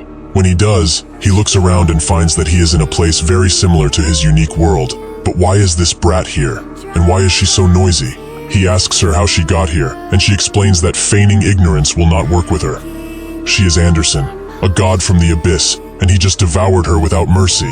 Jaewon asks if he really did devour her, which makes her confirm that he indeed did just that. So now he must take full responsibility. He asks how he's supposed to do that, which makes her grab his shoulders and ask to save her one and only loyal follower. While running away from the shadowy people while also carrying Haewon, Runard thinks that these people are the same ones that were watching them in the forest. They suddenly appeared and demanded for him to hand over this strange man no matter what. That happened just as he lost connection to the goddess. Just what is going on here? Eventually, Runard runs himself to a cliff, and one of the shadowy men pulls out a weapon while saying that he told him countless times to give them the guy he is carrying, yet he seems to wish for death. Runard now recognized their appearance. That's Belkane's scythe, the god of scythes, the middle-rank god named Belkane. He is known to take in people with evil and vile storylines, but it would make sense that they are here, considering there was a rumor about them moving their base of operation to Caspian rather recently. However, for them to be right here at the wrong time, what rotten unluck. Still trying to get out of the situation, Runard explains that this man is simply his goddess. He can't leave him be. The shadowy figure knows that he is just talking nonsense at this point, as he saw him pull the guy out with some rather illegal fishing. So he should put him down and get lost while he still is fortunate enough to have his life. Runard thinks that if he lets this man go, his goddess will also be lost, and if a person loses their god by sheer force, they will lose their minds and become a monster that wanders the forbidden area. Even so, what he is most scared of is losing Anderson. She is the only god that saved him in the abyss, the only one that even looked his way. The shadowy figure asks if he still won't put the man down and hand him over, which Runard refuses, as he will never do that. He cannot. The shadowy figure has had enough of this brat's incessant bravery, so he puts him down and puts a scythe to his neck. If he's not going to, he is better dead. He rushes in to cut off his head, and blood spills around, but it's from the shadowy figure, who has had his arm cut off in a split second, something which shocks Runard quite a bit, and makes the shadowy figure scream in pain. The one who did that was naturally Jaewon, who notes that when he entered Chaos, he at least had some clothes on him, although they were rather ragged. Starting in his birthday suit like this isn't to his liking, but it will have to do. The shadowy figure tries to get up and tell his men to kill this bastard, but with a single weak thrust he slays him. While Runard is just awestruck by the amount of power, he remembers something. He also asked about the origin of getting naked, which Anderson explained, as she received this storyline from someone else, an ancient god. That was rather eccentric to say the least. He was merciless, violent, and he hated wearing clothes no matter what. Nobody was able to wear clothes while they were in front of him. Everyone was busy running around with clothes in hand, and thus people always warned other people whenever he would appear. This made Runard think that he was some kind of weirdo, but Anderson gave him a counter-argument to that, one that he used rather frequently, his philosophy. He thought that clothes only get in the way and are hypocritical. They are just a pretense. The most important thing is that the real fight starts after he takes off all of his clothes. Jaewon approaches Runard while asking if he is Anderson's follower. If he is, he can do him a favor. Get her out of his head already. Runard is simply too confused at this point. Jaewon's eyes glow, as he thinks that he used question to take a look around, and he can see that the world power is now taking on a form of a storyline. He feels that he has a strength enhancement buff on himself. Is this the power of nakedness, or whatever the storyline is named? Anderson explains that it's getting naked actually, as being naked and getting naked are two different things. Additionally, Jaewon cannot feel any spirit power around this place at all. This is a world entirely different from Chaos. In there, one had to take in spirit power in order to use and activate a skill. But here in the Abyss, one can only use the world power that is already within their soul to do basically anything. He already knew this, because he found it out by reading Mullark's records. But it's different after experiencing it on his own. Runard approaches him while also calling him a god, and asks him to take him in as a follower, which he instantly refuses and makes Anderson feel betrayed. Runard continues to beg, as he is sure that Anderson would allow this to happen. But Anderson feels otherwise, and tells Haewon to not take in this guy as a follower, or else. Having had enough of them both, Jaewon calms them down with some spiritual pressure, which makes Anderson silent, and Runard starts to hiccup. With that out of the way, he notes that they should start from the basics, as he has some things he wants explained. The monarchs in the Almighty Land had their own regions, which were separated, and the gods in the Abyss are rather similar, as they each have their own land. The difference between the two is that the gods of the Abyss govern over their land quite a bit, while the monarchs just say that they own it, and that's that. These gods call their land sites, and there are gigantic ones, which the highest-ranked gods rule over, and smaller sites, which are the size of a village, where middle or low-ranked gods rule over. Jaewon asks if these sites are the same concept as land, and Runard notes that they are rather similar, but at the same time quite different. Something like land to medium and low-ranked gods would be the sanctuary for higher-ranked gods, because a high-ranked god is capable of physically manifesting their unique world through their sites.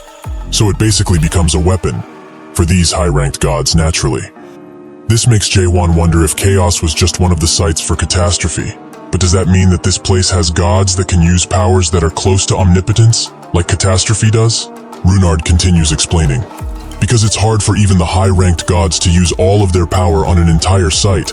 Most of them just use the storyline form to exert their powers. The Getting Naked storyline that he has right now is one of those storylines. He also calls him God Jaewon, which he finds rather cringe, so he tells him to take the god out of his name from now on. Runard does just that, but asks if he really wants to kill Anderson or not. Jaewon finally gets it. He followed him because he was afraid he would lose his one and only god. Anderson also asks if he's going to kill her now, as he's been completely devoured by his unique world and may stop existing at any point in time. Well, it's not like she didn't expect it, as she felt it coming the moment she stepped foot into his world. However, she is still quite surprised, as she did not expect him to be the ever-so-rumored monarch slaughterer. Jaewon also remembers seeing something from her memories when he absorbed her unwillingly, when she paid a mare for a tower and unleashes it with an evil smile on the world, on tons of worlds. She was a damn cultivator. Jaewon feels the need to ask her, why did she even do such a thing? Did she really want to become a god this badly?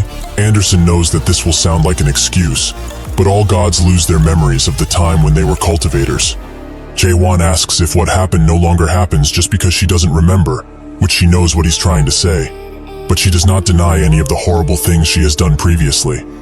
He thinks that, in the Molark records, he mentioned that the higher beings, like demons or angels, are only born for the sake of turning them into cultivators. Maybe it's just so. They had no real choice in the matter. However, he still cannot forgive them all. They still did it.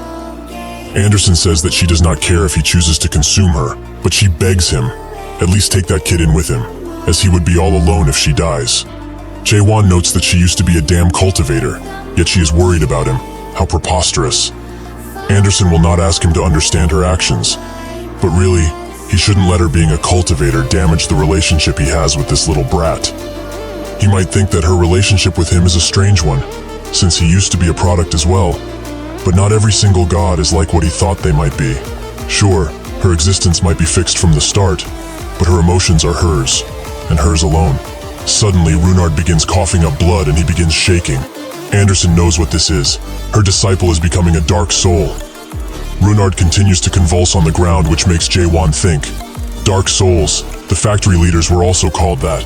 But excluding very rare cases like that of Aniax, the rest of the dark souls would just become monsters that have lost all rationality and can only despair. If he does not help this person, he will become a monster. He is sure of it. Anderson begs him to help, as he is a human, just like he is. So she begs and begs again. Jaewon thinks about the word human because of this, and wonders if he can still be called that at this point. Anderson says that it's no time to think, they need to act now.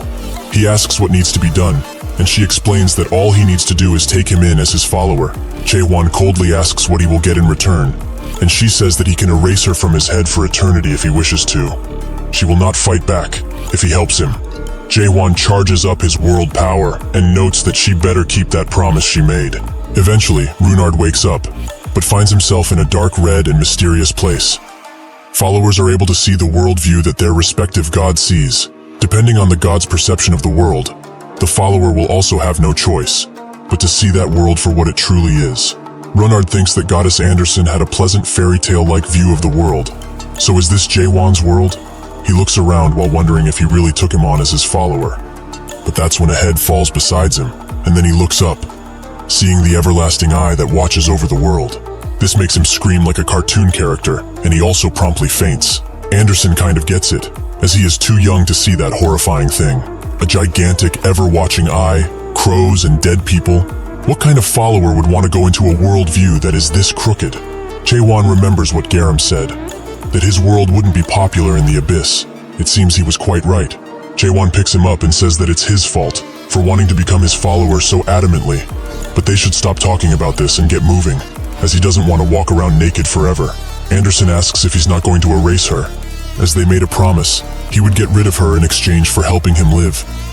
Even in his sleep, Runard calls for her, and Jaewon explains that he has changed his mind about it. She should prove that she really was worth sparing now. Anderson sits in silence for a second, but with newfound hope, she says that she will most definitely prove herself. Eventually they arrive at the 84th Caspian Gate, and at the entrance, a worker drops his tools, and a dog barks as they see Jaewon walk in. He asks if it's really alright for him to walk around like this, which Runard confirms, as the Abyss respects all storylines and their characteristics, even though sometimes they shouldn't. Jaewon still finds it strange that he is walking around stark naked, but Runard finds nothing strange in it for some reason, and Anderson also pushes him. It's really fine. Jaewon thinks that gods have different standards than humans, so these guys might be right, but he is glad that a certain person is not around to see this. If things like this are normal and run-of-the-mill in this world, it is truly extraordinary. He smiles, as the Abyss might prove to be more pleasant than he originally thought. This dream of his ends instantly as they are dragged into an interrogation room the second they walk in the town, and one of the policemen asks who would write this kind of story. He gets stronger the more naked he is, really. This is just perverted no matter how he puts it, so it's meant to enjoy his own unique world. Did he think that they would just allow him to walk around naked? Anderson finds it strange that they got pulled by the cops, but Jaewon says that he will kill her, which makes her defensive, but she was right. This is a registered storyline. The other cop tells the captain that they are telling the truth, unfortunately. There are records of registration for this storyline, from around 25-31 years ago. Based on the document he found, it was actually the story of a higher-ranked god. The captain also takes a look at the records, which puzzles him, as even though he is one of Anderson's followers, his world power pattern is much different than the follower recorded in here. Runard says that it's because they recruited him rather recently, and Anderson also tells him to agree, otherwise there will be problems. Jaewon does just that, so he should just let them go already. This peeves the captain the wrong way, and they both start looking at each other like they want to fight. Runard whispers to him that the hierarchy around here is based on the rank of the person's god, so he needs to be more polite, since the captain is a follower of a higher-ranked god. Jaewon does not give flying fuck about things like that, but Runard begs him to stay still, as he will work everything out. He promises. Eventually they do manage to get off scot-free, but this whole interaction has drained Runard mentally, as he did not expect the captain to be that kind of person. Jaewon notes that thanks to him, they were able to get off without issues. He is pretty good with words. He will give him that. Much better than a certain someone, who was totally useless the entire time. Anderson feels that this was directed at her, but notes that it's because of her they got in. And if he was really alone, he would have been locked up, as he is an illegal god. Jaewon asks her to explain, and she begins doing so. The term refers to the gods who are not recorded in the Big Brother's Akashic records, like him. Usually once someone becomes a god, they are registered automatically, but the Big Brother factions will never acknowledge him as a god no matter what. While Jaewon thinks that this world truly is troublesome, he spots that in front of him, there are a bunch of people herding others to the market, as they are to be chosen by different gods, or be sold to the slave market if they are too slow. Jaewon asks who those people are, and Runard explains that they are new souls that were caught in a fishing spot recently. They look like they are supposed to be placed in an auction, but they are going to stay in jail before the auction can take place. Anderson knows that this looks bad, but there really is a reason for them doing this. If newly fished souls do not find their gods quickly, they would just go crazy in despair. Usually, the souls that come up the rivers are the ones that wandered around the borders of the illusion tree, but on very, very rare occasions, souls that died in the Tower of Nightmares would also appear.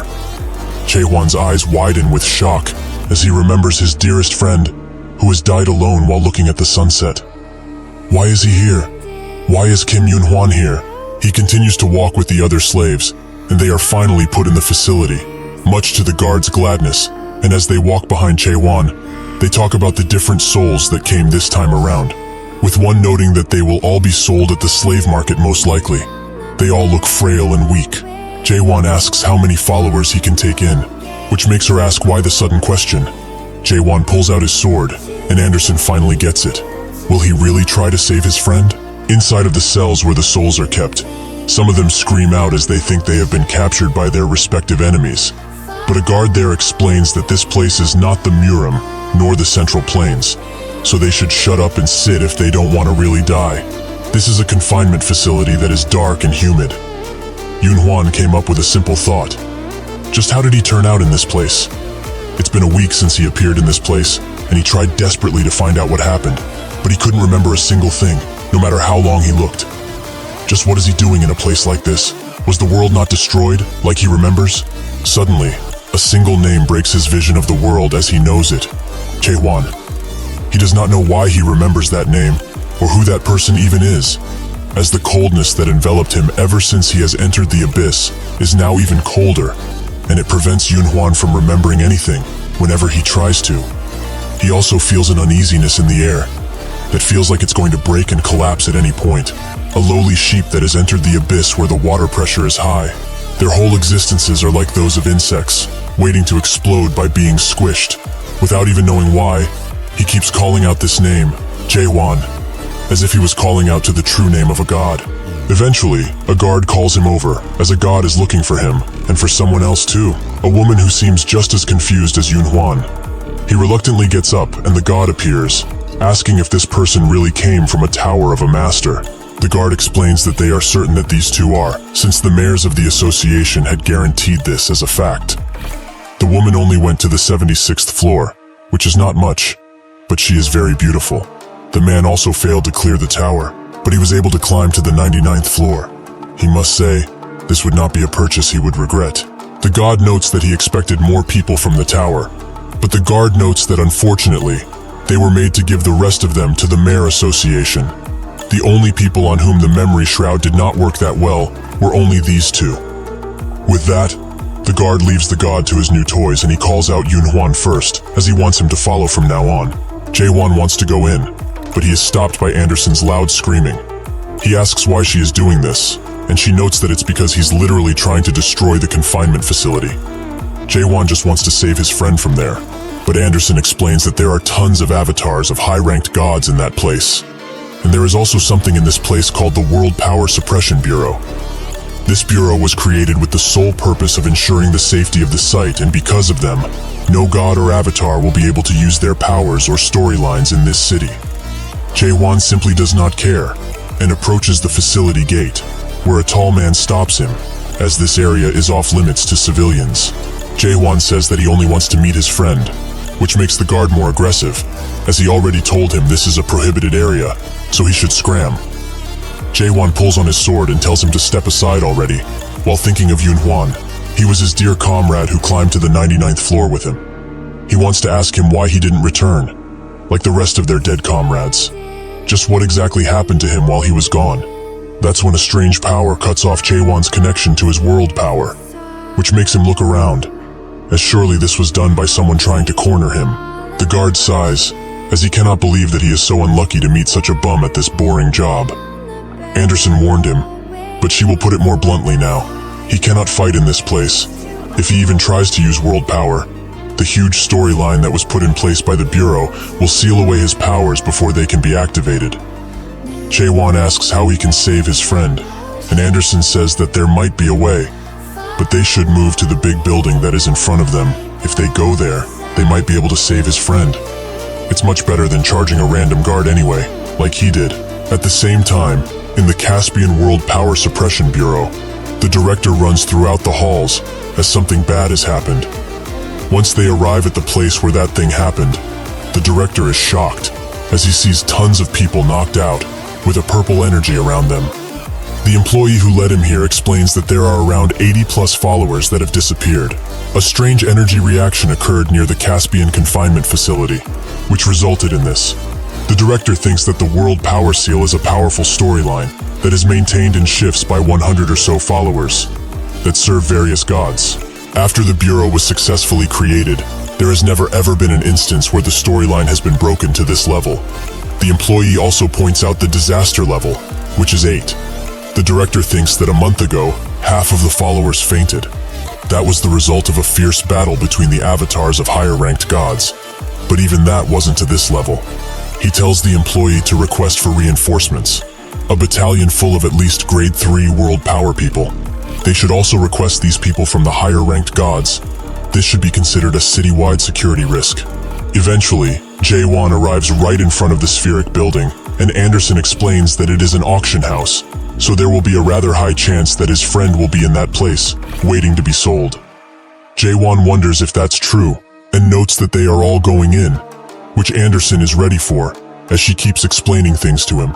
After they enter, Runard is doing his utmost in order to recruit new followers. He even puts on a cute voice and urges people to look at his god's worldview. While he does that, Jae-won is slumped near a wall and wonders if he should have really followed her lead. Anderson apologizes profusely, as she had forgotten that her ID had expired, and gods without an ID cannot enter. However, they can get a temporary ID if they have at least 5 followers, and Runard is now giving it his hardest. Jae-won tells her to shut up, as these are just excuses to be thrown out. But he can't deny that Runard is doing pretty well in his recruiting. He certainly has a knack for this kind of thing. One man, curious about his god's worldview, asks if it's new, and Runard explains that it is. If he joins them right now, he may enjoy various benefits. The man is not interested, and is more curious about what kind of worldview it is, and what the story setting is, and also asks why his avatar is standing naked in the street, without a care in the world. Runard becomes flustered because of these questions, and asks Jae-won to help him with his beady eyes, and so he gets in front of the man, and offers him a hand, as he will be able to show him the worldview. Once the man grabs his hand, the whole world is engulfed in a red mist, and he is dragged in his worldview entirely. Due to the amount of shock he has received from this, the man faints on the spot, which makes Anderson say that it would be impossible or take forever to recruit followers like this. Jae-won just thinks that he could have just solved everything with his thrusting, but Anderson disagrees, as all he needs to do is change his worldview, as most people in the abyss live their lives day by day without thinking of much. Naturally, his worldview is extremely dark and gloomy for them. So for people that already have a hard life, why would they want to become one with his worldview? She suggests that he changes his worldview into something a little bit cherry. She can help with that. Jae-won asks what her worldview is then, and she explains that it's a free place called the World of Getting Naked. It is a rather amazing place where all of the followers can run around naked. The only downside to this rather nice world is that some old men that are creepy join every now and again, but it's all considered legal, although barely. Jae-won thought that she said her worldview is like a fairy tale, which she notes that it is, but it's a fairy tale for adults. Does he really not want to change his worldview though? She will not be forcing him in any way, but he will never be able to recruit any followers if this continues. Even so, Jae-won will not change it, as he will observe the situation a bit more, and if nothing works, he will just charge in like he always does. Anderson is rather spooked by his constant need of violence. He should just paint some happy little trees in his world, maybe a little mountain. Even if he messes up, it would just be a happy accident. That's when 2 people walk out of the auction, and the man talks about all of the souls, as every single one was gone. Just where did they all go? There was nothing good at the auction without them. The woman explains that this week is Metabus week, so the souls from the public fishing spots are most likely taken by the Metabus. This catches Jae-won's attention, so he grabs the man's shoulder and politely asks where he said the souls are going, but the man is too shocked by him being fully naked. Eventually they arrive at where they need to be, and Runard is amazed, as he never expected to be in this place. Jae-won thinks that this must be the place the scared guy was talking about, but what is something like this even doing in here? Anderson explains that the abyss is a huge and diverse place, with lots of cultures mixed, but also tons of lunatics. Among those lunatics, there are people that want to experience the sheer pain of being a product. Jae-won doesn't believe that anyone would want to experience such a thing if they knew what it was about. But Anderson notes that after being in this place, where the variety of worldviews is rather exhausting, there are people who wish to go back to a simple worldview every once in a while, Even so, Jae-won can't believe that there's actually a Tower of Nightmares right in the middle of this place. And the words on that plaque, he has seen them before, in the records of the Abyss. A long time ago, there was a tower built for the sake of reaching the end of the illusion tree. A tower made for a certain old mayor to challenge the end of the world to his heart's content. The Tower of Ideals, the Metabus. If that is to be the case, the tower should be considered the Metabus. And Jae-won asks Anderson if she knows anything about this tower, and she says that she has been inside, but only once, as it's a place where gods that are considered nobodies usually live. Jae-won asks if that really is everything, and reluctantly, she tells him that this is also the place where she lost everything that she had at the time. Jae-won just sits in silence while looking up at the tower. But that's when a guard appears, pulling some souls with him. Jae-won thinks that he saw those two with Yoon-hwan back then, so he might also be in this place. It seems that what that guard said at the front of the auction house was right, even though he was rather scared by his nakedness. Anderson warns him now he should stop wasting his strength, as the Suppression Bureau will not allow him to use his abilities, just like before.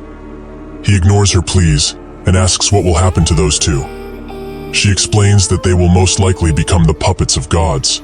That is what they call avatars that have lost their souls completely. All of the puppets of the tower will lose their cognitive functions and become unable to think. They will become tools, waiting to be used by the gods. Jae-won thought that every god's objective was to gather as many followers as possible.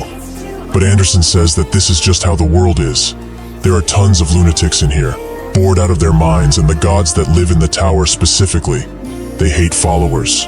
Jae-won asks her how he can rescue his friend, which makes her think that he wants to go in, so she refuses. Jae-won urges her to tell him right now, by pulling out his sword slowly, and she calms him down, as she will tell him now. If he really wants to rescue his friend that much, he needs to officially participate in the Metabus event and reach the 7th floor. The puppet auction will be held there, but it's extremely dangerous, so why not think of something else? Renard pushes him to do it, as he notes that the normal entrance is that way.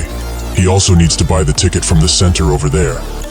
Jae-won says that it could be rather dangerous, but Renard tells him that he would have visited the place eventually, so why not do it now? Because his goddess was involved with this place previously, but he knows about that already. When they get to the ticketing center, the man there explains that a one-day ticket is 50 trust. If he wants to buy a one-week ticket, he can give him a deal on it, only 250 trust. Jae-won wonders what trust is, and Anderson explains that it is the currency they use in this place. If he were to put it into words, it's the materialized faith of the followers. Anderson refuses to give in to them, but Jae-won just picks it up, only 200. Jae-won asks for 2-day tickets for 2, which the ticketer warns them about, as he hopes they have read the warning before that if the period of paid admission expires, and they do not renew it with trust, they will become a puppet of the Metabus, the thing that Anderson talked about. The ticketer tells them to go through the normal pass entry, as they will both get struck by lightning if they go through the high pass entrance. While they walk to the entrance, Renard is excited to see what it is like, as this is his first time, as Anderson stopped him when he wanted to go in. A strangely familiar person walks past Jae-won, and he looks behind as he too finds him similar, and Anderson notes that reality must be hitting him pretty hard now.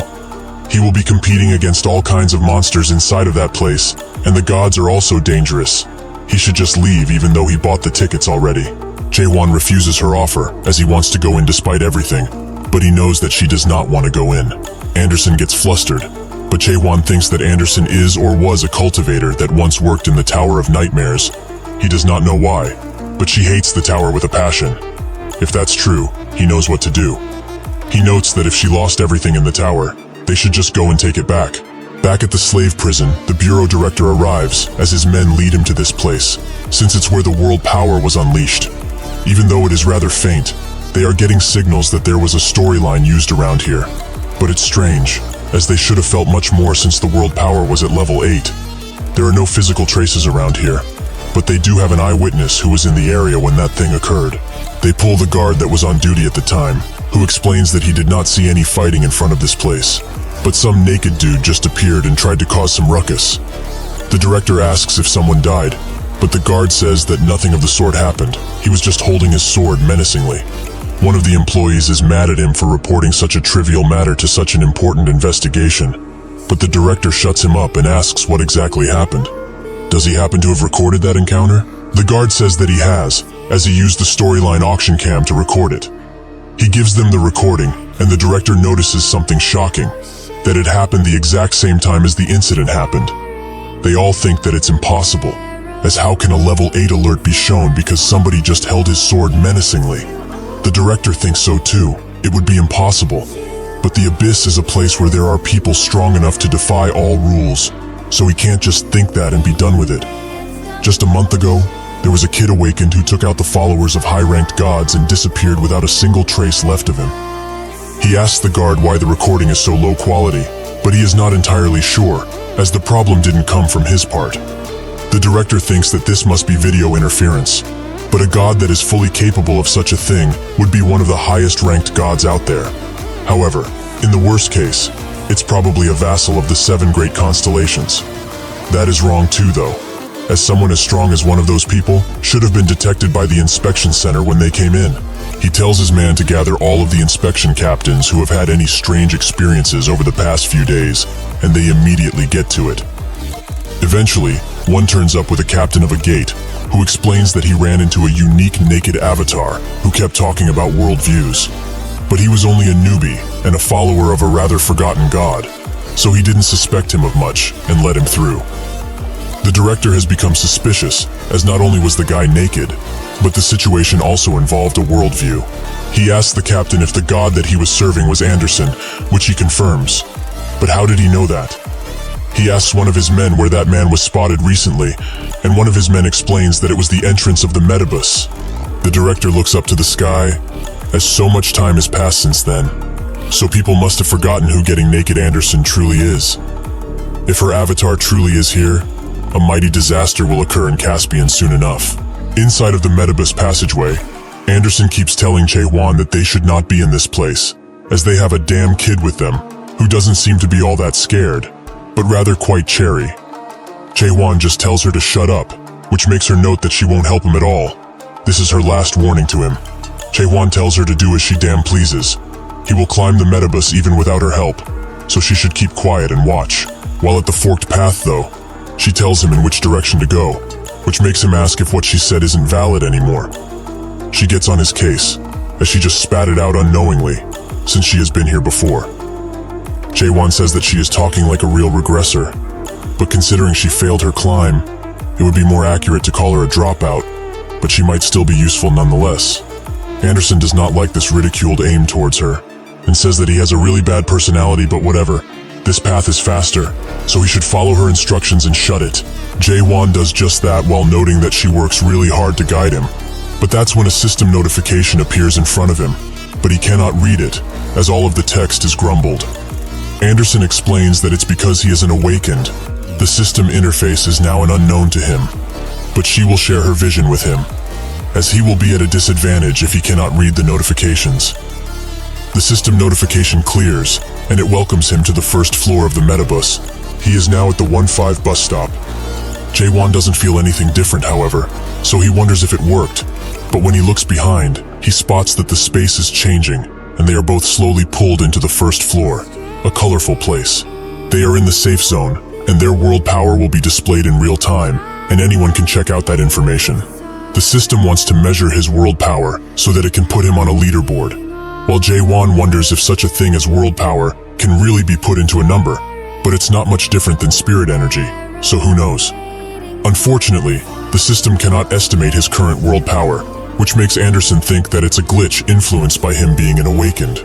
But since that can't be fixed, he should peep the screen now, as it will explain some important things. The passenger rules are as such. 1. The Metabus is separated into 10 floors, and now he can proceed to the next floor when he has cleared the task of the current floor. 2. He can earn trust via the tasks and purchase items that will strengthen his worldview. 3. Resident passengers can use the bus stop to go to the lower floors, but if they go more than 1 floor below the current floor, a heavy penalty will be given. 4. There is an alighting bell available at each floor. He can alight it by pressing it. However, when he alights it on floor 6 or below, there will be a fee of 1,000 trust, and half of his trust he would gain on that world will be taken back. 5. Only 9 people can enter the 9th floor. Those people will obtain the right to challenge the last floor. 6. The passenger who can reach the last floor can make a wish to the master of the metabus, the mighty driver. With this amount of information, Jae-won thinks that there are 3 things he needs to achieve while in this tower. Number 1 would be to rescue Yunhwa on the 7th floor. Number 2 is to test out the unique fighting methods of the gods, as he has been dying to find out. And number 3 is to find the clue to get to the end of the illusion tree that Mullark left behind at the tippy top of the tower. Based on his Abyss records, he ventured into this tower before, and left that thing at the top. Suddenly his attention is grabbed by a person introducing herself to an audience. She is called Renee, and she is challenging the Metabus Tower once again. This is not even an advertisement, as nobody is sponsoring her, since she doesn't have that many subscribers. One of her followers says she looks identical to Siren, which she is apparently flattered by, as she is a big fan of hers. However, they should get to the content at hand, as she has prepared something spicy today. She will carry some Metabus noobs. As they can see, these guys look like complete beginners, something very rare these days. From how they behave and keep looking around, it is as clear as day that they are utter losers when it comes to this place, so they should go interview them and see what they are up to. Ronard can barely hold Jae-won in place, who just wants to give the streamer a piece of his mind. And Anderson says that she heard about these kinds of people that stream themselves, but it's quite fascinating to see one so up close. Reen goes up to him and notes that she would like to interview him, but he should not be nervous at all, even though this might be his first time being interviewed ever. To show that she means business, Reen gives him a donation of 100 trust, which puts some bunny ears on his head and explains that there will be more to come if he accepts to do this interview. Both Ronard and Anderson urge him to accept the offer, as with the money he gains he can pay back her loan, which became a loan right now. Jae-won does not care that much about the trust he will get, but if she really is broadcasting this thing, it might help him in finding Yunhwan. So he will have to do it, considering this woman is pushing the microphone in his cheek as he thinks. She asks why he is climbing this dangerous place, and he explains that his name is Jae-won, and he is here to rescue his friend. Renee fakes a reaction, as this man came all this way just to rescue his friend. A truly touching story. All of the gods watching the broadcast have different opinions about Jae-won, with some saying that this is a fake story, while others say that he is handsome. Ren can't possibly leave such a helpless soul to fight the good fight on his own, so she will join him in his adventure. Jae-won just outright refuses her help, which peeves her the wrong way, so she explains to him something important. This is a very dangerous place, and even though he is on a normal pass, there are still tons of dangerous people looking out to do harm. If he is not careful, he might meet the absolute psychos that commit murder in cold blood because they simply enjoy it. He must avoid getting involved with such people no matter what. The danger does not stop there, however, as there are also people who broadcast their slaughters, so he might become a prime target for them, since he is a newbie. If he gets it now, he should happily join her, and they can go on an adventure. Jae-won thanks her for the advice, but if he can't trust anyone around here, that should be valid for her too. Renee is surprised at first, but begins laughing, as he is right. But it's up to him if he trusts her or not, because if the gods that are watching her channel tell her to kill him, she will happily do it. But if he chooses to join her, she will help him find his friend. Renee asks on which floor his friend is on, which he confirms that he is on the 7th floor. Renee is surprised by this, as it seems that his friend is in a precarious situation, as it seems he will be made a puppet. She also asks him if his friend is good looking, as if he is. Puppets that look good can go to the 8th or even the 9th floor. That's just how it is around these parts. Renee says that if this is truly the case, he should reconsider her offer and accept, as if he wants to survive the 8th or even 9th floor, he needs a veteran like her. Anderson says that this lady has quite a unique appearance, which prompts Jae-won to ask when she was last here, and she replies with about 500 years ago. While they do that, Runard looks at all of the storylines sold around here, but Renee says that those are no good. He should get a newbie package. Shall she buy one for him? Before Anderson can warn him about not taking things from strangers, he immediately accepts, and Jae-won just ignores the whole interaction, as he has had enough of them. While Runard buys the entire damn shop, Anderson warns Jae-won about that lady. He should be cautious around her from now on. She has a strange feeling on her, like she is from another universe. Runard invites Jae-won to buy some stuff too, but he doesn't want anything, and the system announces that they will all enter the tower in 1 minute. Since that's that, Renee now thinks of them as a team from now on. But Jae-won still doesn't allow her to talk casually to him, which she finds mean as he is already talking as he pleases. Once the timer hits 10 seconds, Renee asks for his age, which he replies with 2,000 years old. Naturally, she does not believe him and notes that she's 20,000 years if that's the case. But obviously that should be a lie, right? Once they all arrive on the first floor of the Metabus, Renee explains that this is called Change, a planet that's on the outside. A lot of mayors come to this place because they like it. She has also been here, but it just feels strange. However, she cannot deny that the architecture is very unique. Jae-won notices that this is just Earth, which he did not really expect. Runard says that he has seen this place before, although it was only briefly, as he was visiting an alleyway forge and was looking at other worldviews. This is a world where one becomes a hunter and kills monsters for a living. Jae-won notes that this is not that kind of place, but he remembers briefly that Yoon-hwan said something about hunters in the past, but he didn't pay much attention because he didn't care. Renee says that he is quite lucky for his first time, as a worldview like hunting means they need to subjugate monsters, so it can be cleared quite easily. Naturally, the difficulty is dependent on what he is fighting in the first place, but most monsters around here are weak, so things should be easy. The other people there spot that their first enemies are goblins, so they charge in, as they think it will be a piece of cake, and sure enough it is, as the goblins barely put up any resistance. Since the first achievement has been made, everyone gains 2 tokens, and Runard says that they should also do something. Renee asks him why he is waiting, as the rest of the people have left for the hunt. Jae-won notes that the reason for why he is still here is the same as hers. She smiles, as he is truly quick to catch on, and as a veteran her advice is that he must not move swiftly before the task of the floor has been announced. The first floor's top hunters are announced, which makes everyone go into a frenzy, as they want to be in first place. But that's when a special timed event also appears from the higher floor's alliance. They will give anyone 3,000 trust if they are able to show them new ways of torturing goblins. With that announcement, the shameless torturing of the goblins begins, and one could wonder who are the beasts here. Jae-won asks why they are so adamant on going so far, but Renee explains that goblins are a menace hated by everyone, so the gods will applaud a person for killing a goblin that was just minding his business. The trust also doesn't hurt, but she doesn't like to earn trust this way. The first mission appears, to obtain 10 tokens after 10 minutes. These tokens drop from goblins, and the reward for completing is second floor access and 500 trust. Seeing that the mission requires everyone to have 10 tokens, they decide to go their separate ways to hunt, with Runard being quite scared of just a dead goblin. But Anderson says that he is good at running away, so it's fine. Jae-won is not worried, as he must find goblins as quickly as possible, since there are not a lot of goblins left. He is also presented with a new item by the system, but since they have no trust left, Jae-won uses questions combined with understanding to see all of the people and goblins running around. But he was only looking for one thing. Anderson thinks that he has some real nice cheat skills.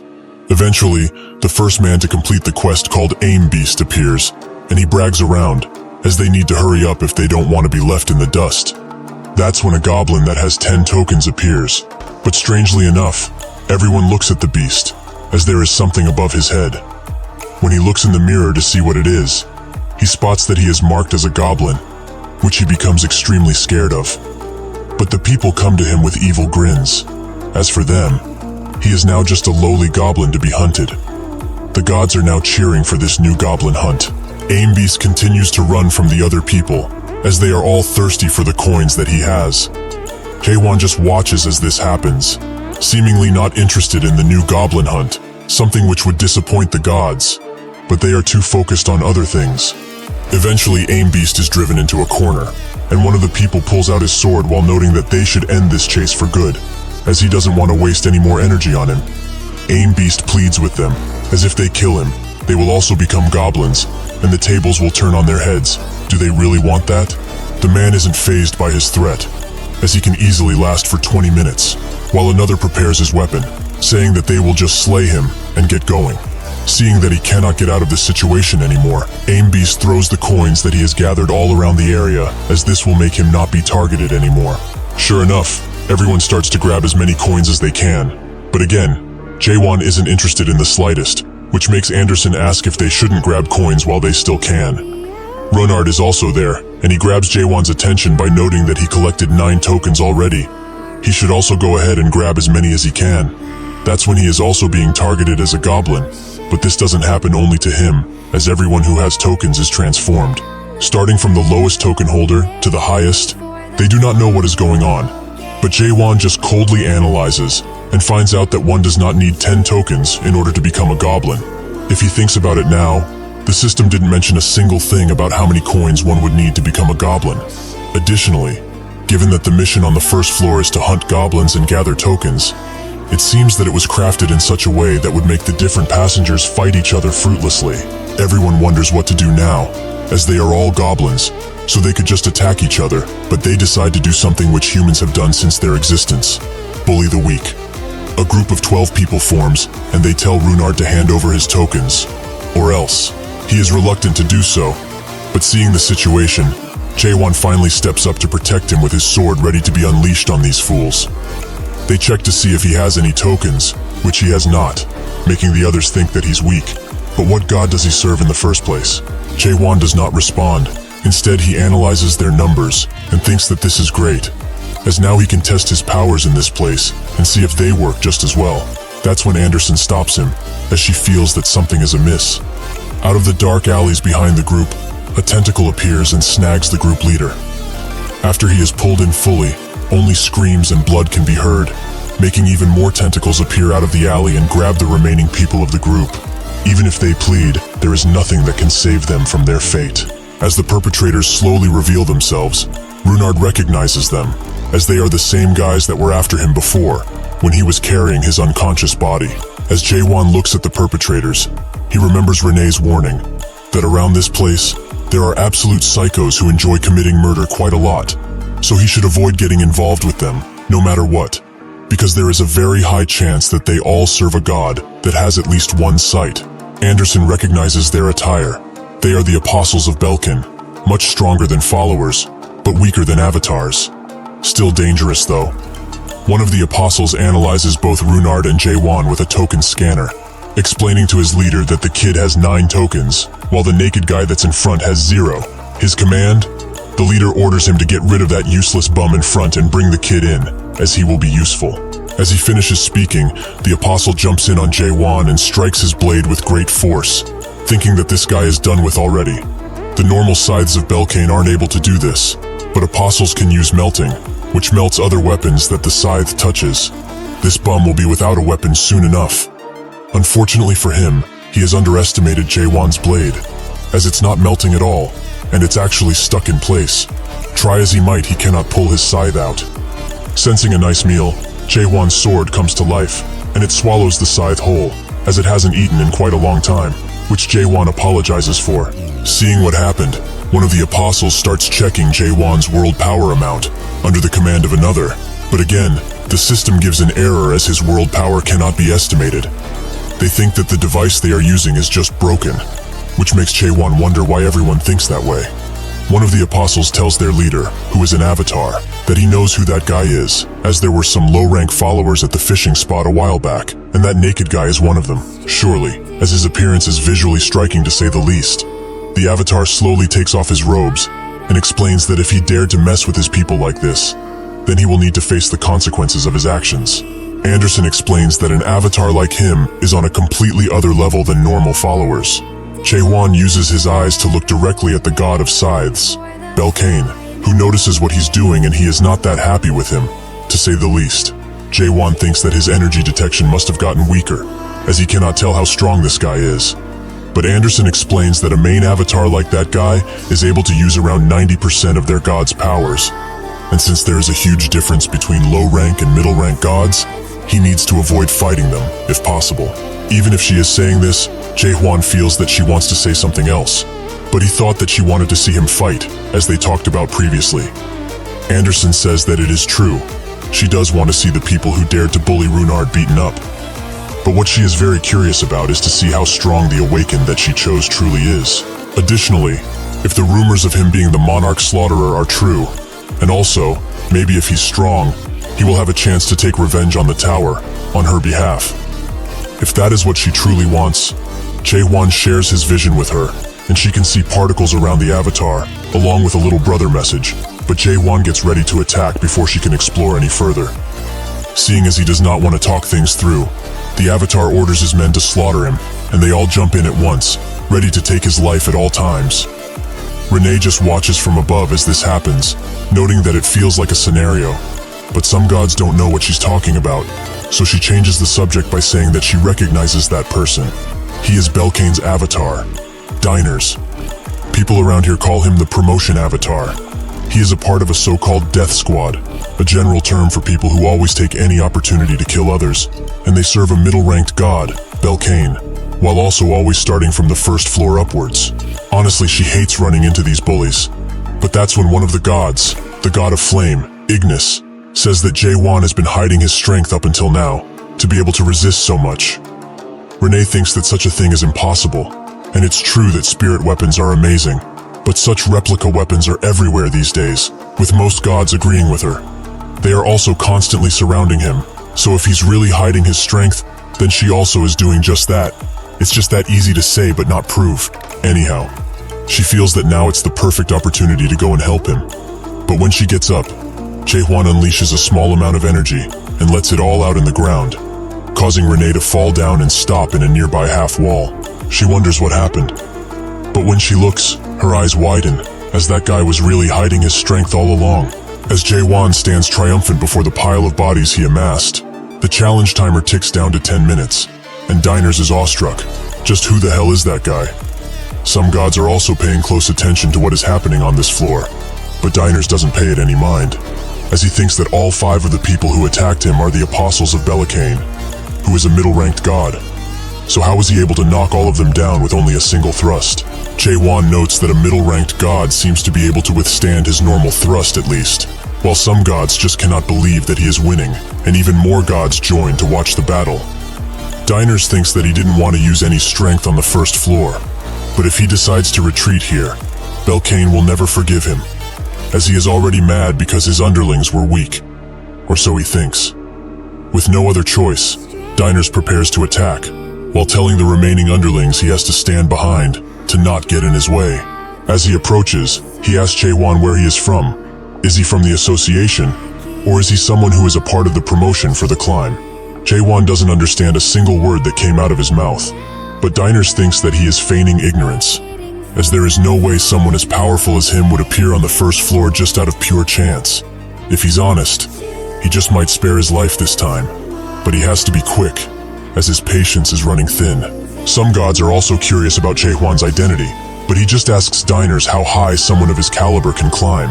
He is rightfully confused about this question, as he just asked him one, but says that he is able to climb to the 6th floor, only by himself. Jae-won is not that impressed by that number, which angers Diners, as he thinks that this is a provocation. So he jumps in, promising to leave him in shreds by the end of this fight. They continue to fight, causing damage all around the area, but it seems that Jae-won is just dodging and hiding, which angers Diners, as he was acting like a big shot just a while ago, but now he is running away with his tail between his legs. Jae-won jumps high into the air, which makes Diners respond with an attack, while also saying that he should be ashamed of himself. He is not a real fighter. Jae-won is doing this because he just wants to see how strong someone who can climb up to the 6th floor is, so he will wait until he shows his true skills. Some gods start to judge this fight, and Diners hints that this bastard might actually intend to just wait the timer up, so if he, an elite who has been promoted within the Metabus alliances, cannot land a single scratch on him, he will be humiliated for life. Belkane becomes utterly furious at the current situation, which makes Diners promise to not let everything go to his plan, as he clenches a blood-red necklace. Anderson is the first to notice that he is trying to do something, and as the necklace starts to glow, Diners promises to show him the difference between their abilities. With this, he equips a skin, and asks Jae-won if he knows why the Metabus is a place known for getting the poor poorer, while getting the rich richer. It is because of items that widen the gap between people, so a person that doesn't have any items like him is called a bum. With this skin, his attack power, speed, defense power, and mobility all increase by 20%, while also making him look like Jae-won's old enemy, Samyung Garam. His eyes widen as he sees this, and he asks Diners why he is able to take on such an appearance. Diners is glad that he recognizes this as a skin, but he probably also knows that now, there's not a single chance of him winning this. As Diners hits him with an attack, Belkane starts to support him further, and their synchronization increases even further. Anderson explains that with this synchronization, he will be in real danger, so he should stop being so thick in the head and use her powers already. Diners rushes in once again and tells him that his ride is over. Time to die. He uses Belkane's storyline, Sever, which cuts the entire building behind Chaewon in half, and energy starts to fly around from the sheer force of the attack. Diners lands down and says that he could have avoided all of this if he just gave them his coins and walked away. But now, his grave has been dug. May he rest in peace. The apostles think that their leader is truly amazing, to take down a monster of that caliber. With that, Diners think that it's over, as nobody could survive such an attack coming from a person buffed by a skin. He got way too agitated, however, and wasted tons of strength on the first floor. How unlucky. Suddenly, Jaewon asks if this really is all that he has. As he removes the rubble from himself, he notes that now, he knows what kind of place this metabus is. Thanks to his efforts, he now knows how tough the 6th floor is. But he will say this now. All of them are much weaker than the monarchs. Diners is horrified. Just how did this bastard get up again? Just what the hell is he? As Jaehwan prepares to attack, he explains that the major generals of the almighty land managed to block this attack 4 times, so he wonders if they can beat their record. Diners almost freezes in place as he sees that attack, but comes back to his senses and orders everyone to connect their world power together, as they should be able to deploy a sanctuary with Belkane's help. They all charge in while unleashing as much world power as possible, but it's too late, as Jaehwan has already prepared the attack. Instead of using it on them, however, he aims it at the sky, which eventually breaks it. He literally breaks the sky. Belkane becomes shocked, furious, and fearful, and after taking a lot of damage from this, he falls asleep. All kinds of gods assess the situation, with some being very interested in Jaehwan, while others judging him for his reckless actions. Before the timer can fully deplete, Jaehwan picks up all of the coins that he needs, but Anderson doesn't even notice as she is too shocked because of what just happened. Something like that shouldn't even be possible in the first place. Just how did he do it? Jaehwan doesn't really find any issue of what happened here, as he can't just slowly deal with everyone that tries to come after him on his way to the 7th floor. That would be just too wasteful. If this tower is a type of world, like he found out now, it can be destroyed like he just did. That is why he pierces through it all, even killing his enemies along the way. Renee, who is still somehow above, thought that Jaehwan was just a noob, with a very foolish bravado, but who would have thought that he could actually damage the metabus in such a way? He is more fascinating than she initially thought. How curious. From the rubble, Runard also appears, which makes Jaehwan think that he forgot about him, but he didn't get swept away in the attack, so it's fine. Anderson notes that he told him previously, if he's good at something, it's running away. Jaehwan looks up and notices that he only broke through up to the 5th floor, as he feels something blocked his attack on the 6th. So knowing this, there is someone on the 6th floor and above, who is able to block his thrust. Suddenly the sky begins to create a strange spiral as it glows with an oceanic blue, but it suddenly descends right next to Jaehwan at high speeds. This is an elevator, and the guide on the 1st floor of the metabus has called for Jaehwan to enter. Jaehwan does just that, and Runard hops along too. They are both transported across worlds, as they see the 1st floor of another tower, where people seem to be also killing each other in some form. Jaehwan thinks that it's just like Siren or Mullark. The mayor who made this specific tower must have a certain motive for its creation, and since the 1st floor is where everyone became a goblin, incentivizing slaughter between people, maybe he needed human sacrifices in order to complete something regarding the tower. He also remembers that someone said that there are people here who wanted to experience the pain from the products that have gathered here. If that's the case, the souls of the abyss have either not climbed the Tower of Nightmares at all, or failed while trying. So the gods of the abyss were those who forgot their memories of being cultivators. He looks up and notes that if he saw the end of the tower once, he wouldn't want to experience something like that again, which Anderson agrees with. Eventually, they stop in a very white and clean place, which Anderson calls a request stop, where the guides reside. Jaehwan wonders what kind of guide she's talking about, maybe like the bus guides on those tourist buses, but Anderson explains that they each manage a floor. While they wait around, a slate with the 1st floor scores ranking appears out of nowhere, with Jaehwan recognizing a name, Rachel Young. That was Anderson's previous avatar. Runard wonders why Jaewon's name isn't on this piece of rock. But suddenly someone says that it will be added in due time. The person who has said this slowly appears into reality and notes that it's nice to finally see the man who managed to get a new record on the first floor. He also goes for a handshake. Jaewon isn't that impressed by his appearance, but Runard immediately jumps on him, as he has never seen a real goat. So can he touch him maybe? Can he? While he does that, Anderson notes that she didn't expect for him to work here, but times have changed. That's not important right now though. Can she borrow his body for a bit, as she has something to talk with him, personally? The goat guide finally manages to get Runard off of him and introduces himself as Virtus. But that's when he feels a strange aura around Jaewon. But he recognizes this aura. It's from the one who strips, Anderson. They all sit down, and Virtus offers them some tea he got from a restricted area in Caspian, which is apparently good for world power recovery. Before Anderson can even tell Runard to drink, he is already chugging it down, and Virtus notes that he didn't expect to see her here ever again. She asks if that means that he missed her. But more importantly, how did he become a guide? Wasn't he Seville's avatar originally?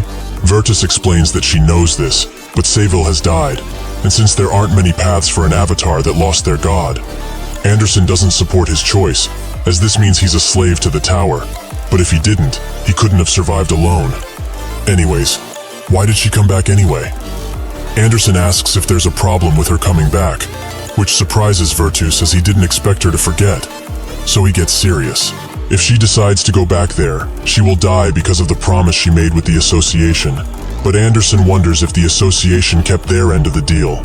She already saw the goods that they were selling throughout the tower. But just why has it come to this? What are those goods even for? When did they start selling crap like this in the Metabus so freely? And what is with that damn slogan? They apologize for the benefits they will give? Ha! She also saw a skin that was created around a monarch on her way to this place. So were her colleagues also made into skins? She brags Virtus by his blazer clothes and pulls him closer. What happened to her believers? They said that they would release them, but she doesn't see them anywhere. Virtus says that they were only hurt, which makes her scream even louder. But he has had enough of her and starts screaming too. It's only been 500 years. That's enough time for a high-ranking god like her to become the lowest of the low. Just what does she want? He has no clue what she is looking for, but he knows that it's not around here. Anderson sits in silence for a second and notes that she knows. But this is why she came back. She is going to destroy every single thing. That damned association and the fuckers who betray her. Suddenly her movements become sluggish and she falls on the table as her world power has depleted. Runard, with his cheeks stuffed full of cookies, cries over her. But suddenly Jaewon wakes up with a serious face and notes that it seems that she fell asleep. Virtus explains that he almost went into buffering because of her lack of world power, which makes Jaewon note that it seems he knows her quite well. He looks up and says that it's been 500 years since he last met her avatar. Jaewon asks who is at the top of the tower, and Virtus notes that there is only a driver. That person goes by countless names: the Metabus driver, the guide of 10,000 gods, the heir to heaven, so on and so forth. That person is the only person around here who knows how to reach the end of the illusion tree. Jaewon asks if he will be able to meet this driver character if he were to climb at the top of the tower, and Virtus notes that he will most likely meet him there. So he asks of him now to not go around destroying more of the tower, as climbing it might actually prove faster than destroying it. Additionally, if he does manage to actually destroy the Tower of the Pitiful Gods, there will be a heavy price to pay. But alas, he won't understand what this world means to the gods anyways. But he should keep this in mind. A little birdie also told him that he came to the tower in order to save one of his friends. This makes Jaewon ask if he knows where his friend is, but Virtus does not. But the gods of the highest floors will surely know, though they might not answer given his rather reckless actions. Jaewon says that he is not around here to entertain their gods, but Virtus notes that his task will still give comfort to someone, as this is a place where gods and believers alike can get away from the very draining sanctuary war. Jaewon asks if he's really asking him to become an entertainer to them, but Virtus notes that he never said such a thing. What he is asking of him is for him to become a hero. Jaewon says that if he were to destroy this entire place, the stuck-up gods that are hiding now will have no choice but to reveal themselves sooner rather than later. Virtus understands that he is powerful, but breaking through the floors of the tower is a rather unusual thing, to say the least. However, this was not the first time something like this happened, as some 100 years ago, something quite similar had happened.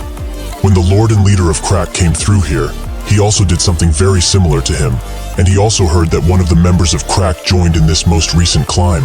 As he is trying to explain to Jaewon that he cannot skip floors, he gets a message written in the god's language, and after reading it, he notes that they have been given a special high pass, as there is a god that has asked for him to go to him and meet in person. Renard is surprised by this, but Virtus says that it's not just this respective god. There are several gods who are after his attention. It seems that someone from the higher floors has also given him an offer for a promotion. Jaewon doesn't know what that is, and Renard explains that it's sort of like letting him do a commercial to boost his follower intake. Virtus concurs. It's just that they want to make him the mascot of this season, weird as he might be. That's when 3 system pop-ups appear in front of Jaewon. One from the Fire Alliance, offering 2 million trust, the Death Alliance, offering 1.5 million, and the Oblivion Alliance, offering 1.7 million. But the catch is that they all have the condition to use a percentage of that cash on their respective items. Renard is quite surprised by just how much they are all offering, and Virtus notes that it's his first time seeing so much trust in one place, being a first-floor guide and all. Jaewon asks if this is really that amazing, but Virtus notes that it's much more than that, a very unusual happening. It seems that the souls of the Abyss will gather here after looking at his road to success. But to further explain his promotion, he will show him the items that he will have to purchase if he accepts any of these. They are run by a gacha, but he may get the God of Thunderskin or the God of Fireskin. He is sure that he already knows, but with a skin, his outer appearance would change while he gets a stat boost, and he is also able to use skin-related skills. The most popular skin as of now is this one, the Ugliest King, Kim Dokya, which will give him 40% increased movement and attack speed. Jaewon finds his name strange, but Renard is excited and encourages him to choose one. Jaewon asks why the gods would want him to buy skin, and Virtus explains that it's to promote it, since other gods will see him use it, and they will be pushed to buy it. Jaewon thinks that this is unfair. He thought that the tower was the most fair place, but Virtus notes that that is not something he should concern himself with. He has other matters to attend to. Anderson also decides to wake up, apparently having woken up for quite a while, so she has heard the talk about promotions, which makes talk Jaewon's ear out as a result. She will not let him pick a sponsor, no matter what. Virtus asks if he will really leave all of these offers, which Jaewon confirms. The gods of the Fire Alliance find his choice rather amusing, while the gods of the Death Alliance are speechless. Virtus knows what he's doing. He is going to increase his worth by not picking any sponsor. How wise. But no matter what happens, as he asked him before, he should not destroy the tower. Jaewon thinks that nothing will come out of antagonizing the gods like this, so he will let this matter go for now. Virtus says that even though he declined the sponsorships, he hopes he likes this reward, which is given to the highest scorer of the first floor. Jaewon is suddenly equipped slowly with a combat outfit cape set, which has a few nice functions, since it is an exclusive item. Renard also gets one of these outfits, and Virtus notes that an additional reward has been given to him, so he should check to see if it was sent. Sure enough, he gains 2,000 trust and a ticket to the 6th floor. Jaewon asks if he can just go to the 6th floor now, and Virtus confirms it, since he has a special pass, free of charge from a certain god. He can leave and go as he pleases. With that, Jaewon turns to leave, but not before Virtus asks him to take care of Anderson to the best of his abilities. Even if 200 years have passed, Virtus still remembers her fondly. Suddenly, Renee appears behind him and asks if the noob has left. Virtus confirms it, and she notes that he didn't take a single sponsorship offer. Truly, he is someone worth following. Virtus does not understand why her, the god of destiny, still likes to cosplay as a broadcaster. But why did she decide to give him a pass in the first place? Renee says that it was on a whim, which makes Virtus scared that she will be interfering with the tower, which is dangerous. As if the gods of the Alliance find out, she is cooked. With a terrifying presence, Renee grabs his shoulder and asks if she thinks they are afraid of those bastards. Virtus musters up the courage to ask that the 7 great gods may actually find out. But she's still going to interfere? Renee asks if she thinks this is not a waste. With a flick of her fingers, a few screens appear, and she notes that every believer out there is stuck in this measly tower, chasing a goal not worth chasing at all. Virtus says that they need this world, since it's the only paradise for them. But Renee doesn't see it as such, as putting one's life on the line and buying things to keep climbing. This cycle, repeating again and again. Does that sound like a paradise? The true worth of this place has fallen, a long, long time ago. Virtus notes that it's too late. She already knows what happened 500 years ago, after their revolution has failed that eventful day. The system is never broken down. She knows how many high-ranked gods died. Renee says that she is doing it differently this time. But Virtus thinks that there is no chance Jae-hwan will reach the top floor. She thinks otherwise, as he is the first ranked on the first floor, something which hasn't changed in a long time. Virtus says that if he was not to be Anderson's proxy, then it would have been possible. She asks what he means. Did he receive a prophecy from the Alliance? Virtus says that it's not that, but did she forget what the sixth floor was? If he is Anderson's proxy, he won't walk past that place. He will die, together with his god. Once Jae-hwan enters the sixth floor, he is welcomed by the system, and it explains that his task is to choose 3 doors and complete their associated tasks. Anderson wants to explain things to him, but Jae-hwan refuses, as he will do things his way from now on. He walks to his first door, a Starstream collaboration event, an urgent defense war. His task is to survive for 8 hours. Jae-hwan says that they will continue doing things this way, as the clear time for everything is very short anyway. The scenario that Jae-hwan is facing now would be considered weird by many, but it is actually a scenario that the ugliest king performed his best in. Jae-hwan doesn't care, however, as he is ready to face anything that can be finished quickly. When they get on the other side of the portal, they are sent to a completely normal train station, although it is rather dark. Runard asks him if he really has a plan for this place, as this place seems quite grim, but Jae-hwan assures him that he indeed has a plan, one that works every time. Runard is glad that he could trust him, but that's when a bunch of creatures appear in front of them and are ready to pounce on them at any second. Sure enough, the demonic-looking bears do just that, as their sharp claws reach for their necks in a split second, and Runard is naturally scared of these creatures. But Jae-hwan thinks of them as oversized teddy bears. His plan will work nicely on them, that being to thrust until there is not a single one left in this place. Runard is shocked about his rather simple plan, but at this point it is to be expected from this guy. After the second mission is done, Jae-hwan just simply walks out with half of his clothes completely gone, and with Runard on the ground, as he almost died in that place. He asks if this was how they were supposed to clear this mission, as the first map was based on survival, and they did just that, so there were no problems with them clearing it. But in the second map, the strongest sacrificial lamb, other people were also joining the map, but their clear conditions were as such: for 50% of the people there to perish, or for the strongest person here to die. Naturally, Jae-hwan was the strongest person in that place, despite the other people. So he came up with the genius idea of destroying the world that appears in this mission. Like he did on the first floor, the other people immediately charged him, as they need to kill only him in order for this mission to be completed. A much more human option, considering their other one is to kill 50% of the people here. Jae-hwan pays them little to no mind, but as he unleashes the attack, it also hits at least 50% of the other passengers, ending the mission instantly. He was not aiming for that, but it turned out that way, so it's whatever. Runard likes that he ends things quickly, but he's curious as to how the ugliest king managed to complete this mission, since it seems to be tied to him in some way. A few gods start expressing their feelings for Jae-hwan. The god of illusion flames is furious at him. The god of emotions also hates him, with the gods of floods not thinking much differently. The only god that liked what he did is the god of flames, Ignis, with Runard guessing that now they are expressing their feelings because they were a part of this previous mission. The system congratulates Jae-hwan for clearing the strongest sacrificial lamb and thus rewards him with 300,000 coins as reward, with the possibility of exchanging those coins into trust. Jae-hwan does just that, and Runard holds the money very greedily, as now that they have this much trust, they can renew their entrance tickets as much as they want to. Ignis is quite curious as to which mission they would like to choose next, making Anderson wonder if this could be the Ignis that she knew, but it's highly unlikely. Jae-hwan asks if she knew that god previously, and she confirms it, but that goes for every god in the Abyss, as Ignis is a famous god. However, it is most likely a fake, as there is no way that Ignis would actually watch this type of broadcast. Jae-hwan tries to use the messenger inside of the system, but it's not working that well, with Anderson explaining that her little brother's account level is too low for this feature to work. Jaewon finds it odd, as that Renee woman has no problems using it at all, as he saw her use it before.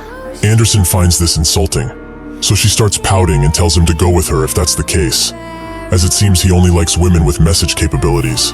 Jaewon notices that she is upset by this, so as to calm her down, he lets her choose the next door that they're going to go through. The system notifies them that they completed 2 missions, so now they have to choose their last. But all of the event maps that have not been cleared are blocked, as stated by Runard. Jaewon wonders if they will be forced to choose a normal map for this last mission, as all of the event maps are closed.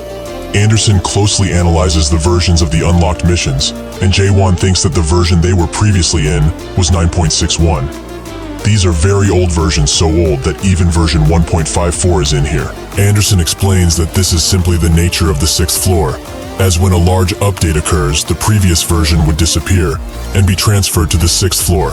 This place is basically a museum of what the Metabus once was. Runard notices that most of the versions here are old, classics of the olden times. Anderson notes that is how they gather a lot of passengers to this place, as the early days of this place were very fair, and one could get tons of rewards as long as they worked hard for them. Runard is surprised that he can hear her now, even though he cannot see her. She guesses that Jaewon's world power increases a little when he cleared the 1st floor. While it's only for a little while, they can talk. That's when she cuts off, and Runard cannot hear her anymore, something which annoys her. Runard keeps looking at room reviews and notes that he wants to find one with spectacular ones, but there's not a single place with more than 2 review points in this whole place, so he doesn't know if they will actually find one he likes. Anderson says that most people think like that at first, which is quite naive, as reviews are extremely subjective. But that's when Runard gets the idea to go to the 1st version of the tower, the true Blue Classic, as that should be the fairest and funnest to do. When he gets to the place he wants to go in, it is unfortunately out of order, as it is being repaired. Runard's face drops, and he falls to the ground while sobbing. Jaewon continues to walk, thinking that it seems that the gods are having fun in these pathetic towers. And Anderson also finds it strange, as this place was not like this 500 years ago. It used to feel like anyone could reach the end of this world, if they worked hard enough. Jaewon asks her if she came all of the way here because she wanted to play these dumb games. But Anderson denies it completely, as she came here for similar reasons to his, to rescue a friend. She tells him to choose this door, which is the 3.12 version, but has a 0.7 review score, which Runard warns Jaewon about, but he simply just doesn't care about that. Runard starts to think about it, and says that since it will probably be a harder map, then they should get a much better reward, right? Without much hesitation, Jaewon pulls the door handle, and they are sent to version 3.12 of the Metabus, a dark and freezing place that Anderson never expected to come back to. After walking for a while, Jaewon notices something interesting, a crater, created by the thrust that he shot up from the 1st floor.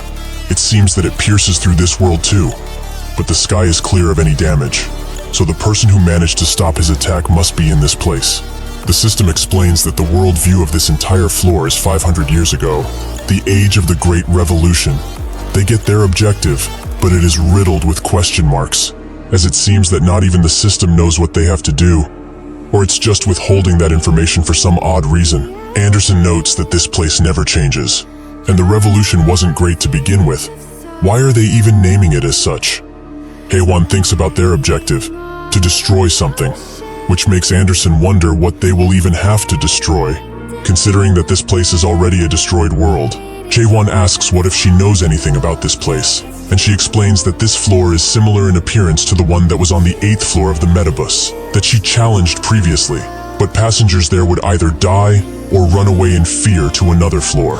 Eventually they spot some lights, meaning that there is a village there, so since they don't have any clue as to what they need to do, Jaewon thinks that it would be wise to head over there.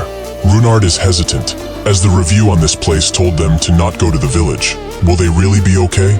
Jaewon looks at him and says that they will find out once they arrive there. When they get close to the village gates, a guard that is stationed there and is shirtless in this frozen wasteland for some reason notices them and immediately points his spear in their direction, demanding identification. Naturally, Jaewon pulls out his sword while telling him to step aside, as communication isn't his strong suit. But that's when he starts to feel strange, and his hand starts to shake, as Anderson uses her influence to slowly take over his body. Her aura starts permeating throughout the area, and Runard thinks that he felt this world power before. It is rather warm and gentle. The guard cannot believe it. As he drops his spear, he asks if this is really the energy of Anderson. She starts rushing to Hans, the guard, and Jae-won's body. They all get inside of a house and Hans gives them a few things to eat while saying that it's not much, but still, he hopes it is enough. Anderson thanks him, and Runard, as per usual, keeps gulping down anything in front of him. Hans pats his head and asks if he is the new follower that Anderson got, and also asks if this new body she descended upon is her new avatar. Anderson confirms both, while Jae-won says no, but nobody can hear him at this point, only Anderson. Hans finds it hard to believe that she returned to the tower once again, as she was banned from it, last he heard. She asks him what he is doing in such a place, but he explains that he has just been living here, and as they can all see, he doesn't have much. But this is plenty for him, and he's happy with what he has. Anderson repeats his own words, living happily, which makes the atmosphere turn strange for a second, with even Runard noticing. Hans notes that the others will also come back soon enough, making her ask who else is here.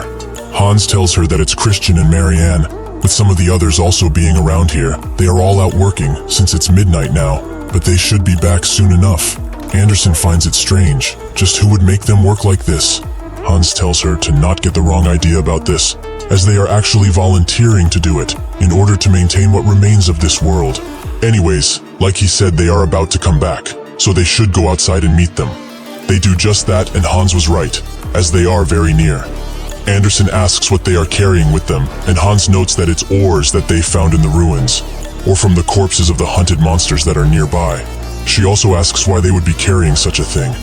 But that's when a portal appears right in front of them, and two people come out. One curses this place, as he didn't want to come back here again, but the other one says that they have no other choice, as there are no other sane people among the survivors of 500 years, and they also need to come here to meet their quote anyway. So it's like killing two birds with one stone. Anderson asks who these two people are, as that type of gate can only be purchased in the store, meaning that they are from the 7th floor or above. So what are they doing in a place like this anyway? Hans probably can't even hear her, as he sprints in their direction with great worry. The two people ask the others who came back from gathering if they have what is needed for today's quota. The workers call these two the harvesters, but they become frightened and start to shake, as they say that what they are carrying is all that they got. One of the harvesters kicks one of the workers to the ground as he hears this, as this submission that they have for them now won't even be enough to make 5 strengthening stones. Is this a joke to them? The other harvester warns him to not mess with these guys too much, as if something goes wrong it will be his ass that will pay for it. He doesn't pay the warning any mind, however, as he doesn't see that lunatic around here anyway, so they can play with these guys as much as they want to. Hans arrives at their side and apologizes profusely for the misunderstanding, but they got only these many stones because monsters have not been appearing around this place as of late. The harvester turns around and notes that if it's so, then the situation cannot be helped, but they will need to meet the quote with something else. He tells 2 of the workers to come here as they are coming with them, even if they like it or not. The workers are naturally fearful of this, and the other harvester warns him that they can't just take people from this place like this. The mad harvester doesn't care, however, as they are all idiots. Who would care if 1 or 2 were to just disappear? Hans begs them to stop it, as if they continue, things will just not turn out well for anyone. The harvester notes that he must have been hit in the head to think like this. He must think that they are pushovers if they are being a little nice, but what can godless bums like them can even do? The harvester does not like how his face looks just now, so he summons his flame powers and starts burning his shoulder, asking if he has any complaints they need to file. As Hans takes the attack, he pleads with him to not hurt the others. The harvester finds it funny that he still has some pride, but they will see now just how long that will last for. They are nothing but vermin that couldn't protect their god. Does he really think that anything would change if he protects their pride right now? Before the attack can continue further, Anderson grabs the harvester's arm tightly and she tells Jae-won that she will be using his body from now on. As she grips even tighter, the harvester feels that the bastard in front of him is very strong. He backs away while asking who he is, but Anderson also has a few questions. Are they the minions of the Alliance maybe? That's when the god of fire, Flamers, notice her existence. This makes her even madder, as how dare a household god like that mess around with her people? Out of fear, the harvester attacks while asking the other one to help, as they have no choice but to deploy the sanctuary, so they should unleash everything. The sanctuary deployment is, based on Mullark's records of the Abyss, part of a god, and their unique worldview. That worldview uses the faith of the followers to manifest physically, and the avatars of the god within those manifested worldviews would have absolute power over it. Powerful gods would use these worldviews to gain the advantage in a fight, and that is known as the sanctuary deployment technique. The harvesters successfully deploy their sanctuary, with Runard, who is outside of it, screaming for Anderson and Jae-won. The harvester asked them what will they be doing now, as it's too late for them to regret anything, so they should die already. With one hand movement, he unleashes a mighty attack straight at Anderson, which Hans immediately gets in front of, taking the brunt of it fully. The harvester can only laugh, as this means nothing. They will both be burned to a crisp soon enough. Anderson has had enough and explains to Jae-won that she is taking everything off and she will also use some trust. As she consumes the trust, she also takes off every piece of clothing and starts singing a melody. A very, very long time ago, it is said that a naked god lived. She hated all clothes, and so she strutted around everywhere naked, not caring for others and their opinions. This song allows Anderson to get rid of the flames and use all of her powers. She is able to do all of this because this world is already her own sanctuary. She grabs the harvester's head and says only one word: strip. When she does that, the harvester's skin starts to rotate in all kinds of ways, and he bleeds out from the sheer force of the attack. The other harvester can only scream as Anderson looks at him with a vengeful look. If there was something that Mullark regretted after coming up from the abyss, it would be that he couldn't meet a certain god with the story of an ancient god. The one who was designated a grade 1 variable by the 7 great gods, one of the candidates among the other high-ranked gods. That god's name is the naked god, Anderson. The harvester begs and begs for his life, and Anderson tells him to pass on this message to the Alliance, that Anderson is officially back and not going anywhere. With those words said, the harvester bolts out of there and the workers behind her start to fall to their knees, as their goddess really returned. She has not forgotten them. She calls out their names, Christian, Marianne, and the others. For not a single moment in all of her years has she forgotten about them. Jae-won is surprised to see that all of these people were her followers previously. But just what happened? Suddenly, his mind is filled with Anderson's memories of the past. The feeling that the world balance is crumbling and the memories that continue to flow into Jae-won's head is what Anderson felt for 500 years. She asks why they are being treated in such a way while Runard just watches from behind. Anderson fought to protect this world 500 years ago, so she is naturally angry. Who dared to make all of them, who were supposed to die 500 years ago, into puppets? Now, the objective of their mission here is clear. What they need to destroy is the entire world. They all gather in a storage area, and it seems that Anderson fell asleep right after speaking to the others. She told Jae-won as such that she would be sleeping for about 24 hours, as she pushes herself a little too much by singing the second verse. She also asked him to not do anything weird while she is sleeping, which makes him mad, as he is being treated like a child.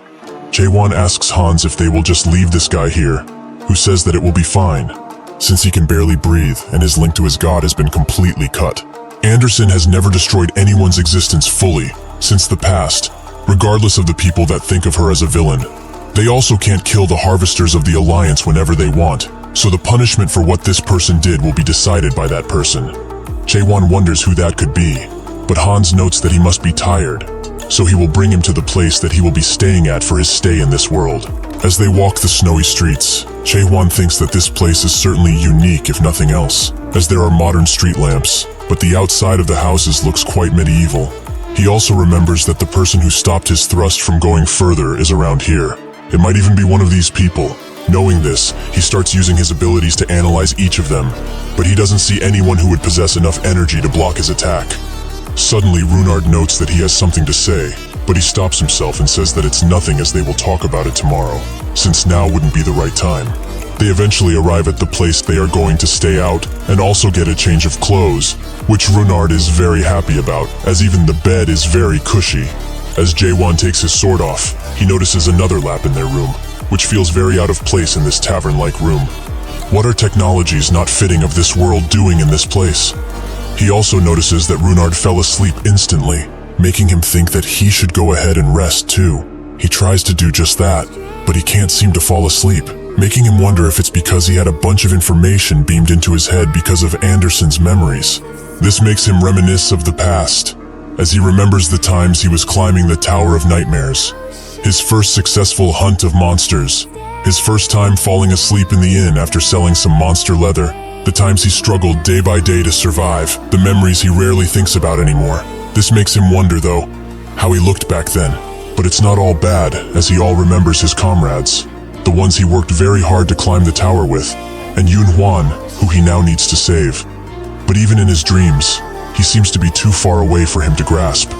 He eventually wakes up and thinks that when tomorrow comes, he will try out the thrust that he did previously. Sure enough, when morning rises and Runard eventually wakes up with a long yawn, he doesn't see Jae-won there, as he is outside and practicing his thrusts. He wonders what will happen to his thrust after he climbs the abyss. Will it become his story, perhaps? Runard watches for a bit, as he is mesmerized by Jae-won's movements. He notices him, and Runard finds the courage to ask him to teach him how to thrust like him.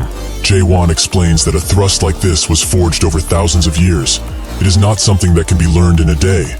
Runard explains that he was able to realize very early in their journey that he is weak, much weaker than anyone else, and at this rate, he will only become more of a burden the more they climb. But he doesn't want that. He wants to become stronger as well, in order to protect what matters to him. Jae-won saw the determination in Runard's eyes, so he accepted to train him, and now he is practicing his first thrusts. He doesn't even know how much he will be able to learn at this point, considering they won't stay here for long, but it's better than learning nothing, probably. All thrusts depend on the first thrust, as they all start from there, but it most definitely takes a lot of time, as even if it does appear to be rather simple, the time it takes to train this single movement is not that simple at all. In order to do these thrusts in a perfect line, it takes a lot of thrusts, again and again, until the process is finished, and from the sprout of the first thrust, grows a powerful and thick tree. Hans and the others see what is happening, and they also want to join in, as what they are doing seems to be fun. One even asks if this is a new story or something. As Runard rests for a bit, he notes that they must really want to try doing this. Someone else appears next to Jae-won and apologizes for her friends, as they are rather noisy, right? But in a village like this, even training is sort of an event. She also thanks him for saving them yesterday and introduces herself as Marianne. She was the fourth apostle of Anderson. Also, even if they are training now, they are here to just see him, as he is the goddess's new avatar and all. Jae-won explains that he is nobody's avatar, but it is true that she is inside of him now, however. Marianne seems quite surprised by this, which makes Jae-won apologize, as he was not trying to lie to them or something, but they just assumed he is the avatar.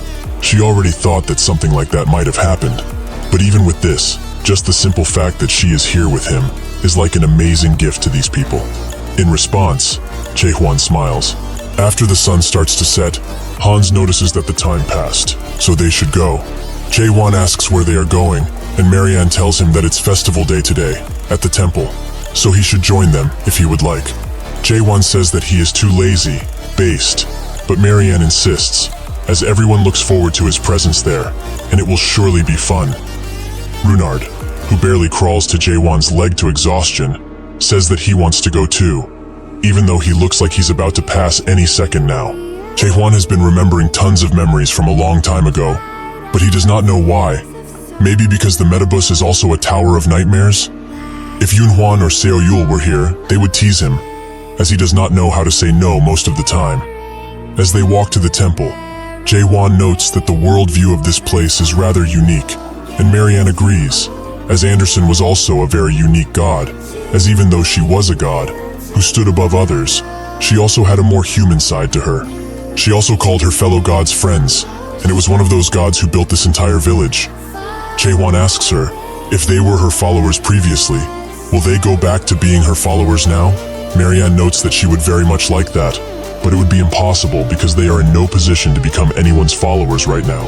They arrive at the temple, which under the moonlight glow is quite stunning. As they walk the stairs, they see all of the statues of the different gods. The god of righteousness and his avatar Ilium, the god of yesterday and his avatar Yuvin, the god that does not have an avatar, Eden Cart. These statues were made in honor of these four gods that participated in the 500-year revolution with Anderson. Jae-won is surprised that there's actually a god without an avatar here, but Runard has heard of him some time ago. Only baseless rumors though, but to think that he was Anderson's dear comrade, truly, she doesn't stop amazing him even now. This makes Jae-won ask if she really didn't tell him a single thing, which he confirms, as she avoided speaking of what happened 500 years ago, even if he were to beg her to tell. When they arrive inside of the temple, they see a depiction of Anderson in stained glass, and a few people that are praying, naked down to their underwear. Runard notes that it really is her temple, since everyone around here is almost naked.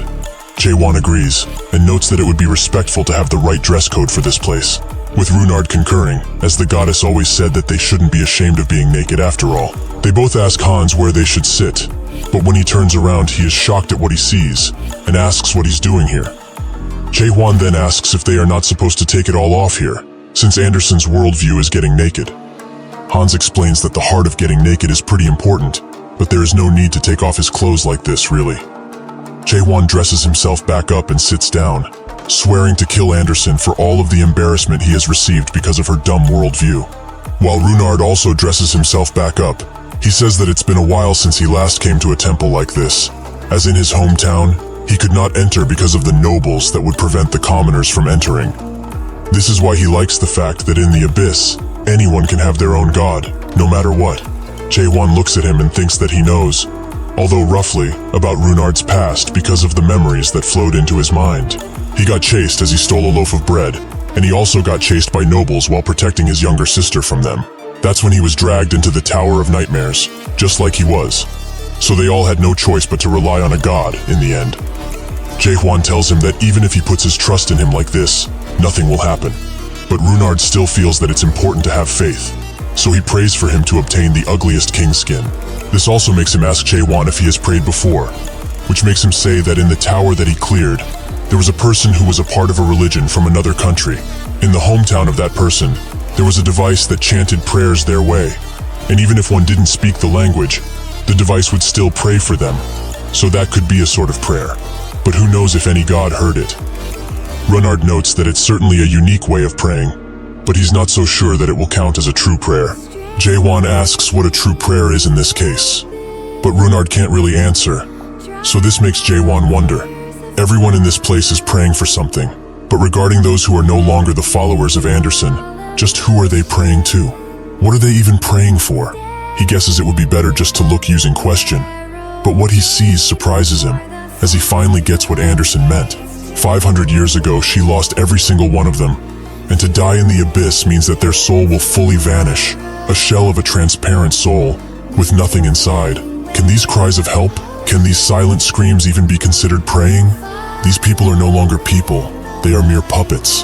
As Marianne walks to the podium, she says that she has been waiting for a while for this to happen, and asks Jae-won to say a few words of blessing for everyone in this place. Eventually, Renee also makes it to the 6th floor, although she is wearing a new skin and has a few drones. The gods read her, and Ignis says that she looks good in those new clothes, but she notes that it's just one of the new skins that came out recently. It's not an advertisement, as she bought it with her hard-earned cash.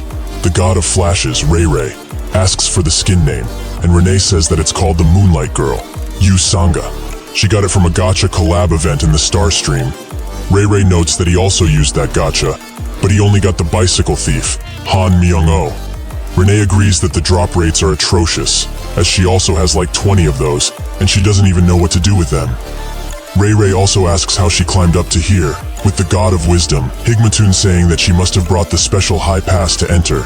She explains that she doesn't have that sort of cash, and if they want to know, the drones she bought with the money that they are giving her. But anyway, the reason she has come all of the way here is because the newbie that appeared in the previous live stream, the same one who stopped everything in the Metabus and little brother, seems to be around here. She also notices that they used her pictures to talk about the guy. But alas, since he is here, the special stream will now commence. More importantly, it seems that he has come to see quite a unique worldview.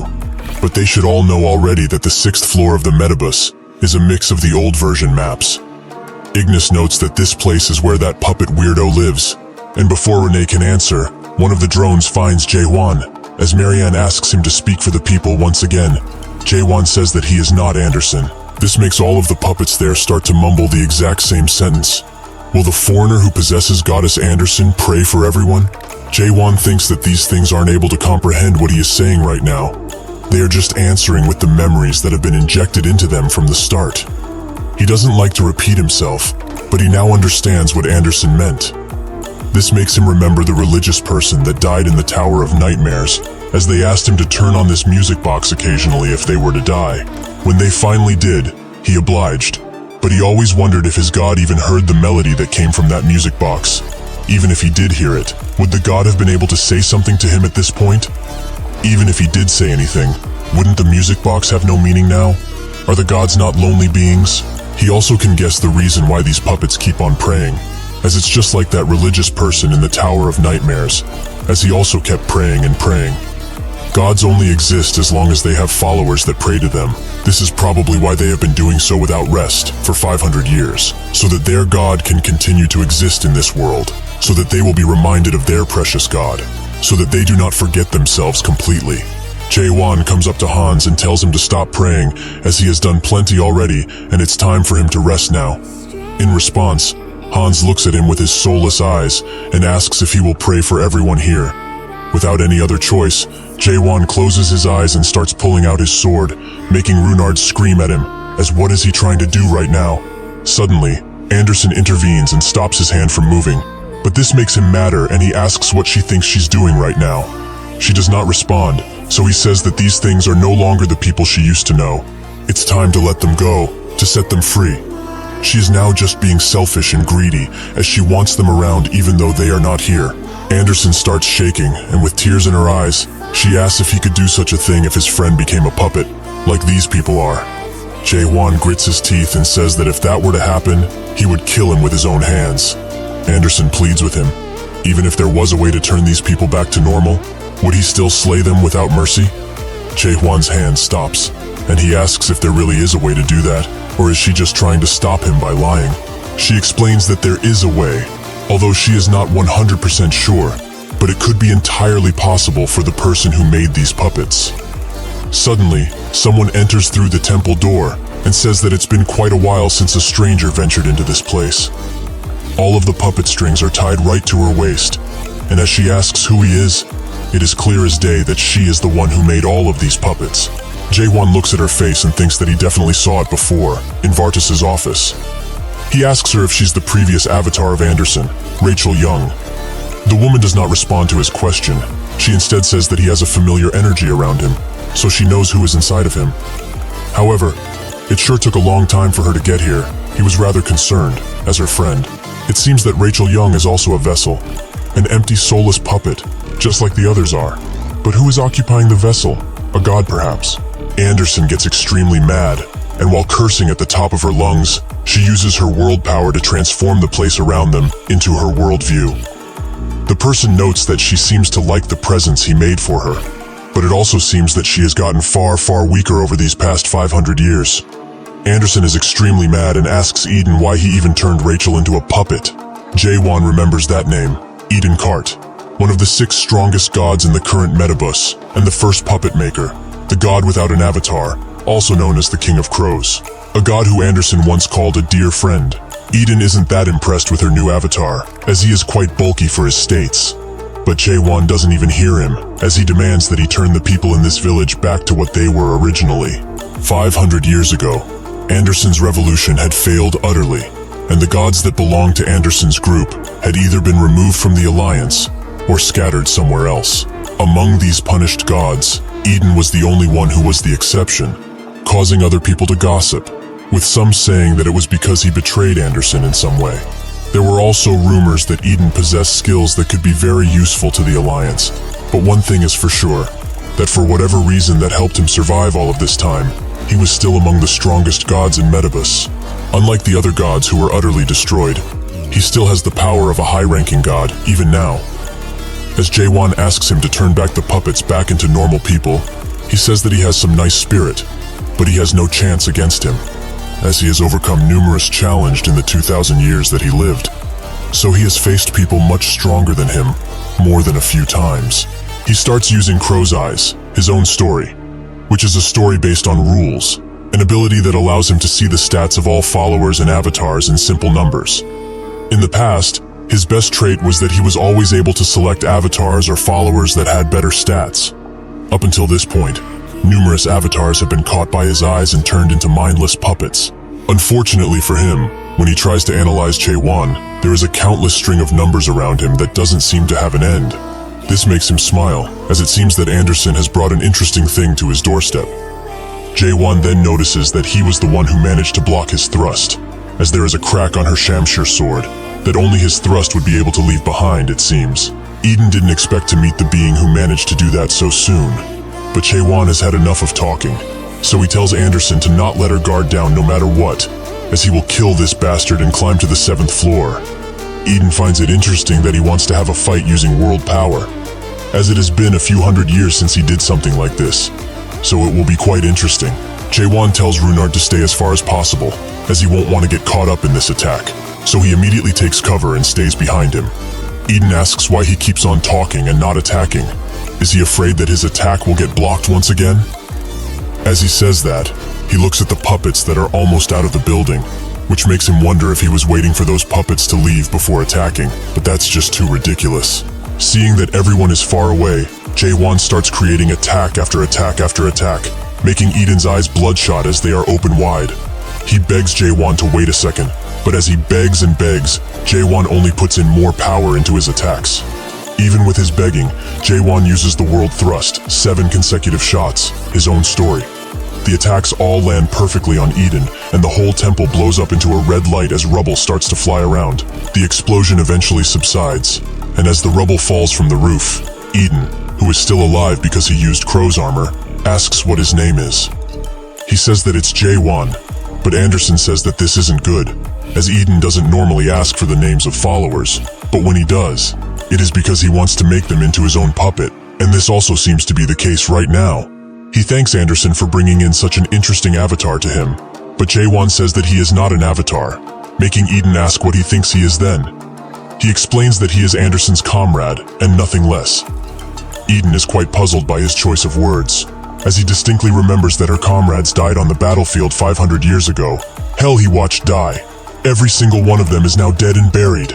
Anderson notes that this guy was crazy 500 years ago too, and it seems that not much has changed, unfortunately. Chaewon tells her that this shouldn't be considered insanity. This is just acting crazy. The very second his thrust went out, he managed to block all of the exits that the residents went out from, so even if he doesn't not know why, he was trying to protect them. Chaewon starts walking towards him, and says that he can't even start to know why he is doing such a terrible thing. But a world that has disappeared will not come back just because he created fake followers by making them mindless puppets. Eden asks him what he knows about that, as their prayers were once real, even if they aren't right now. This makes Chaewon remember a conversation between Seo-yul and Yoon-hwan, where Seo-yul said that one day, everyone will say that it's a lie, that the tower appeared to destroy Earth, but humans from the future returned as a powerful group to defend it. Yoon-hwan agreed that it sounded like something from a fantasy novel, which made Seo-yul wonder who even would believe the things that happened to them. Yoon-hwan said that they will be the only ones to remember, and the various people that already escaped. Seo-yul and Yoon-hwan, who used to say things like these while laughing out loud, had now forgotten what happened back then too. Since Jae-hwan is the only person who holds memories of the tutorial cultivation, he is the only one who saw the end of the tower for what it was worth. The numerous times when they fought with their lives on the line and climbed the tower so that they could protect the present that everyone returned to, that time seemingly stopped existing in the world. If Eden hasn't been able to forget the past 500 years, like how he still remembers those times with a bitter taste, perhaps that is why he has not been able to leave this world behind and continue forwards. Eden says that a mere follower like him just wouldn't get it. It's not something that a human could even comprehend in the first place. If he truly thinks and believes that he is Anderson's comrade, he should prove it in battle, as he won't go easy on him from now on. As he reaches his hand forwards, Jae-hwan tells Runard to get away as fast as he can, and he books it out of there, barely managing to escape Eden's sanctuary deployment, Crow's Grave. Anderson can't believe that he actually deployed his sanctuary, and as Jae-hwan's feet are engulfed in a strange goo, two arms appear around his waist, forcing him to look down, where his comrades, new and old, are begging for help and asking to not be left alone. Eden says that these are the memories that he loves the most, so he should be happy that he gets to die in them. More and more figures appear out of the goo as the others pull at his legs. In an attempt to find a weakness, he tries to use questions, But the threats break, as this place is not as easy to comprehend as he previously thought. If things continue like this, he will surely be devoured by it in no time. Jae-won uses self-surrender to accelerate his thought process, but this also accelerates the speed of his engulfing into the goo. Anderson explains that only another sanctuary can deal with a sanctuary, but they don't have enough trust to deploy one. Jae-won thinks about it and comes to the conclusion that the difference between a sanctuary and a unique world is whether physical force is used or not. So that means if he adds theory to his own unique world, he might have a way to get out of this. With his new hypothesis, he uses the fourth stage of awakening theory to slowly but surely erase Eden's sanctuary, who is extremely shocked to see this. But he is even more shocked to see that he got pulled into another sanctuary that is blood red and filled with anguish. He says that only gods are able to use a sanctuary, and since this is clearly not Anderson's sanctuary, what kind of imaginary trick is he pulling right now? Jae-won says that it's not important, but Eden continues talking, as if this world he chose belongs to Anderson. It could be possible that she would be able to create such a horrid sanctuary, but he had higher expectations from her, as this is quite grim and ugly. That's when the sanctuary fully deploys. Jae-won's own sanctuary, the world after the end. Tons of skulls appear out of the blood-red water, and Jae-won says that his worldview wasn't all that special too, so he should stop dissing others. Eden looks up and wonders what that gigantic eye is doing here. Jae-won doesn't give him any time to reassess his choices as he charges in, but Eden has already made up his mind. With a smile, he surrenders, as there is no way that he can win now. In the now ruined temple, Jae-won uses 1,000 trust to get a few items in order to restrain Eden, who is happy to see that the items he invented are being used so well. Jae-won wonders if he should just kill this bastard right now, but Anderson tells him to hold it in, as this guy will be useful, since he is one of the Metabus's 6 gods. Runar just can't figure this guy out, as not only did he surrender, but he also sold his own products to them after he asked them to restrain him. The villagers arrive back at the temple, and Marianne asks if they are intending to kill him. Jae-won notes that they were all turned into soulless puppets because of him, so why are they worried right now? Hans comes around and explains that they were the ones who asked to become puppets. Anderson thinks that it was so that she could live, because as he already knows, gods that are not remembered disappear over time. Jae-won thinks that the source of any god is a concept. It's only natural for a concept that most people have forgotten to disappear entirely, so the prayers of the puppets may have helped, which allowed her to return to the tower like this. She notes that she was only scared that her followers would become his puppets, but it seems that nobody was forced into it. Even though he is a crazy bastard, he is not all bad, as he would even ask followers who were about to pass away if they wanted to become puppets and continue living. Jae-won asks why she went crazy and tried to kill him then, and she says that it's because he messed with her former avatar, which ticked her off. Jae-won asks Eden why he didn't explain these things before they got into a fight, but Eden says that he didn't get a chance to talk, as they got to fighting instantly. Runard agrees that they barely talk, but Eden says since he is completely restrained, they can talk about anything. Jae-won explains that he is looking for a friend that was captured and dragged into the abyss. He heard that he was dragged here as a puppet, so he wants to find that friend and rescue him. Eden is truly touched by his story, but he can't really help, as he doesn't buy souls to turn into puppets. Haewon says that even so, he is the first puppet maker, so he must know other puppet makers within the tower. Eden agrees that there are ways to find that out, but why would he help him? Jae-won starts pulling out his sword and says that he will kill him, but Eden warns him, if he dies, the puppets die too, and then Anderson will get mad. Suddenly, a large fiery explosion happens in the village's storage, where they kept the guy that literally has firepower, a truly genius idea. They all help to put the fire out, as Eden can only watch. Eventually it is put out, but the storage is ruined, and the only thing that is left is the charred body of the captured person. Anderson notes that it was the Alliance that was behind this attack, as that stigma belongs to the Alliance. It is a form of divine punishment that was also used 500 years ago too. The villages that carried this stigma on them disappeared in a fiery explosion. It was like a declaration that they will burn everything that stands in their way. Eden gets extremely mad, and he asks what they did to his precious village, which makes Jae-won stare back. After Eden eventually calms down, he explains that there are 2 things they need to keep in mind. The first one would be that the Alliance will get here in 1 week, and that would most certainly be the doom of this village.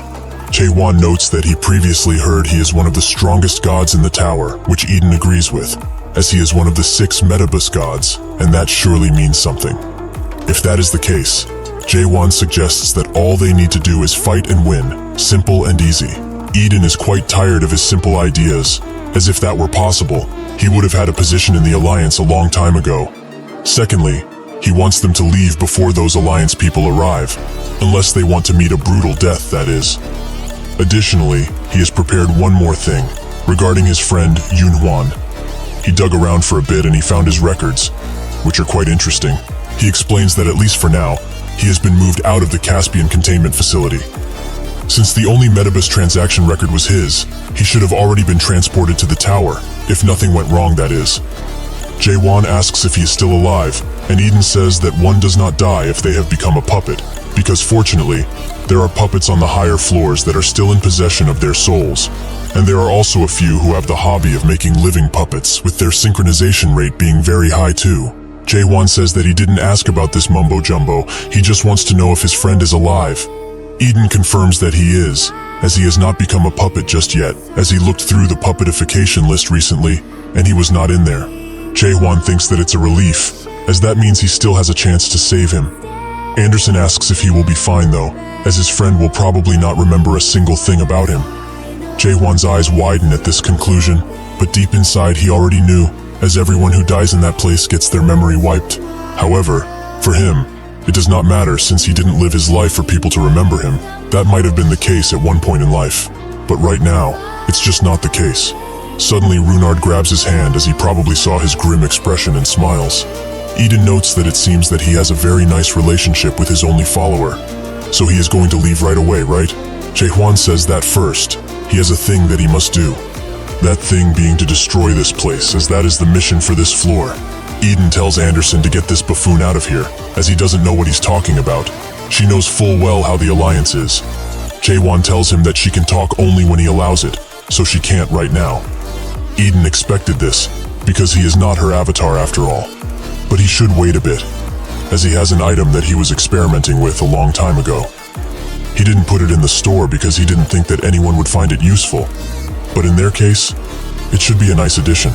This is the Moya Moya Crow, which has the cuteness storyline. As he hands Jae-won the bird, he tells him to put this into his world view, then he will no longer need to lend his body to Anderson.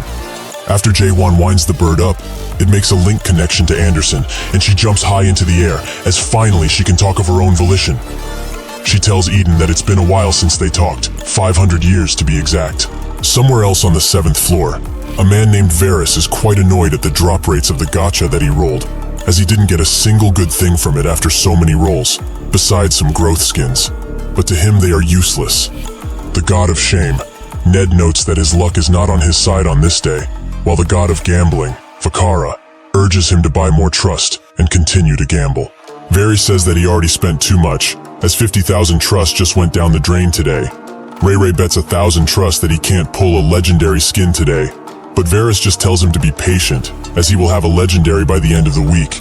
Maybe that ugly kind or whatever the skin name was. The gods immediately start to ridicule him, because he is doing everything so half-heartedly, and that he changed a lot after he started to pull gachas using his promotion money. Varys tells them to shut it, as these damn gachas aren't on the player's side. So naturally he will use a little bit of help in order to achieve his goals, and they all enjoy watching him pull gachas. So what's the issue here? The gods are still mad at him, and Ray says that there are tons of people who climb the tower without charging a single penny. Varys doesn't believe it, as the Metabus is a place of commerce, but Ray asks if he saw the naked thruster recently. Varys hasn't, and notes that his name sounds quite weird, but do they really think that he can be defeated by such a guy? Just look at how many cards he has. His collection is filled. All of his stats are boosted to at least 150%. There are no gods that have the same rank as him that have this type of collection, right? After all, the person who has the best collection in the Metabus gets a better ranking. The gods say that some gods are better than him without having a single card, as there was one guy who got 100 goblin tokens on the first floor. Ray tells him that the guy who doesn't charge anything is the same one he mentioned just now. Ignis also backs up his claim. Varys doesn't believe it, as collecting 100 goblin tokens seems impossible, and it will be the new record. But when he looks it up, it's true. But just who is this guy? Ignis gives him 500 trust, and tells him to do more research on this guy, and Varys gets to doing just that. The more he searches, the more he is shocked, as this guy is naked in all of the videos that he can find. Him thrusting naked just doesn't sit right with him for some reason. He also sees the video in which he takes down the person with the garum skin, and says that he is surely sponsored. There is no way he defeats a stacked guy like that without a few items. The gods say that he has higher views than he has, which makes him mad, as how does such disgusting content have better views than his? The gods tell him to strip down if he wants to have some more views too, but Varys is too mad now, as why does a video made by this exhibitionist have more views than he has? Suddenly his phone rings, but when the person who calls him talks, he makes a shocked expression.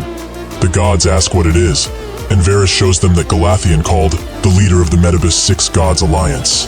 He suddenly changes up his act and acts very humble. Galathian tells him that a low-rank flame god, Flamers, has just been defeated and explains numerous other things to him that even the gods can't hear. After the call ends, Varys tells the gods to forget this naked weirdo, as he has some amazing content lined up since the 6 Metabus gods are about to shift. While Anderson and Eden have some tea, Anderson explains that after she was almost destroyed, she nearly disappeared after she woke up from her seal, as most of her followers died while in the tower. While on the verge of non-existence, she met Runard, and together they survived for 2 years. Then, they discovered Jaewan, and after wandering a while with him, they made it to the Metabus. But she already knows that since she is in front of him. Adan says that he cares not for her tales of adventure.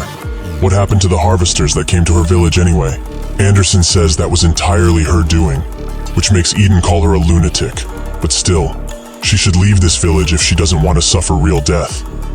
Anderson says that she is in danger all of the time, be it here or somewhere else, but she already sent one of their underlings back to declare war on the Alliance. Anyways, this is just to let him know what happened, and they will also be completing the mission, so he should help out a little, since this mission is one that isn't cancelable. She shows Eden the quest. Who says that she is just like 500 years ago, helping her destroy this world? Is she really serious here? Anderson then asks him, how long will he stay cooped up in this world? She knows that he is unable to leave it, and she is really thankful for looking after her dead avatars and followers. But he must know too that he can't stay here forever. 500 years passed. Is he really fine with how things are going? Eden slams the cup on the table and says that it's not too late. As long as the Alliance doesn't mess with the Metabus, they will not chase after her. So she should give up and escape the tower, go back where she came from, as he will point her to the Bell of Alignment. Anderson says that she will not be alighting, as if she was always intending to do that. She wouldn't have come for him. She is going to climb the tower, as she also needs to help Jaewan find his dear friend. Eden asks if afterwards she will seek to avenge her comrades by defeating the Alliance, which Anderson agrees with. But Eden thinks that it's not wise, considering she already got defeated once. Anderson already knows that, as she is well prepared for that eventuality. Eden tells her that she knows she can't win against them, even if their powers are combined. Their comrades from 500 years ago will not come back to life. Nobody in the entire Metabus can defeat that person, the true leader of the Alliance, Oblivion. After he appeared, the title of the strongest changed people, because to fight him would mean that she would take up all of the 7 great gods in a fight. Anderson does not care, as Rachel and her other followers are dead for real. Is there even a way to bring them back using the dolls? Eden notes that he does not know of any, however it would be possible with the Metabus. Anderson says that it should be possible with the driver who moves the tower. It has to be. Within the rules of the passengers that visit the Metabus, there is a famous clause that everyone knows about, but it's rather impossible to get the 7th clause of the passenger rules. The person who reaches the last floor will be granted a wish by the driver, the Metabus owner. She says that all of the deaths of this place have happened within the Metabus. Eden says that her dream is too far-fetched, as now the times have changed. She no longer has any followers or comrades to speak of. Anderson says that it's not true, as she has a comrade and she also has him. This makes Eden wonder, after the many horrible things that she went through, how can she still see the world in this manner even now? How can she still be positive and have such faith in something that can always be changed? Just how is she able to still look at the world in such a beautiful way? Anderson tells him to not be fearful, as this will be much easier than he would think, because outside, there is a man who dreams of even crazier stuff outside. After Jaewan and Runard come back from their training session, Eden says that he will help. Not because he wants to, but because frankly doesn't have a choice, so they shouldn't misunderstand him here. That's when he receives a notification that this version of the Metabus is now in the possession of the Alliance, and they only have 5 days to evacuate. Anderson notices this and calls them a bunch of cowards who are as usual behaving like bullies. Eden says that since they are giving out this notice, despite having messed with Alliance members, they are acting rather cultured for their standards. Anderson asks what he wants to do, and Eden tells her that it's about time, since everyone should be getting rather anxious after hearing this.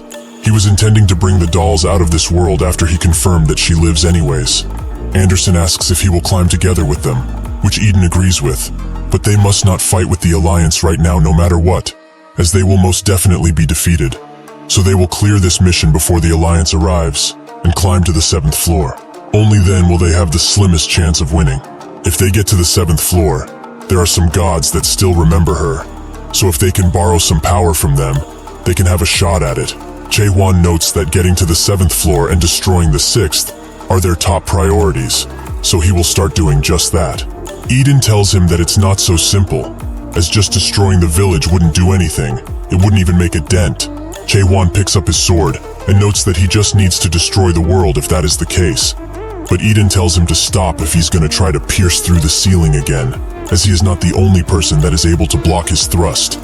Unfortunately for him, Jae-hwan wasn't listening for a while, and he also figures that out when he hears the thrust that he unleashes behind the house. He creates a large hole that creates a certain light all across, but it is shortly after repaired.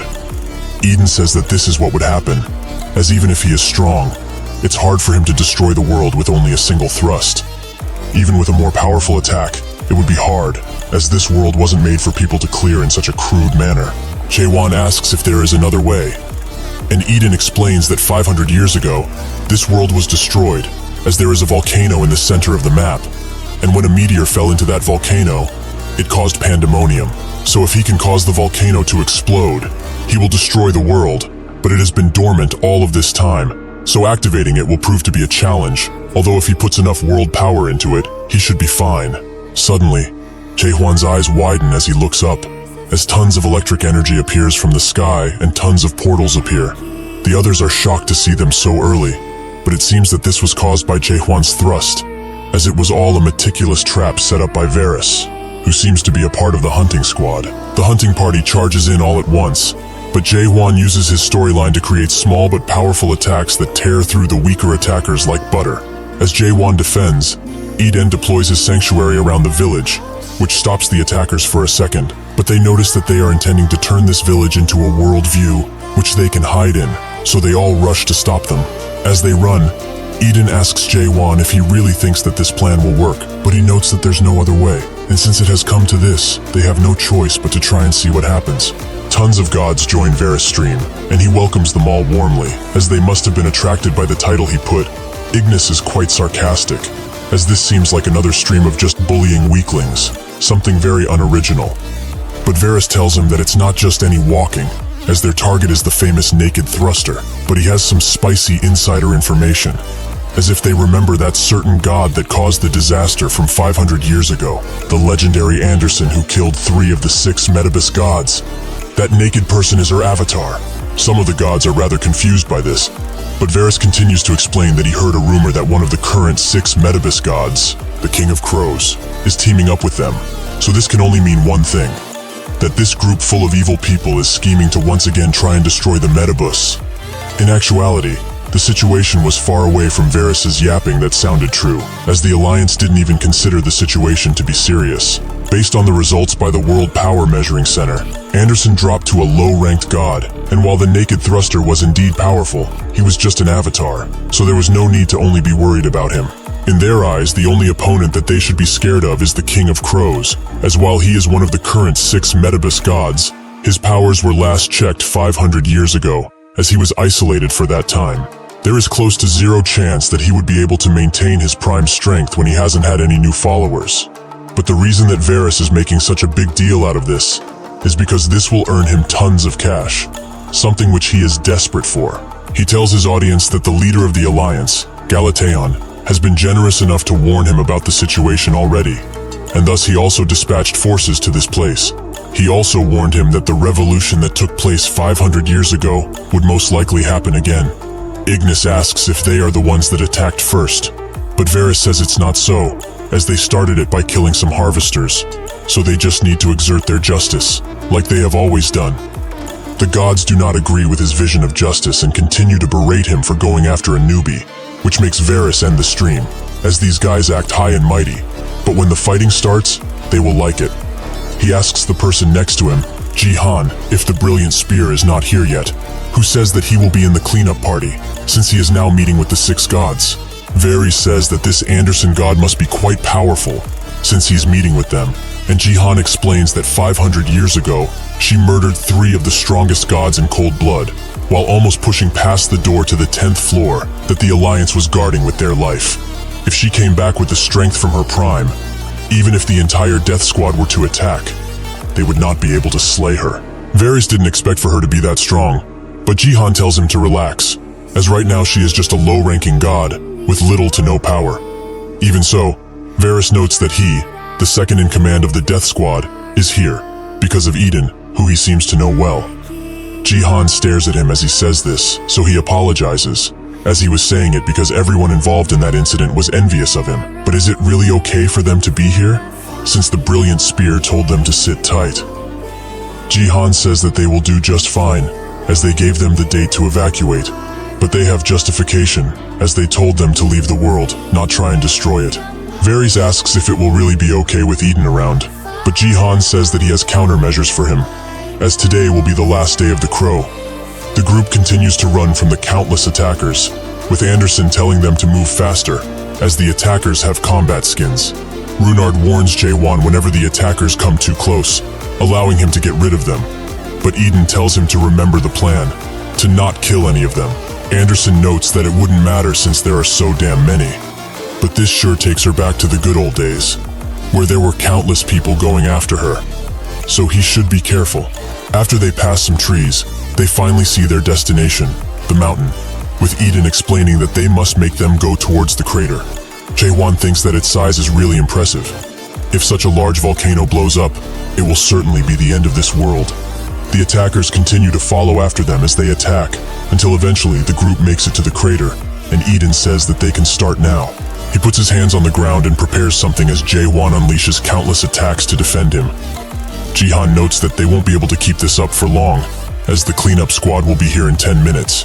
And even though he doesn't know why they are gathering to this volcano like this, it doesn't matter, as no matter where they go, they will always follow. He also doesn't care how many sacrifices they must make, as long as they keep pushing them. Suddenly, the ground starts to shake and a strange sound bellows from below. Jihan is shocked as they get the notification that the volcano is now active. Are these people intending to use the world power that falls inside to cause the volcano to erupt? Are they really using the fallen bodies to wake up this thing? Jaewan notes that 500 years ago, a meteor woke this thing up, so they thought it would be fine to start with their lifeless bodies as a warm-up. Eden uses the crow bomb ability to take out even more enemies, and as they fall in the eruption, charge grows to 17%. He notes that it's going smoothly, but Runard says that enemies keep pouring in as he pushes an attacker down with Anderson's help. The eruption chance continues to grow and grow as more people fall in and as their attacks get even bigger. Jaewan thinks that it's going better than he originally expected, but that's when 3 large attacks come at him and cause a large explosion, which he defends himself of, naturally. Varys tells him to know his place already, as he is just a free-to-play noob that doesn't have any premium currency. Runard is shocked when he looks at him closer, as he is wearing the Starstream collaboration event legendary skin, the ugliest king, Kim Dokia.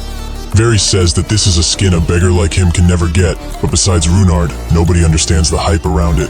Jaewan tries to analyze him further, but finds nothing ugly in him. So why is he called the ugliest king? Jihan goes up to Eden and says that it's been 500 years since they last met. He didn't expect for him to be here. Was he ordered to come by the brilliant spear? He notes that he came here of his own volition, to settle the thing that happened in the past. Varys congratulates him for surviving without a skin for so long. But he has made a mistake when he decided to go up against the Alliance. Now it's time for him to die. Jaewan easily moves past the weaklings and straight for Varys, who wonders where he is getting this speed from.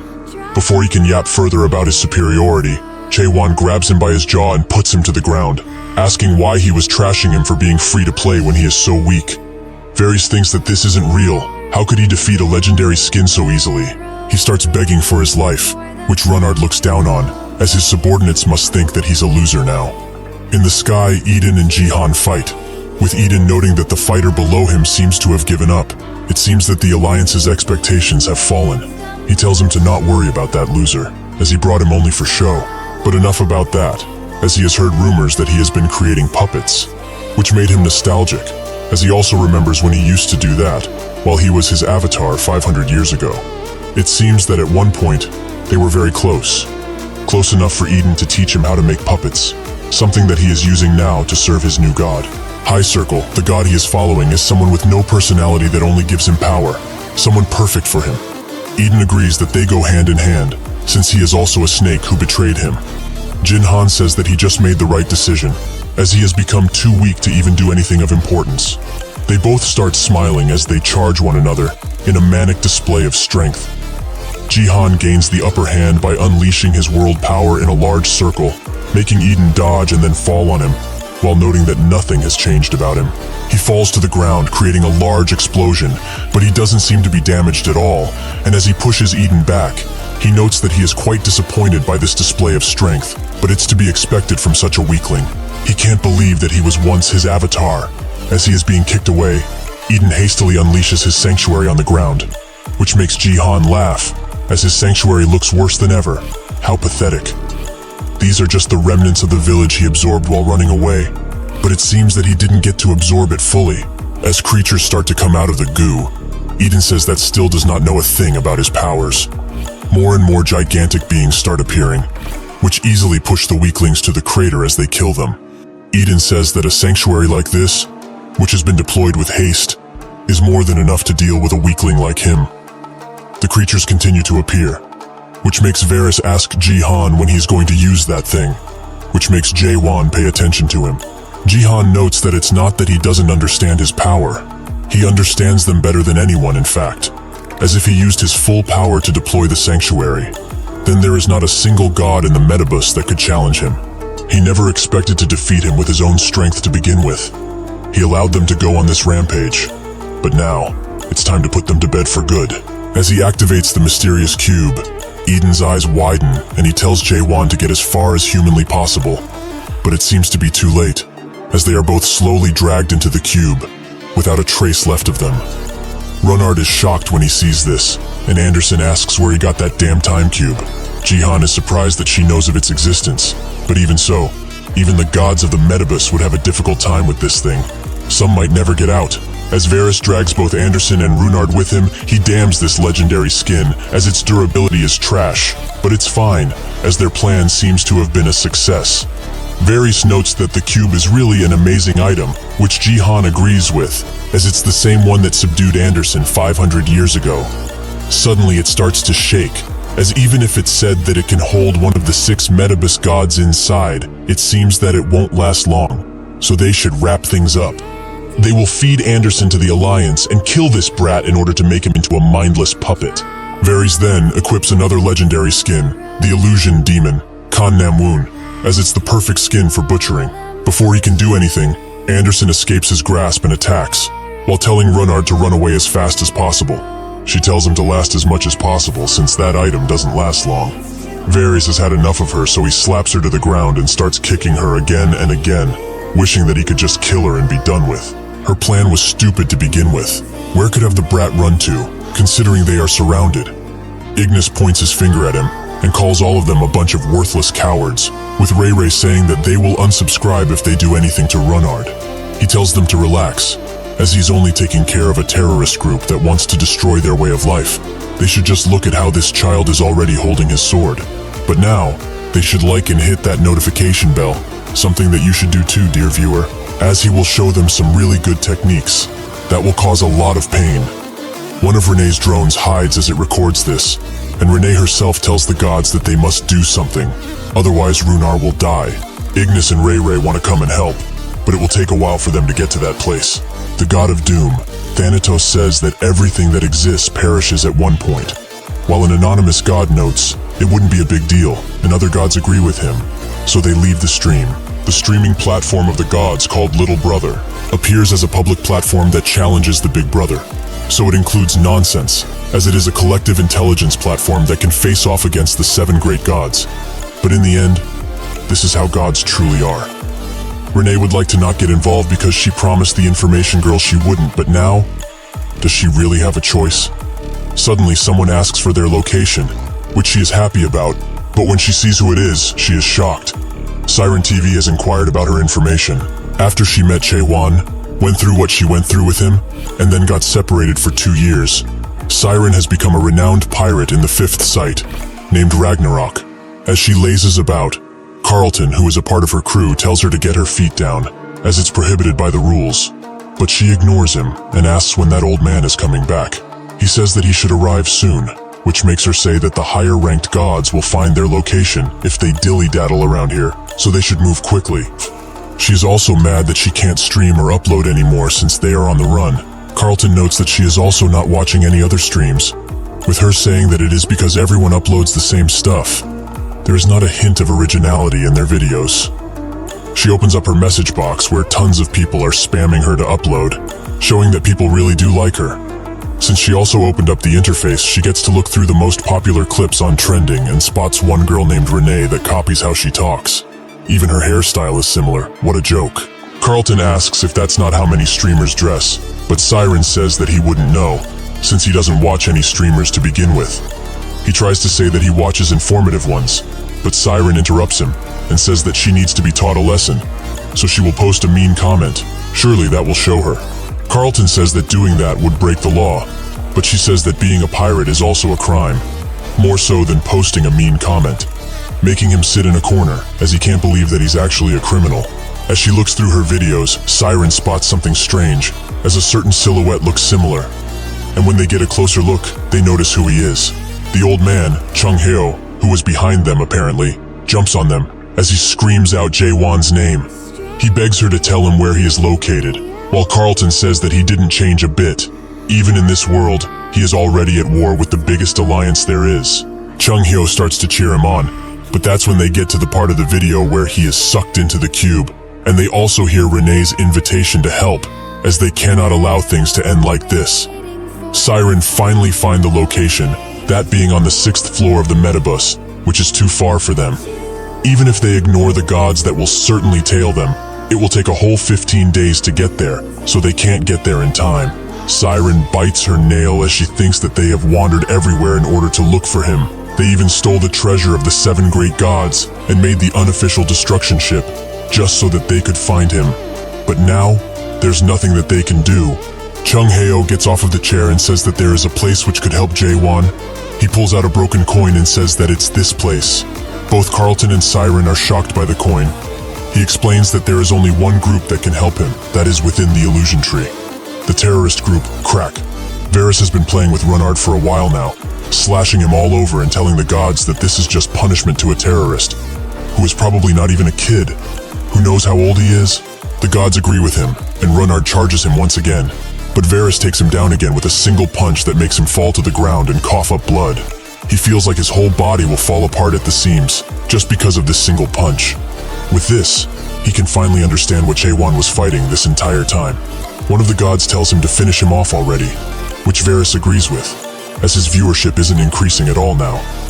He also tells Runnard that he is to blame for all of this. If he was so weak from the start, he should have chosen a stronger god. This makes Runnard cry, as he knew that he was weak, because he was also weak back home, where he came from. Even with that, even though he is a weakling, that does not mean that the god he serves and the man who trained him are weaklings. He uses the trauma he received and his emotions in order to finally use a slight thrust on Varys, who is now extremely mad that he hit him, so he punts him to the ground and punches him again and again without stopping. Since he has decided to be a little rebel, he will have to rip his limbs out one by one and show him the true meaning of pain. Anderson screams for him as the blades go for his limbs, but suddenly someone appears from behind and says that he is here to rescue him, on the request of the old man. This is Jin Yunsei, holding tons of rank achievements, and is a part of Crack. The gods are quite confused, with most of them being mad to see Crack here, but Ignis is cheering him on. He looks around the area before spotting the man that is holding the cube and thanks him, as because they made a device that can trap even awakened, his job has become much easier. Jihan tells his men to prepare for combat, as they will easily take care of him. But Jin instantly teleports next to him and notes that he is awakened, so he should be careful from now on. He kicks him away and summons a few bricks to crush him. After those fall to the ground, he moves on to Varys, who asks why Crack is even in this place. As Jin is getting attacked, he summons even more blocks and makes a defensive shield around him. Then from that shield, he creates toy hammers that crash anyone near them into pulp. Jihan shows himself once again, brandishing even more power and tells him to stop, as this event does not concern them. Jin says that this was a request, so they can't just ignore it, making Jihan ask if they really want the Alliance's enemies. Jin says that a mere alliance like theirs has no chance against Crack, as even the 7 great gods fear them. Jihan says that he is only one person, they can win, even if they couldn't against Crack. As he attacks, Jin creates a large spinning tornado to defend himself, which blocks every single attack from Jihan, who is extremely surprised, as even though this guy is just a mere member of Crack, he is extremely powerful. He uses a few blocks to block his movements completely. Jin descends to the ground and notes that he heard about him betraying his own god for power. He is an interesting fellow, but no matter how hard a follower like him trains, they will never attain godhood. Jihan screams at him, as an awakened person like him doesn't know anything, and as the cube shakes, he tells his man to go and attack already. They are quite fearful, but they still do just that, with Jin easily taking care of all of them, making the eruption charge increase to 89%. With that, the entire squadron was wiped out, and Runard is nothing short of amazed, as that person just fought and won against the Alliance alone. Just how strong is this guy? Stronger than the 6 Metabus gods? Maybe even at Jaewon's level? Anderson has had her cage open because of the constant fighting, and while Jin is occupied with monologuing to a few other underlings that remain, she swoops in and yoinks the cube from him, noting that this is the power of the naked Anderson. Suddenly, from the sky, a large thunder is heard as it splits the clouds in two. The god who did this descends down, and notes that it seems an uninvited guest has meddled in Metabus matters. But he should leave now, as this has nothing to do with him. This is the god of spear, the brilliant spear, Galatean. Anderson never expected for him to come in person. But Jin turns around and can only say one word before anything happens. Run! Galatean unleashes a mighty attack on the area, creating a large explosion that sends Runard flying and lights up the entire valley in an amazing show of power. Jin has barely managed to defend himself, saying that he heard the great gods are powerful, but it seems that their power is exaggerated. Or is it because he fights with a puppet and not an avatar? Galatean says that all gods like this, because it just wouldn't be fair otherwise, and even if he is from Crack, no insults to the gods will go unpunished. Jin says that he won't lose to a mere puppet, as he has enough strength. As those two fight, Runard and Anderson continue to run down the mountain, while he remembers what Jin told him through telepathy, to get to the 7th floor no matter what, and find the Black Moon Tavern. There, he will be safe. He continues to run, but a sudden attack stops him, as Jihan demands to have the cube, as he has had enough of their pitiful attempts at escape. Anderson pleads with him to let them go, as he was not like this before. Jihan says that they will become targets with the cube in hand, so they should just go, as he will spare the both of them, and he will also make sure that Eden is safe. Anderson asks how he can trust him after what he did, but he swears on the King of Crows that he will let them go, as he doesn't want to use force. Suddenly, Varys appears and tells him to hurry up with these guys, as Galatean is impatient with them already. Jihan tells him to not worry about a thing from now on, as he creates a large hole in his chest, killing him on the spot. Varys is extremely mad that his puppet has died, and the other gods are very furious. But Anderson asks why he would betray them. Is he trying to avenge Eden or something? He explains that what he wants is the man that is inside of the cube, as he will devour him and become awakened, just like he is. Anderson asks if he has gone crazy, as he made an oath 500 years ago that he will create a world where gods and humans are equals. That's why he betrayed Eden too. He explains that rats can never be friends with cats, but if a rat wants to do that, there is just one way. The rat must become stronger, or as strong as the cat. Anderson says that he is an avatar. He can't absorb people. But Jihan says that he can, as Eden has taught him a lot of stuff besides creating puppets. But enough time has passed. He will give her two choices. Either she sacrifices her follower, or the awakened in that cube. What will she save in this dire situation? As Jin fights against Galatean, using skills that would send most apostles and gods into awe, there doesn't seem to be a clear victor among them. Jin, however, smiles. As for him, this feels like a proper fight, without anyone holding back. Galatean says that if he is trying to buy time for Anderson and her apostle to run away, he should just give up, as what he is doing is useless. He is not the only god from the 6 Metabus gods that is in this place. Jihan gives Anderson the tough decision on who to sacrifice, but that's when a sudden storm appears in the air, and as he turns around immediately to face it, a beam of water descends down next to them, and Jihan tells her to hurry up, as this must be the main force that was supposed to come here, the Death Squad. The beam of water breaks open, revealing the god of assassination rankers, another leader of the Alliance, Secret Fire, who asks him if he really is intending to steal the cube from them.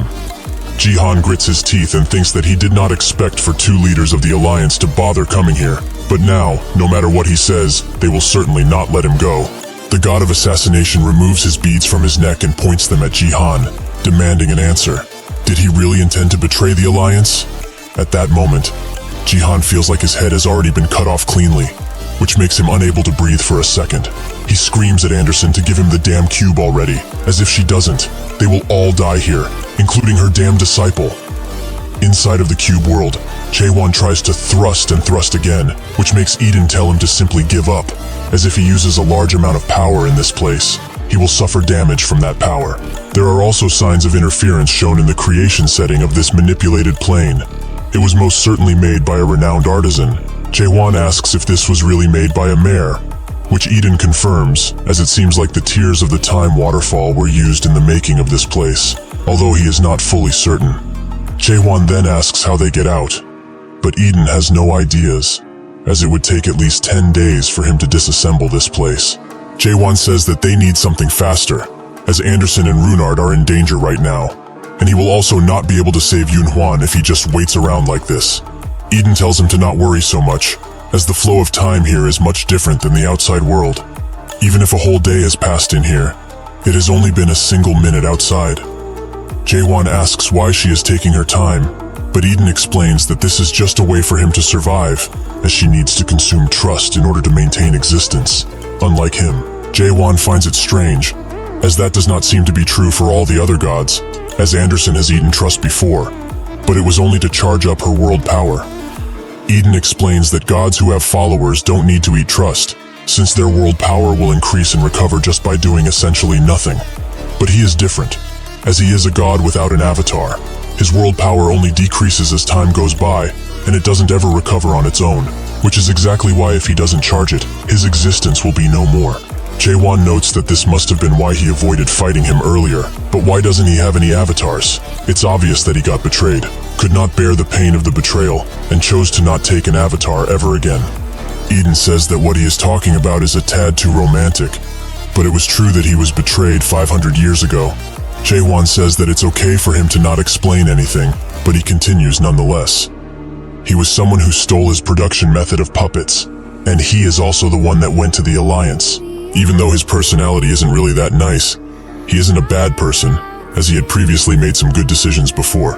Having had enough of his blabbering, Chaewon strikes his chair and asks if all the gods of this damn place talk this much.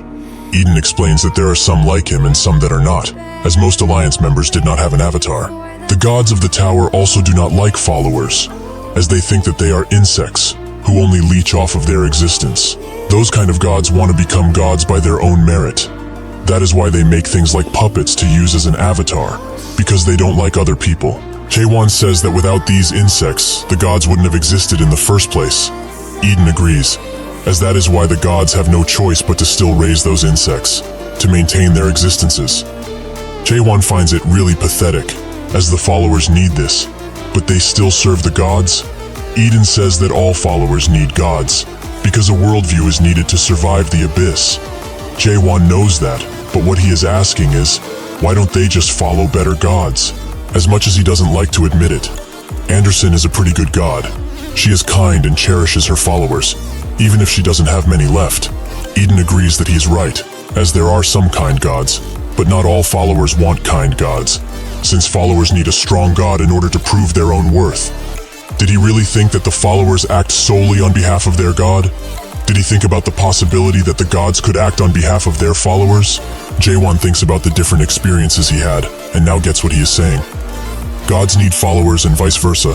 To act on behalf of a god means to ally with their respective gods.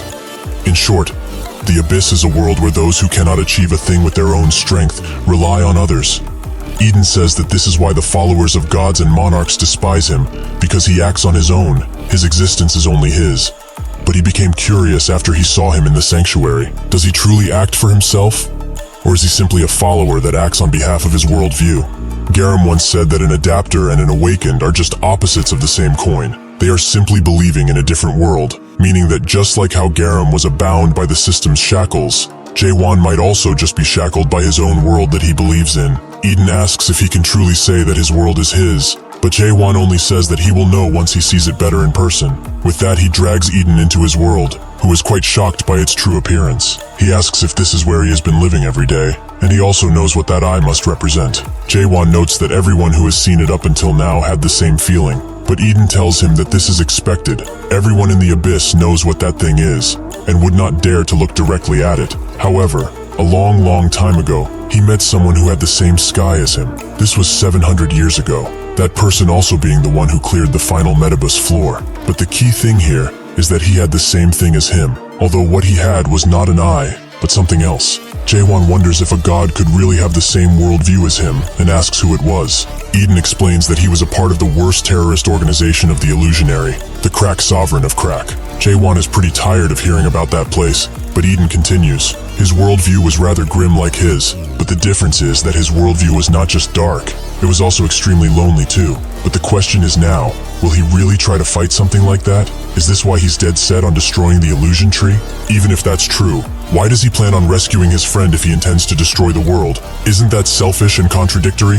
Jae-won slowly raises his sword up, and a gigantic tower appears from the blood-ridden ground. Jae-won tells Eden that it's because he is someone who truly deserves to see the world end. But enough about that, as he just might have found their way out of this. As they start to climb the tower, Eden's mind is filled with Jae-won's memories, who think that this could be the spitting image of the tower that he climbed. He sees everything, to the happy moments that he had with his numerous comrades, to the sorrowful goodbyes he had to give to each of them, and also the promise that he made to each, that he would end this world with his own hands. Eden thinks that they are similar, because just like how he stores his memories into puppets because he couldn't stand their weight, so did Jae-won create a tower within himself that holds all of his memories. However, that's wrong, as there is a clear difference between them, as he is enduring the weight of his memories all alone, probably because nothing in any world can share the weight of these memories. If he were to ever decide to let these memories go, all of the suffering and pain that his comrades went through would just simply cease to exist. That is why even in a world where the system erases files like they are trash,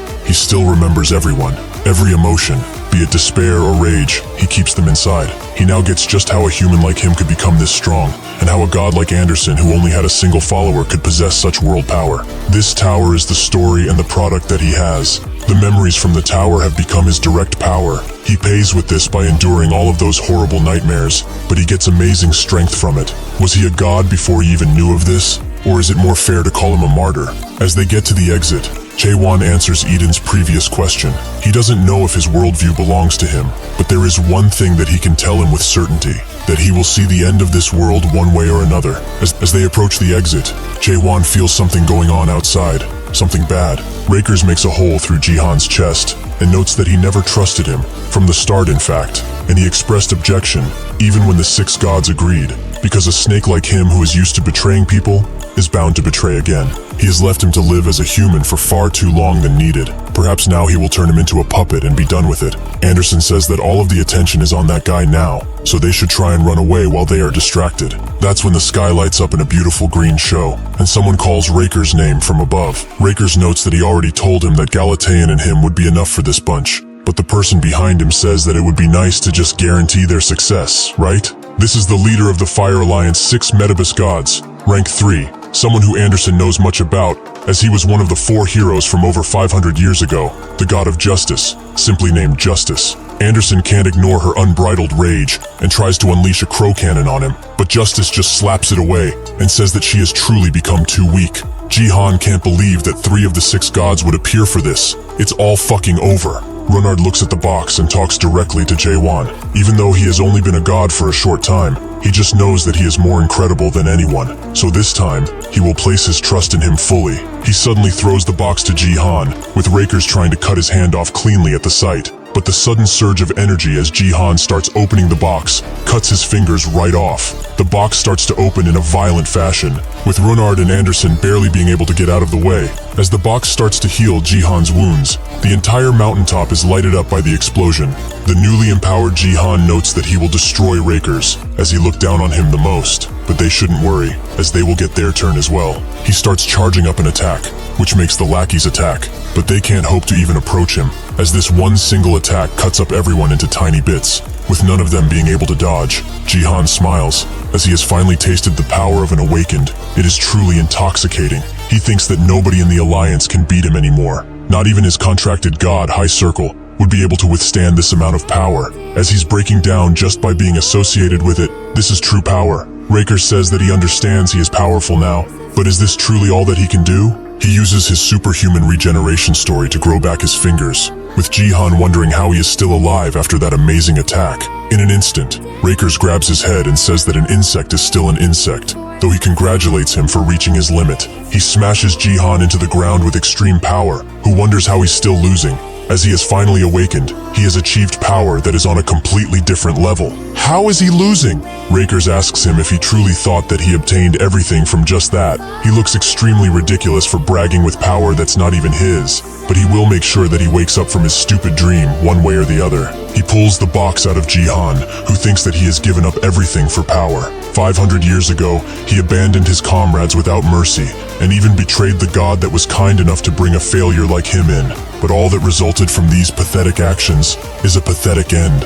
As Rakers tries to end his pathetic life, a red eye suddenly appears and cuts the arm that was holding the box cleanly, with the gods all being amazed by what happened, with Thanatos also having his eyes wide open. As the box cracks open, Rakers asks who he is, and Jae-won introduces himself as they come out. It has been 542 years since Rakers has joined the Metabus, where his followers seem to be unruly and threaten him with leaving his worldview if he doesn't reward them with better and more powerful storylines. Rakers believe that the Metabus is a place where followers would rather run away than work for things, even though they do nothing but request and request. In order to even survive this place, he sold away all of the followers that had followed him. His beliefs were also sold, and all of the gods that put their trust in him. That is how he became one of the 6 Metabus gods 542 years ago. However, 500 years ago, when the Great Revolution happened, he also protected his position from the powerful 6 gods candidates that would always appear once every 10 years. When a new skill would appear,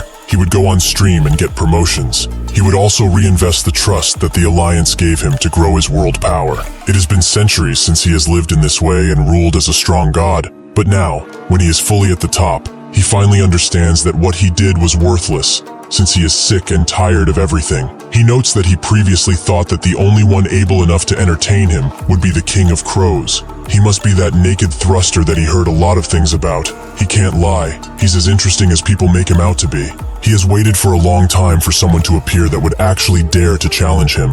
The strength that he feels coming from him is getting him very excited. He wonders how strong he truly is, and how much entertainment he can provide him before he disappears completely. With those words, Rakers activates his sanctuary deployment, shadow of countless weapons, and says that he will savor the taste of his soul while keeping him alive, to show him what true suffering feels like. Since he's engulfed in this sanctuary, Jae-won can't see anything, not even with question, but he guesses that this is because this guy is one of the 6 gods. He cannot see a single thing, not even his fingertips. However, it's not only his vision that's affected, as his hearing is extremely limited too. He has no clue where he's walking or where he's looking.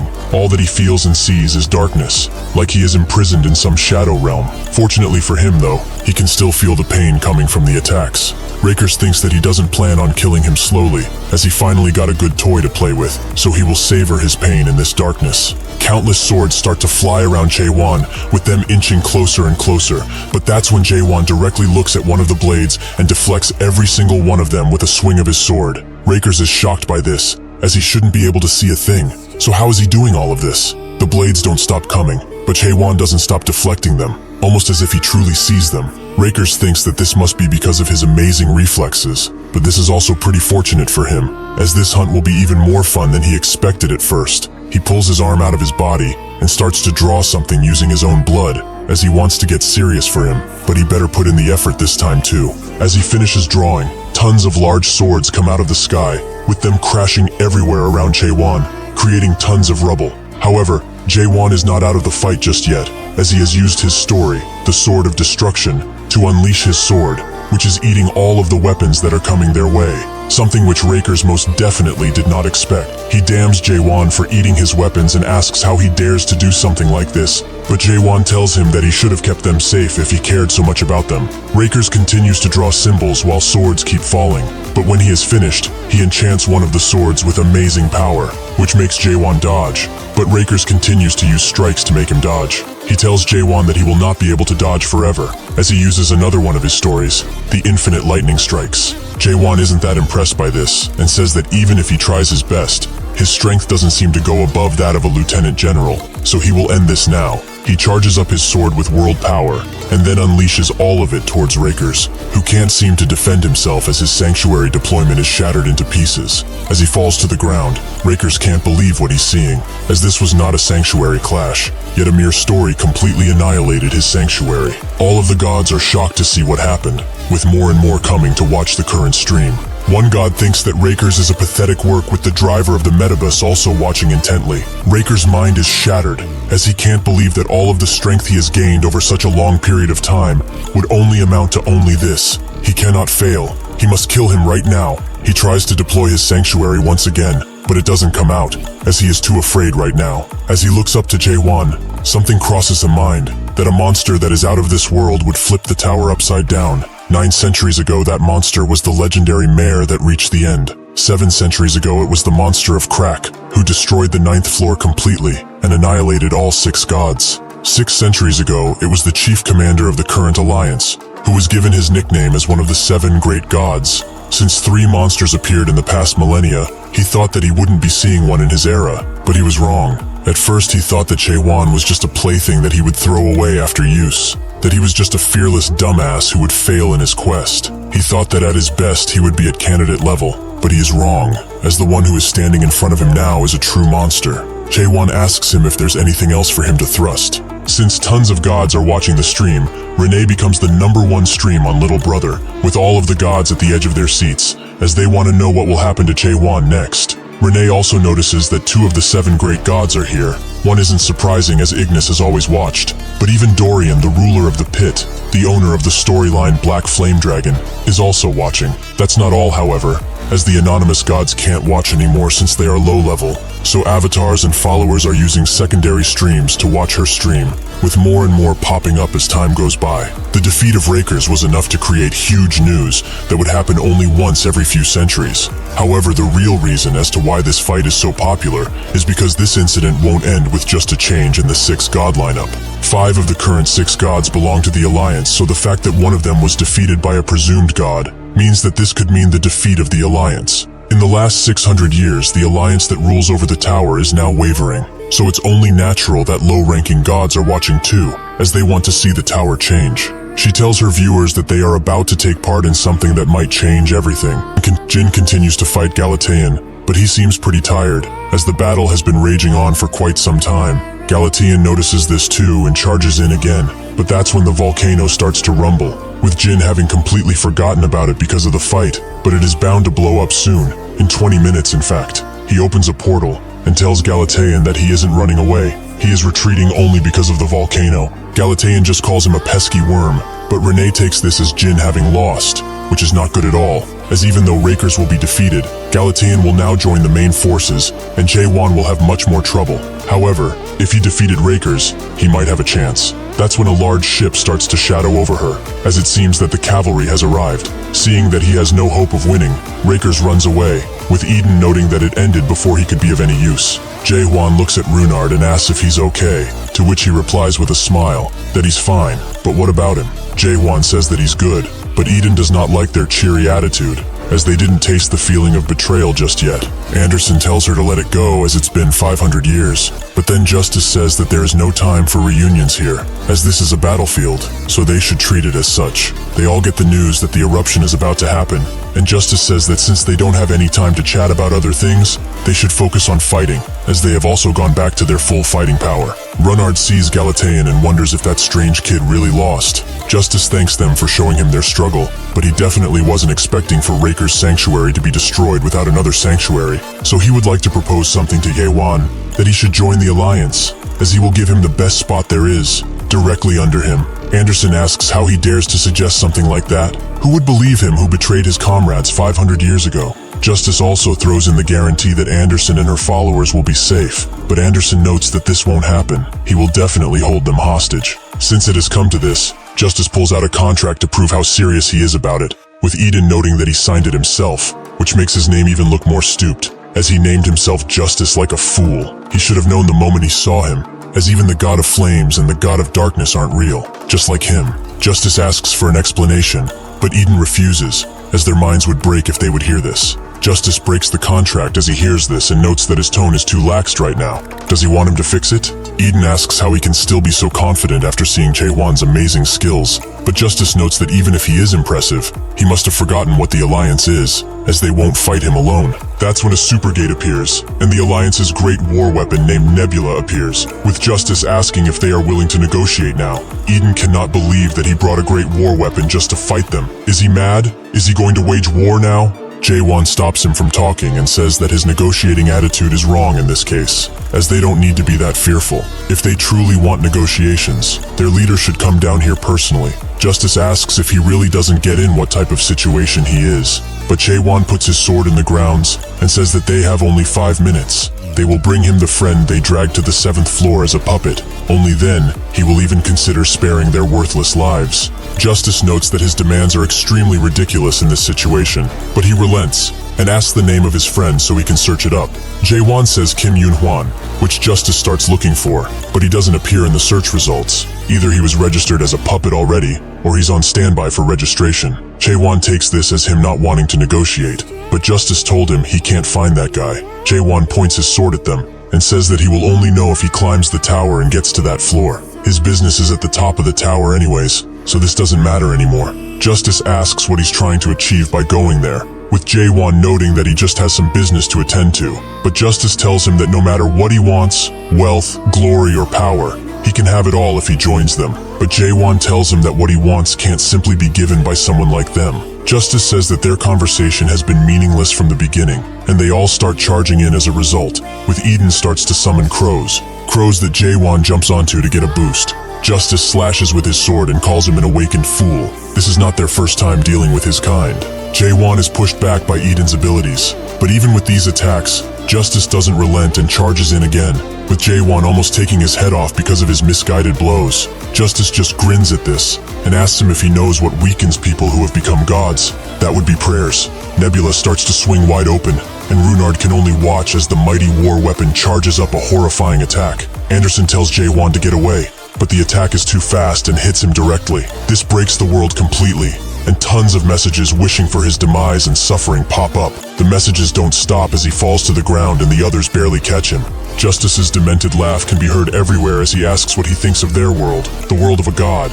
Some gods can only hear the voice of justice, while others are able to only hear the voices of the dying. Just like how there are gods that only hear voices which talk about assassination, there are gods who are interested in naked people. However, not a single god can hear all of the prayers. The gods survive this world only because they focus on a single storyline and close their ears to all other players. The Flood Cannon, Nebula, is a specialized anti-awakening weapon.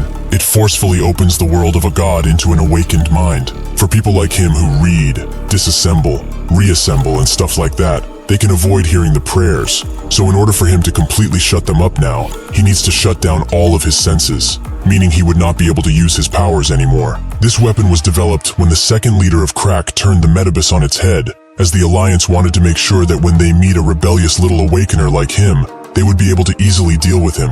Out of nowhere, Jaewon pushes Eden and starts walking, with Justice wondering how this is possible, as he is not a god or even has a storyline. So how is it possible for an awakener like him to resist the attack? With the amount of prayers beamed into his head at once, he would either have his mind broken down or become a regular human after shutting his senses. The other's gods cheer for him, as they would rather see him win than that stupid alliance. Justice notes that he is very good material, but his soul might just be uncontrollable, so if they can't have him, they would rather destroy him. He will die among the prayers that he is unable to never ignore. Another nebula attack starts flying towards him, but Jae-won's mind is flooded with messages, something which makes him feel like his head is about to explode, and unlike other gods, Jae-won does not know what his storyline is. However, a god that can hear storylines which are not his own is an existence that possesses a mind which does not break, even in the midst of the prayers. That person is not the god of nakedness, or the god of thrusts. What he is a human who walks among an already fallen world.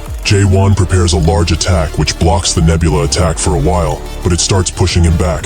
He is at his limits, as he has wasted a lot of world power, and due to the prayers, a good chunk of his mind is completely hazy, so it would be hard to do everything with only his world power. If only his friends were here, he might have been able to win.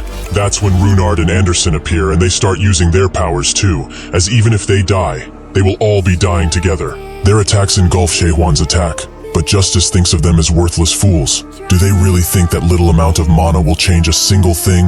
However, it seems that it is changing something, and to ensure that he will win, Jae-won borrows some of Anderson's strength as he uses the nakedness storyline to completely destroy the attack. As the attack is fully destroyed, Justice thinks that this is utterly baffling, as they must push these criminals back at all costs. Yet another nebula attack rushes towards Jae-won, aiming to really hit him this time, but that's when Eden appears and destroys the ball of energy with a few well-placed slices. He notes that he never expected for him to have an exclusive awakened weapon.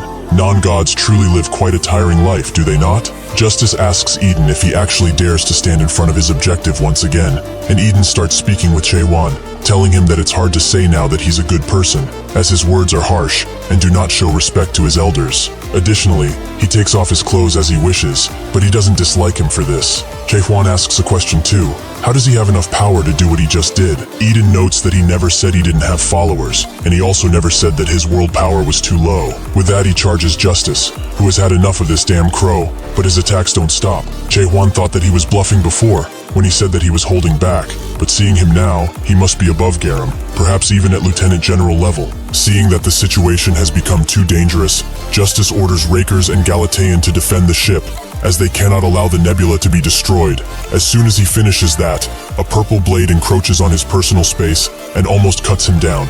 Justice tries to wear down Eden with words, saying that he has already lost 500 years ago. Does he really think that he can stand up against the Alliance as he is now? Eden calmly blocks his attack and asks if he even knows what he's been doing these past 500 years, but he will show him.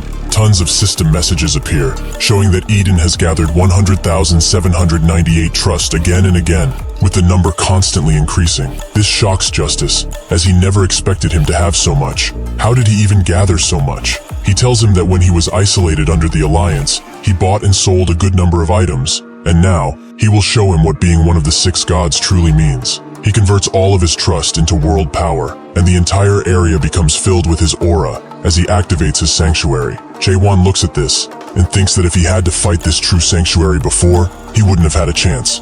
In a desperate act, Justice orders his other men to come out of the nebula and deal with Eden, while also getting rid of the Awakener and capturing Anderson. They do as they are told and charge in, but Eden says that he seems to have forgotten. How sad. This place, his sanctuary, is the world where they fought 500 years ago. So as long as it's in effect, the courageous people who went to sleep back then will awaken constantly, without stopping at all. Now that he dared to start a war, he shouldn't feel remorse for what is about to happen.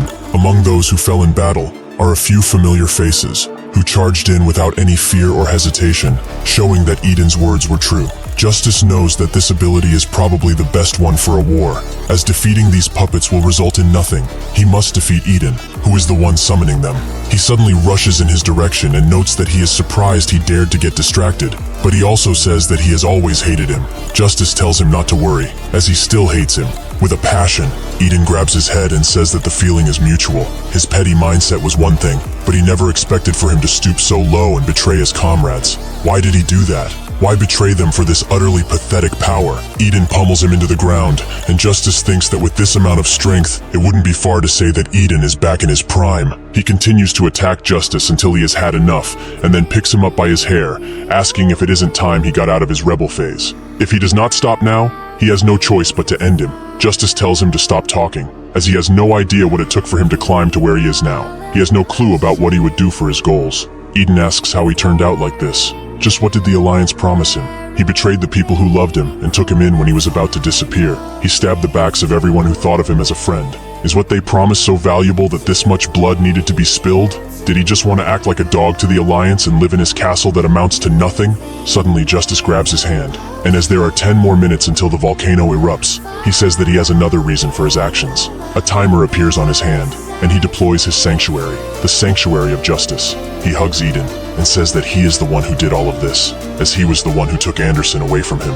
A long time ago, Justice was defeated in the Holy War and chased out of the Metabus. He started dreaming about a comeback together with the remaining followers he had.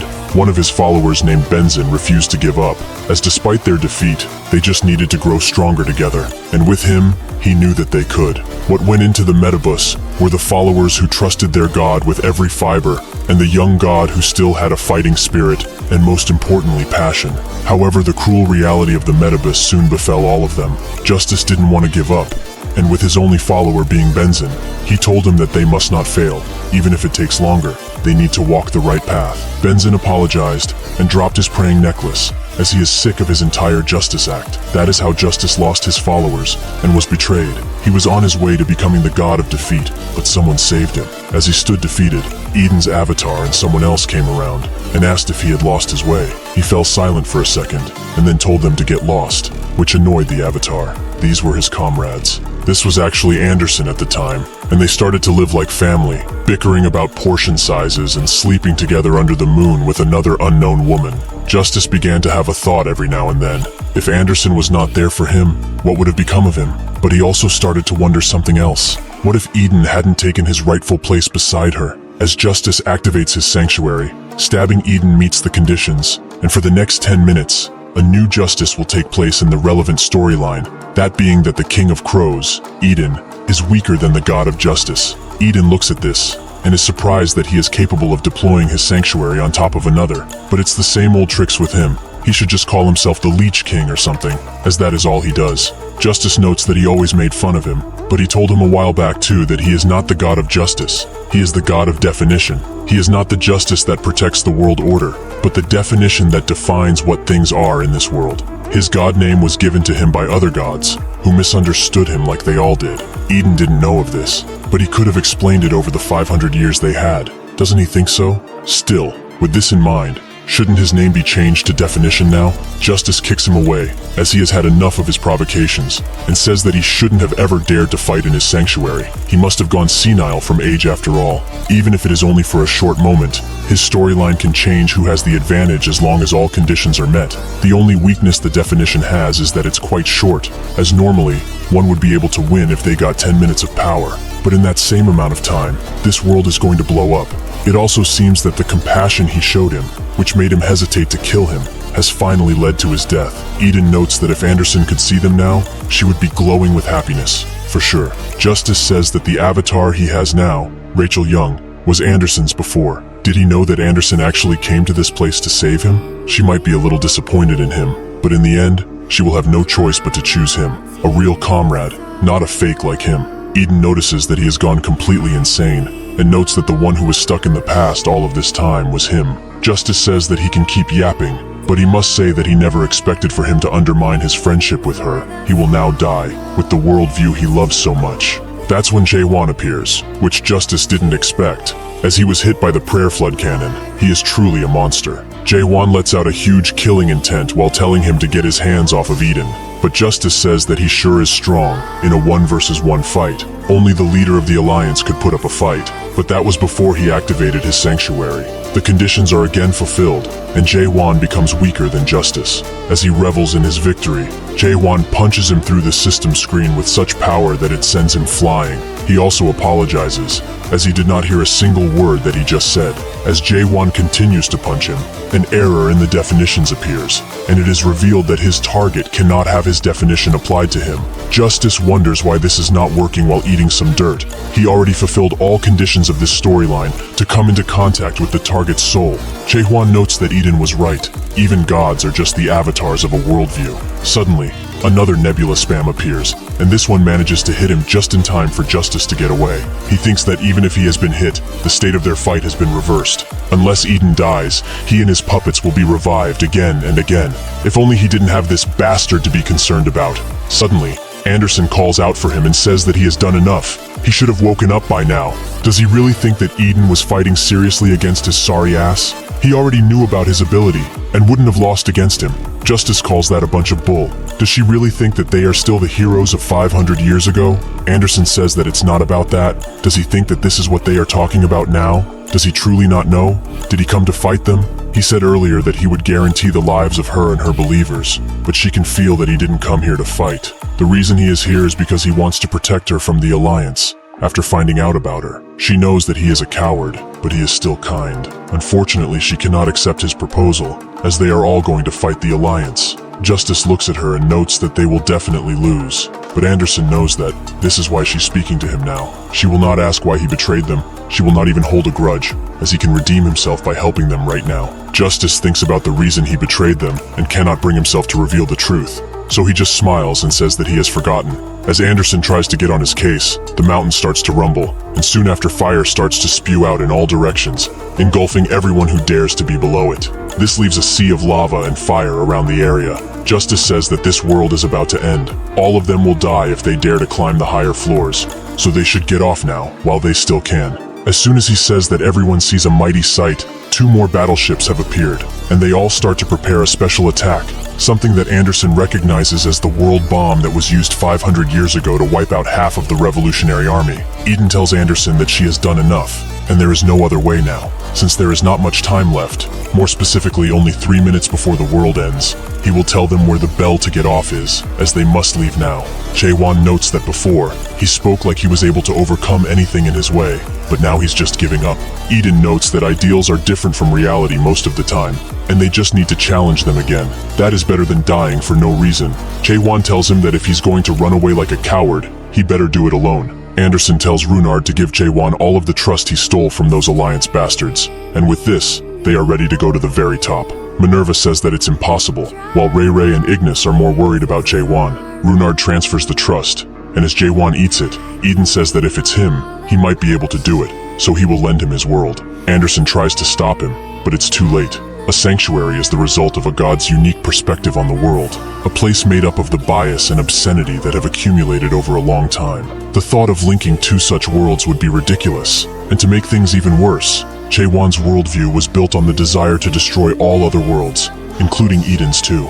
As the attack tries to smash into the ground and kill all of them, they are all suddenly transported into Jae-won's worldview, but Justice doesn't get what's happening. Eden's view wasn't like this. This is Crow's grave, Eden's sanctuary, and the world after the end, Jae-won's sanctuary. This is a sanctuary combination, but Justice is more shocked at Jae-won's worldview, which is cold and angry. With this, Jae-won can also use Eden's storyline, Crow's armor, which gives him a serious boost. Siren and the others continue to watch the live broadcast, but she can't believe that he is still naked. Why isn't he putting on some damn clothes? Chung-hyo asks if they are not at Caspian yet, which Siren denies, as it takes 15 days to get there. But why is he eating bread snacks now? Didn't he also send someone from Crack to help him? But she never even saw anyone. Chung-hyo notes that it was a sudden request, and maybe the situation on their side is much more complicated. Carlton notes that still, the situation doesn't look good. Siren notices that the situation has become dire, and says that this ship should have been able to drive off the Nebula series, but they cannot use it at all. Fortunately for everyone, what she is seeing is not a newer model, but even an old version is capable of raising small sites completely. There is no way Jae-won could fight against that type of weapon without the proper equipment. That's when they notice Jae-won activating his unique world, but something's changed about it, as even the second product of Mullark, The Tower of Nightmares is there. This makes Siren wonder if her grandfather is also watching this. But this sight is truly something else. It's a straight mockery of the gods. Carlton says that even monarchs have started to watch the live stream, and Siren thinks that the entire almighty land is watching now, and the monarchs who Jaewon fought before are also here, so they might start pulling some strings to make the gods move. She wonders just how big of a mess this idiot is going to turn this into. A sanctuary merge is different from a god devouring, which consumes another god entirely. It completely accepts the world of another person, but the unbelievable sight of two views with different perspectives and beliefs being linked is something that even Anderson, who has thousands of years of life, has only heard in passing legends. Jaewon asks Eden if he's still alive, which he confirms, making Jaewon ask why he was pretending that he was about to die at any second. Eden notes that it was because he really thought that he was going to, but whatever, they can talk about it after the fight. With that, Jaewon readies his blade and prepares for battle as everyone cheers him on from the sidelines, and even a new event is created, the Six God War. Most gods believe that the Alliance will win no matter what, but others believe that Jaewon can do it, and judging by how fast he is going through his opponents, it's not far-fetched. Galatean says that he is a true monster, and also asks Justice how long he is going to fight a battle that they can win nothing from. If the leader finds out, they will be punished. Their alliance is different from theirs, as they don't have a quest to fight them, and they might also get caught in the destruction of this world. Rakers tells him to stop talking, as if a monster like that one climbs to the 7th floor, they will not be able to deal with him. They must do it now. Justice agrees, as they cannot let him get to the leader. They must get rid of him now. Galatean suggests that they join forces too, but Justice refuses, as if they actually perform a sanctuary merge, this could get far too dangerous. Galatean starts screaming at him, if he doesn't want this or that, what the hell does he want? Justice looks up, and says that they still have that. Galatean asks if he's serious, as they still have Alliance members fighting down there, but Justice notes that he doesn't see a thing down there. Jaewon continues to rip through the Alliance forces with ease, making some of them waver and think that this was a bad idea all along, but when they look up, they see Justice going through the teleportation gate, making all of them scream out for him to stop. Runnard asks what he's trying to do, and Anderson explains that the true power of the nebula is only available when a god is personally commanding it, so he is intending to put everything in a last-ditch attack. The firing mechanism suddenly opens, and Justice says that if they had surrendered when he told them to, things wouldn't have gone this far, but they have all brought this on themselves. Galatean and Rakers both activate their sanctuaries on the nebula, and combined with Justice, all of their attacks combine into one powerful strike. Everyone is shocked when they see this, and Justice says that nobody could be able to survive this, so this is goodbye forever. As the attack encroaches, Eden asks if it's over, which Jaewon confirms. The 30 seconds that he wanted have been met, and he is now ready. While fighting the lackeys, Eden noted that they cannot do this forever, as they are both going to be at their limits soon enough, and the other gods are also recovering. Jaewon said that there is a way to turn the tide. All he needs to do is last 30 more seconds. This condition has been fulfilled, and Jaewon congratulates him for holding on for so long. The numerous experiences Jaewon has obtained from fighting strong people thus far, whether it was Samyong, his fight with the monarchs, or having a glance at the power of a transcendental being, that being catastrophe. He started thinking about something countless times. If he does not surpass these people, he will not be able to end the world. He became discouraged and despaired, but he chose to not give up despite this. Now this is the sum of all of the hard work he put in.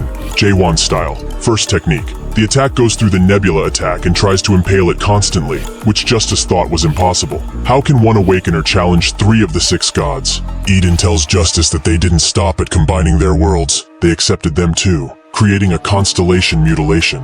Everything starts to crack around them, and Galatean feels that their puppets are being destroyed along with their worldviews. Rakers screams that he doesn't want to die, but Justice is too shocked to do anything, and finally accepts Jaewon's world for what it is. He finally understands. In the past, while sleeping under the leader that was in charge of him, Justice dreamed like a god. Low-ranking gods would join forces to take over the site. He also came up with ideas to recruit more followers, and would be happy if there was even 1 new follower per day. When Anderson met Artina, they would make fun of each other's dumb storylines, and talk while the night passed. A period of time when they would all seek communication, even if it was supposed to be impossible. The days when they were not afraid to be betrayed, and would reach out for one another without prejudice. As he dies, Justice reaches for Anderson, and begs for only one more thing, to stay by his side while he leaves this world. After everything is done, and Eden wakes up from his slumber, Jaewon asks if he can stand.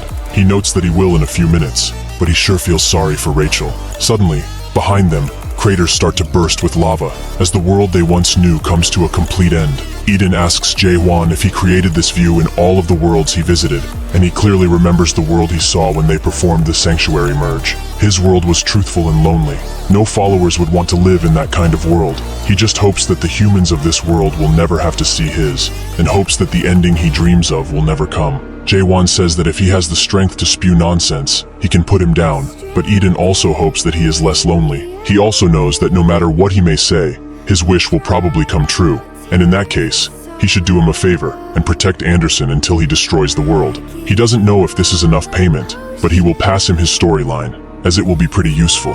Jae-won tells him to stand up on his own already, but Eden notes that his business is not finished yet, so they should leave first. Anderson asks what he's talking about, and Eden explains that he's going to gather the puppets and leave together with them, so they should go, and he also has something for her. With those words, he leaves Rachel's body, and Anderson starts to tear up as she feels her energy. Eden explains that she has yet to become a full puppet, and while he cannot save her, he managed to put a part of her soul into deep sleep. Anderson now knows the reason why he moved the puppet of Rachel personally. It was to bring it to her, although again, he cannot save her. Whoever it is at the end of this tower just might.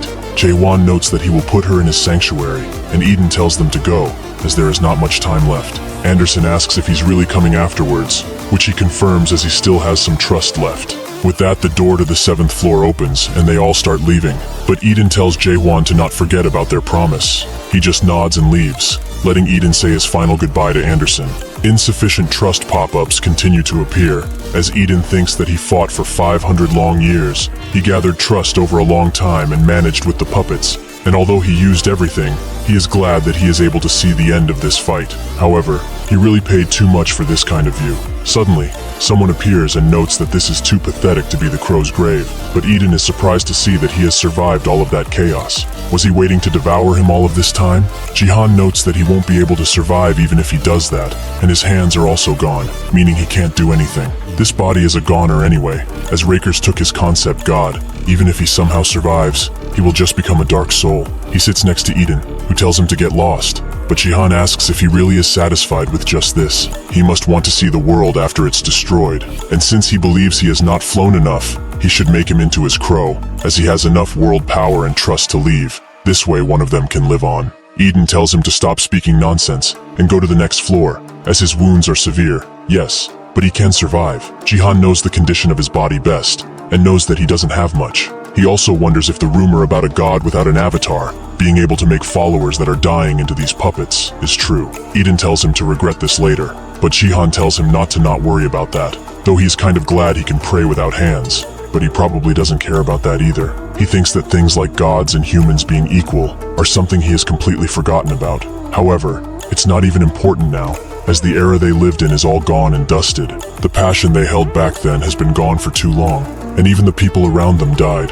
None of what they treasured remains in this world. He wandered around, looking for a god that could give him the world he wanted, but after searching, the world he found at the end was this place, which if he's honest isn't that bad, seeing a world end. In his final moments, Jihan gives one last prayer, for this god without an avatar to live on. Eden tries to desperately reach the portal, and with that, the world has been destroyed. No survivors remain. At the meeting location of the 7 great gods, the sacred hall, the avatar of the 3rd seat of the 7 great gods, the master of the 3rd sight, caravan of scorching heat, waits around. While Ignis notes that the naked thruster has become quite interesting, Caravan notes that the other bastards are late again, but Ignis says that they have never been on time anyway. Caravan wonders if the 1st seat will show up, but Ignis never even saw him before, or he might be here, but they just can't see him. Eventually, the 2nd seat of the 7 great gods, the master of the 2nd sight, the dragon god Droyan arrives, and tells a thing called Mimi Cat to apologize for being late. He does just that, and notes that he will reflect on his actions, but aren't they also at fault for showing up so early? Caravan wonders if they should just kill the bastards, with Ignis certainly not being against it, but that's when the last member arrives. The 7th seat of the 7 great gods, master of Aposh, the god of madness, who has no name. Caravan can't believe that they are having such a pathetic meeting, but since the others never show up, he guesses that it's fine. What is not fine is that one dares to bring a puppet here, and the other almost never speaks. But why are the 4th and 5th seats not around? As he tries to tell the others the reason for this meeting, Droyan starts to speak with Mimi Cat, saying that this must be about the Metabus, and he also heard that the third seed is obsessed with the naked thruster. He kind of feels bad for poor little Caravan here. He explains that Ignis is not supporting him, he's just observing, which makes Droyan wonder if they can play with him instead. Caravan notes that they can do as they please, if they want to die, that is. Droyan notes that it was about time to see which was superior anyway, the black flame dragon or the red flame tortoise, as they bicker with their energies. No Name suddenly lets out sound, and they start cheering him on. Eventually he barely says that he didn't expect to be called here for a simple chat. They should both take their childish wars somewhere else. Caravan finally gets to the point, and says that one of the 7 great gods broke the neutrality treaty, which is where the 7 great gods do not interfere in the matters of the site designated as a neutral region.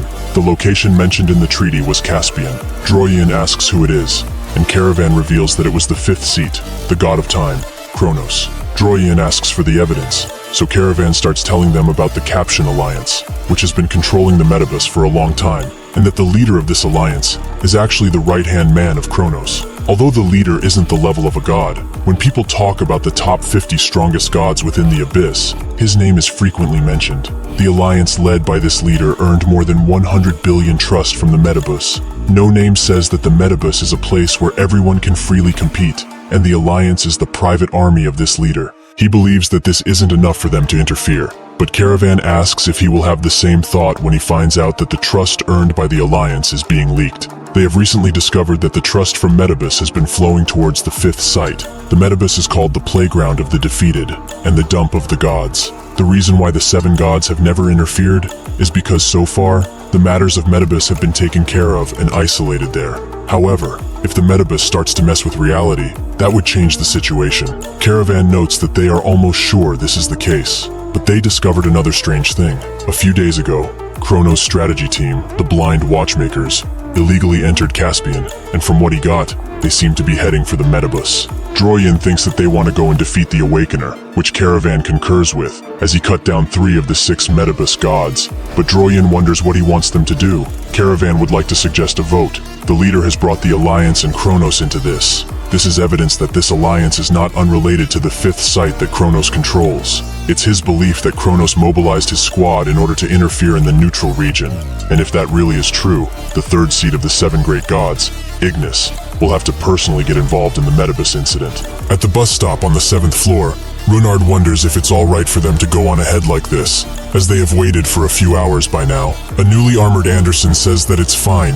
Eden is someone who always keeps his promises. Runard notices her new drip, and asks if she really bought items for herself using the 6th floor rewards. Anderson tells him not to start anything, as she saw him steal stuff from the Alliance. But putting all of that aside, they have to worry about what they will do from now on. The main rankers of this tower live on floor 7 and above. They are on a completely different level than what they have faced up until now. Runard notes that Jaewon defeated the 6 Metabus gods, so it should be fine. But Anderson says that this is one of their main issues. As now, they are completely enemies of the Alliance. And from the 6 gods of Metabus, 2 are still alive, and much stronger than Justice. The leader is also going to be tough to even get to, even if they have Haewon. Runard wonders what kind of god the Alliance leader is, as she mentioned before that the revolution failed because of that guy. She explains that it's a pretty long story, but one thing is for sure, and that is that he must not be fought one-on-one. As long as they are in the Metabus, there is no way to fight him on equal footing and win. Additionally, since Eden will take some time, they should just go on the 7th floor and see what's up. That's when she notices that Jaewon is huffing, and asks if he's alright. He notes that he's a little worn out, but they can go in no problem. Anderson would have been worried if he wasn't tired after that battle, and says that they can rest a bit before moving on. There is no need to rush. Jaewon insists that they press forward, as he must find Yoon Hwan. He knows that Justice said he couldn't find any records with that name attached, but he must have missed it, be it on purpose or not. Nothing is for sure until he sees it with his own eyes. So with that, they enter the 7th floor. Unfortunately, the gang is split up, as the 7th floor only allows individual entries, and the quest for this worldview will be announced after they enter. Jaewon thought that they could enter together, but as he thinks, a glitchy system notification appears, asking if he is searching for something in this place. As he thinks of what he is searching for, Jaewon is suddenly transported to a calm and sunny spot, while also wearing the gear he had in the tower. He also remembers this tree, it was on the 50th floor. Suddenly someone calls out his name and asks what he is doing. Jae-hwan didn't expect to meet him like this, but he is very glad to see his old friend Yoon-hwan in this place. He immediately grabs him and asks if he's alright, and more importantly, does he even recognize him now? He should have forgotten everything that happened before. Yoon-hwan doesn't understand a word of what he is saying, but it's fine, as they need to do a strategy meeting with the others now. Jae-hwan wonders what the others are doing here, as they are all supposed to be long gone. Sakamoto, the science teacher, notes that the succubus that got him yesterday must still be on his mind after all, and the potion maker Hiren notes that everyone is waiting for him. Even Jae, his old blacksmith, tells him to act natural, as Seo-yul is going to be here at any moment. Sure enough, she immediately jumps on his back and asks if he's still dreaming. Was the succubus from yesterday really that pretty? Jae-hwan wonders what they are talking about at first, but he eventually remembers that here, they just cleared the 66th floor and got out of a succubus's dream that they met there. Seo-yul asks what kind of dream he had, as he still seems to be in a daze, and Jae-hwan says that it was a pretty long dream. The dream he had was about him climbing the tower alone. Sakamoto returned to his normal life. Jae and Hiren also left. Seo-yul and Yoon-hwa died while in the tower. He finally reached the 100th floor, destroyed the tower after many years, and went into chaos, where the roots of the illusion tree are. There he made new friends, like Mino, Chung Heo, Siren, and many others. He also fought the monarchs and chased after Mullark, who got him to the branch of the illusion tree, the Abyss. There he met Runard, Anderson, and Eden, and fought an alliance of gods. He continued to calmly explain everything that happened. Sakamoto notes that all of this could most certainly happen in a potential alternate universe, and Seo-yul notes that he sure is saying some funny words. Jae-hwan smiles, as he would have liked for everything to really be a nightmare, that everything he experienced was a long and tiresome mind terror. If he is honest, he would like to act like he really believes in all of this. As he pulls out his sword, he thinks that perhaps this is how the people who used the return stone fell. They chose a fake reality and decided to just live in it, but he will not be deceived so easily, because awakening is a curse that will forever linger onto him. Seo-yul asks what's wrong, but he isn't even listening now, as he blasts everyone away with a powerful attack, be it friend or lover. He has faced far too many illusions to be tricked by something like this. Another system message appears, saying that he didn't seem bored at all, but Jae-hwan beckons this messenger forward, so he can end his pathetic life. Thank you for watching. See you next time.